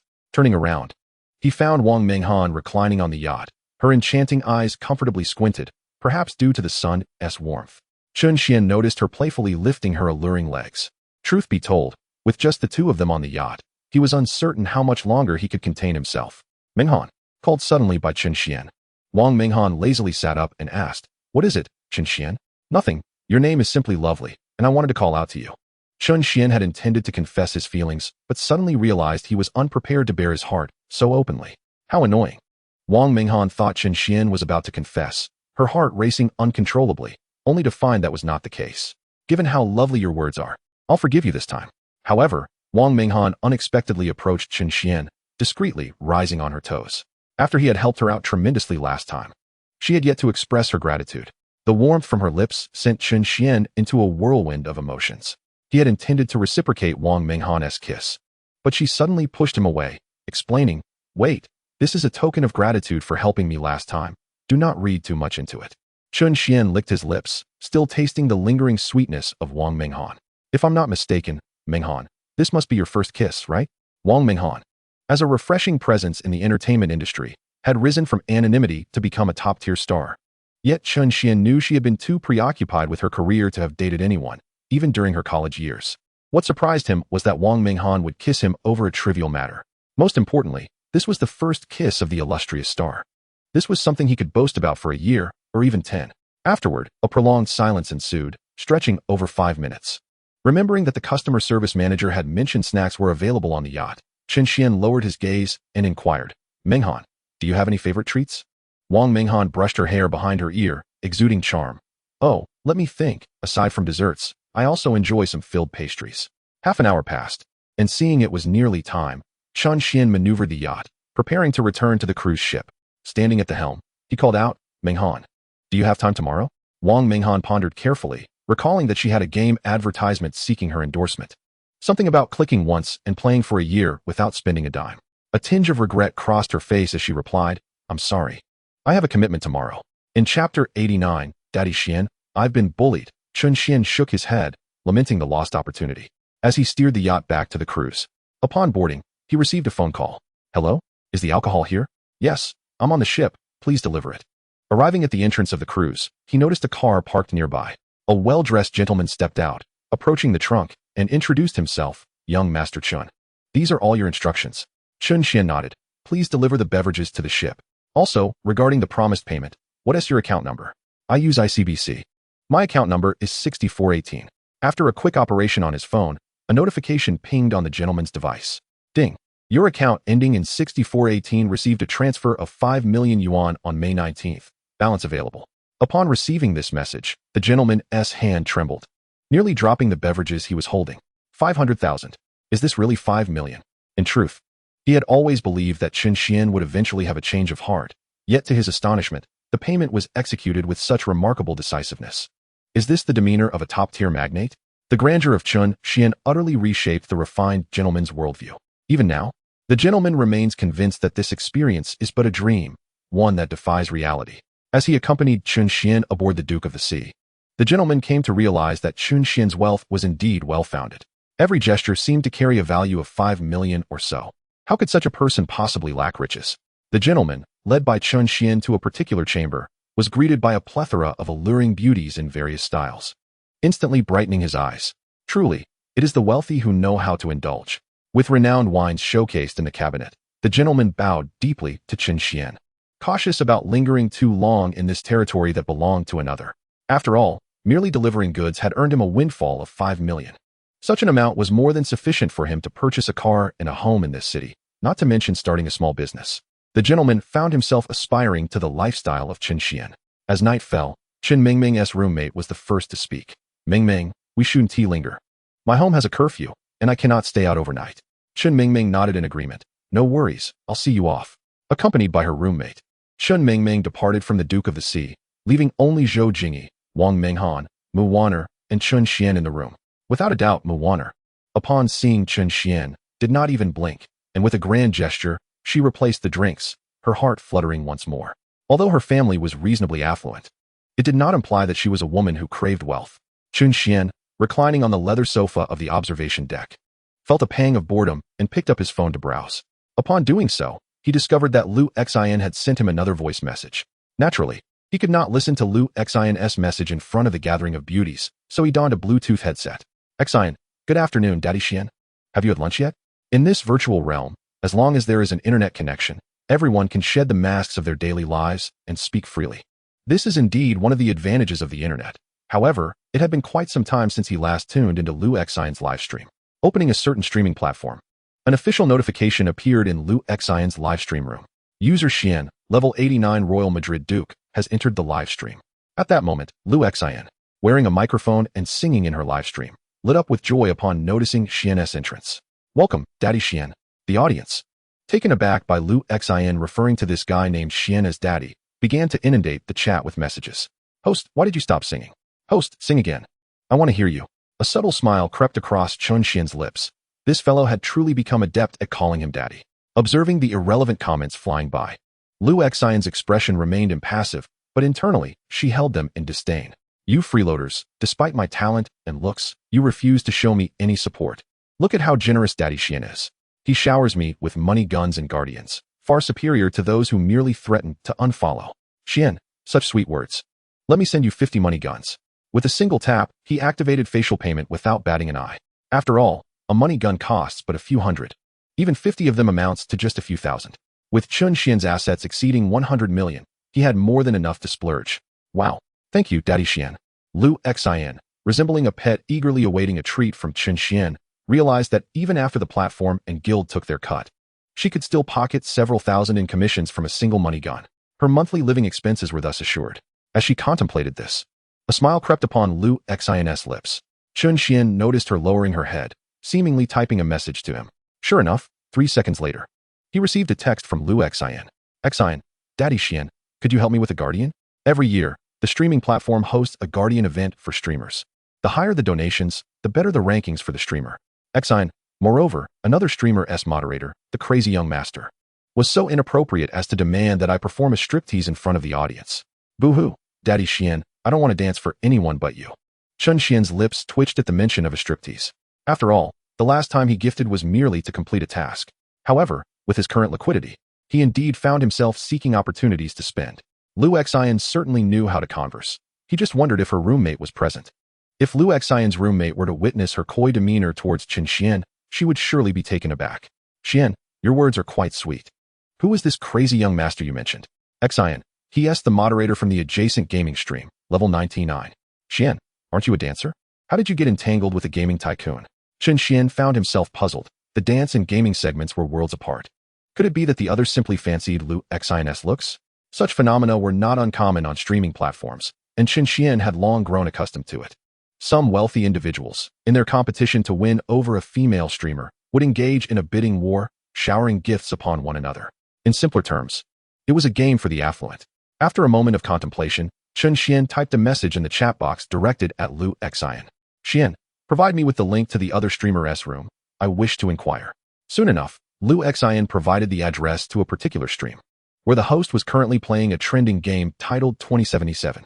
The popularity was quite impressive, boasting 3 million followers. In contrast, Lu Xin's channel had only a few tens of thousands of fans, which explained why she was being bullied by a larger streamer's moderator. Xian, who is this crazy young master? Chen Xuan sent a message in the other streamer's chat, but it was quickly drowned out by a flood of comments. With such high traffic, dozens of messages rolled in every second. System notification, activating phase 1 of consumption rebate. There is an 80% chance of random rebates with purchases. Cherish your spending. Time is money. Ability upgrade LV3. Earn 50 cents per second. Oh, the timing of this consumption rebate couldn't be more fortuitous. A wicked smile crept across Chen Xian's face. Today, he would utilize this ability to enhance his bank balance. Beside him, Mu Wanner noticed Chen Xian's enigmatic grin. Was he hinting at something? Chen Xuan felt as though he had acquired a cheat code. Spending money equated to earning it. Why bother with entrepreneurship? With his current wealth, there was no need for the toil and trouble of starting a business. It is well known that gifts exceeding 1,000 on certain platforms allow for accompanying messages. Chen Xian's gaze landed on a gift called Tiger Tooth No. 1. This wasn't Lu Xin's stream. Thus, there was no need to send anything overly extravagant. With a swift motion, Chen Xuan selected Tiger Tooth No. 1, scanned the payment, and completed the transaction in one fluid movement, leaving a message in the comments. System notification. User Xian has sent a Tiger Tooth No. 1, and commented, "Who is the crazy young master?" The esteemed host of the gaming livestream, known as Xiao A Mian, was currently immersed in playing a game developed by a certain donkey, titled 2077. Suddenly, he noticed a user named Xian had generously gifted a Tiger Tooth No. 1. Even for a prominent streamer like him, encountering such extravagant generosity from a wealthy patron was a rare occurrence. At that moment, in a lavish room, a hefty individual weighing around 180 pounds was seated in an esports chair, carelessly ruffling his unkempt hair. Upon seeing the notification of the Tiger Tooth No. 1, he was momentarily perplexed. Who is seeking my attention? This rotund figure, known by the moniker Crazy Xiao, was a prominent moderator in Xiao A Mian's livestream. After pondering for a moment about his actions earlier that day, he let out a cold chuckle, surmising that this individual was most likely a moderator from Lu Xin's livestream. Nevertheless, he mused, this person's financial capacity could only afford a few dozen cash guns. Gifting such a Tiger Tooth No. 1 must have completely drained his savings. Crazy Xiao, with his greasy left hand clutching an Orleans chicken leg, had a bottle of sugary soda sitting on the left side of his table. He set down the chicken leg and glided his mouse over to the Guardian Shield, which showed a quantity of 99 and a total amount of 300,000. Payment successful. At that moment, Chen Xuan noticed a notification on the homepage of a certain livestream. For a lifetime, Crazy Xiao gifted 99 Guardian Shields in Xiao A Mian's livestream, leaving the message, "Who is this insignificant character jumping out here? What do you want with your grandfather?" Xiao A Mian, who had been engaged in a side quest, inhaled sharply upon seeing the notification for a Guardian Shield. He then expressed, with a tremor in his voice, "Thank you to Crazy Xiao for the Guardian Shields." Chen Xuan had no intention of showering gifts in Xiao A Mian's livestream. As long as the gifts were grand enough, they would be displayed prominently on the homepage. He rubbed his nose, reflecting on how Crazy Xiao surprisingly possessed considerable wealth, yet for Chen Xuan, several 100,000 was merely a trifling sum. User Xian has entered Lu Xin's livestream. Lu Xin felt a surge of emotion as she witnessed the confrontation between Chen Xuan and Crazy Xiao. "Look at these fellows, this is my beloved daddy Xian." Just as Lu Xin was about to speak, she noticed a new line of text in the barrage of comments. "Xian, I do not enjoy gifting in others' live streams. Today, I must compel Crazy Xiao to apologize to you." Several enthusiastic viewers chimed in. "Host, what is happening? Isn't Crazy Xiao the moderator from the neighboring gaming zone? Did he come here to harass you?" Chen Xuan clicked on the Guardian Shield, beginning a barrage of gifts. Xian gifted 99 Guardian Shields in the livestream, leaving the message, "So you are the so-called Crazy Xiao? You dare to provoke someone of my stature. You must be tired of living. If you do not apologize to Lu Xin today, I will make it impossible for you to continue on this platform." Xian gifted 99 Guardian Shields in the livestream, leaving the message, "Every morning, the first thing I see is money. I am so exhausted." Xian gifted 99 Guardian Shields in the livestream, leaving the message, "I have never seen money. What exactly is this thing called money?" Xian gifted 99 Guardian Shields in the livestream, leaving the message, "Every day I awaken in my coastal villa spanning over 20,000 square meters, gazing upon the mountains of gold and silver before me. How could one ever spend all this money?" Lu Xin's rosy lips formed an shape. She was aware of Chen Xian's affluence, but had not anticipated him to be this wealthy. The Guardian Shields gifted by Chen Xian, even after deducting the commission, would amount to several hundred thousand in income for Lu Xian. Astonished by Chen Xuan's generosity, she was mentally preparing to offer herself to him. Should he give the slightest command, she would dash over to serve him dutifully, ready to please him in any manner he desired. The barrage of comments in Lu Xian's live stream fell silent for several minutes, an eerie quietness enveloping the space. Suddenly, the comments erupted. 666,666. Young Master Xian is truly wealthy. I want to interview you, young Master Xian. What is it like to wake up in a coastal villa of several tens of thousands of square meters? When you strike with a bang. I, Long Ao Tian, am in awe. Absolutely magnificent. No wonder the host calls him daddy. If I were in her position, I would too. How infuriating. Such good fortune should not be so rare. Yes, it's frustrating. Triggered a one-time consumption rebate. Your account ending in a certain number has credited 10 million. Triggered a 0. 5 times consumption rebate. Your account ending in a certain number has credited 5 million. Chen Xian's phone chimed several times, and without needing to guess, he knew it was the triggered consumption rebate. At that moment, in Xiao Mian's live stream, the sight of multiple guardian shields appearing on the screen, and not just a trivial amount of one, but a staggering 99 guardian shields amounted to 500,000, Xiao Mian gasped, unable to fathom the magnitude of such a gift. Meanwhile, Crazy Xiao, gnawing on his chicken leg, was startled by the sudden barrage of notifications, causing the chicken leg to drop to the floor. 5 guardian shields. Where did this lavish benefactor spring from? Surely, he must have spent several million by now. Even with his considerable wealth, he could not fathom such expenditure. Chapter 91, Frustration. The greasy Crazy Xiao, upon witnessing Chen Xian's generous gifting of so many guardian shields, dropped the chicken leg in shock. The 3-second rule. The 3-second rule. The chicken leg can still be salvaged. For Crazy Xiao, money could be forfeit, but a chicken leg was a culinary delight that must not go to waste. He wiped the cold sweat from his forehead, pondering where this extravagant benefactor Xian had emerged from, as he had never encountered him on this platform before. Could he be the benefactor of that little streamer from the dance zone? Chen Xian, reveling in the moment, noted that Crazy Xiao had yet to respond, and initially intended to gift several more rounds of guardian shields, but was taken aback by a message sent from Lu Xian. Accompanying a soft, syrupy voice note that could melt hearts were several selfies of Lu Xian posing cutely. After some makeup, Lu Xian's appearance indeed surpassed a score of 90. However, it was merely a score of 90. For instance, her long legs were simply a perfect framework. Xian, Daddy Xian, you are just too amazing. Can you please stop gifting? That's several million yuan. I feel for you. Xian, but a mere few million is but a trifling matter to me. Today I, young Master Chen, am here to seek justice for you, you know? Xian, and do not interfere with my actions. Lu Xian, unable to interact with her audience, was caught up in Chen Xian's subsequent messages. She genuinely felt a pang of concern for Chen Xian, considering this was several million yuan, an amount many ordinary people would earn in a lifetime. Subsequently, Chen Xian's left hand hovered over the guardian shield, selecting a quantity of 99. Another wave of guardian shields commenced. System notification. User Xian has gifted 99 guardian shields. Message. This place in the Black Palace is too stifling to endure. System notification. User Xian has gifted 99 guardian shields. Message. Amen. Oh grapevine, Crazy Xiao, why do you still not apologize? System notification. User Xian has gifted 99 guardian shields. Message. The sun by the sea is unbearably scorching. Crazy Xiao, if you are a man, hurry up. I am about to drive my Ferrari back to the villa. The homepage of the livestream platform was continuously refreshing with comments regarding Chen Xian, and Crazy Xiao could no longer remain seated. As Xiao Mian observed the incessantly popping system notifications, a sense of embarrassment washed over him. After all, Kuang Xiao was the most significant benefactor in his live streaming room. What if this fellow named Xian went on a rampage and ended up shutting down Kuang Xiao? If that were to happen, his streaming income would plummet by at least half. Thus, after a few moments of contemplation, Xiao Mian typed in the chat, Kuang Xiao, allow me to handle this matter. A person capable of effortlessly tipping dozens of guardian shields was certainly not an ordinary individual. Kuang Xiao swallowed hard, realizing it was best not to contend with this man. There were countless streamers in the dance category. It wasn't as if only Lu Xian possessed beauty. With this thought in mind, Kuang Xiao replied to Xiao Mian, you step aside. This is a mess of my making, and it's my responsibility to apologize. Seeing Kuang Xiao choose to compromise left Xiao Mian somewhat astonished.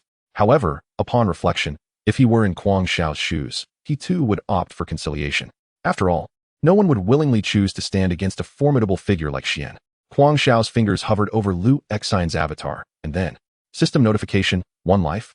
One World Kwang Xiao has entered the live stream. One Life, One World Kwang Xiao. Sister Xine, I was wrong. I shouldn't have teased you. Please forgive me. Here's some compensation for your emotional distress. Lu Xine was equally surprised, not expecting that Kwang Xiao would actually show up. The viewers in Lu Xine's live stream, upon seeing this somewhat familiar ID, began to mock him. Oh, isn't that Kwang Xiao? Wasn't he so arrogant this morning, claiming he would support the streamer? Looks like he has been slapped in the face now. Haha. This is simply a classic case of bravado being met with reality. The barrage of mocking comments made Kwang Xiao feel quite embarrassed. System notification, user One Life. One World Kwang Xiao sent 99 cash guns and left a message. Sister Xine, I was wrong. Lu Xine pursed her lips.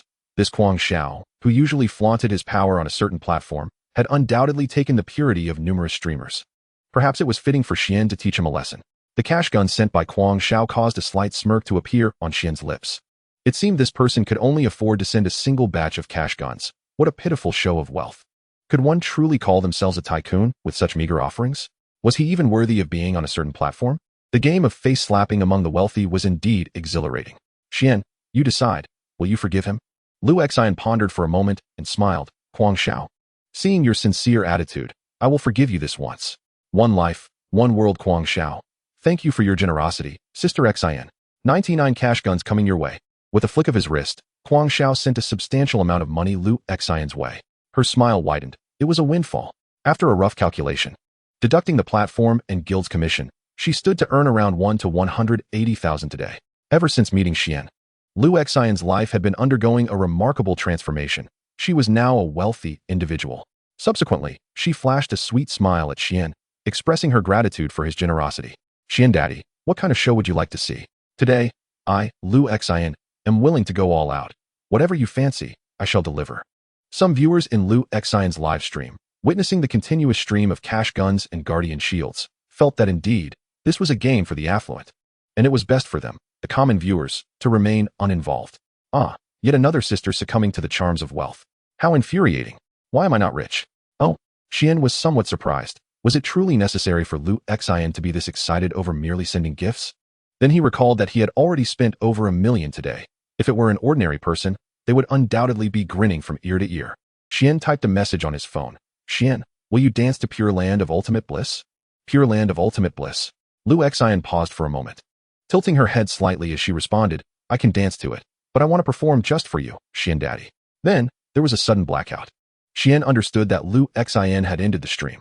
From his perspective, he saw Lu Xine bow her head, seemingly typing a message. Indeed, Xian opened the voice message, and her soft, enchanting voice sent a thrill through him. However, Xian was no playboy and would not easily succumb to the allure of any woman.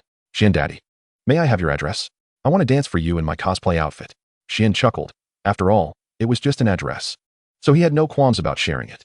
He clicked on the location, sending the specific coordinates of the Sea Duke's mansion, which left Lu Xine on the other end momentarily stunned. Chapter 92, Massage. Oh, isn't this by the seaside dock? Could it be that Xian Daddy truly owns a seaside villa? Lu Xine felt a flicker of curiosity, but it was hardly surprising for a man capable of sending multiple batches of 99 guardian shields to own a villa by the sea. Xiao Xine, Xian Daddy. I'll come find you tomorrow morning. Although she was aware that Xian Daddy had a super cool McLaren, she was somewhat bemused to discover that Xian had changed his address yet again. Is this what the life of the affluent is like? How enviable. Nonetheless, this was none of her concern. As long as she could meet Xian Daddy, that was all that mattered. Lost in thought, Lu Xine's long legs began to move again. The melody of Pure Land of Ultimate Bliss resonating through her bedroom. Observing Xian smiling as he played on his phone, seemingly messaging someone, Mu Wanner felt an instinctive sense of crisis welling up within her. She needed to take her relationship with the junior to the next level. Ideally, it would lead to something more. Besides, she was the belle of the arts department, with a figure and looks that were second to none, even Wang Menghan. She was confident she could compete with. Mu Wanner turned slightly, delicately unbuttoning the second button of her blouse. Already well endowed, she had previously unfastened the first button before arriving. But now, she chose to loosen the second as well. Two soft mounds almost seemed ready to burst forth from her lingerie. Her exquisite features and ample cleavage became the assets for her bold approach. She refused to believe that anyone could resist Mu Wanner's advances. As she contemplated, Mu Wanner knelt forward, holding a glass of red wine as she approached. Seeing Mu Wanner leaning against Xian, Zhou Jingyi was momentarily taken aback. This woman was exceedingly audacious. Junior, haven't you tired of playing on your phone for so long? Come, have a sip of wine. Mu Wanner was radiating an unusual tenderness. She would do anything to win over the junior. With a welcoming smile, Mu Wanner approached, and Xian, reclining on the genuine leather sofa, showed no signs of refusal.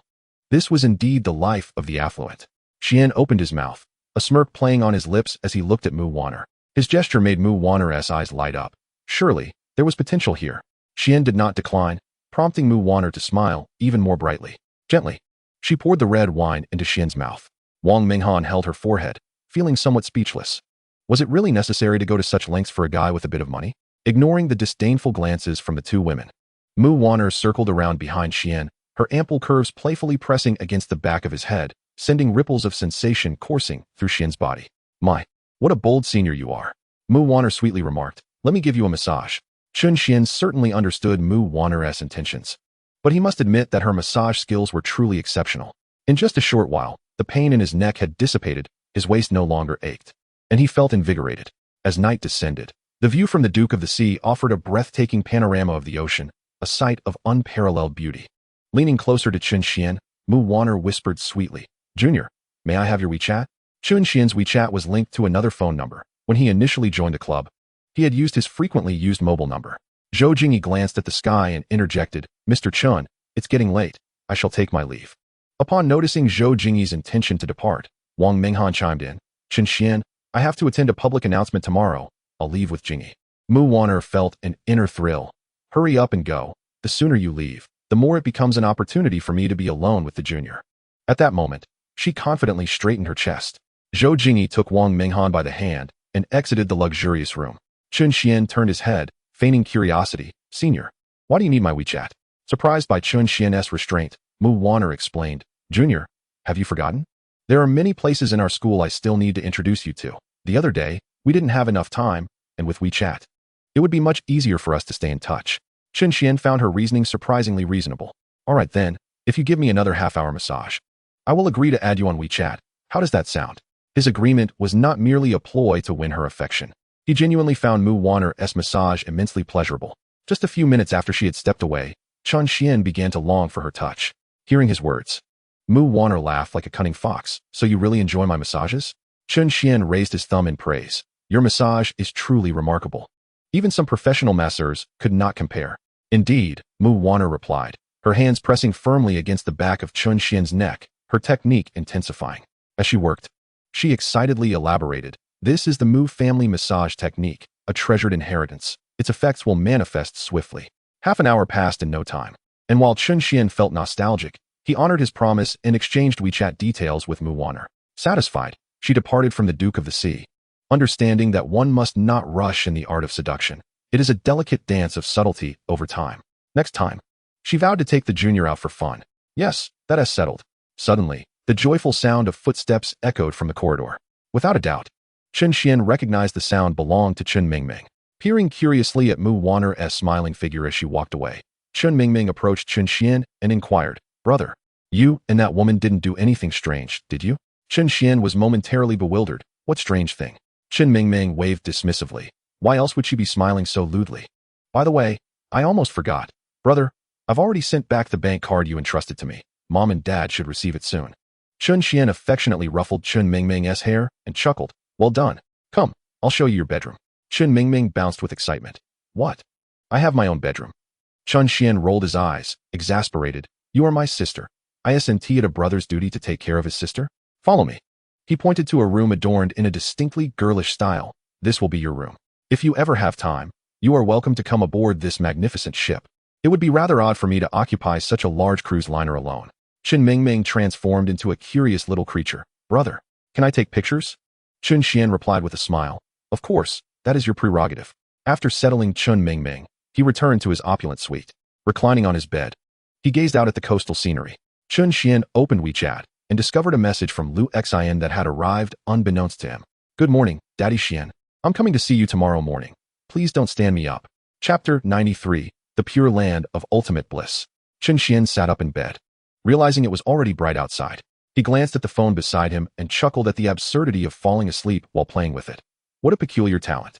His first thought was to check on his sister, Chen Mingming's room, only to find she had left at some point. This girl? She didn't even bother to make her bed. After tidying up Meng Meng's blanket, a new message popped up on WeChat. It was from Lu Xin. Opening WeChat, he listened to the voice message from Lu Xin. Good morning, Daddy Xian. Have you had breakfast yet? I brought breakfast for you. Lu Xin had sent the message at 8:30 a.m., and it was already 9 o'clock. Chen Xuan approached the vanity, casually grooming himself to appear presentable. Hey, Daddy Xian. I've arrived, but I didn't see any houses. I only saw a luxurious cruise ship docked at the port. Chen Xuan replied, I live on that cruise ship. Just come aboard. Upon receiving Chen Xuan's message, Lu Xin, with a bag of soy milk and fried dough sticks in hand, was about to step onto the ship when she suddenly read the message. What? Daddy Xian claims his home is this luxurious cruise ship? At this point, even if Chen Xuan said he lived in a seaside villa, Lu Xin would believe him unconditionally, for Chen Xuan's capabilities were indeed formidable, such that even the reckless young masters of the streaming platforms dared not provoke him lightly. To please Daddy Xian, she had even prepared a nurse outfit and a cheap how from home. Leaning against the corridor of his room, Chen Xuan watched as the visually striking Lu Xin strolled toward him. Unlike the usual appearance in the livestream, today Lu Xin seemed to have put in extra effort into her appearance. She looked significantly more beautiful than before, with her long, cascading hair and an exquisitely shaped face. She occasionally tossed her silky locks, complementing her alluring OL attire. Lu Xin placed the breakfast she had brought into Chen Xuan's hands, smiling sweetly. Daddy Xian, this is breakfast I prepared for you. Chen Xuan glanced at the food in his hands. A bowl of congee, a sandwich, an egg, and a banana. Quite nutritious indeed. He teased. Lu Xin, I must say, you've become quite adept at calling me daddy. Since Chen Mingming had already gone to school, bringing Lu Xin into his room posed no issue. How annoying, you just love to tease me. The two turned and Lu Xin followed Chen Xuan into the luxurious suite. The moment Lu Xin stepped inside, she was taken aback. The decor, the furnishings, and the ocean view, it was all astonishing. What are you standing there for? Come in. Chen Xuan said, slightly exasperated. It was merely a cruise ship, after all. As he sipped his congee, he nonchalantly asked, Can you dance to the pure land of ultimate bliss? Lu Xin sat across from Chen Xuan, puzzled by his apparent fondness for that particular piece. Yes, of course, I learned it back in high school. Chen Xuan nodded. Just perform it once, no need to repeat. Suddenly, Chen Xuan felt a slight vibration. It was a WeChat call from Zhou Jingyi. Upon answering, a sweet voice resonated from the other end. Chen Xiao, the Mu family will be hosting an auction in a couple of days. Wang Minghan and I have both received invitations from Mu Wanner. I wonder if you have the time to attend? The mention of the Mu family instantly brought Mu Wanner to Chen Xuan's mind, for she too bore the Mu surname. Zhou Jingyi continued on the line. Yes. It's the auction organized by Mu Wanner's family in Jiangzhou. If you're interested, I can send you the invitation. Chen Xuan was somewhat familiar with the Mu family auction house, which enjoyed an excellent reputation in Jiangzhou. Many affluent families often chose to auction their genuine treasures there. Although he felt that Mu Wanner's enthusiasm might be a tad excessive, the prestige of the Mu family auction house was undeniably significant in Jiangzhou. He promptly accepted Zhou Jingyi's invitation.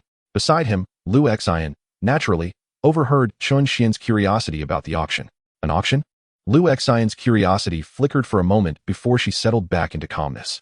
Such an event was far beyond the reach of someone of her humble stature as a small streamer. Instead, she pondered how to treat Xian Baba a bit better. With a sensual glide of her thigh, she stood up cautiously and asked, Xian Baba, may I dance now? Chen Xuan nodded. Then, Lu Xian slowly rose but suddenly exclaimed, Wait a moment, I need to change into another outfit. Grabbing a cheap how, she hurried into the restroom.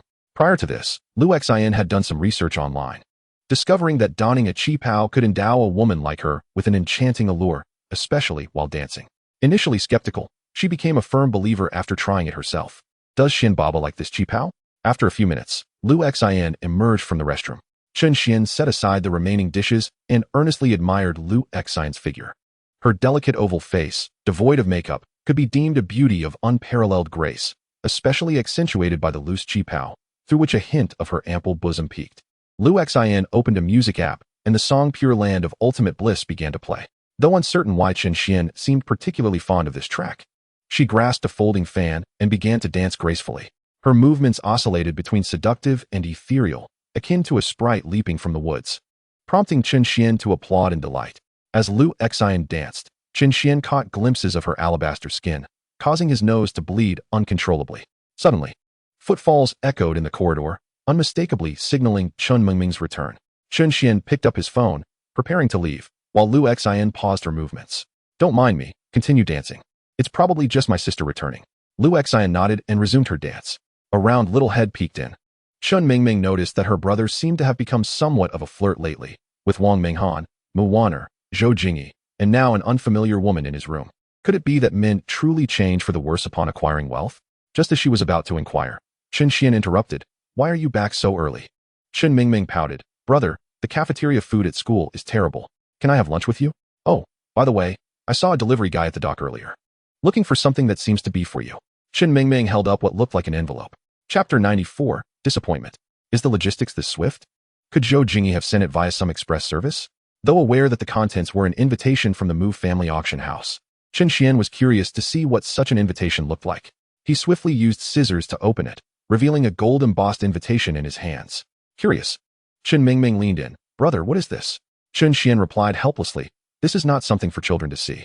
Seeing her brother refuse to answer, Chen Mingming relented but then remarked, Brother, while I know you're quite wealthy now, could you perhaps not be so fickle?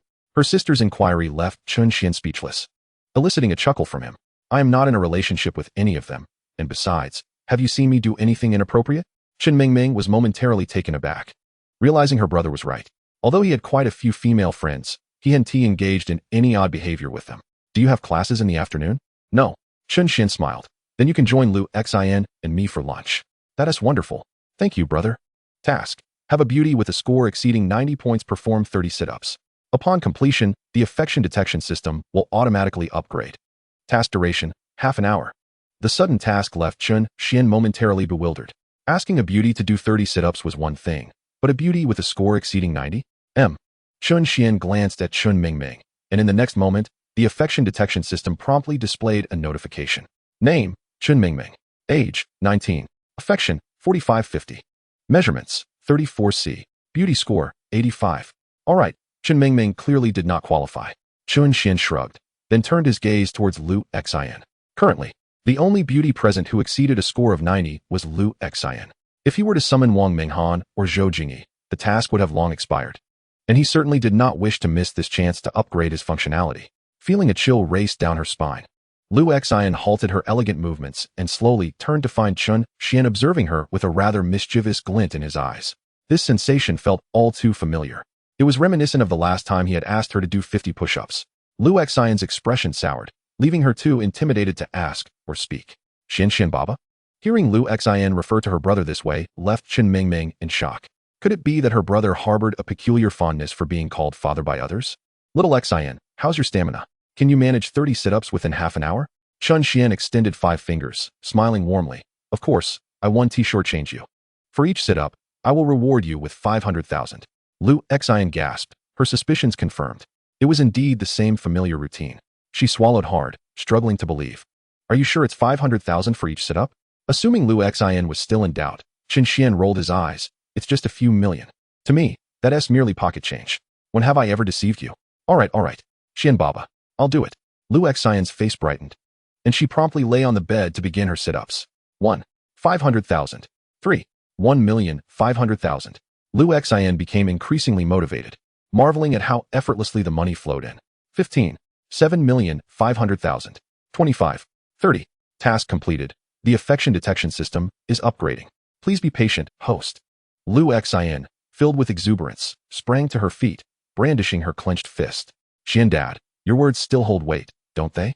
Chen Xuan felt a flicker of excitement as well. What modules would the upgraded affinity detection system encompass? However, before delving into that, Chen Xuan interjected. What is your bank card number? Recite it for me. Having successfully acquired Lu Xian's bank card details, Chen Xuan entered a sequence of numbers into his device, and voila, the transfer was complete. Yet, due to the interbank transfer, it would take half an hour to reflect. Chen Xuan waved his phone and remarked, when have I ever deceived you? You haven't eaten yet, have you? How about joining us? He then turned to Chen Mingming and inquired, which is the most expensive restaurant around here? Take me there. Your brother isn't short on funds right now. Can we really go? The mere thought of the gourmet delicacies at the Supreme restaurant made Chen Mingming's mouth water. Although the restaurant's name was somewhat ordinary, the chef's culinary prowess was unparalleled, and the high prices were undoubtedly justified. Exiting the cruise liner, Chen Xuan pressed a button on his car key, causing the nearby McLaren to spring to life. Drawing envious glances from passers-by, if looks could kill, Chen Xuan would have been long deceased. With a McLaren of such caliber and surrounded by beautiful women, was this not the ultimate dream for any man? Liu Xian and Chen Mingming naturally settled into the back seat of the McLaren. Vroom. Chen Xuan ignited the engine, and the roar of the McLaren resonated like a feral beast, causing the cars in the nearby parking lot to honk in response. Chen Mingming exclaimed excitedly, "Brother, the Supreme restaurant is the priciest in this area, located on Bingjiang Road. Thanks to the system." Chen Xuan had become adept at driving a Ferrari and McLaren with one hand, leaving one to wonder what other financial prowess he might acquire in the future. The McLaren soon came to a halt at the Supreme restaurant. Upon witnessing the car window automatically close, Chen Xuan entered the establishment and asked, "Excuse me, where is your most luxurious private room? I would like to reserve one." Although the staff had encountered many distinguished guests, few could compare to the opulence of someone like Chen Xuan. Following his request, a sharp-witted server approached, saying, "Sir, our most expensive private room features a 5-star presidential style and is priced around 880,000. Once you secure the room, you will receive our Supreme VIP service." The other servers, initially eager to assist, felt a pang of regret as this lucrative deal was snatched away. Individuals like Chen Xuan, with their abundance of wealth and naivety, could have yielded substantial commissions. Chen Xuan nodded but expressed his disappointment. "Only 880,000? Don't you have anything more extravagant? To be honest, I find your offerings rather lackluster. Is this what you call presidential?" If it weren't for the McLaren parked outside, the server might have assumed Chen Xuan was there to cause trouble. The server exchanged a knowing glance with the security personnel to ensure Chen Xuan wouldn't skip out on the bill, and then led him and the two ladies into the private room. This room was discreetly partitioned, shielding it from the gaze of diners outside. Flanked by two stunning women of varying beauty, Chen Xuan elicited envy from the staff. Glancing at the menu presented by the server, Chen Xuan frowned. "Why are your dishes so affordable? Do you have anything pricier?" The server's expression brightened. Finally, he had encountered someone with money to burn, and he eagerly began to elaborate. "Sir, in addition to the menu items, we also offer a Supreme set menu, priced at the same rate as your private room, 880,000. Chen Mingming leaned closer to Chen Xuan and whispered, "Brother, are we really going to spend over $1 million just for a meal? Isn't that a bit excessive?" Liu Xian, on the other hand, was thrilled. She had heard much about the Supreme restaurant, where the chef meticulously crafted each dish to enhance both its aesthetic appeal and exquisite flavor. Indeed, Xiandad was the best. Associating with him meant indulging in luxury. At that moment, she picked up her phone to check the live stream comments. Some viewers had arrived as expected but were disappointed to find that Liu Xian had not gone live today. Nevertheless, she felt no sense of loss. Her priority was to enjoy the moment with Xiandad while the viewers could wait for another opportunity to catch her live. Chen Xuan surveyed the menu, which boasted extravagant offerings from giant abalone to Hokkaido crabs, all presented in a flamboyant manner. Each dish began at 1,000 yuan. Yet as it was his first visit to this prestigious restaurant and he was treating Liu Xian and his sister, he was more than willing to spend generously. With a red pen in hand, he marked the two least expensive dishes with an X, then waved his hand grandly, declaring, "Aside from these marked items, I would like one of everything else on the menu." The server was momentarily stunned. While he had encountered affluent patrons before, none had been as lavish as Chen Xuan. Was this what a man capable of purchasing a McLaren looked like? Truly impressive. To be honest, their restaurant was not frequented by just anyone, as even their signature dish, the Hokkaido crab, priced at an astounding 800,000, was exorbitant. This meant that Chen Xuan was about to spend several million on a single meal. The server felt that choosing to attend to Chen Xuan was indeed a wise decision. Suppressing his excitement, the server remarked, "Sir, our kitchen will begin preparing your dishes shortly." Chen Xuan nodded. For him, spending a few million was merely a drop in the ocean. Money had become just a string of digits. "Also, I prefer not to have any extraneous company here. You may take your leave." The server, already hesitant to intrude, was quick to comply with Chen Xuan's request, bowing slightly and retreating to the side. Before exiting, he kindly reminded Chen Xuan that the presidential suite was designed for excellent soundproofing, suggesting that if Chen Xuan wished to indulge in any activities, he was free to do so. Once the server left the private room, a curious colleague approached, asking, "What is the story?" One man burst into laughter, astonished that in such a short time at the restaurant, he encountered a character like Chen Xuan, someone so extravagantly wealthy that a casual meal would cost several million. Wealth doesn't always equate to such reckless spending, he mused. The manager signaled to the server, insisting that security keep a close watch on the back door to prevent this young man from making a swift exit. Hearing this, the server rolled his eyes and retorted, "Though he has ordered an exorbitant amount of dishes, his vehicle is a McLaren. There's no way he'd risk a shameful act like dining and dashing." Meanwhile, Chen Xuan reclined in the private room, relishing Lu Xian's massage. He pondered, is it a common skill for girls to know how to give massages nowadays? Why are all the women around me so adept? Before long, the server returned, accompanied by a chef wearing a large brimmed hat. Upon witnessing the scene, the server felt a pang of envy. How he wished he were the one enjoying a massage from Lu Xian. However, the server quickly dismissed such thoughts as the chef meticulously plated the dishes, presenting them with exquisite care. Chen Xuan then turned to the server and inquired, when will the beverages be served? The waiter smiled gently and said, Sir, the kitchen is preparing your order. It will be ready in about 3 minutes. Chen Xuan instructed, while you're at it, please bring a few bottles of regular beverages. She doesn't drink alcohol. With that, he gestured towards Chen Mingming. The waiter nodded eagerly, akin to a chick pecking at grain. In high-end restaurants like this, the staff generally earn a decent wage. They frequently interact with affluent patrons. Yet ever since encountering Chen Xuan, the waiter realized that those individuals paled in comparison to him. At least, when Chen Xuan ordered a Hokkaido hairy crab, he did so without hesitation, treating money with a carefree attitude. The waiter was nearly beaming with joy, contemplating the substantial commission he might earn after this service. Once the waiter finally departed, Lu Xian's stomach audibly protested. Chen Xuan chuckled, go ahead and eat. Don't be shy. If it's not enough, feel free to order more. Really? Lu Xian gulped, folding her hands in a gesture of prayer. Then I shall not hold back. System notification, affection detection system upgrade successful. Current version, 30. Introduction to new features. Can detect the presence of a first blood status. The system will provide corresponding suggestions to aid the host in romantic pursuits. The concise lines from the system almost caused Chen Xuan to choke on his food. Detecting a first blood? System, are you attempting to turn me into a scoundrel? Chen Mingming was the first to notice Chen Xuan's unusual demeanor and inquired with curiosity. Brother, what's wrong? Chen Xuan glanced at her and quickly replied, it's nothing, just realized the food here is exceptionally delicious. When Chen Xuan looked at Chen Mingming, he noticed several lines of yellow text appear above her head. Name, Chen Mingming. Age, 19. Affection, 4,550, fluctuating. Best suggestion, pamper her. Hobbies, keeping a diary, playing video games. Attending concerts, Wang Minghan. Is there a first blood status? Yes. Upon seeing the text suddenly materialize above Chen Mingming's head, Chen Xuan smacked himself across the face. Damn it, Chen Mingming is my own sister. Why is this blasted system displaying her information? In the private room, aside from Chen Xuan, both women heard a crisp sound. And when they turned to see Chen Xuan slapping himself, Lu Xian's eyes widened in astonishment, utterly bewildered. Is this what people do when they get tough? Punish themselves? Chapter 96, Senior Sister. Lu Xian swallowed her food and hurriedly asked, Chen Xuan, are you alright? Chen Xuan waved his hand dismissively. I'm fine, just suddenly remembered something. Upon catching a glimpse of Lu Xian, text appeared above her head as well. Name, Lu Xian. Age, 20. Affection, 7,885, fluctuating. Best suggestion, gift books, gift vinyl records. Hobbies, reading, enjoying live streams. Can propose a relationship? Yes. Is there a first blood status? Yes. Now it was Chen Xuan's turn to be intrigued. Lu Xian, being so beautiful, was surprisingly rated a 90 in looks by the system. Chen Xuan had assumed she must have been in relationships before. Yet it seemed that was not the case.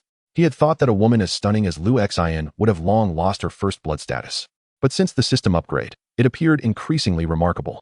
This module seemed to be subtly hinting at something to Chen Xuan.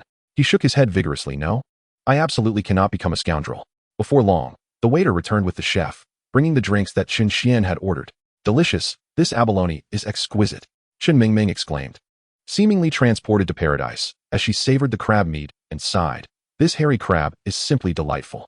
Chen Xuan placed a bottle of soda before her and advised, Mingming, you're still young. You shouldn't drink alcohol indiscriminately, do you understand? I'm saying this for your own good. Mingming nodded, got it, and opened the cola to drink. Truthfully, she could never quite get used to red wine. For her, a bottle of soda was far more satisfying than mountains of gold and silver or a lavish barbecue.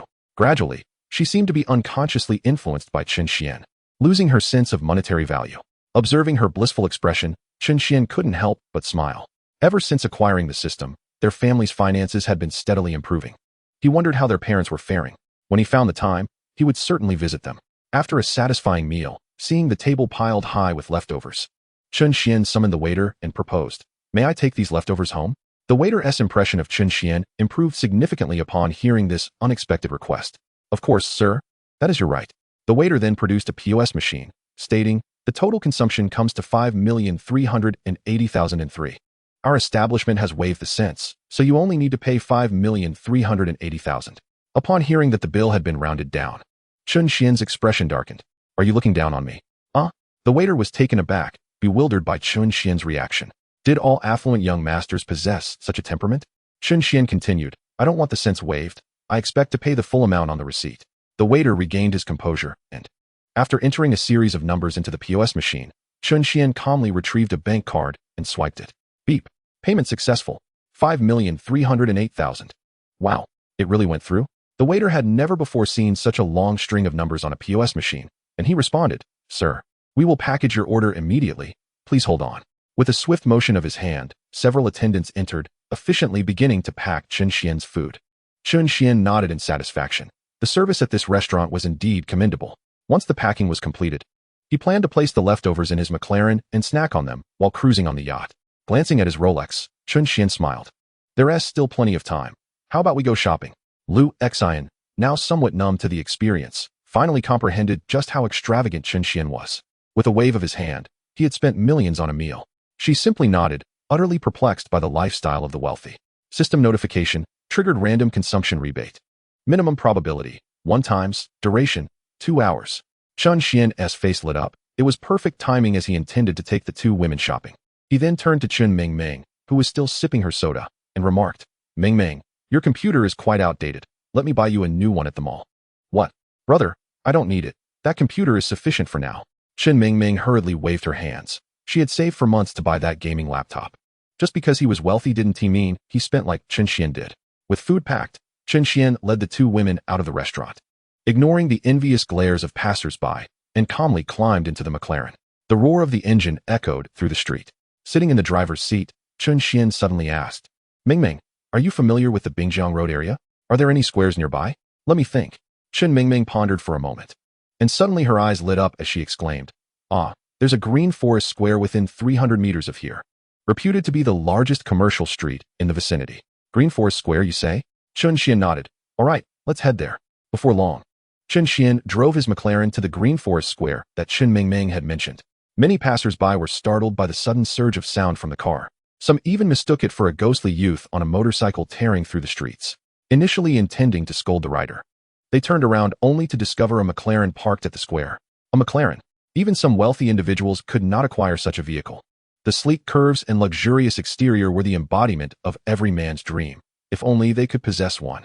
The phrase "the sound arrives" before the person perfectly encapsulated the scene. Chen Xian placed the packaged food in the storage compartment of his McLaren and accompanied the 2 women to Green Forest Square. Ice River Road. Green Forest Mall, a complex boasting 12 stories, proudly claiming to be the largest shopping street in the area. As they strolled to the first floor, Chen Xian noticed that, unlike other commercial squares, Green Forest Square was predominantly filled with computer stores. Contemplating a new computer for both his sister and himself, he led the 2 women directly to the MacBook specialty store. What is your most expensive laptop model? Please enlighten me. The salesperson, quick to recognize the McLaren parked outside as they entered, assumed Chen Xian was a man of considerable means. With fervor, the salesperson began to extol the virtues of their most expensive model, newly released this year, priced between $20,000 to $40,000. If you are a business professional, I would highly recommend this model. Chen Xian, uninterested in the sales pitch, pointed to the Apple laptop in the hands of one of the women and said, I'll take 3 of those and ensure that the configurations are top-notch. Chen Xian, is that you shopping here? Mu Wanner exclaimed joyfully. She had come out with club members, but found it rather dull, leading them to the shopping center. Turning to look, Chen Xian recognized her as the Mu Wanner from yesterday, accompanied by a couple of her companions. Chapter 97, Pursuers. Chen Xian nodded and smiled at Mu Wanner. Yes. I happen to have some free time today, so I thought I'd take a look around. Behind Mu Wanner was a young man and woman, the woman appearing quite youthful, while the man was likely her boyfriend.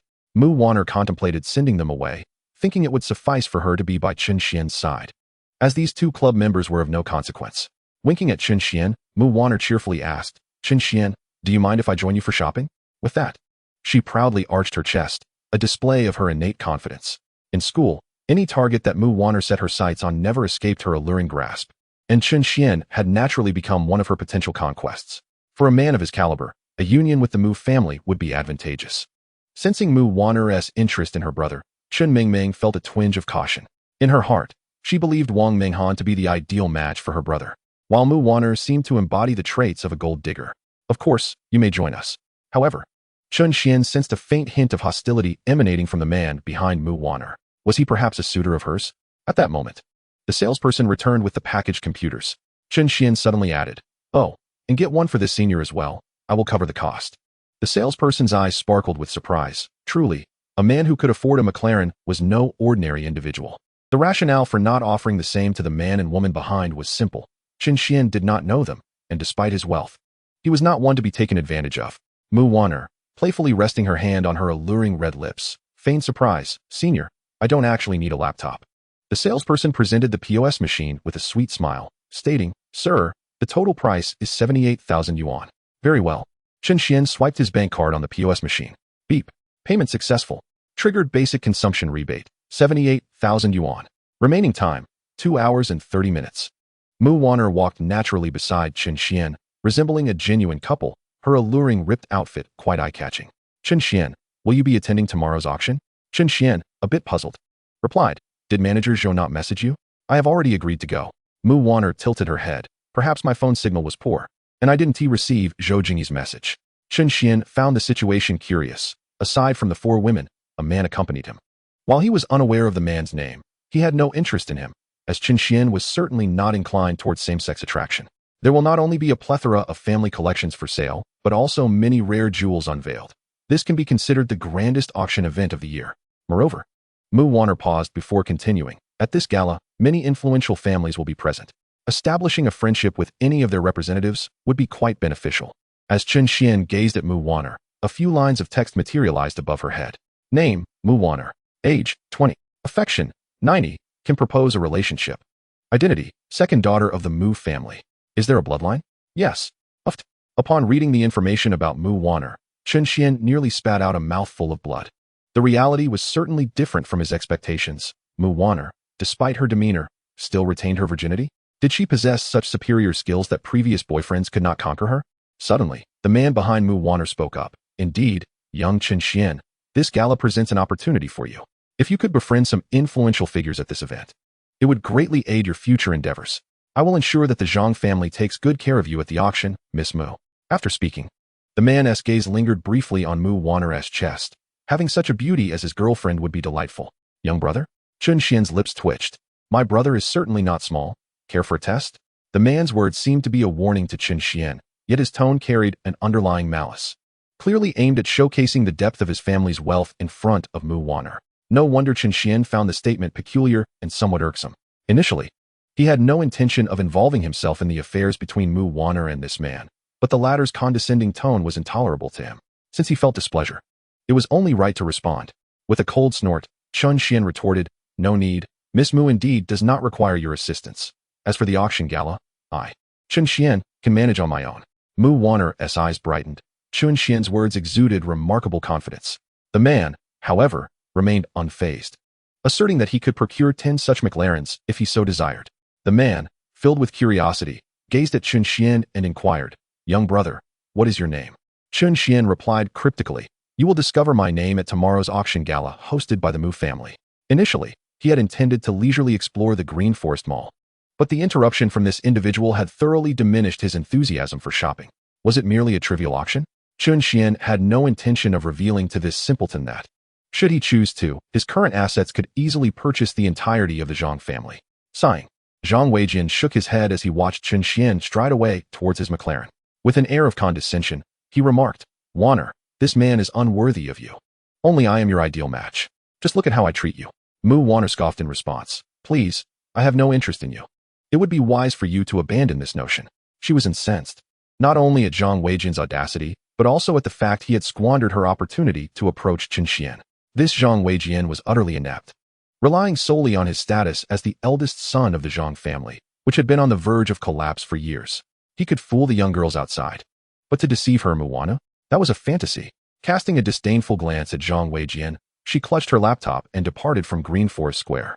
Zhang Weijian clenched his fists, having now deemed Chen Xuan his rival in love. Even if the Zhang family were truly on the brink of ruin, they were still far superior to Chen Xuan, who squandered his family's wealth with reckless abandon. In a secluded courtyard, Zhang Weijian furrowed his brow as he scrutinized the list in his hands. Was this all there was to Chen Xuan's profile? Chapter 98. Reputation. Judging solely by appearance. Zhang Weijian was hardly striking, merely handsome enough to be considered pleasant, which was the primary reason Mu Wan'er found him unappealing. Chen Xuan. Why did his identity information consist of nothing more than a single, sparse page? No parents, a university student identity, an orphan.